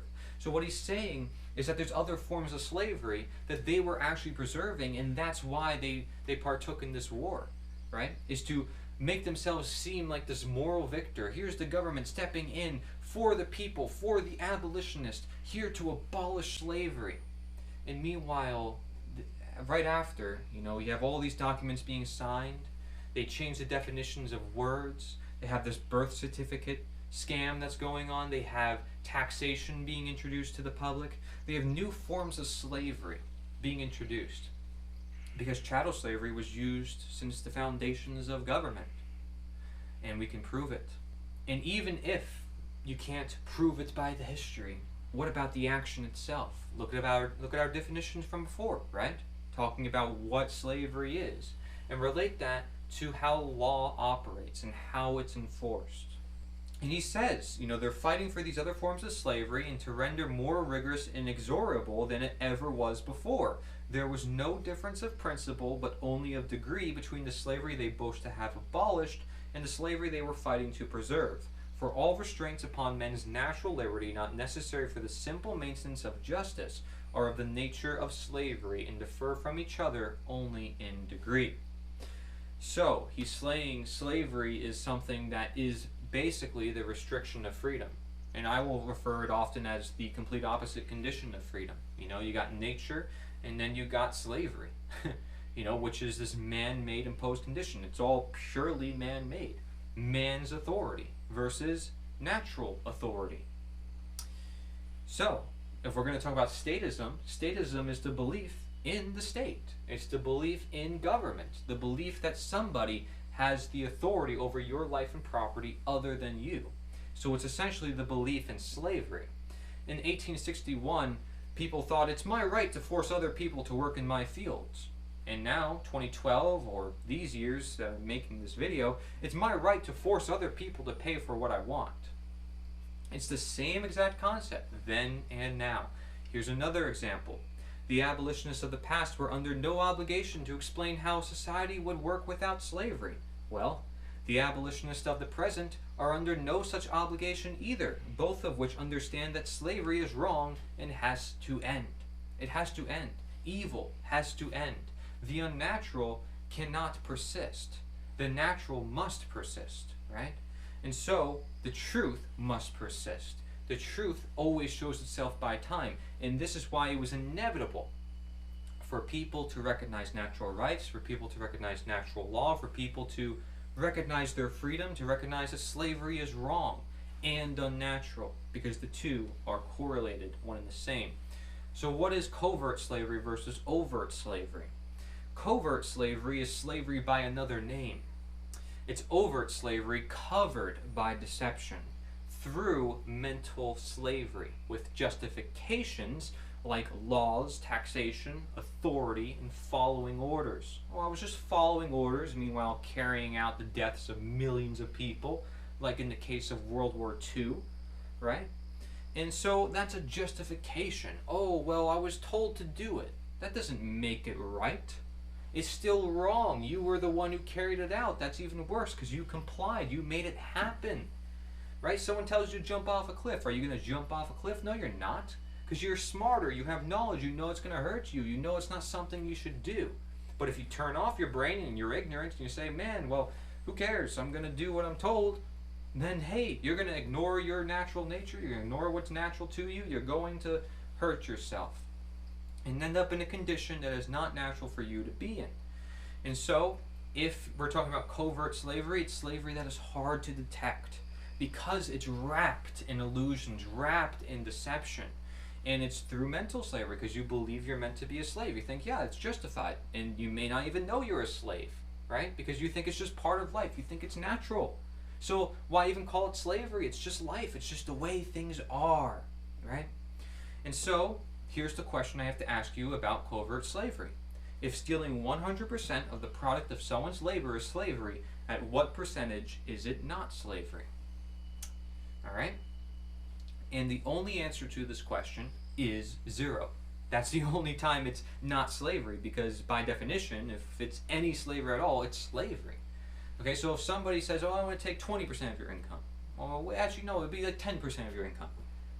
It's your income. That's it. End of story. It's theft. If you don't want that income being stolen from you, then it's yours, right? And you recognize that that's theft because it's against your will. Now, let's say you're convinced that you should. Well, should you really? You know? Do you really know where you're putting that money? Again, the importance of knowledge. Overt slavery, right? And you can enslave yourself, again, through mental slavery. It can lead to physical slavery, as Martin Luther King Jr. and many of the other quotes said. So you got to be very careful of what you consent to, right? What contracts you put yourself into. And this is another reason why knowledge is important. Again, it's like, what unnatural things do you put in your life? You don't always recognize it until you actually feel the effects or understand the truth by time. So overt slavery is slavery as is. It's blatant. It's physical slavery. Overt slavery is, having the slave master, the external owner, right? Just outright, I'm your owner, I'm your master. Nowadays, we might say it's a president, it's a minister, it's an official, it's a representative, it's a politician, whatever. And we have all these different terms, and we changed it over time, and it changed the public perception because people believed it. And so what you have with overt slavery is also tyrannical government, because it's overt. You can see now it's slavery. You can see that government is not so much covert, it's more overt. And so domestic servitude, sex trafficking, forced labor, bonded labor, child labor, forced marriage. Again, all forms of physical slavery, also overt slavery. And so if stealing 100% of the product of someone's labor is slavery, it is most overt. Okay, it's not covert. It's most overt because it's 100%. Everything's being taken from you, right? So what about applying this to the sense of government? Well, covert slavery would be government seemingly less tyrannical, and overt slavery would be government seemingly more tyrannical. But there still is slavery. There still is tyranny because you see it, and it grows if you allow any of it. So people wonder, why is the world the way it is? Why is government so tyrannical? Well, it happens as the result of people letting it happen. People unaware of it happening, or people actively saying, yeah, it should happen, through their belief, through their statism. And that statism is a mentality which could be harder to address because it's not physical. You don't see somebody in chains. And in government, you may not see people in chains. But mentally they are. If they feel like they have to pay something to someone else, they have to. They feel like it's an obligation. If they don't, they're going to be coerced. They're going to be violently coerced against their will. So because of that threat of slavery, they enslave themselves. And so what you have is a covert slavery where you don't see slavery outright like you did in the past, but it's still slavery. And people are still mentally enslaved, equally so as physically enslaved, just in different ways. And people don't realize this because they never ask themselves, what is the definition of slavery? How do people become enslaved? Government war, government jailing systems, restriction of movement, restriction of ownership of property, right? There's historical accounts, and you can look at the abolitionists back then. They were also talking about this. So let's sum up some of the things we talked about so far. Slavery, the claim of ownership over the life or property of another, right? Mental to physical, action to condition. Covert to overt. Statism to government, right? Because government is this condition that we get as the result of statism, our belief that it should exist.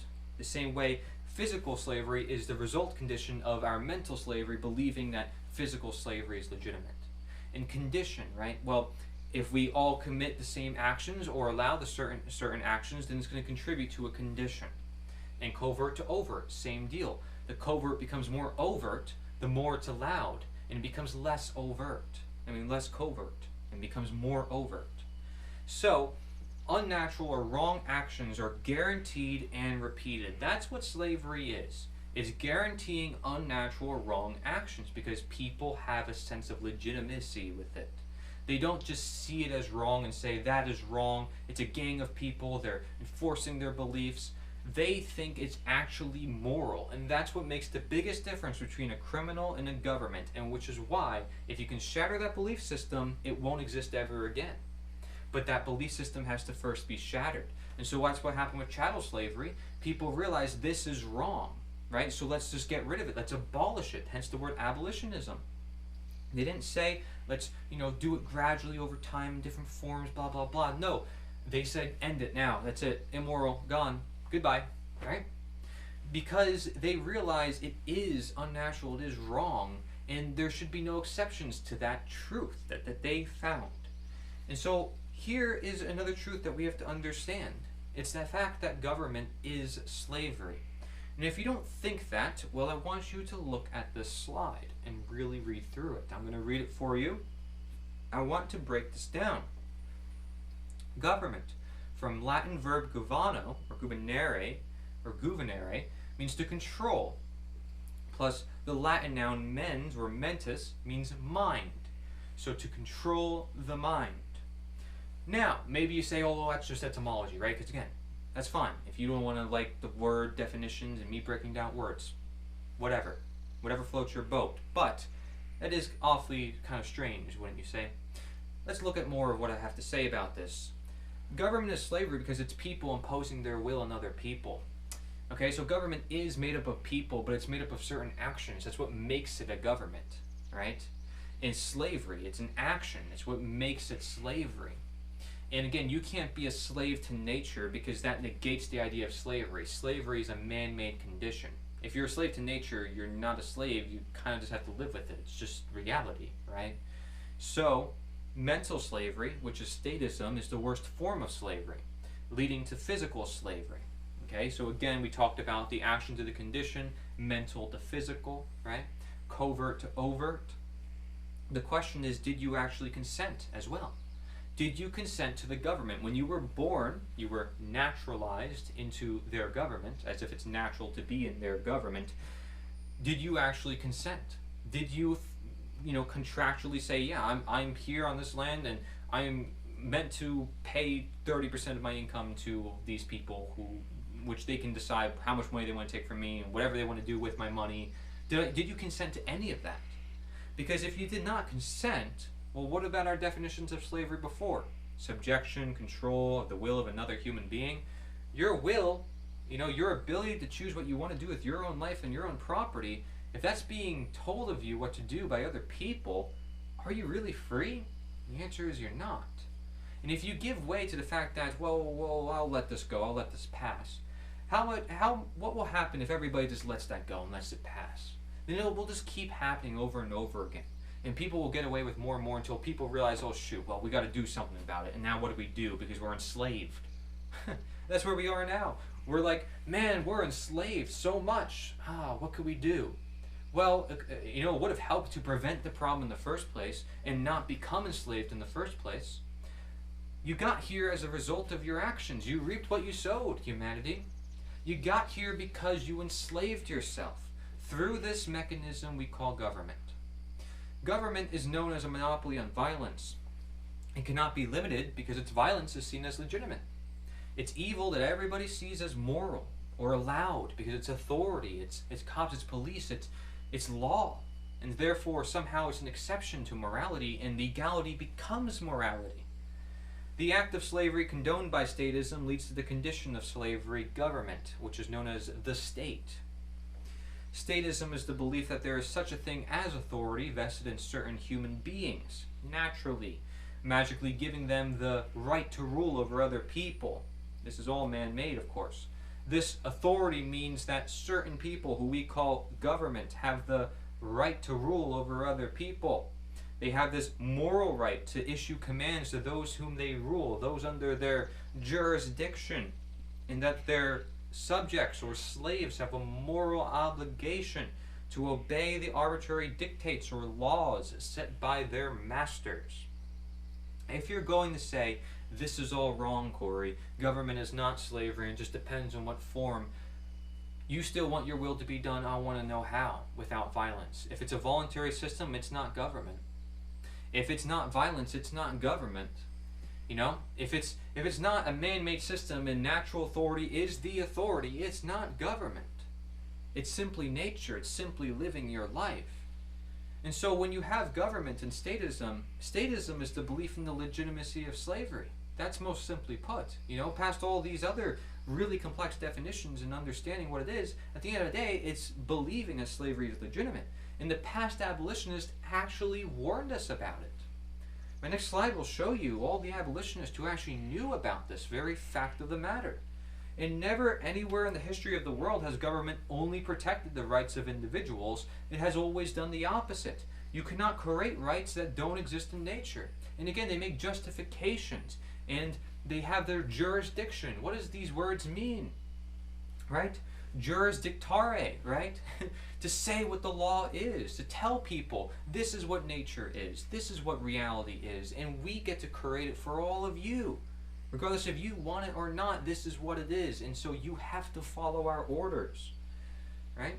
Justification, just facere, to create a right. Not that it's actually right, but to create it, man-made. Not that it's actually right or moral within nature because of natural morality. No, it's unnatural, it's subjective, whatever we decide it is. It doesn't matter what is truthful. Oh, you own yourself, you can only breathe for you. Too bad. Well, I'm going to claim I can breathe for you. Too bad. I'm going to claim to own what you own. It's not truthful. It's not based in truth. Okay? Historically, people first became slaves as a result of government war or government jailing systems. Democide, the top cause of unnatural death, is known as death by government. And willing slaves are hurting their fellow man. That's essentially what happens, right? With World War II, all these cops carrying out the orders of their group doing their duty, being patriotic, and you see all these crowds of people cheering on their leaders as if there's some sort of messiah or savior of them, as if there's some sort of God, right? This unnatural religion, which is government, because people believe in it and beg toward it and say, I want you to change my life. It is the world's greatest religion for that purpose. And the claims that are made against the abolition of slavery, against abolitionism, can actually be made against the abolition of government. Okay, so if you replace the word slavery with government and slaves with people, we're going to do that here. Here are some of the arguments that people used back then to justify slavery. They said slavery has always existed. Okay, well, government has always existed. Every society has slavery. Every society has government. Slaves are not capable of taking care of themselves. So people are not capable of taking care of themselves. Without slavery, there would be chaos. Without government, there would be chaos. Trying to get rid of slavery is foolishly utopian. Trying to get rid of government is foolishly utopian. Forget abolition. A far better plan is to keep the slaves sufficiently well-fed, clothed, housed, and occasionally entertained, and to take their minds off of their exploitation by encouraging them to focus on the better life that awaits them in the hereafter. Well, you can do the same thing with people. Keep them distracted, unaligned with their purpose, their duty, their nature, and keep them in this system that confines them and restricts their brain and prevents them from doing anything natural or essential or beneficial for humanity. Without slavery, who will pick the cotton or build the roads? Right? It's the same thing with government. So, there will always be slavery anyways. There will always be government anyways. Is this true? Is this so? That we can just put government in for slavery and it works? Well, with all these arguments, it works. Is that just a coincidence? Is that just a coincidence that it works so perfectly? And that if we look at the definitions of slavery, the subjection of, or the control of the will of another by threat of violence, that people are doing that through law, through government to this day. And that has happened for as long as slavery has existed. Indeed, because the first form of systemic slavery was actually the first form of systemic government. The only form of government, the first and oldest government, Sumeria, as we may look up and may find out to be. Sumeria was the first and oldest government and also happened to be this first systemic form of slavery. I wonder why. Maybe it's because you're creating a system, creating a class system where people believe that there's others with divine rights to rule, and people believe these people are naturally inferior and have naturally less rights, and they need to beg for permission to be free and be emancipated by their masters. They called that manumission. They called that enfranchisement. The slaves had to work in order to free themselves, but that still required then permission to be free, and that means they're not free. That means they're still a slave. So government is slavery. Let's look at some quotes. Make no mistake, you are a slave and government is your master. The brilliance of your masters, as opposed to conventional slavery, is that they allow you to believe that you earn what you work for and that you own what you buy. It keeps you complacent and agreeable. You actually believe you're free. And people go in their countries and they create these documents and they make you feel a sense of pride and patriotism. Like, I'm part of my country, I'm fighting for my country, I'm free, I'm in the land of America, for example. But that doesn't mean you're free. It doesn't mean that you're actually free. Look how the world has changed over the last 300 years. Has America always been the same state? What has this document done to prevent violence, prevent morality? See, legality is not morality. They're two separate things. Another quote, if there is a state, there must be domination of one class by another, and as a result, slavery. The state without slavery is unthinkable, and this is why we are the enemies of the state. That's a quote from Mikhail Bakunin, a philosopher from back then. And here's another quote from Strike the Root, understanding the true relationship between those inside of government and those outside of government, and that is the relationship between slave and master. If someone has the right to initiate the use of force on you, if you disobey them, you are essentially their property. If you don't believe me, go on over to Google and type in slave definition, and the first definition you will find is the following: a person who is the legal property of another and is forced to obey them.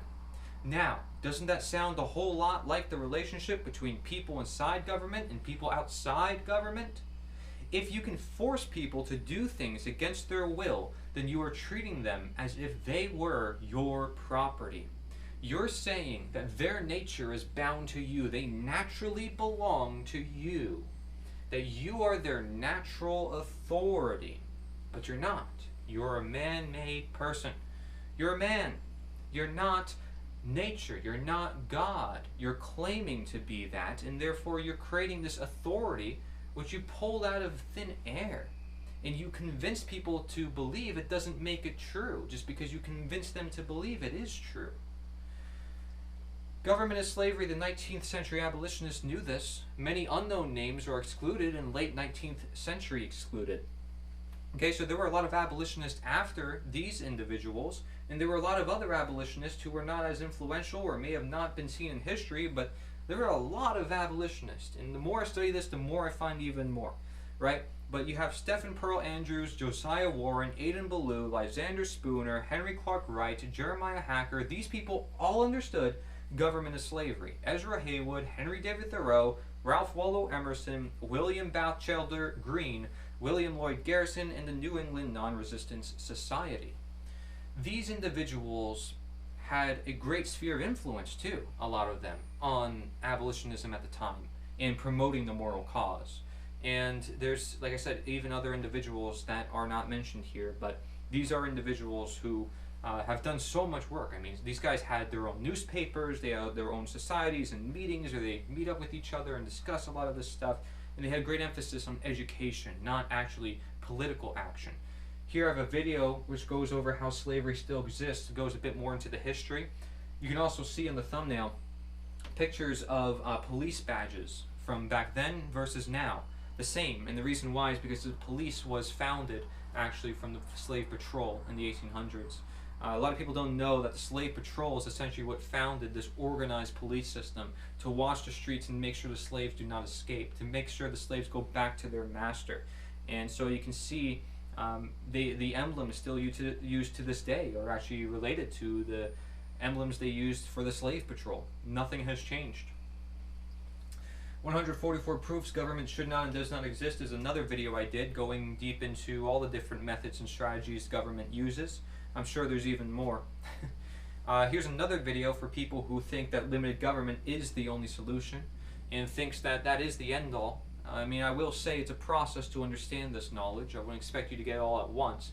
But when you understand slavery and understand morality, you understand, right and wrong, two separate ways. There's no in between.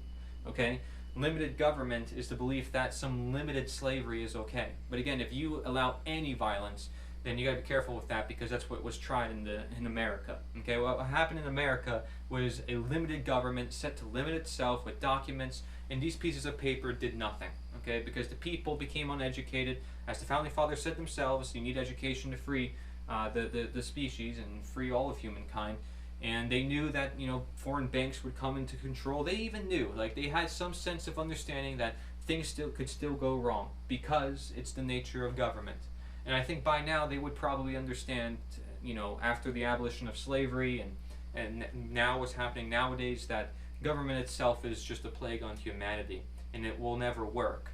And this is what we learn from not just thousands of years of experience, but by looking at the nature of slavery and understanding it in its totality and understanding morality and having this great wealth of knowledge, which they did not have back then. I'm not going to say they were bad. I'm not going to put them down, because a lot of them had great ideas. They were moving in the right direction. They recognized natural rights and natural freedom that led to the abolition of slavery.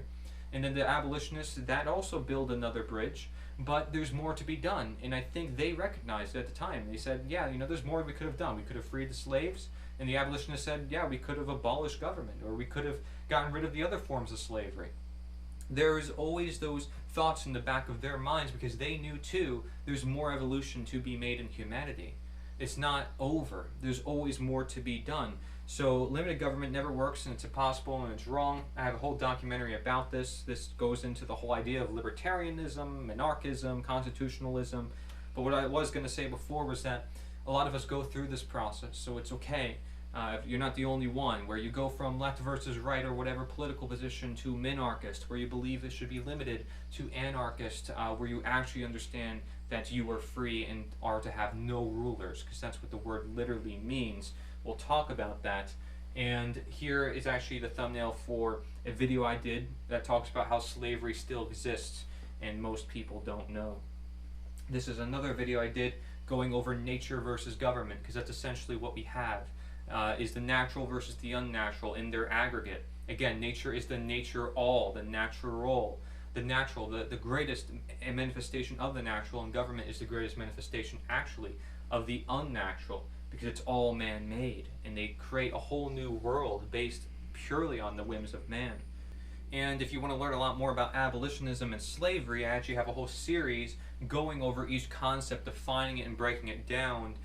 With my friend Aaron Butler, we actually go into a deep study of it, which is also read from my first book, Slavery Gone for Good. You can find that at nita.one/series. That's called Abolitionism 101. How to just decide a name for it. But basically it is like a mini course going over these concepts more in detail. Now, what is the art of saying no? We talk about abolitionism. Well, it's just one form of saying no. There's two other types of saying no, and that is abnegation and apophasis.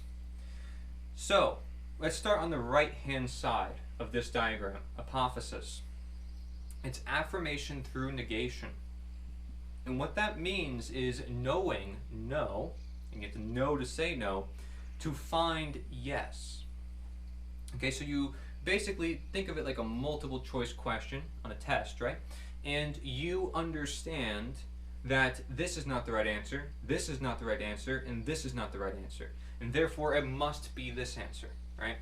Because you deduced it and understood that this has to be the answer based on learning from all the other answers. Okay, so you're basically acquiring knowledge to understand what is the answer based on what isn't. Okay, that's apophasis. Okay, now you can embrace that, or you can embrace abnegation. But that embrace of apophasis sort of leads to abnegation as well. Abnegation is willful denial, so straight up just saying no. Knowing to say no. That is abnegation. See, Tolkien, who did The Lord of the Rings, and again I have my presentation about him, he says that the greatest act of change is through abnegation. And I have to agree with that, because any moment in history where we say no to something does make a pretty powerful impact, especially in the case of ending slavery, right? No, this is immoral, it must not exist. No, master, I will not comply. No, I will not put up with your demands. I'm going to defend my property against the British or whoever seeks to take away my own property from me, right? Abnegation is involved in the process of saying no. So while apophasis is understanding all the no's, abnegation says, I'm going to say no, right? And so it's interesting, because these are all different forms of arts in relation to the idea of no, of denial.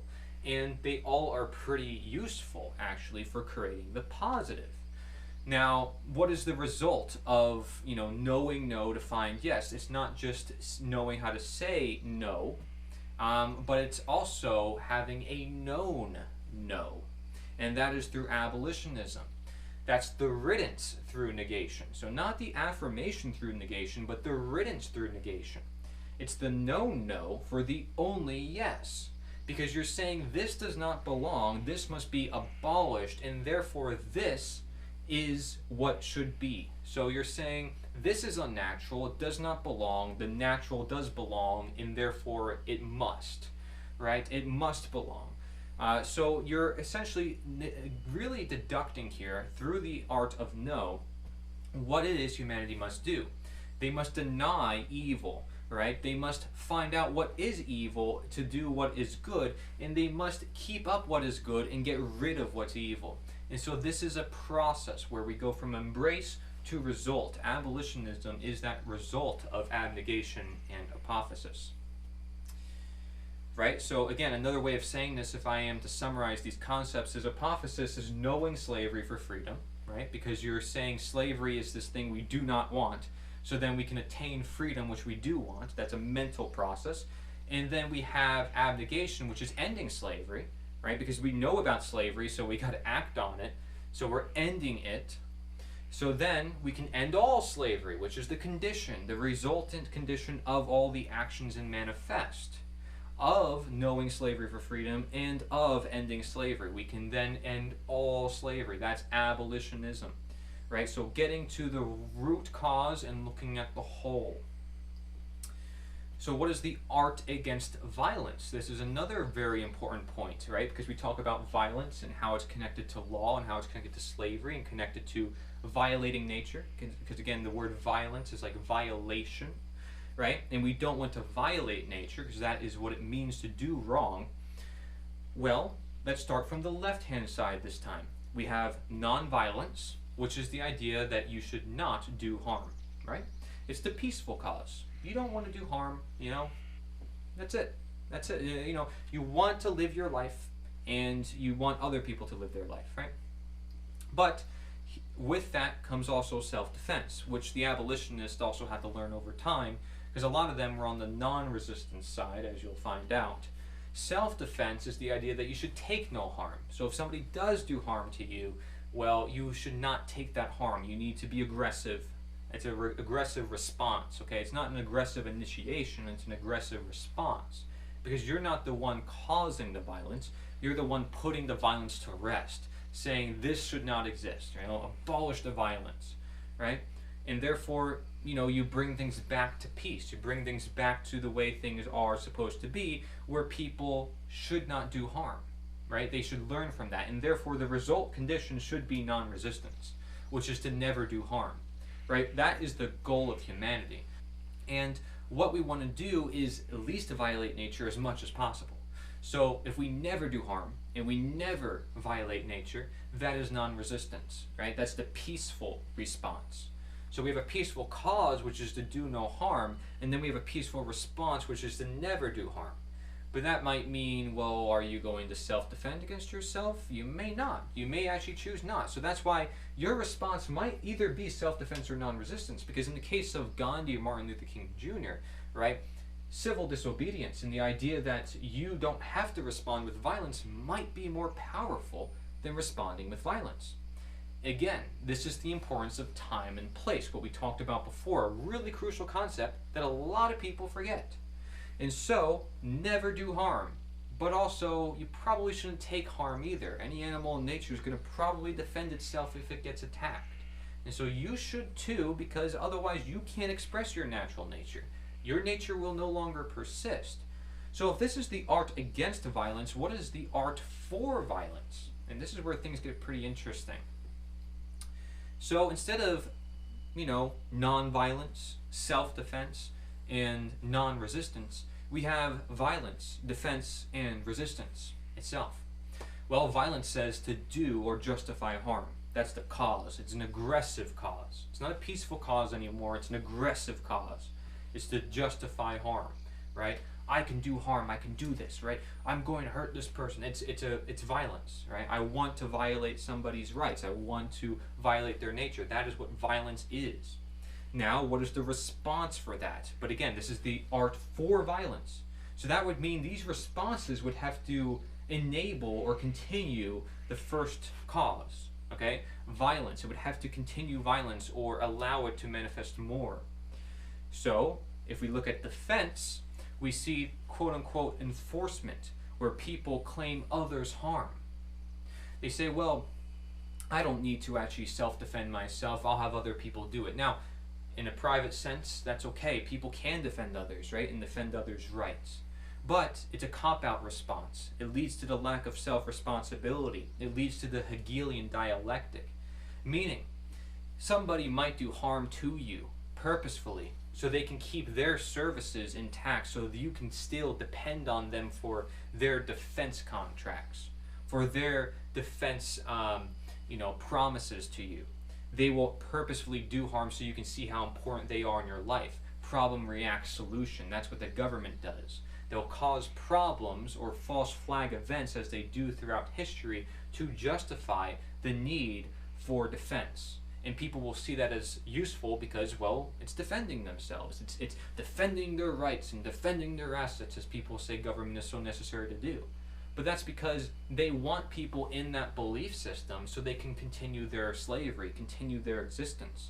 So defense is necessary for violence. Isn't that interesting?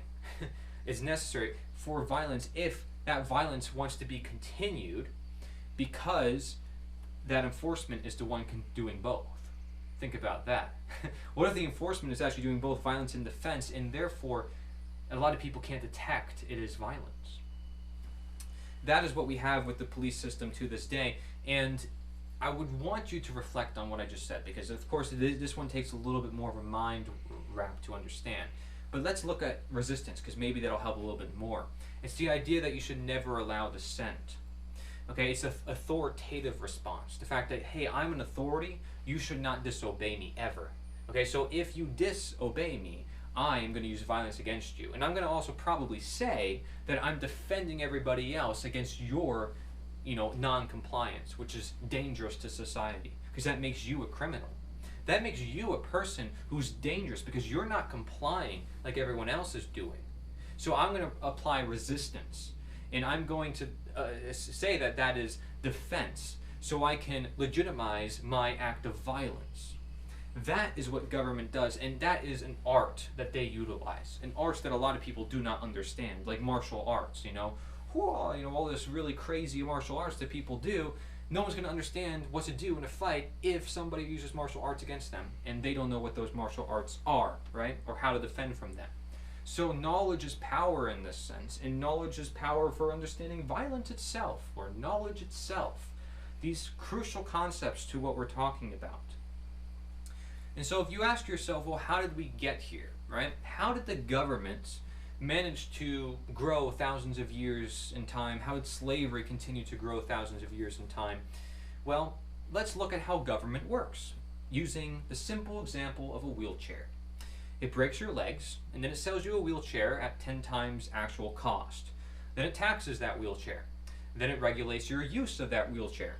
Then it assures you that without government, you wouldn't be getting around so well. So notice they break your legs first, and then they say, well, we have a solution for that. So problem, react, solution. This is the Hegelian dialectic, right? And since you depend on them, you're not self-responsible. And if you give way to that lack of self-responsibility, you're not so free because you're dependent, right? You're giving way to your own slavery. And so how does someone become a slave? If we look at this in a historical sense, and this is an excerpt from my book. Mentally or physically, for servitude. That's how someone becomes a slave, right? Again, mentally, where you think you're supposed to be a slave, or physically, where you're forced to be a slave. Either they are convinced to be a slave mentally for themselves or for others, or they are violently complied into being a slave physically. People have historically become physical slaves as a result of government war or government jailing systems. Children of slaves become automatic slaves. Okay, so that is how government got here. It started with a monopoly on violence.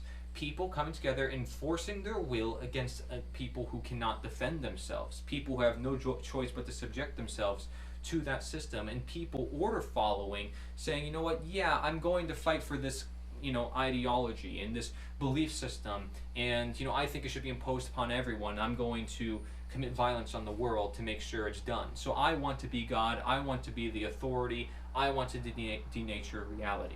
That's essentially how it begins and how it continues, both. That's why statism hits at the root to not just limiting government, but getting rid of it. Because it's either you go more toward tyranny and chaos and slavery, or more toward freedom and order and prosperity, because that's what freedom provides. If you want a lot more information about why government is slavery, I would recommend reading my book, Slavery Gone for Good, nita.one/truth. Again, that's optional. Or you can look up The End of All Evil. There's a lot of people who've done readings of it. You can find it for free on different places. That's a book by Jeremy Locke. Puts it very simply. Just like mine is also in question-answer format. Really easy. Good for teachers and students alike. One that goes really deep into the belief system of statism that a lot of people also recommend, and I highly recommend, is The Most Dangerous Superstition, which you will find out by reading my book is one of the recommended resources as well. A book that I highly recommend, great, and it's going to live forever in time because it's dealing with understanding the unnatural manifestation known as government. Government is slavery because it's the epiphany of man-made authority. It is the unnatural or immoral condition. It is the manifest unnatural. That's essentially what it is. Okay? Because if we look at government and we relate this to a lot of the terms we talked about before, and a lot of the concepts we talked about before, is there natural law? Is there natural learning? How about growth, freedom, problems, effects, currency, medicine, attraction, powers, experimentation, facts, professions, religion, diet, environments, health, intelligence, change, leadership, simplicity? I mean, I told you that the powers that be will want artificial intelligence to their benefit to control the population. They don't want people healthy because they can't think for themselves. They want to control the environment so they can continue their control over the people. They can control the diet to control the health. They can create unnatural professions with all the titles and the business suits. They can create unnatural facts by keeping people focused on the mainstream media and the events and the news happening every single day. They can conduct experiments against their own population because they see them as chattel and cattle, literally, because they can do whatever they want and people will obey or follow their orders. They have unnatural powers because people are suppressing their conscience, the cops and the politicians, and saying, I have to do this, I have a duty, and I'm in this position, and this gives me more rights than other human beings. They create unnatural attractions into creating worlds and some sort of utopian ideal of, well, if we use this system, it'll work. If we use this system, it'll work. Of people imposing their will on others, right? They suppress natural medicine, and they say, well, here, use the pharmaceutical medicine, because again, it contributes to the unnatural health. They use unnatural currency and start printing paper, material, and different forms of currency that is used everywhere, and says, this is the centralized currency, and we have a monopoly on violence, and we also have control through, international banks that allows us to control people and what they do because they're limited by their resources and effects. Everything that they do is an unnatural effect. Unnatural problems, they create problems no one knows how to control, not even themselves. It grows out of control because so many people are order following and going against their own nature. And you have unnatural freedom because people believe they're free, but they're not actually free. They're not free at all. Unnatural growth. That's what happens. We de-evolve as a human species. But then we would evolve if we realize it's a plague to humanity and realize it must end. Right? So we learn from that. But that's only from using natural learning, which government definitely doesn't want, and that's why they also control our school systems and make sure that our school systems are government ran and teaching propaganda and what they want being taught to our kids for their own compliance into their own system of unnatural law, which has no regard for natural law because it has nothing to do with morality and nothing to do at all with understanding nature or nature as authority. It's all about man-made authority. So what is the opposite of government? It's anarchy, right? And people are all afraid of anarchy. Well, perfect for their agenda because you can say freedom is chaos. And therefore, what is the opposite? Order is slavery? that doesn't sound so well to me, because it isn't. It doesn't make any sense. Freedom is actually chaos. Freedom is actually order, because it actually brings people together, obligates them to do so, and people are self-organizing. People are not dumb when they're given the opportunity to organize together and work together to make things happen. You see it all the time with communities, and you see it in farmers markets, where people are trading with each other voluntarily in different networks. All voluntary hierarchies that don't require any violence at all to create. It's beautiful to see, right? But yet in politics we provide an exception and say, well, it's okay to use violence here and there and there. When is it ever okay to use violence? Violence is violence. It's never okay. See? Anarchy, from the word anarchon, means no rulers, not no rules. And so who rules you naturally, okay? If I am to say, well, I want anarchy, okay, because I don't want anybody ruling over me, I'm saying I want no masters, no slaves. But is there a ruler over me? Well, if there is, it would be nature, right? It would be myself or nature. It would be God. It would be this greater power that is not man. And so anarchy is freedom, because I'm able to do as much as nature limits me, not man. Freedom is provided by nature. We talked about natural freedom before, and what makes it different from unnatural freedom. Freedom is your given condition of possibility. It's the epiphany of natural authority to have nature as your authority, which is anarchy, because there is no one ruler. If you look out in nature, you see that everything is sort of chaotic, but in an order of its own. And things, families stay together, tribes stay together, the bugs and the animals, they work together too, but we have conscience, we have reason, we have higher abilities, so we can change a lot of things in our environment. That's what makes us dangerous, but also really powerful and able to do great wonders to the world, and helping species and animals and plants and things live together, like I talked about before with regenerative agriculture, right? So the idea is not to be God or be nature, but to work with it. And therefore we're recognizing a natural authority. We're not having any rulers other than ourselves or, our family, which is, they're still not rulers over us. They're guides. We're all helping each other. We're all influencing each other. That doesn't make any of us rulers. Doesn't make any of us masters. It doesn't give us any special rights over each other. It makes us all equal and the same, on the same level playing field, so we can create the world we want to create together. Right? And so anarchy, otherwise known as freedom or nature, is the natural moral condition, because nature is the natural. It is the natural. Right? The most natural. It is the moral condition, because it is the natural condition. And here are some really helpful images that really sum up what I'm saying. Anarchism is not a romantic fable, but the hard-headed realization, based on 5,000 years of experience, more than that we cannot entrust the management of our lives to kings, priests, politicians, generals, and county commissioners.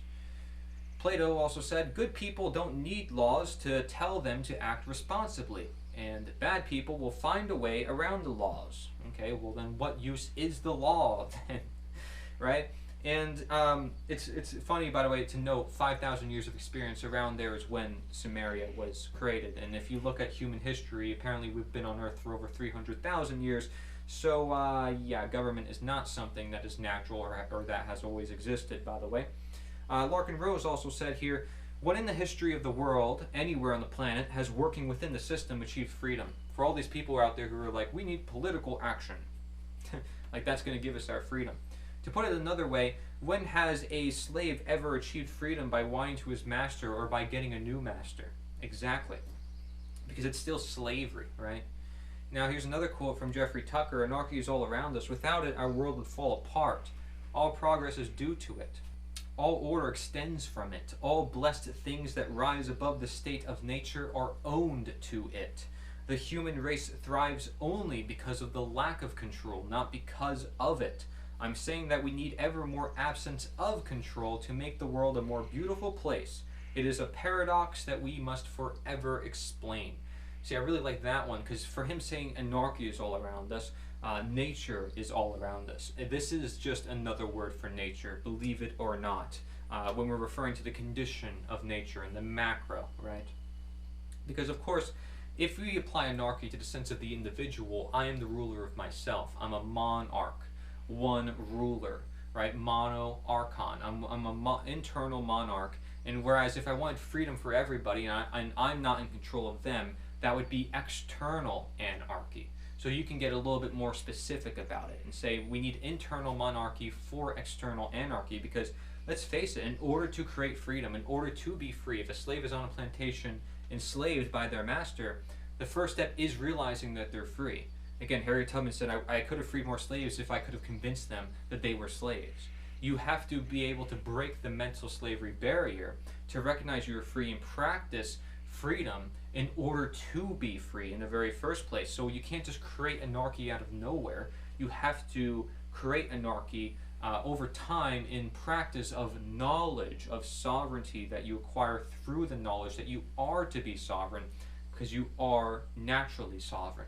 By nature, you own yourself. And here I have a video that talks about how you are already a real anarchist and you don't even know it, right? And so that's a video I would recommend for anybody new to this concept and to the idea that nature is anarchy. And so when it comes to solving problems, because everybody wants to ask all day, well, what about this, what about that? Well, really, things happen naturally on its own, as it is intended by nature. People come together and make things happen, and like I said, they're obligated to do so. So you have free markets, people working together and setting up farmers markets like I mentioned before. You actually have small businesses now. Wow, happy, amazing. I mean, because now you have people who aren't being taxed half or more of their income in certain places. You know, people can actually live their lives and produce what they want to produce. If they have a really good product and it's really going to sell, and it's going to be a competition that makes people want to create better products. And it's a beautiful world to see. I wouldn't say it's all that beautiful and that, you know, there's going to be sunshines and unicorns and, you know, utopia. No, definitely not. There's still going to be problems, but again, is it going to be an unnatural problem? Is it going to aggregate and turn into worse problems? Is it going to turn into overt slavery? Is it going to be covert slavery? No, it's not even going to manifest if everybody realizes what slavery is and sees it as wrong and is looking out to see if it's going to happen. But we live in a world where people have given away their responsibility and their ownership. So that's why reminding people of their nature and instilling in principles through the generations, through our children, the idea of self-ownership, of sovereignty, of natural law, and a lot of things that we talked about will do a great service to humanity in making sure that this destiny is fulfilled, that we do progress and evolve as humanity rather than regress and devolve into a dystopia, rather than the closest thing as to a utopia, which would be nature itself. Right? I mean, you can see all sorts of new structures being built. I have a picture there of some people building, you know, within nature, sort of integrating with the system. I mean, there's so many people with great ideas of how things would work, but they're not allowed to because the government is limiting them. And there's a lot of, you know, doctors out there who, you know there's certain cures that are really helpful for people, and they're not allowed to give away that medicine because the government says you're not allowed to. You know, it's just as simple as having this law, this piece of paper, and this person saying, I have the authority to shut down your entire business and basically do whatever they want to you, and that makes you a slave. You're not supposed to be a slave. So recognizing, again, your freedom is what makes you free and what will naturally create this world that we want to live in. I mean, you see a variety of food and potlucks and people coming together. This is what I want to see. I want to see community again. I want to see people having fun. And instead of playing the political games all day, which exhaust our energy, and people put so much money into it as well, people can actually put their time and energy into things that matter, like their own life, living, having fun. And actually, you know, by doing these things right now, we can actually attain a free world. Yes, this is part of the process. And now it's not the only part of the process, we'll talk about that, but it's part of the process. You know, this is not just the world that we can create, it's also the world that we can create now. We can start having potlucks and getting together and trying to create a free market where we can, you know, trying to get people doing freedom-based interactions, voluntary interactions. A lot of people might call this voluntarism, for example. So I have a video talking about this. Society without government works best. It's a whole documentary a lot of people enjoy, going over a lot of these issues and a lot of the complaints people have. And you'll find out that you can complain all day. The point is that's not what we're here to do. The abolitionists could have said all day, like, who will do this without the slaves, but actually production got even better after slavery was abolished. And it's good that people ask those questions, though, because that means that they're curious, but they have to be responsible. The question I would ask you is, what would you do about it? Right? What would you do about it? Would you just sit by and let somebody else be aggressed upon? No, you would step in, you would help them, you would try to defend that person. You wouldn't call the cops or wait on anyone else to do it. You would take charge and actually learn to be responsible. And that's what nature lets you do, you know?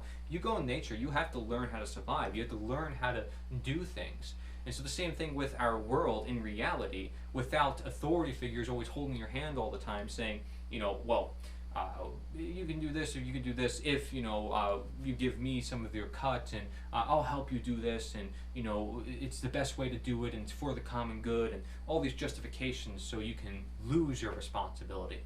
No. Anarchy, which is, again, no rulers, and nature, which is one and the same because nobody is in control of anybody else. Naturally, we all have the same rights by nature. That's why we say we're created with the same rights, not that we necessarily exercise them as such. But when we recognize that, when we recognize nature itself and what is natural, we attain knowledge, right? That is how we know what is natural, and that allows us to be responsible. That allows us to have ownership, which is the internal one ruler, which allows us to be sovereign, which then is nature embraced, because externally there's no rulers, but internally there's one ruler. Okay, so this is the diagram that shows you how we go from nature recognized to nature embraced. And so a world technically harmonized with nature is a world without government, a world where people are responsible for themselves. This is the big elephant in the room, because government is plaguing our nature the most and affecting it the most. You have to wonder why I went from talking about nature and what is natural to government, because it's affecting everybody in every field and claims over all the land and all the people and all the businesses. It's literally claiming to be nature itself. So if anybody claims to care about nature, well, I want to see you start talking about the government. I want you to start tackling the belief system that creates it, and stop saying they, and start blaming ourselves and encouraging the public to get involved and educate the public. Right? That is what I want to see, and so that's why I create shirts to go along with this message. You can find these at nita.one/slavery. If you're interested, it can help with sharing the message and recognizing our nature. But here's a diagram that compares abolitionism with anarchism. You'll see abolitionism is action-based because we're focusing on the action of abolishing, whereas anarchism is ideological. It can be political or economic. Right? People have a narco this and narco that.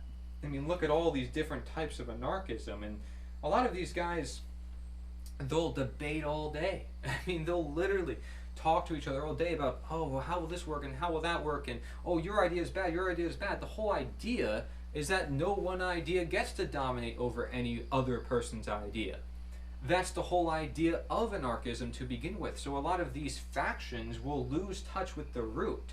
And that's why abolitionism, in my view, hits more at the root. Now, I'm okay with either term if you understand what they actually mean, right?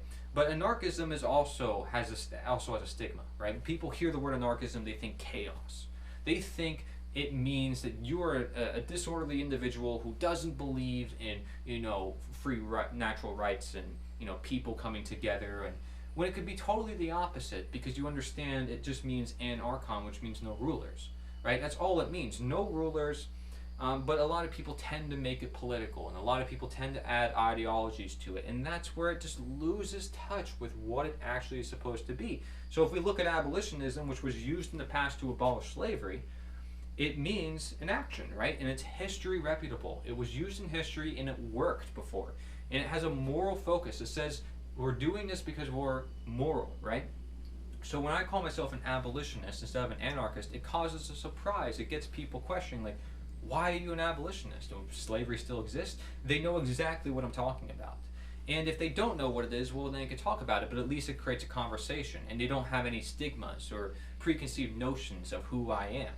Okay, so it allows people to question the morality of the situation, since slavery is a moral issue. And when you mention slavery, the first thing that's going to come to most people's minds today is how immoral it is and how, you know, it was upheld and it was ended, right? But what people need to understand is that slavery still does exist, and the abolitionists did tell us themselves. And so abolitionism says no slavery, whereas anarchism says no rulers. They're essentially one and the same, but which one, in your view, is more direct? I'll have you decide for yourself on that, right? But for the images that I provide on the abolitionism side, you'll see there's newspapers, right? Which show, hey, am I not a man and a brother? Am I not a woman and a sister, right? The Pleasure Boat, which was a magazine that was created, a newspaper, at the time to help abolish slavery, right? And that was there to educate people. And the Liberator, the same thing. Our country is the world. Our countrymen are all mankind. Can we not apply that to government and people with their special titles and badges? I mean, again, the coincidences are everywhere. And you have this almanac where this black man is being tied up by the slave patrol saying, you need to come with us back to the plantation. I mean, it's a moral focus. They have artwork, they have poetry, they have all these texts and writings. They focused on the education. Well, what is anarchism doing? Are they focusing on the education about their ideologies? Or are they so focused on debating people to prove that their ideology is the best? Are they so focused on the identity and the colors and, oh, this is so cool, it's black and yellow, man, oh, it's red and black, and oh, you know, this guy and his philosophy was so cool, man, you know? I don't care about any of that. It doesn't matter to me. I care about ending slavery. I care about the moral focus, and that's an action. I don't identify as anything, you know? I'm a human being. I'm simply myself, right? And when I start identifying with all this other stuff, I start to alienate myself. So I'm committing an action. I'm an abolitionist. I'm here to abolish slavery. That's it. That's it. That's all I'm doing. You can decide for yourself, but this is really the only real divide. Okay? This is the real divide, the only real divide, because you can use the word anarchist or abolitionist or voluntarist or sovereign, and they all mean the same thing in the real sense of understanding that you want natural authority. This is the non-statist. It's to live in reality. It is to understand that you want to naturally naturalize, right? You want to live in reality, naturalizing. You want to embrace your life in nature. And whereas a statist is the slave master, the slave or the subject, the rulers or the royalty, right? And it's those who want man-made authority, to live in illusion, to denature all of humankind, to fit people's wills and people's whims, and I'm not here to do that. I'm here to recognize there's a natural authority that is ourselves in the natural world, as evident by looking literally nearly anywhere. When we're trying to find the truth, it's not something that man created. When we're trying to find reality, it's not something that man created. So if the truth is found in nature, as because the truth is ever present and it's always been here, then that is our authority. That's what we must seek. That's what we must understand. And therefore, we're not statist. We're simply human beings living our lives. Whereas the people who don't want other people to live their own lives, wants to meddle in everybody's business and tell them what to do and tell them how to live their own lives, those are the statists. You know, they can't dwell with responsibility of themselves. They need somebody, a caretaker, to always be over them. And you know, that's okay if they don't drag everybody into the net with them, saying, oh, well, you need to comply, and you need to comply, and if you don't comply, you're going to be violently complied. Big difference. Big difference. So we want people who are peaceful, right? Who are just living their lives and not enslaving their fellow man, or not, you know, violently imposing their will on their fellow man. Is this really hard to ask? Again, the only real divide now is those who want natural authority and those who want man-made authority, where nature is the answer versus man is the answer. What is your answer? Is it the natural or is it the unnatural? So let me ask you again, what happens when nature is confused or unknown? Well, slavery was seen as natural. That's what happens when nature is confused or unknown. And it hurts humanity badly. Here is a huge diagram that goes into everything we need to know about nature and denaturing. I made this several years ago, comparing nature is the answer versus man is the answer, or government, statism, right? All one the same. And of course, we want to integrate and promote, learn, educate, and attract nature. And we want to disintegrate and demote, red pill, or detract from denature, statism, government, man-made authority, right?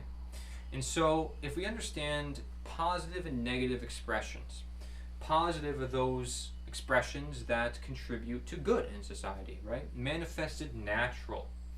Whereas the negative is evil, manifested bad, right? Manifested unnatural.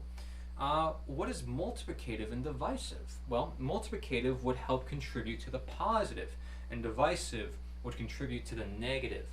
So in divisive, we see imbalance, suppression, illusion, oppression, and negative expression. Okay?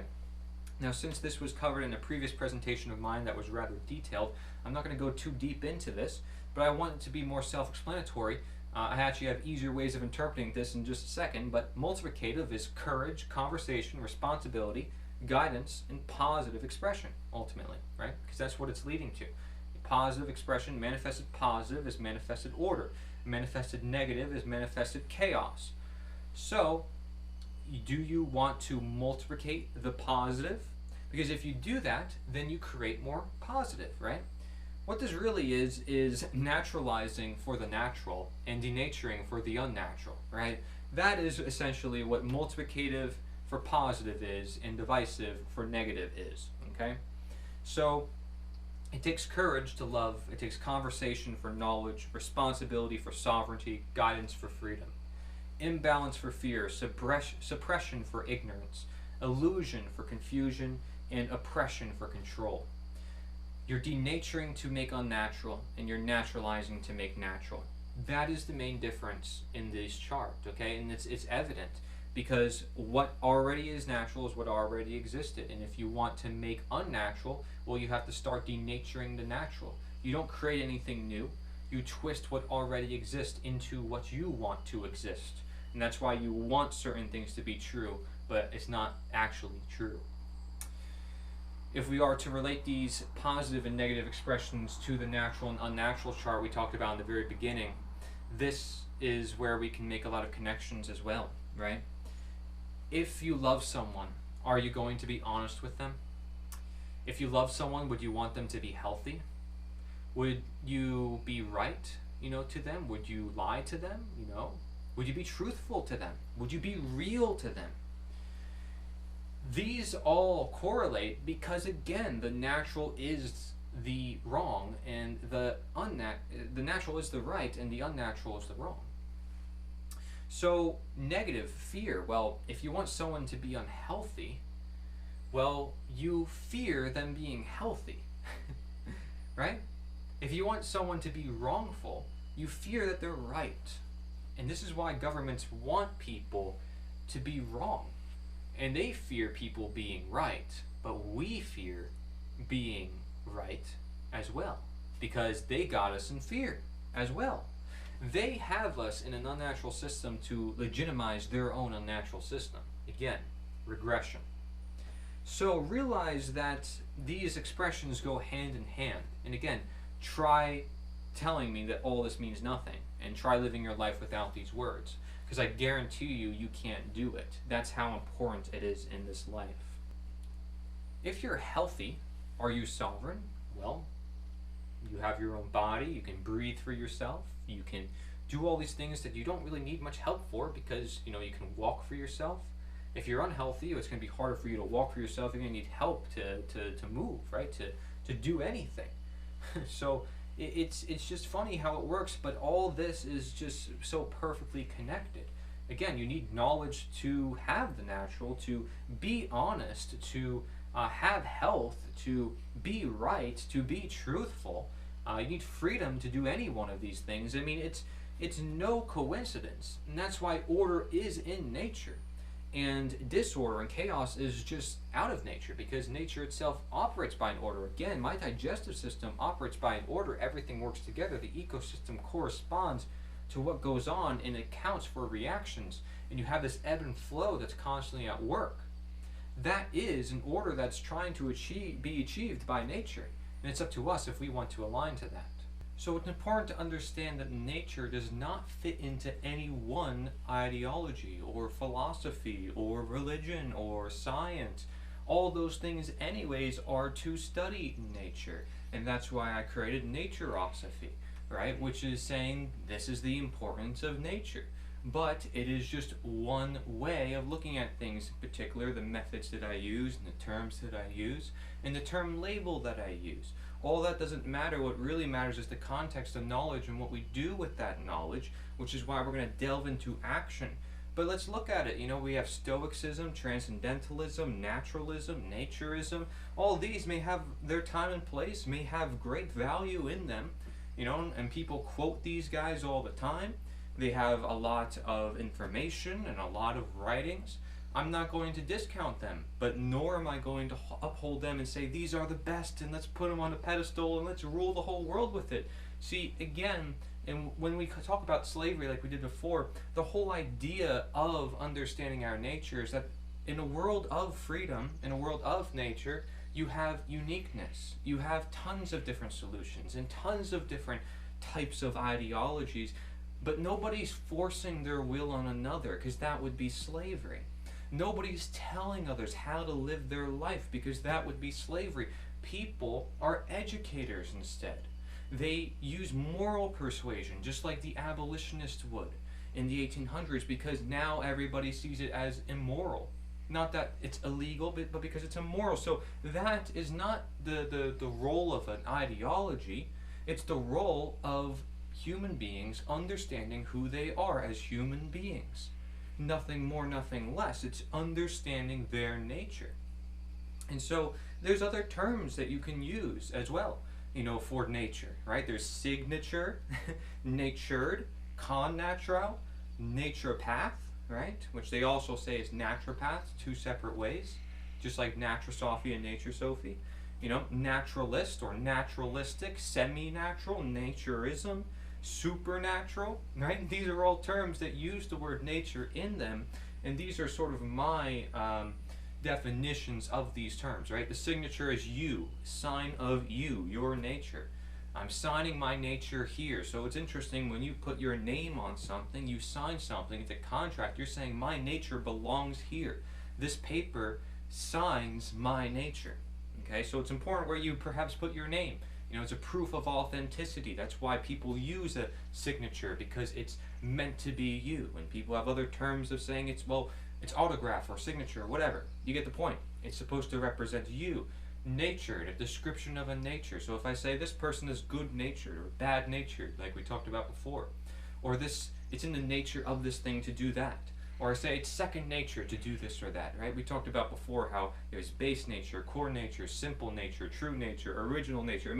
As long as you understand the context that's being used, these are just terms to represent something more about the nature of something, right? So connatural would actually mean similar nature. So take, for example, conscience, right? The word conscience, to know together. Well, connatural is natures together, similar natures. The fact that we all have conscience, for example. Naturopath is allowing or toward nature, a path toward nature. But usually when people use the word naturopath, they refer to the field of naturopathic medicine and health, which has principles that we talked about before, and also integrative nutrition is another field, right? Has principles that apply to health and apply to the nature of human beings. If they're looking at health, they're looking at nature. Again, we equate these terms one and the same, because health means whole. And what is more whole or holistic than the world of nature itself? That's as whole as you can get. Naturalist, right? Well, if I say this is the naturalist thing to occur, like EST at the end, instead IST at the end, usually it refers to a type of identity.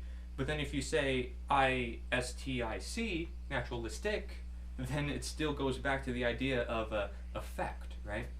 So say naturalist, like LEST, which nobody would say, kind of sounds like naturalist to me. So I would say it's a natural effect or effector, in case if we are using the identity of it's a person rather than an effect. So these are just, again, semantics, but this is the way I look at these terms.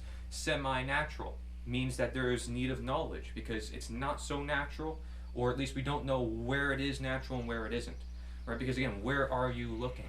If I look at glasses and say, well, that's unnatural, it's a very blanket statement. What do you mean it's unnatural? It's natural to help the eyes if it assists the natural natures, but it's unnatural perhaps to exist in the fact that we are supposed to have eyes, that are natural to do these certain functions. You have to look at the individual natures, which requires knowledge, and if you disregard that, then you're sort of disregarding knowledge itself. Naturism is actually somewhat of a philosophy of people who think that we shouldn't really wear clothes, right? And that's natural bodily expression, okay? Great, naturism. I could call this whole thing naturism. But I think that stands for proof that society is sort of detached from their natural roots to not see, that sort of outward expression in today's world. And, if somebody can eat some raw carcass in front of them, or, drink some blood, or, wear no clothes. I mean, these things would be surprising to a lot of people nowadays because they're so conditioned to the man-made world. And I'm not saying that's what people should do to the man-made world, but it comes as a shock because of their detachment. Okay, so it's not to say, again, that you should do those things, but you should build a tolerance and understand those things and why it's done. And don't be like, oh my gosh, wow, they're eating, raw meat, or oh my gosh, they're expressing their natural born self. Because these are things that our ancestors did all the time, right? And when we get a stigma around clothes or no clothes, and the idea of like, wow, we need to always wear clothes, or we always need to have glasses, or we always need cars, what are we building for ourselves, right? And what expectations then come of that?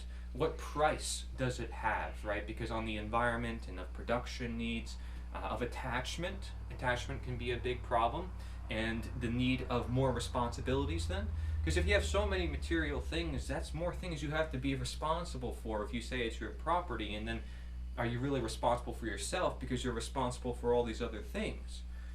Are you going to be responsible for all those things? Can you?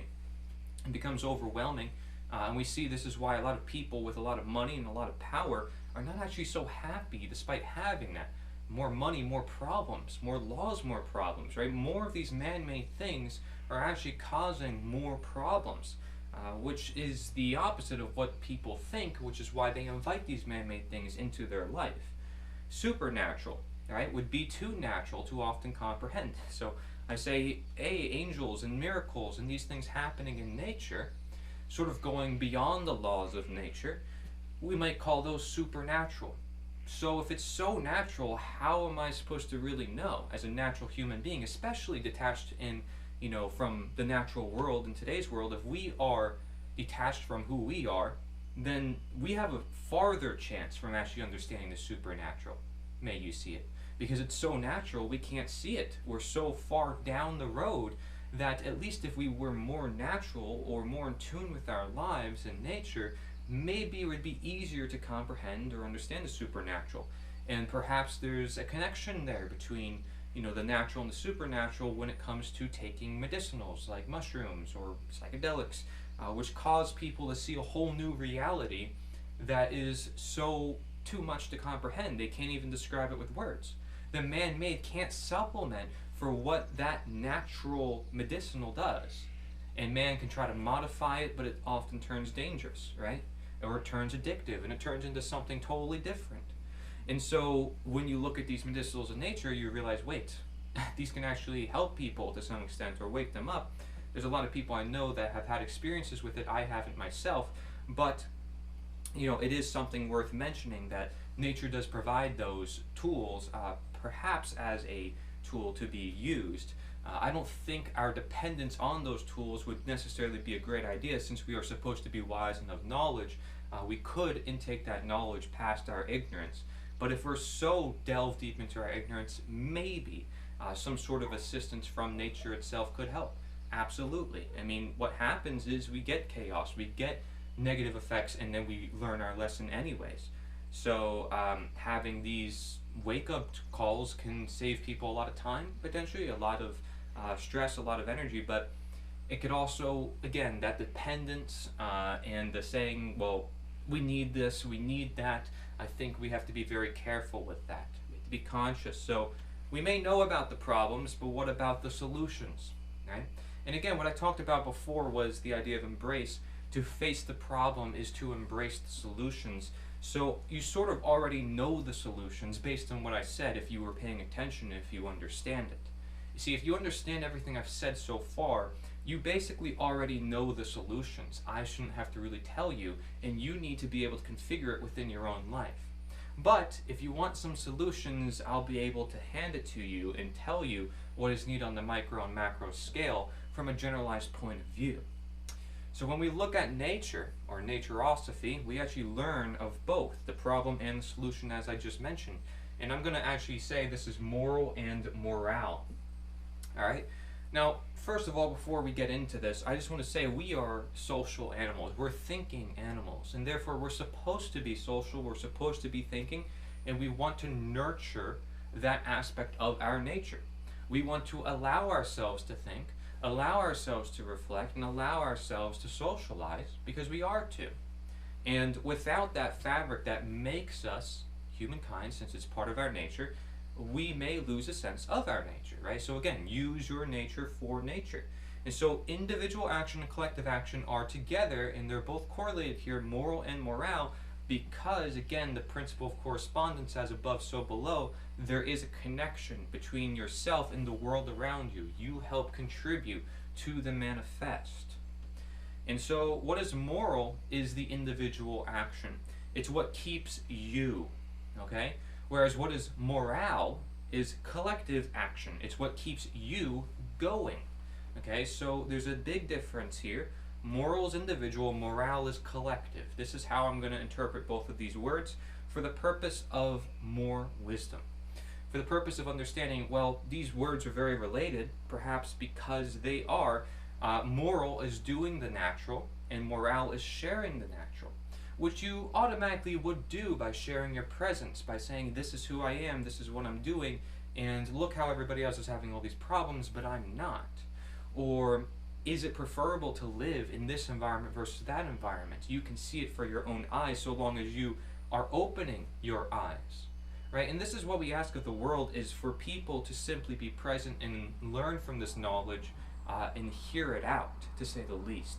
Get involved and don't just shut it off and say, well, it's all unimportant, or oh, it's idolizing nature, or it's this philosophy or ideology. No. You need to understand what it is. You can't just say it's this or that. Where's the encouragement of knowledge on that? Where's the wisdom on that? Right? So the moral part, the individual action, is the internal action. Because morality and conscience is something that you have individually, right? And you have a natural authority that you personally have a connection to. Everybody does. Okay, now again, you can call that God or whatever, but you can call it even natural moral law itself.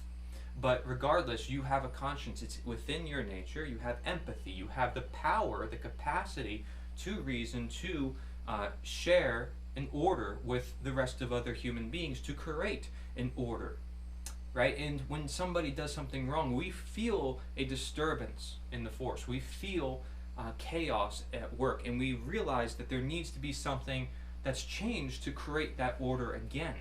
And so we have it in ourselves to fix our problems, but if we push it down and say, well, I want to create order, but I can't, and I depend on this authority or that authority, or it has to go through legislation or what have you, then we're suppressing our nature and not doing things as we shall. Because if, let's say, we were to free the prisoners and they came back to their hometowns, right? It would be the community's obligation, moral responsibility, to teach them morality and teach their neighbors morality and be responsible, defend their property and their neighbors and their friends, and allow these prisoners to repent now, right?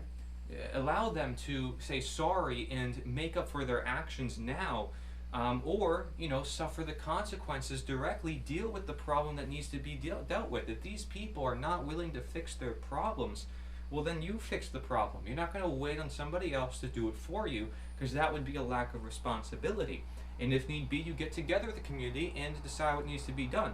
But it isn't where we have this one authority and it decides how everything should be done. No, this is the beauty of freedom, where again you have so many different philosophies and so many different people, and that you have so many then different solutions, but nobody is seen as one person has all the solutions. One person is the authority. Now, of course, some people are going to be really good at what they do. There's a lot of things that I'm not good at that a lot of other people are good at. Tons of people, right? But not one of us is adept to do everything or be in charge of everything. And so we always have to work together. That's how we have real self-governance, which is not slavery, because, again, try to think about this. Self-slavery negates the whole notion of slavery. It's like saying slavery to nature. Again, you can't do that because you, by nature, already are bound to yourself. So you can't undo that. That's something that is already there. Slavery implies an imposed man-made condition. Okay?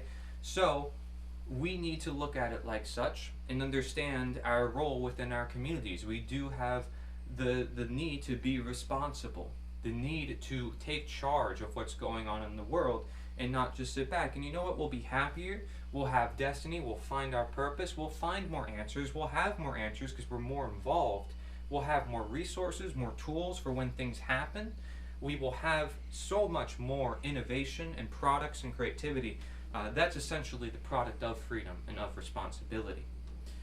So, if we take this idea of moral and morale to more about individual action and collective action, since that's what it is, the individual action or the moral action is typically of raising family, growing food, self-defense, self-healing, work and play, willpower, right? These are individual actions that people can take, and I think they're all really important. But they're not collective action. Some people might see raising food, maybe if it's in a community, as collective action. Well, perhaps, I said that's why community is up here in collective action, because community can combine a lot of these individual actions and bring them together. But that being said, where is the need for collective action? Is there a need for collective action? Well, I would say individual action is all the action that is necessary, okay? And the willpower part plays a huge role. We talked about technology before. Let's think about it. Is technology conscious? Can it ever be conscious? We can give technology a lot of things from our humanity, but can we ever give it consciousness?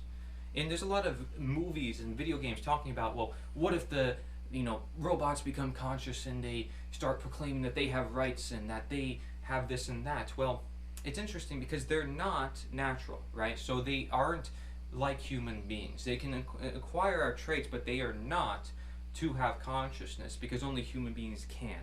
So something to note, because we typically program robots. We program them, which is a huge word first of all, but we program them to say no. To say yes. They never say no.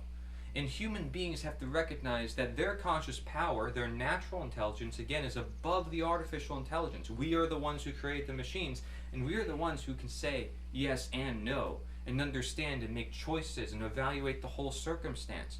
Robots may have all this knowledge, which is really essential, as I talk about with you, but they don't have the consciousness to carry out that knowledge and know exactly where to apply it and when, and applying the natural and unnatural, because they are more unnatural than human beings by their very existence, right? And by their very usage. So we need to understand that the natural and the unnatural is a dynamic of human consciousness that we need to understand. And so collective action is having that accountability of all the individuals and things that's going on, and realizing, well, wait, is there a lot of individuals partaking in certain particular individual actions? So a lot of individuals nowadays are partaking in statism, mental slavery. And so the collective action would be to recognize this belief system that's present in so many individuals. And so while you can work with each individual one-on-one, and that can build a really strong relationship with them, you can grow food and have self-defense and self-healing, all this stuff, it can help in the process. There is a greater goal at hand. There is a greater destiny to be achieved, and that is in accountability, in community, and then ultimately abolitionism, which is ending evil. Again, we talked about before the art of no, right? It is one to just say no, and it's another to really get clear and say never, right? Never to all evil. Never let evil grow again. And so that is prevention, and that is mass education, and that is really having rooted principles in the human heart, to where, again, people realize and say, I'm not going to enslave my fellow man, or I'm not going to contribute to slavery, I'm not going to condone slavery. Because you may not want to be treaded upon, but do you want anyone to be treaded upon? Your principles should apply as natural to nature. They should apply universally and timeless. So, the individual action, again, is do the natural, and collective action is manifest the natural. So it's not just sharing the natural, it's manifesting the natural. And that's ultimately how it's shared, right? Is by doing and being the change, and others see that, and they say, I want to be like that. You know what? That's a good example of behavior, and it's a behavior that I want to replicate. And children do this at a very young age. You know, they replicate the actions that they see. And so they learn then, over time, what actions are actually beneficial for them versus what isn't. Because just because they're following somebody or following an elder does not mean that that action itself is right or wrong. Right? Just because the elder did it does not make it right or wrong. Just because an authority did it does not make it right or wrong. Just because any person does one particular action does not make it right or wrong. The action itself is what determines if it's right or wrong, because that's how we show ourselves, and that is what manifests into our reality. And that, again, is where we identify the natural and the unnatural effects. So, individual action and collective action, again, let's understand this in an even greater sense. If we are to naturalize ourselves, we attain the natural. And being our natural selves and allowing our natural own environments will naturalize the collective, right? It goes into the collective, it goes into the general public, and that manifests the natural general public, that manifests the natural world.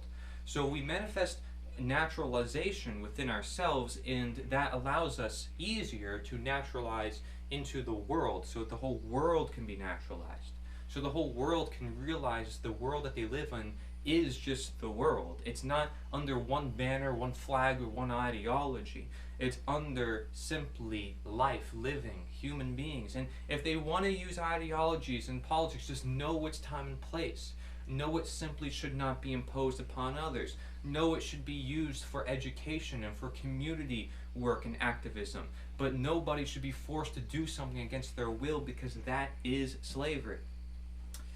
So I identified, out of understanding individual and collective action, the 4 only steps to total freedom that I personally have identified. Now, you may see different steps, right? And you may use different methods to get there.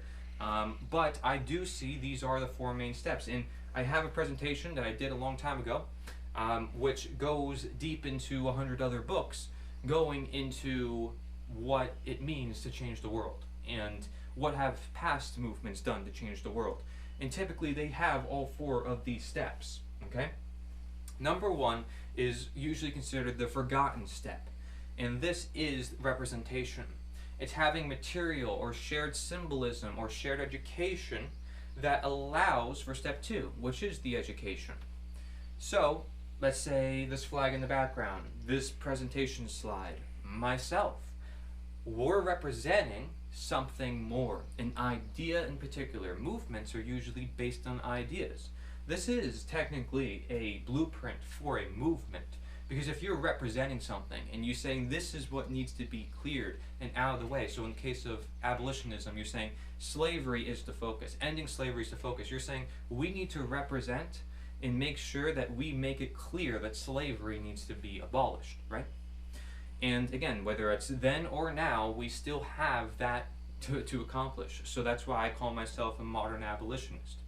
Now, step 2 is to educate. So from there, and from that title, from myself, from the flag, from the, whatever you're using to represent the education, then is the education, where the individual's looking into it, they understand it, you talk it through, conversation. You can say conversation's all of this, it's the whole step. The only solution is just talking with your fellow man.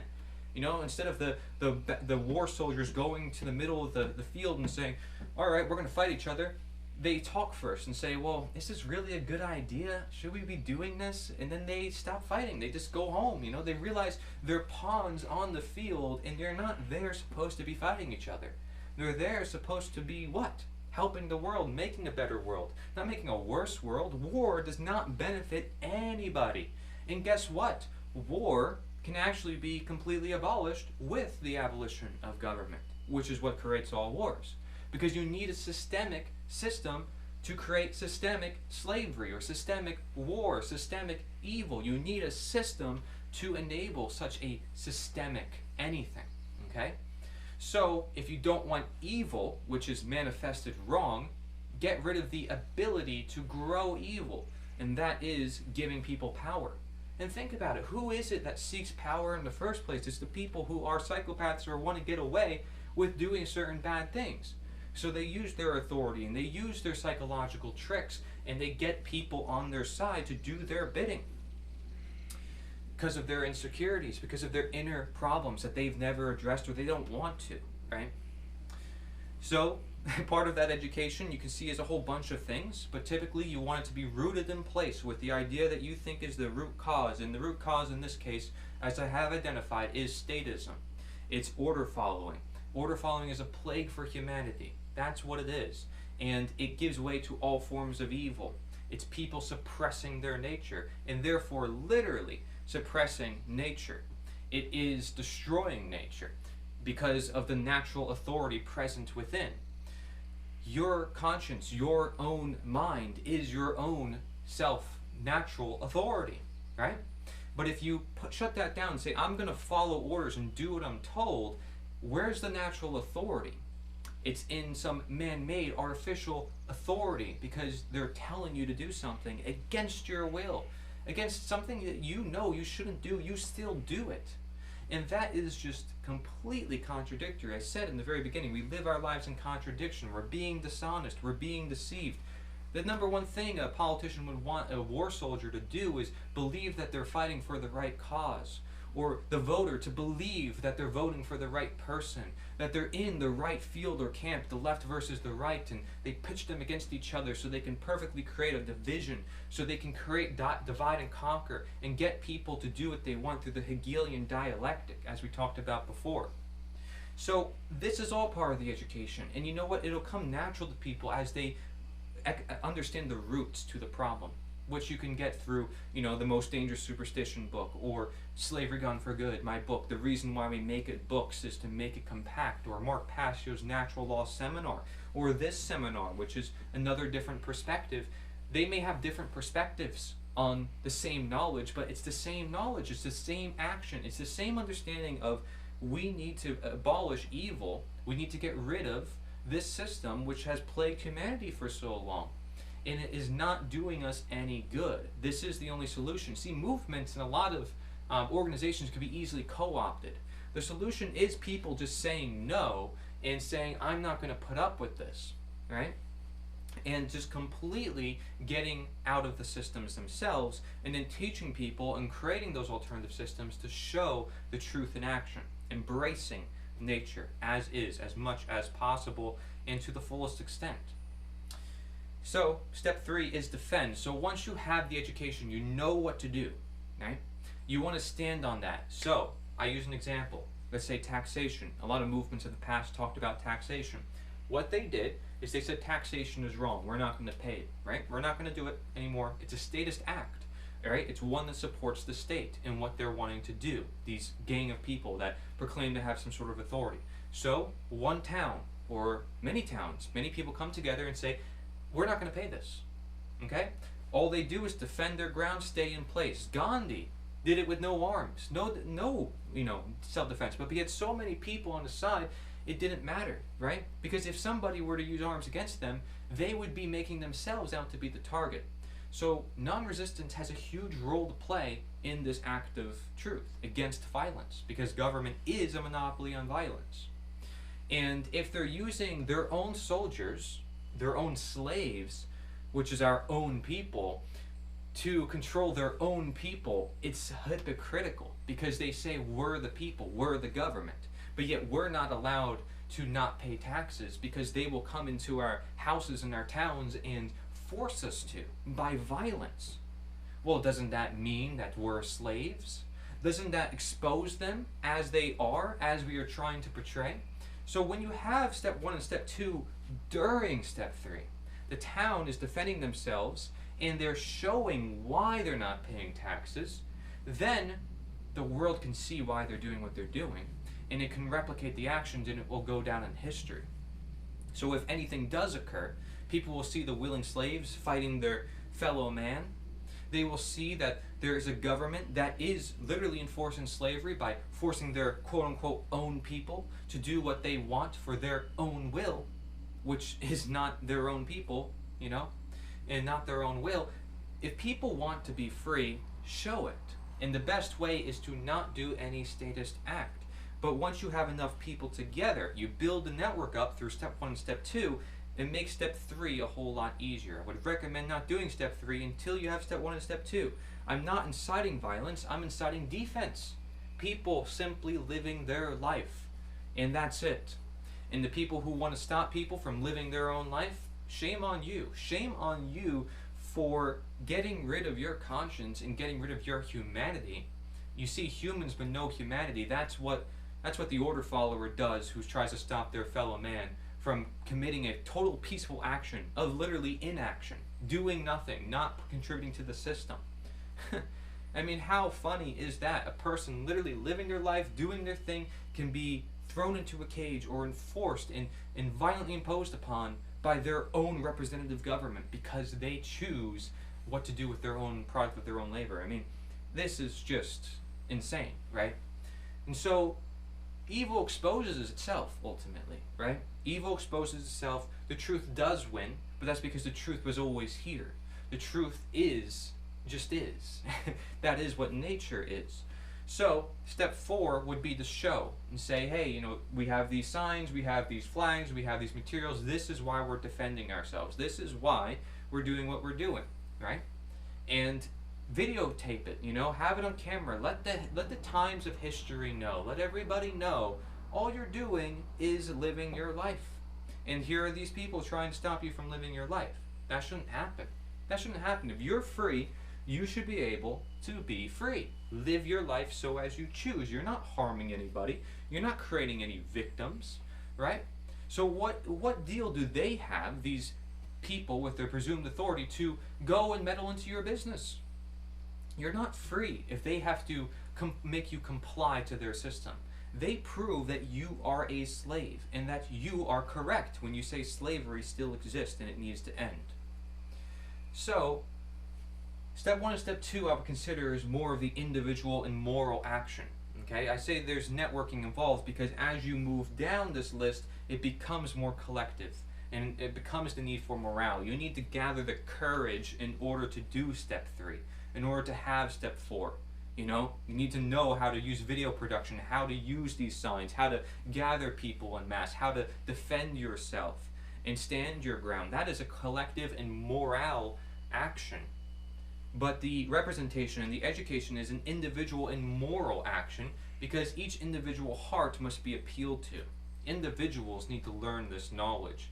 And it's not going to work if I'm putting out videos. I have to talk to people one-on-one on an individual basis, and I need to encourage you to do the same thing because that's ultimately how we build connections and get the message out there. You can share this presentation. It can help a lot of people in an individual level, but there needs to first be that incentive and that drive to want to do that in the first place, to click on the video, to watch it, to open the book and then read it. 2 separate steps, you know? You gotta buy the book, then open it, and then read it, and then make sure you go back to it. Those are steps that not everybody fully goes through. So it's a process, and understand that it's a process. You have to find a time and place for each person, and understand that the time and place to create change is now. It is now. You should not wait to create freedom. There are solutions of people creating freedom now, and if you have an eye open to see it, you will see it, and you will utilize and say, hey, let's focus on the moral principles of the situation. Let's look at natural and unnatural. Let's look at natural law. Let's look at right and wrong. Because that will instill and make sure that we are on the right path, that we are aligned and we're not getting distracted from what we're trying to achieve. So, really, each one of these steps are connected to each other and they lead to each other. So if you're on step 2, which is to educate, what are you educating with? Probably step 1. If you're on step 3, which is to defend, what are you defending with? What are you defending for? Probably because of step 2 and because of step 1. These have to be together, and these are the only steps that I see are necessary for total freedom. It is the only way that I see that we attain total freedom, based on what I talked about, and based on understanding the individual and the collective, and how all change operates, and how all movements of the past usually operated to effect a great change in the world. All right, another way you can look at step 1 and 2 is it's the given and it's the patience. Okay, so we're given knowledge, we're given our nature, and we're being patient, we're learning, we're intuitive, right? Whereas step 3 and step 4 is the giving. So from the given, we're giving, right? So again, you're taking, but you're not stealing.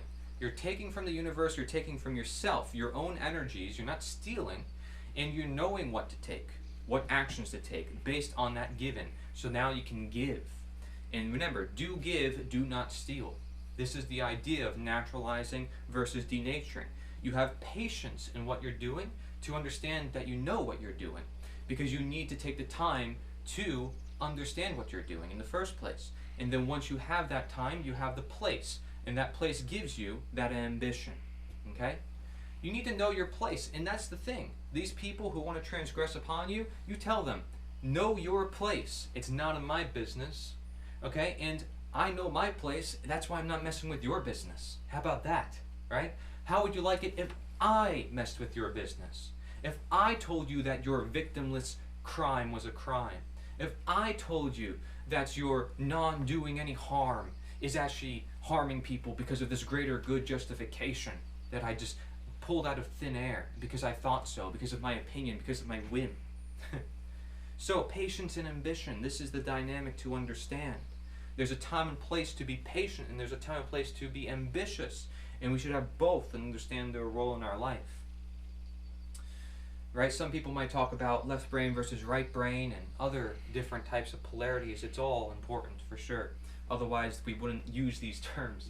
Real life action defeats censorship. This is crucial to understand, is that if you do a lot of these steps that I talked about, and these things, basically you don't need the internet, right? You don't need to be dependent on technology, produce content only on technology, right? You can actually be doing real life action, and if anything, use the technology to benefit the real life action, and censorship is gone.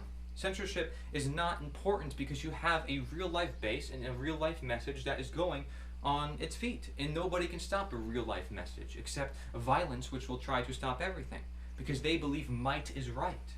And you should understand that right is might, as Richard Wetherell said and has a whole book about, because honesty and truth is the truth.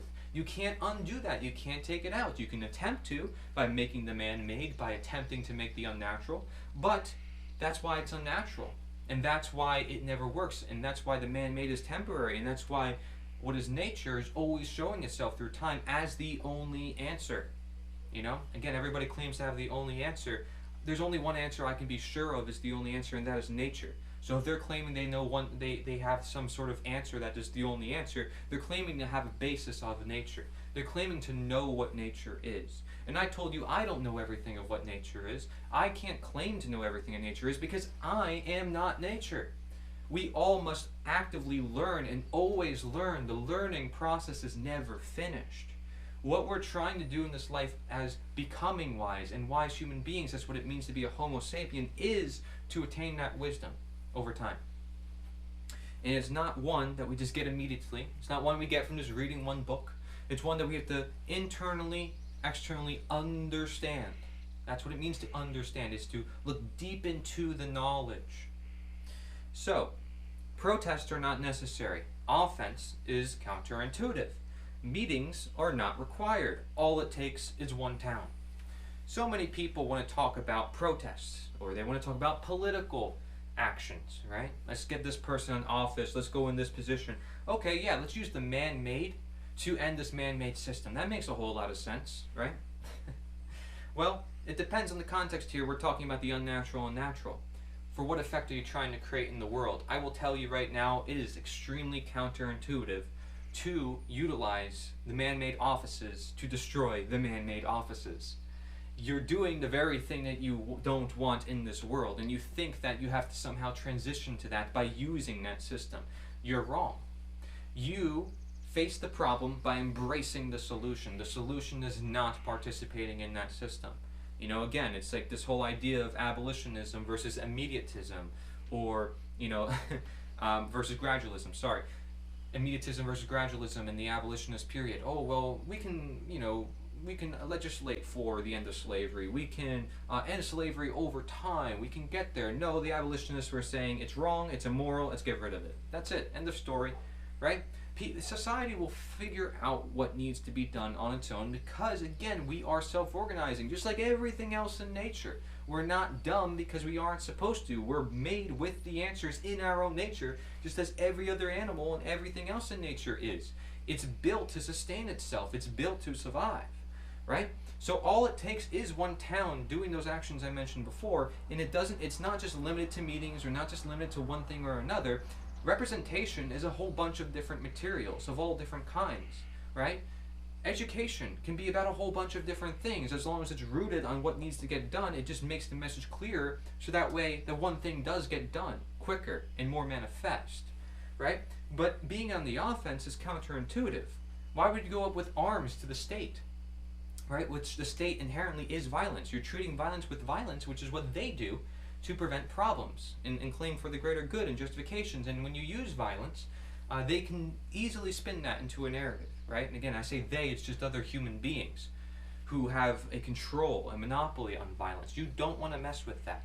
Defense is the solution. Standing your ground, being yourself is the solution here. Nature is the answer. Not man, not man-made offices, man-made guns, man-made anything. Simply living your life. Okay?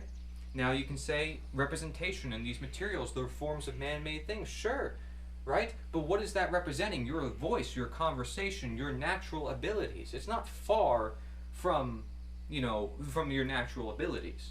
The book is just an organized way of words. It's just an organized speech. It allows your words to be more in order. Okay? So that's all it is. And of course there's some problems with paper reduction and being dependent on that material and such like that. But overall, you can see that as the message to knowledge. Look at the effects. Is it natural or is it unnatural? How is it being used? Not everybody's going to use the book the same way. Again, just because something's natural to exist does not mean it's natural to use. You need to understand the natures at work. Books generally are productive when people read them, and if they use them for the right purposes, or if it's the right books for the right circumstance, right? And they do help a lot of people. Otherwise, people wouldn't be reading books. All right? Be most productive. Create history yourself. And books have been around for quite some time, and I also feel bad for some of the libraries that have burned down in the past because of order followers and people destroying all this great knowledge that's out there. Be most productive, create history yourself. Again, I want you to be your own philosopher. I want you to be your own historian. You are making history right now. You are unique. You are yourself. So there's no reason why you can't be productive by simply being that product of nature itself. You are a product that no other product in the world is like, because only you control your own mind. But the question is, again, do you show it? Do you prove your ownership? Do you prove yourself? And that's what you have to do with this action. I want you to prove yourself. Gather the courage. Become better than me. Look at me and say, I can do better than that. Look at this setup. I can do better than that. And, I got this sphere of influence. I'm going to use that influence. I'm going to do better than that. But I'm going to be conscious as to what I'm doing. It's not a competition. It's not an ego play. I'm not doing this for identity. I'm doing this for humanity. I'm never going to make it about identity. I'm never going to get wrapped in the knowledge or say I know all the answers, or that I'm doing something better than anyone else is doing, or that I'm going to put myself on a pedestal and I'm this moral human being. No, you're not going to do that. You're going to recognize and sit back and say those things are wrong, and I'm going to know their time and place, and I'm going to draw the line in the sand where it needs to be drawn. I'm going to encourage other leaders, because that's what a natural leader does. Right? I'm going to try to be a natural leader, and I don't have to try. Because the Tao Te Ching tells us, hey, you don't need to try. In fact, actually, by showing and being a change and just living your life, you are showing this natural leader that people will aspire to be. Because the world is rushing around. The world is trying to find answers. And that's often the problem, is why are you looking for it? Why not just embrace it? I said the natural is through the knowledge or the embrace of what is already here. the infinity. And so, respect all peoples. They are still peoples. Even if there's a cop or a politician, doesn't matter. Still think, I can heal this person. This person can be made better. This person still has a conscience beyond all the barriers, beyond all the illusions. Have faith in their truth. While you reason with them, you can have faith at the same time. Faith and reason can be working together. Just give no heed to evil. Do not allow evil to grow at all. And therefore, if you are giving no heed to evil, you would do your best to promote life. Do not forget about that opposite side. Okay, you would do your best to promote life in your own life and through others. And that's what it means to truly have a stand against evil, because you're against it in all regards. You understand it, and none of us are perfect, right? None of us are perfect. We may have had past that we regret, but it doesn't matter. Tomorrow's a new day. The past is the past. You can't reverse it. You fix your problems. You understand them. You're responsible. You own yourself, and you understand the natures that you're putting into the world. So, again, I will mention, political action is useless. I have a documentary talking a little bit more about this. I would recommend it to the people who are still stuck in this mindset of, well, we can use the political process if we do this and that. Well, if we do this and that. You sound like a statist. You sound like somebody who wants to create slavery, because you're still saying somebody should be in this position and have more rights than their fellow man, and that we need to beg for permission or we need to ask for change to occur. No, be the change. You don't need to ask or beg for anything. And then you're saying, basically, with wanting political action, that moral action or education is not important. Well, if that's important, then make that the focus. And you say, oh, well, what if we used a campaign for that? Okay, well, then it's a pretty laughable campaign, right? It wouldn't even be a campaign, because you wouldn't be electing yourself, you'd be electing the ideas. Put the ideas on a pedestal. You wouldn't put your name on everything and say, elect me, give me money. None of that. You would be saying, okay, let's find opportunities to speak, let's make videos, let's make seminars, let's make brochures, let's get together, let's make a network, let's educate people. But often, I don't see them looking at any of those solutions. They think having the political authority somehow gives them the opportunity to have all their sphere of influence. They contradict themselves. And these are a lot of libertarians or people who claim to care about freedom. And they don't realize that by giving heed to any evil, it only grows more evil and legitimizes the system. We're playing the system. We're still playing the game. And so guess what? You're legitimizing the game. And so they're not really for freedom, because freedom is literally living your life free. And you can create that, and you can find the solutions, and you can work together, and you can educate people. You can do directly what needs to be done, because that is showing and being the change. Did movements of the past rely on politics? Did politics ever get us anywhere good in history? How has it gotten us in the past 300 years? You say, oh, well, it did us good here or there, or, oh, this person won this seat, and you know it did this or that. Guess what? I don't care. Because, again, that still relies on the fact that there needs to be somebody there to give us those permissions to be free, which is the very problem with the world, is the idea that we need permission to be free. Belief of mental slavery. Again, look back in this presentation if you don't understand mental slavery enough. But mental slavery can only be abolished through the mind, which is through education, through knowledge. Moral action, as Aidan Ballou said, is more powerful than political action. So, if I am to break down more as to what we need to do action-wise, because everybody will say, well, we need to be more clear as to what the action is. Okay, well, I'll make it pretty more clear, okay, despite making it really clear as I have so far. The two problems is, number one, not starting, and number two, not going all the way. Okay, so not going all the way is persistence. You need to have persistence in this truth journey. And number one is not starting, so that's courage. So courage and persistence. You need those two things. And if you don't, then those are the two problems. The main problem, of course, is the problem we're trying to tackle, which, again, a problem also means a question, one that requires an answer, so that's going to be the main action. The problem is mass mental enslavement by consent, statism, and belief to unnatural and immoral harmful systems, because they're one and the same, due to the lack, right? Because again, the unnatural can only take from what is natural, what already exists. It doesn't create anything new. It only twists what already is. So the main action is the answer to the question that is the problem, and that is awareness of knowledge, or the education of natural law, or nature itself, because that's what natural law means. and rights, which is just morality, right? Understanding what is natural, and the nature thereof statism, just knowing what statism is in general, which is knowing the unnatural, or the epiphany of the unnatural. Its product, statism, is government. That's what creates the state. Okay, and this is also known as the use of human nature, conscience, sovereignty, responsibility, and the knowledge of nature and of harm manifestations. So you use your nature for nature. You acquire knowledge of nature. Again, the only evil is ignorance. The only good is knowledge. Therefore, that tells you the action and the problem, right? The answer and the problem of harm manifestations. Well, that would be evil, slavery, democide, tyranny. These things, they're all one and the same and with each other because they're all unnatural. And they're all manifestations because people allow it to grow. They condone it.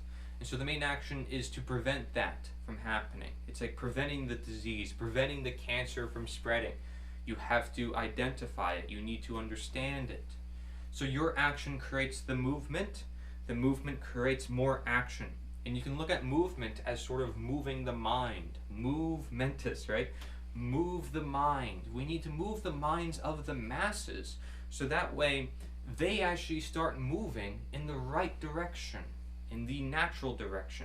Their minds are actually being used and not turned off or distracted from taking the action that is necessary, which is literally living their own life and doing as they're already doing, minus all the violence, minus all the preconceived notions that contribute to the unnatural manifestations, that contribute to slavery and democide and tyranny, or at the expense of their fellow man. Okay, we're not here to live our lives and ignore that and say, well, other people are suffering, that's their own deal, right? At least I'm not suffering. We're not here supposed to live in ego. We're here supposed to care about everybody that's here, because that is what it means to make a difference in this world. And if you want to make a difference in this world, then I would hope this information is important to you, because we're dealing with the fabrics, the underlying reasons as to why humanity is the way it is.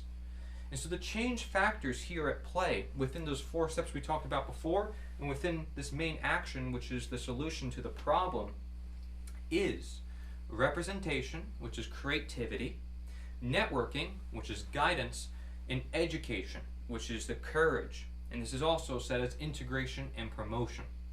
Promotion, allowing motion, allowing movement. Integration, right? Bringing people together, bringing ideas together. Representation, again, means having shared symbolism, materials, flags, brochures, business cards, what have you, yourself. Networking, bringing people together, bringing the ideas together. Education, that is when you have people together, that is when you have ideas together, that is from the representation. Again, these all connect to each other. And here I have a video talking about what we need to learn about past and present movements, talking a little bit more about these factors and why some of the movements of the past used them. Would be pretty important in case you still want to learn more about that.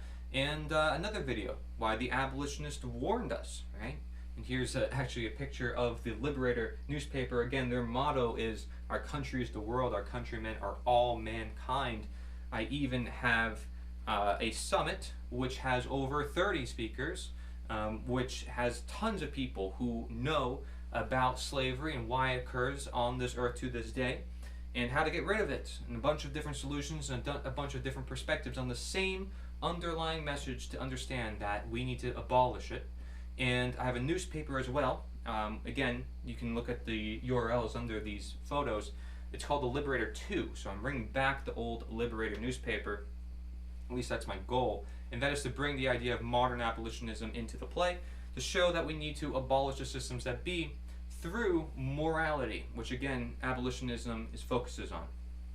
But not just moral, but morale, right? So you got nita.one/summit, and then nita.one/newspaper. So that's nita.one/summit, nita.one/newspaper. And I also have a video with a bunch of resources for anybody who's new to content creation. They want to produce content, or they want to share information with people. They want to know what can they represent with, what could they educate with.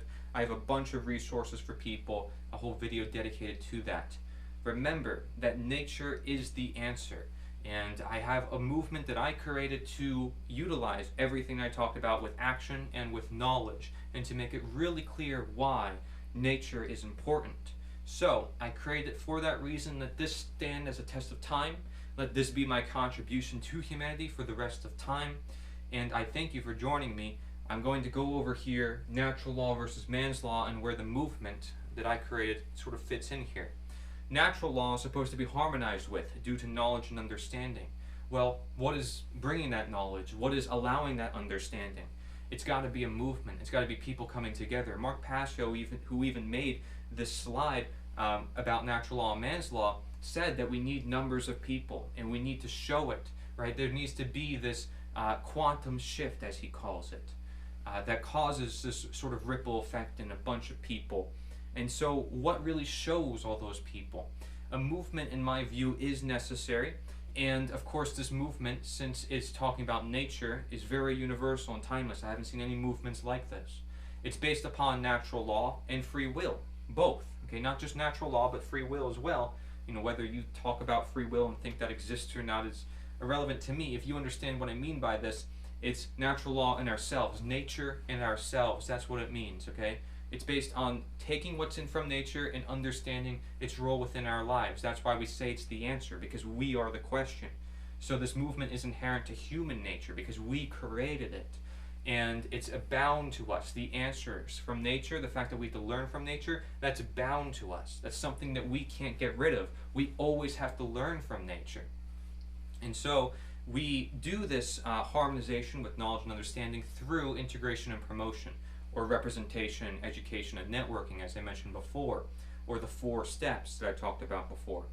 It's voluntarily universal. No one's forcing you by gunpoint to follow this movement, to use its materials, to say this is where you have to share the education. No, it exists and applies anywhere upon human recognition, okay, regardless of location. You can use it literally anywhere. We're not just looking at freeing one part of the world, although it might happen there first.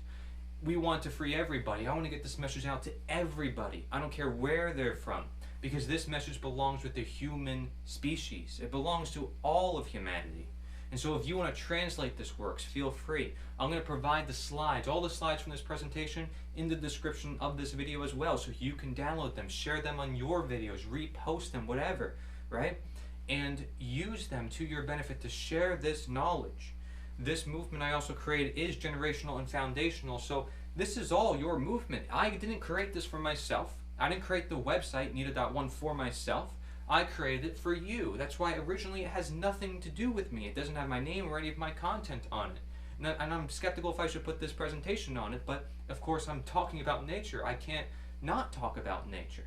So it's important that we understand that our role is to be the answer. That is, when we are harmonized with nature, okay? Because that allows us to be the representation to the world and say this is the model of humankind, or this is how we want to achieve the future world we want to see.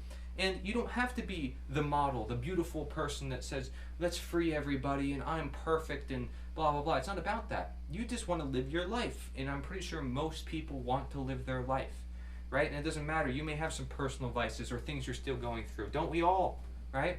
There's always things we're going through. But we just want each other to live lives that are happy and uninterfered by foreign influences and unnatural influences, things that we would never expect that would happen to us. So the movement is generational and foundational. This can go generation to generation. I created this for everybody, right? People can take this work, they can share it, they can print it. It can always exist regardless of the internet, regardless of the web address. The symbols, the flag, that will always remain so long as people know how to apply it and know to use it, right? It exists and applies since it's human nature, creation, recognition, best unchanged. Of course it would be best unchanged because it amplifies the voice more, it amplifies the ideas more, but I encourage you to take the flag, take the materials, and customize it, because again, you are the movement. Just have the knowledge, have the ideas stay very grounded, as it is nature itself, otherwise it would be unnatural by definition. So if you want to represent nature, that's literally what the movement is for and trying to do, is to say, literally look at the world around you. It is here. It simply asks for your embrace, the liberty of appearing, as we mentioned before. And so while man's law is based on do what I want, natural law says, okay, well, I'm here, I'm going to tell you the effects of man's law, and that's how you understand natural law. And the movement is here to say, well, let's learn about natural law. Let's learn about man's law. Let's learn about both. But let's align to natural law since it is nature. And so the movement, if I'm going to make this even simpler, is you. And natural law, again, is nature.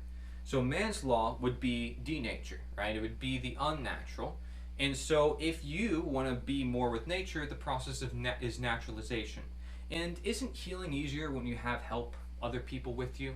Isn't any process easier? Pushing a rock up a mountain, isn't it easier when you have other people with you? So that is the need for a movement and people coming together. Because again, we're a social species. We need to stick together. Just because we're getting rid of authoritative, involuntary hierarchies does not mean we should not have any hierarchies, right?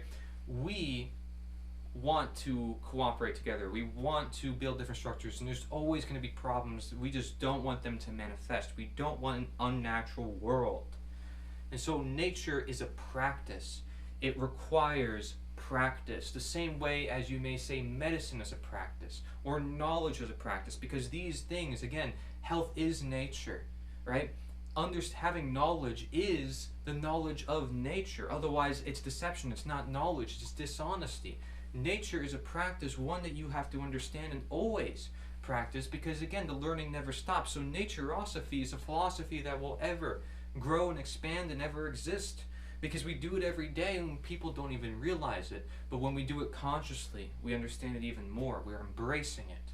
And so it requires practice. And if we say, I'm going to practice this every day, what will happen? You get better at it. I'm going to question this more and more. What's going to happen? You understand it more. And I'm going to find ways to create freedom. You will find more ways to create freedom. You have to practice. Nature is a practice. It requires practice. Practice makes what? Makes perfect. Can you be perfect? No. Can you create a utopia? No. But what's the closest thing to that? Being in alignment with nature, as you so intend by your nature, as everything in nature also tells you to. So abolitionism continues. Time and time again, humanity must get rid of what does not belong. This world gives us messages and warnings, and chaos is the result. It's a teacher of our wrongdoings, of the unnatural world, slavery, right? Tyranny. These things, they teach us to say, we can't deal with this. This is not for the human species. This is not how we're going to survive or evolve or expand into the realm of knowledge. The time for truth is nature's revelation, for people to understand that nature, all it wants is the liberty of appearing, and people need to abide to it, because it ever was here, and it's for all people, regardless of ideology, regardless of politics or whatever. In the same way, you may say love is the same thing as nature, but how can you love without nature? See, again, there's also a time and place for love. You can't always love. You need to understand what to do. Nature, as far as I see, is that greatest answer, and humanity needs to get rid of things that go directly against nature, the things that are trying to replace nature, right? That is what does not belong. Governments claiming it's natural to exist, and it's natural to have violence, and it's natural to have mass systemic violence and democide. This cannot continue. And so abolitionism must continue. The abolitionists warned us themselves. And are we just going to ignore them? Are we going to ignore what they said?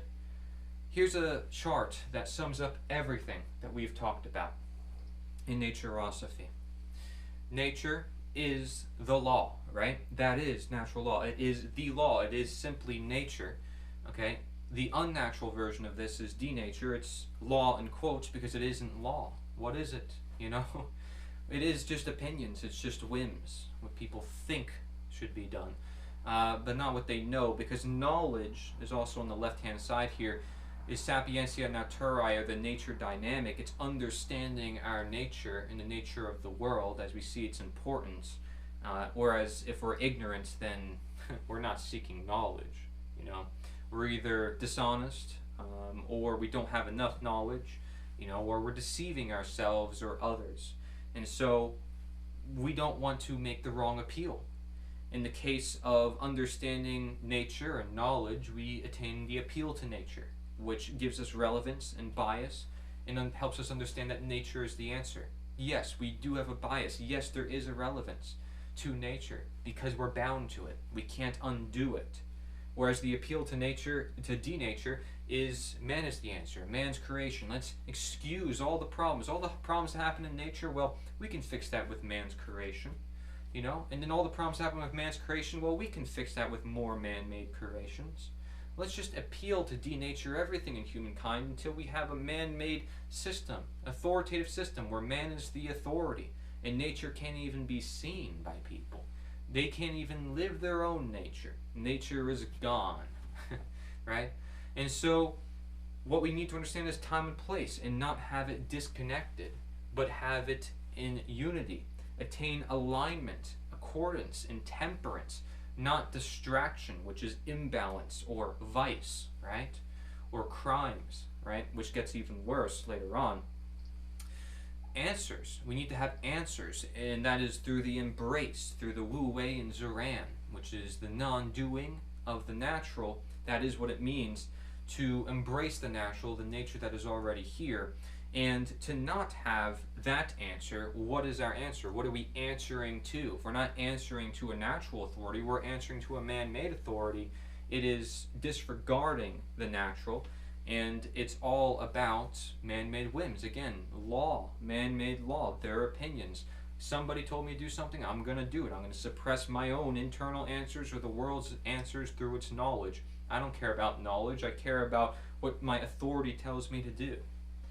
Right? We understand what is natural based upon understanding the answer and the alignments, the appeal to nature, having knowledge and time and place, and that gives us morality. That helps us understand a firm sense of rights, to say that these are parts of our nature. That's what we identify as rights.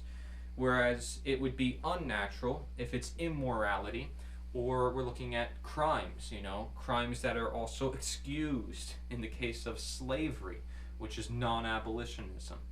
Abolitionism is through the process of abnegation and apophysis, understanding that there is a time and place for yes and no, both, and that these make a very big difference in our lives. We can't just yes everything or no everything. We need to know to say no as it is due, and when we understand something does not belong, we need to abolish it, right? And conversely, we need to integrate with what does belong, and that is through our morale, our productivism, our practice, our process of understanding what belongs with us, and we can create, we can share, and that is a beautiful world of creativity ultimately, right? Instead of order following, which comes with slavery, which is through statism and non-integration, right? Not working with the world or bringing ideas and knowledge together, but in not thinking about yourself and what is being given to you. You are just following what is being given to you, and you are not really integrating a lot of the ideas into your life. You're not abolishing or saying it's clear you have a direction and a purpose and a destiny in this life. You are just following someone else's destiny, someone else's purpose, and you're pretty much unclear of what is your own, or you're deceived into thinking that something is your own until you realize it really isn't.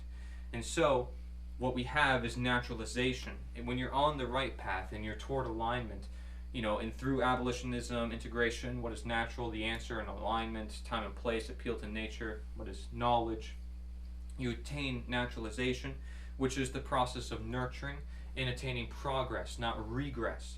Because regress would result in regret, which is denaturalization, where we become less of nature, where we become less of who we are meant to be. So we ever are striving to find our purpose, our destiny, and that is the goal of humanity. That's the whole reason why we need to evolve, and this philosophy stands for the test of time so we can do that. I want you to practice Naturosophy, use my works for any purpose of yours. Libraries may print and showcase my works. And to learn more, I would encourage you to look at my published guidebook, okay, or my own published journal writings. Okay, this is to come, and I encourage you to look into it when it is out.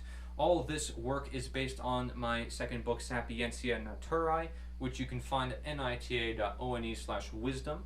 Okay, and it is rather more lengthy than the Slavery Gone for Good book because it's meant to be more of a thinking, reflecting, intuitive process of reading. So do not forget, this is my main message here, do not forget, it's not about morality. It's not just about morality. It's about our very being, our very ability to have morality, the nature for the nature, the ability to do what is natural, not just what is natural. You don't see the sky if you are looking at it through a screen.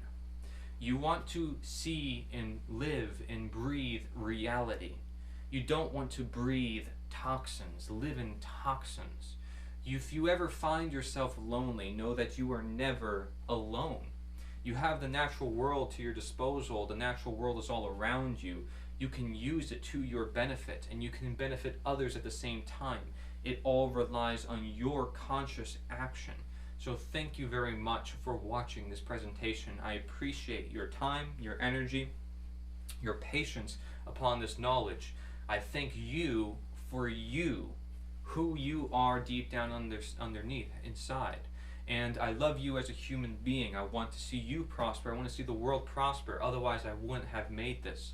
I don't make this with donations in mind. I don't make this with money in mind. The movement has nothing to do with it. My works have nothing to do with it. Everything I do is for education and for changing the world and the minds and hearts of people, because that is what matters in this world. And I would hope you agree with that, because, frankly, what we're missing in this world is our humanity, that ability, that love, that heart, that care for our fellow humankind. And so that is what I'm going to manifest, and by manifest I mean I'm going to put it into action. I'm going to do everything I can to make the truth be the truth. I don't have to make it, I have to embrace it. You know, by making, I'm really just embracing. So I encourage you to do the same. Think about the world that's around you. Thank the others around you for bringing you to who you are, right? Be grateful in this process, and understand the time and place to be grateful, and understand the time and place to hold them accountable and say, well, have you ever questioned this or that, right? Ask questions, get very curious, have an open mind, high mileage questions, get the conversation going. I thank you very much for watching this presentation. All I want is for that conversation to start going in humanity, and for us to actually commit to actions that will produce productive results for humanity. That's why I made this. I appreciate you for watching. Take care. Nature is the answer. Cory Edmund Endrulat. We will prevail.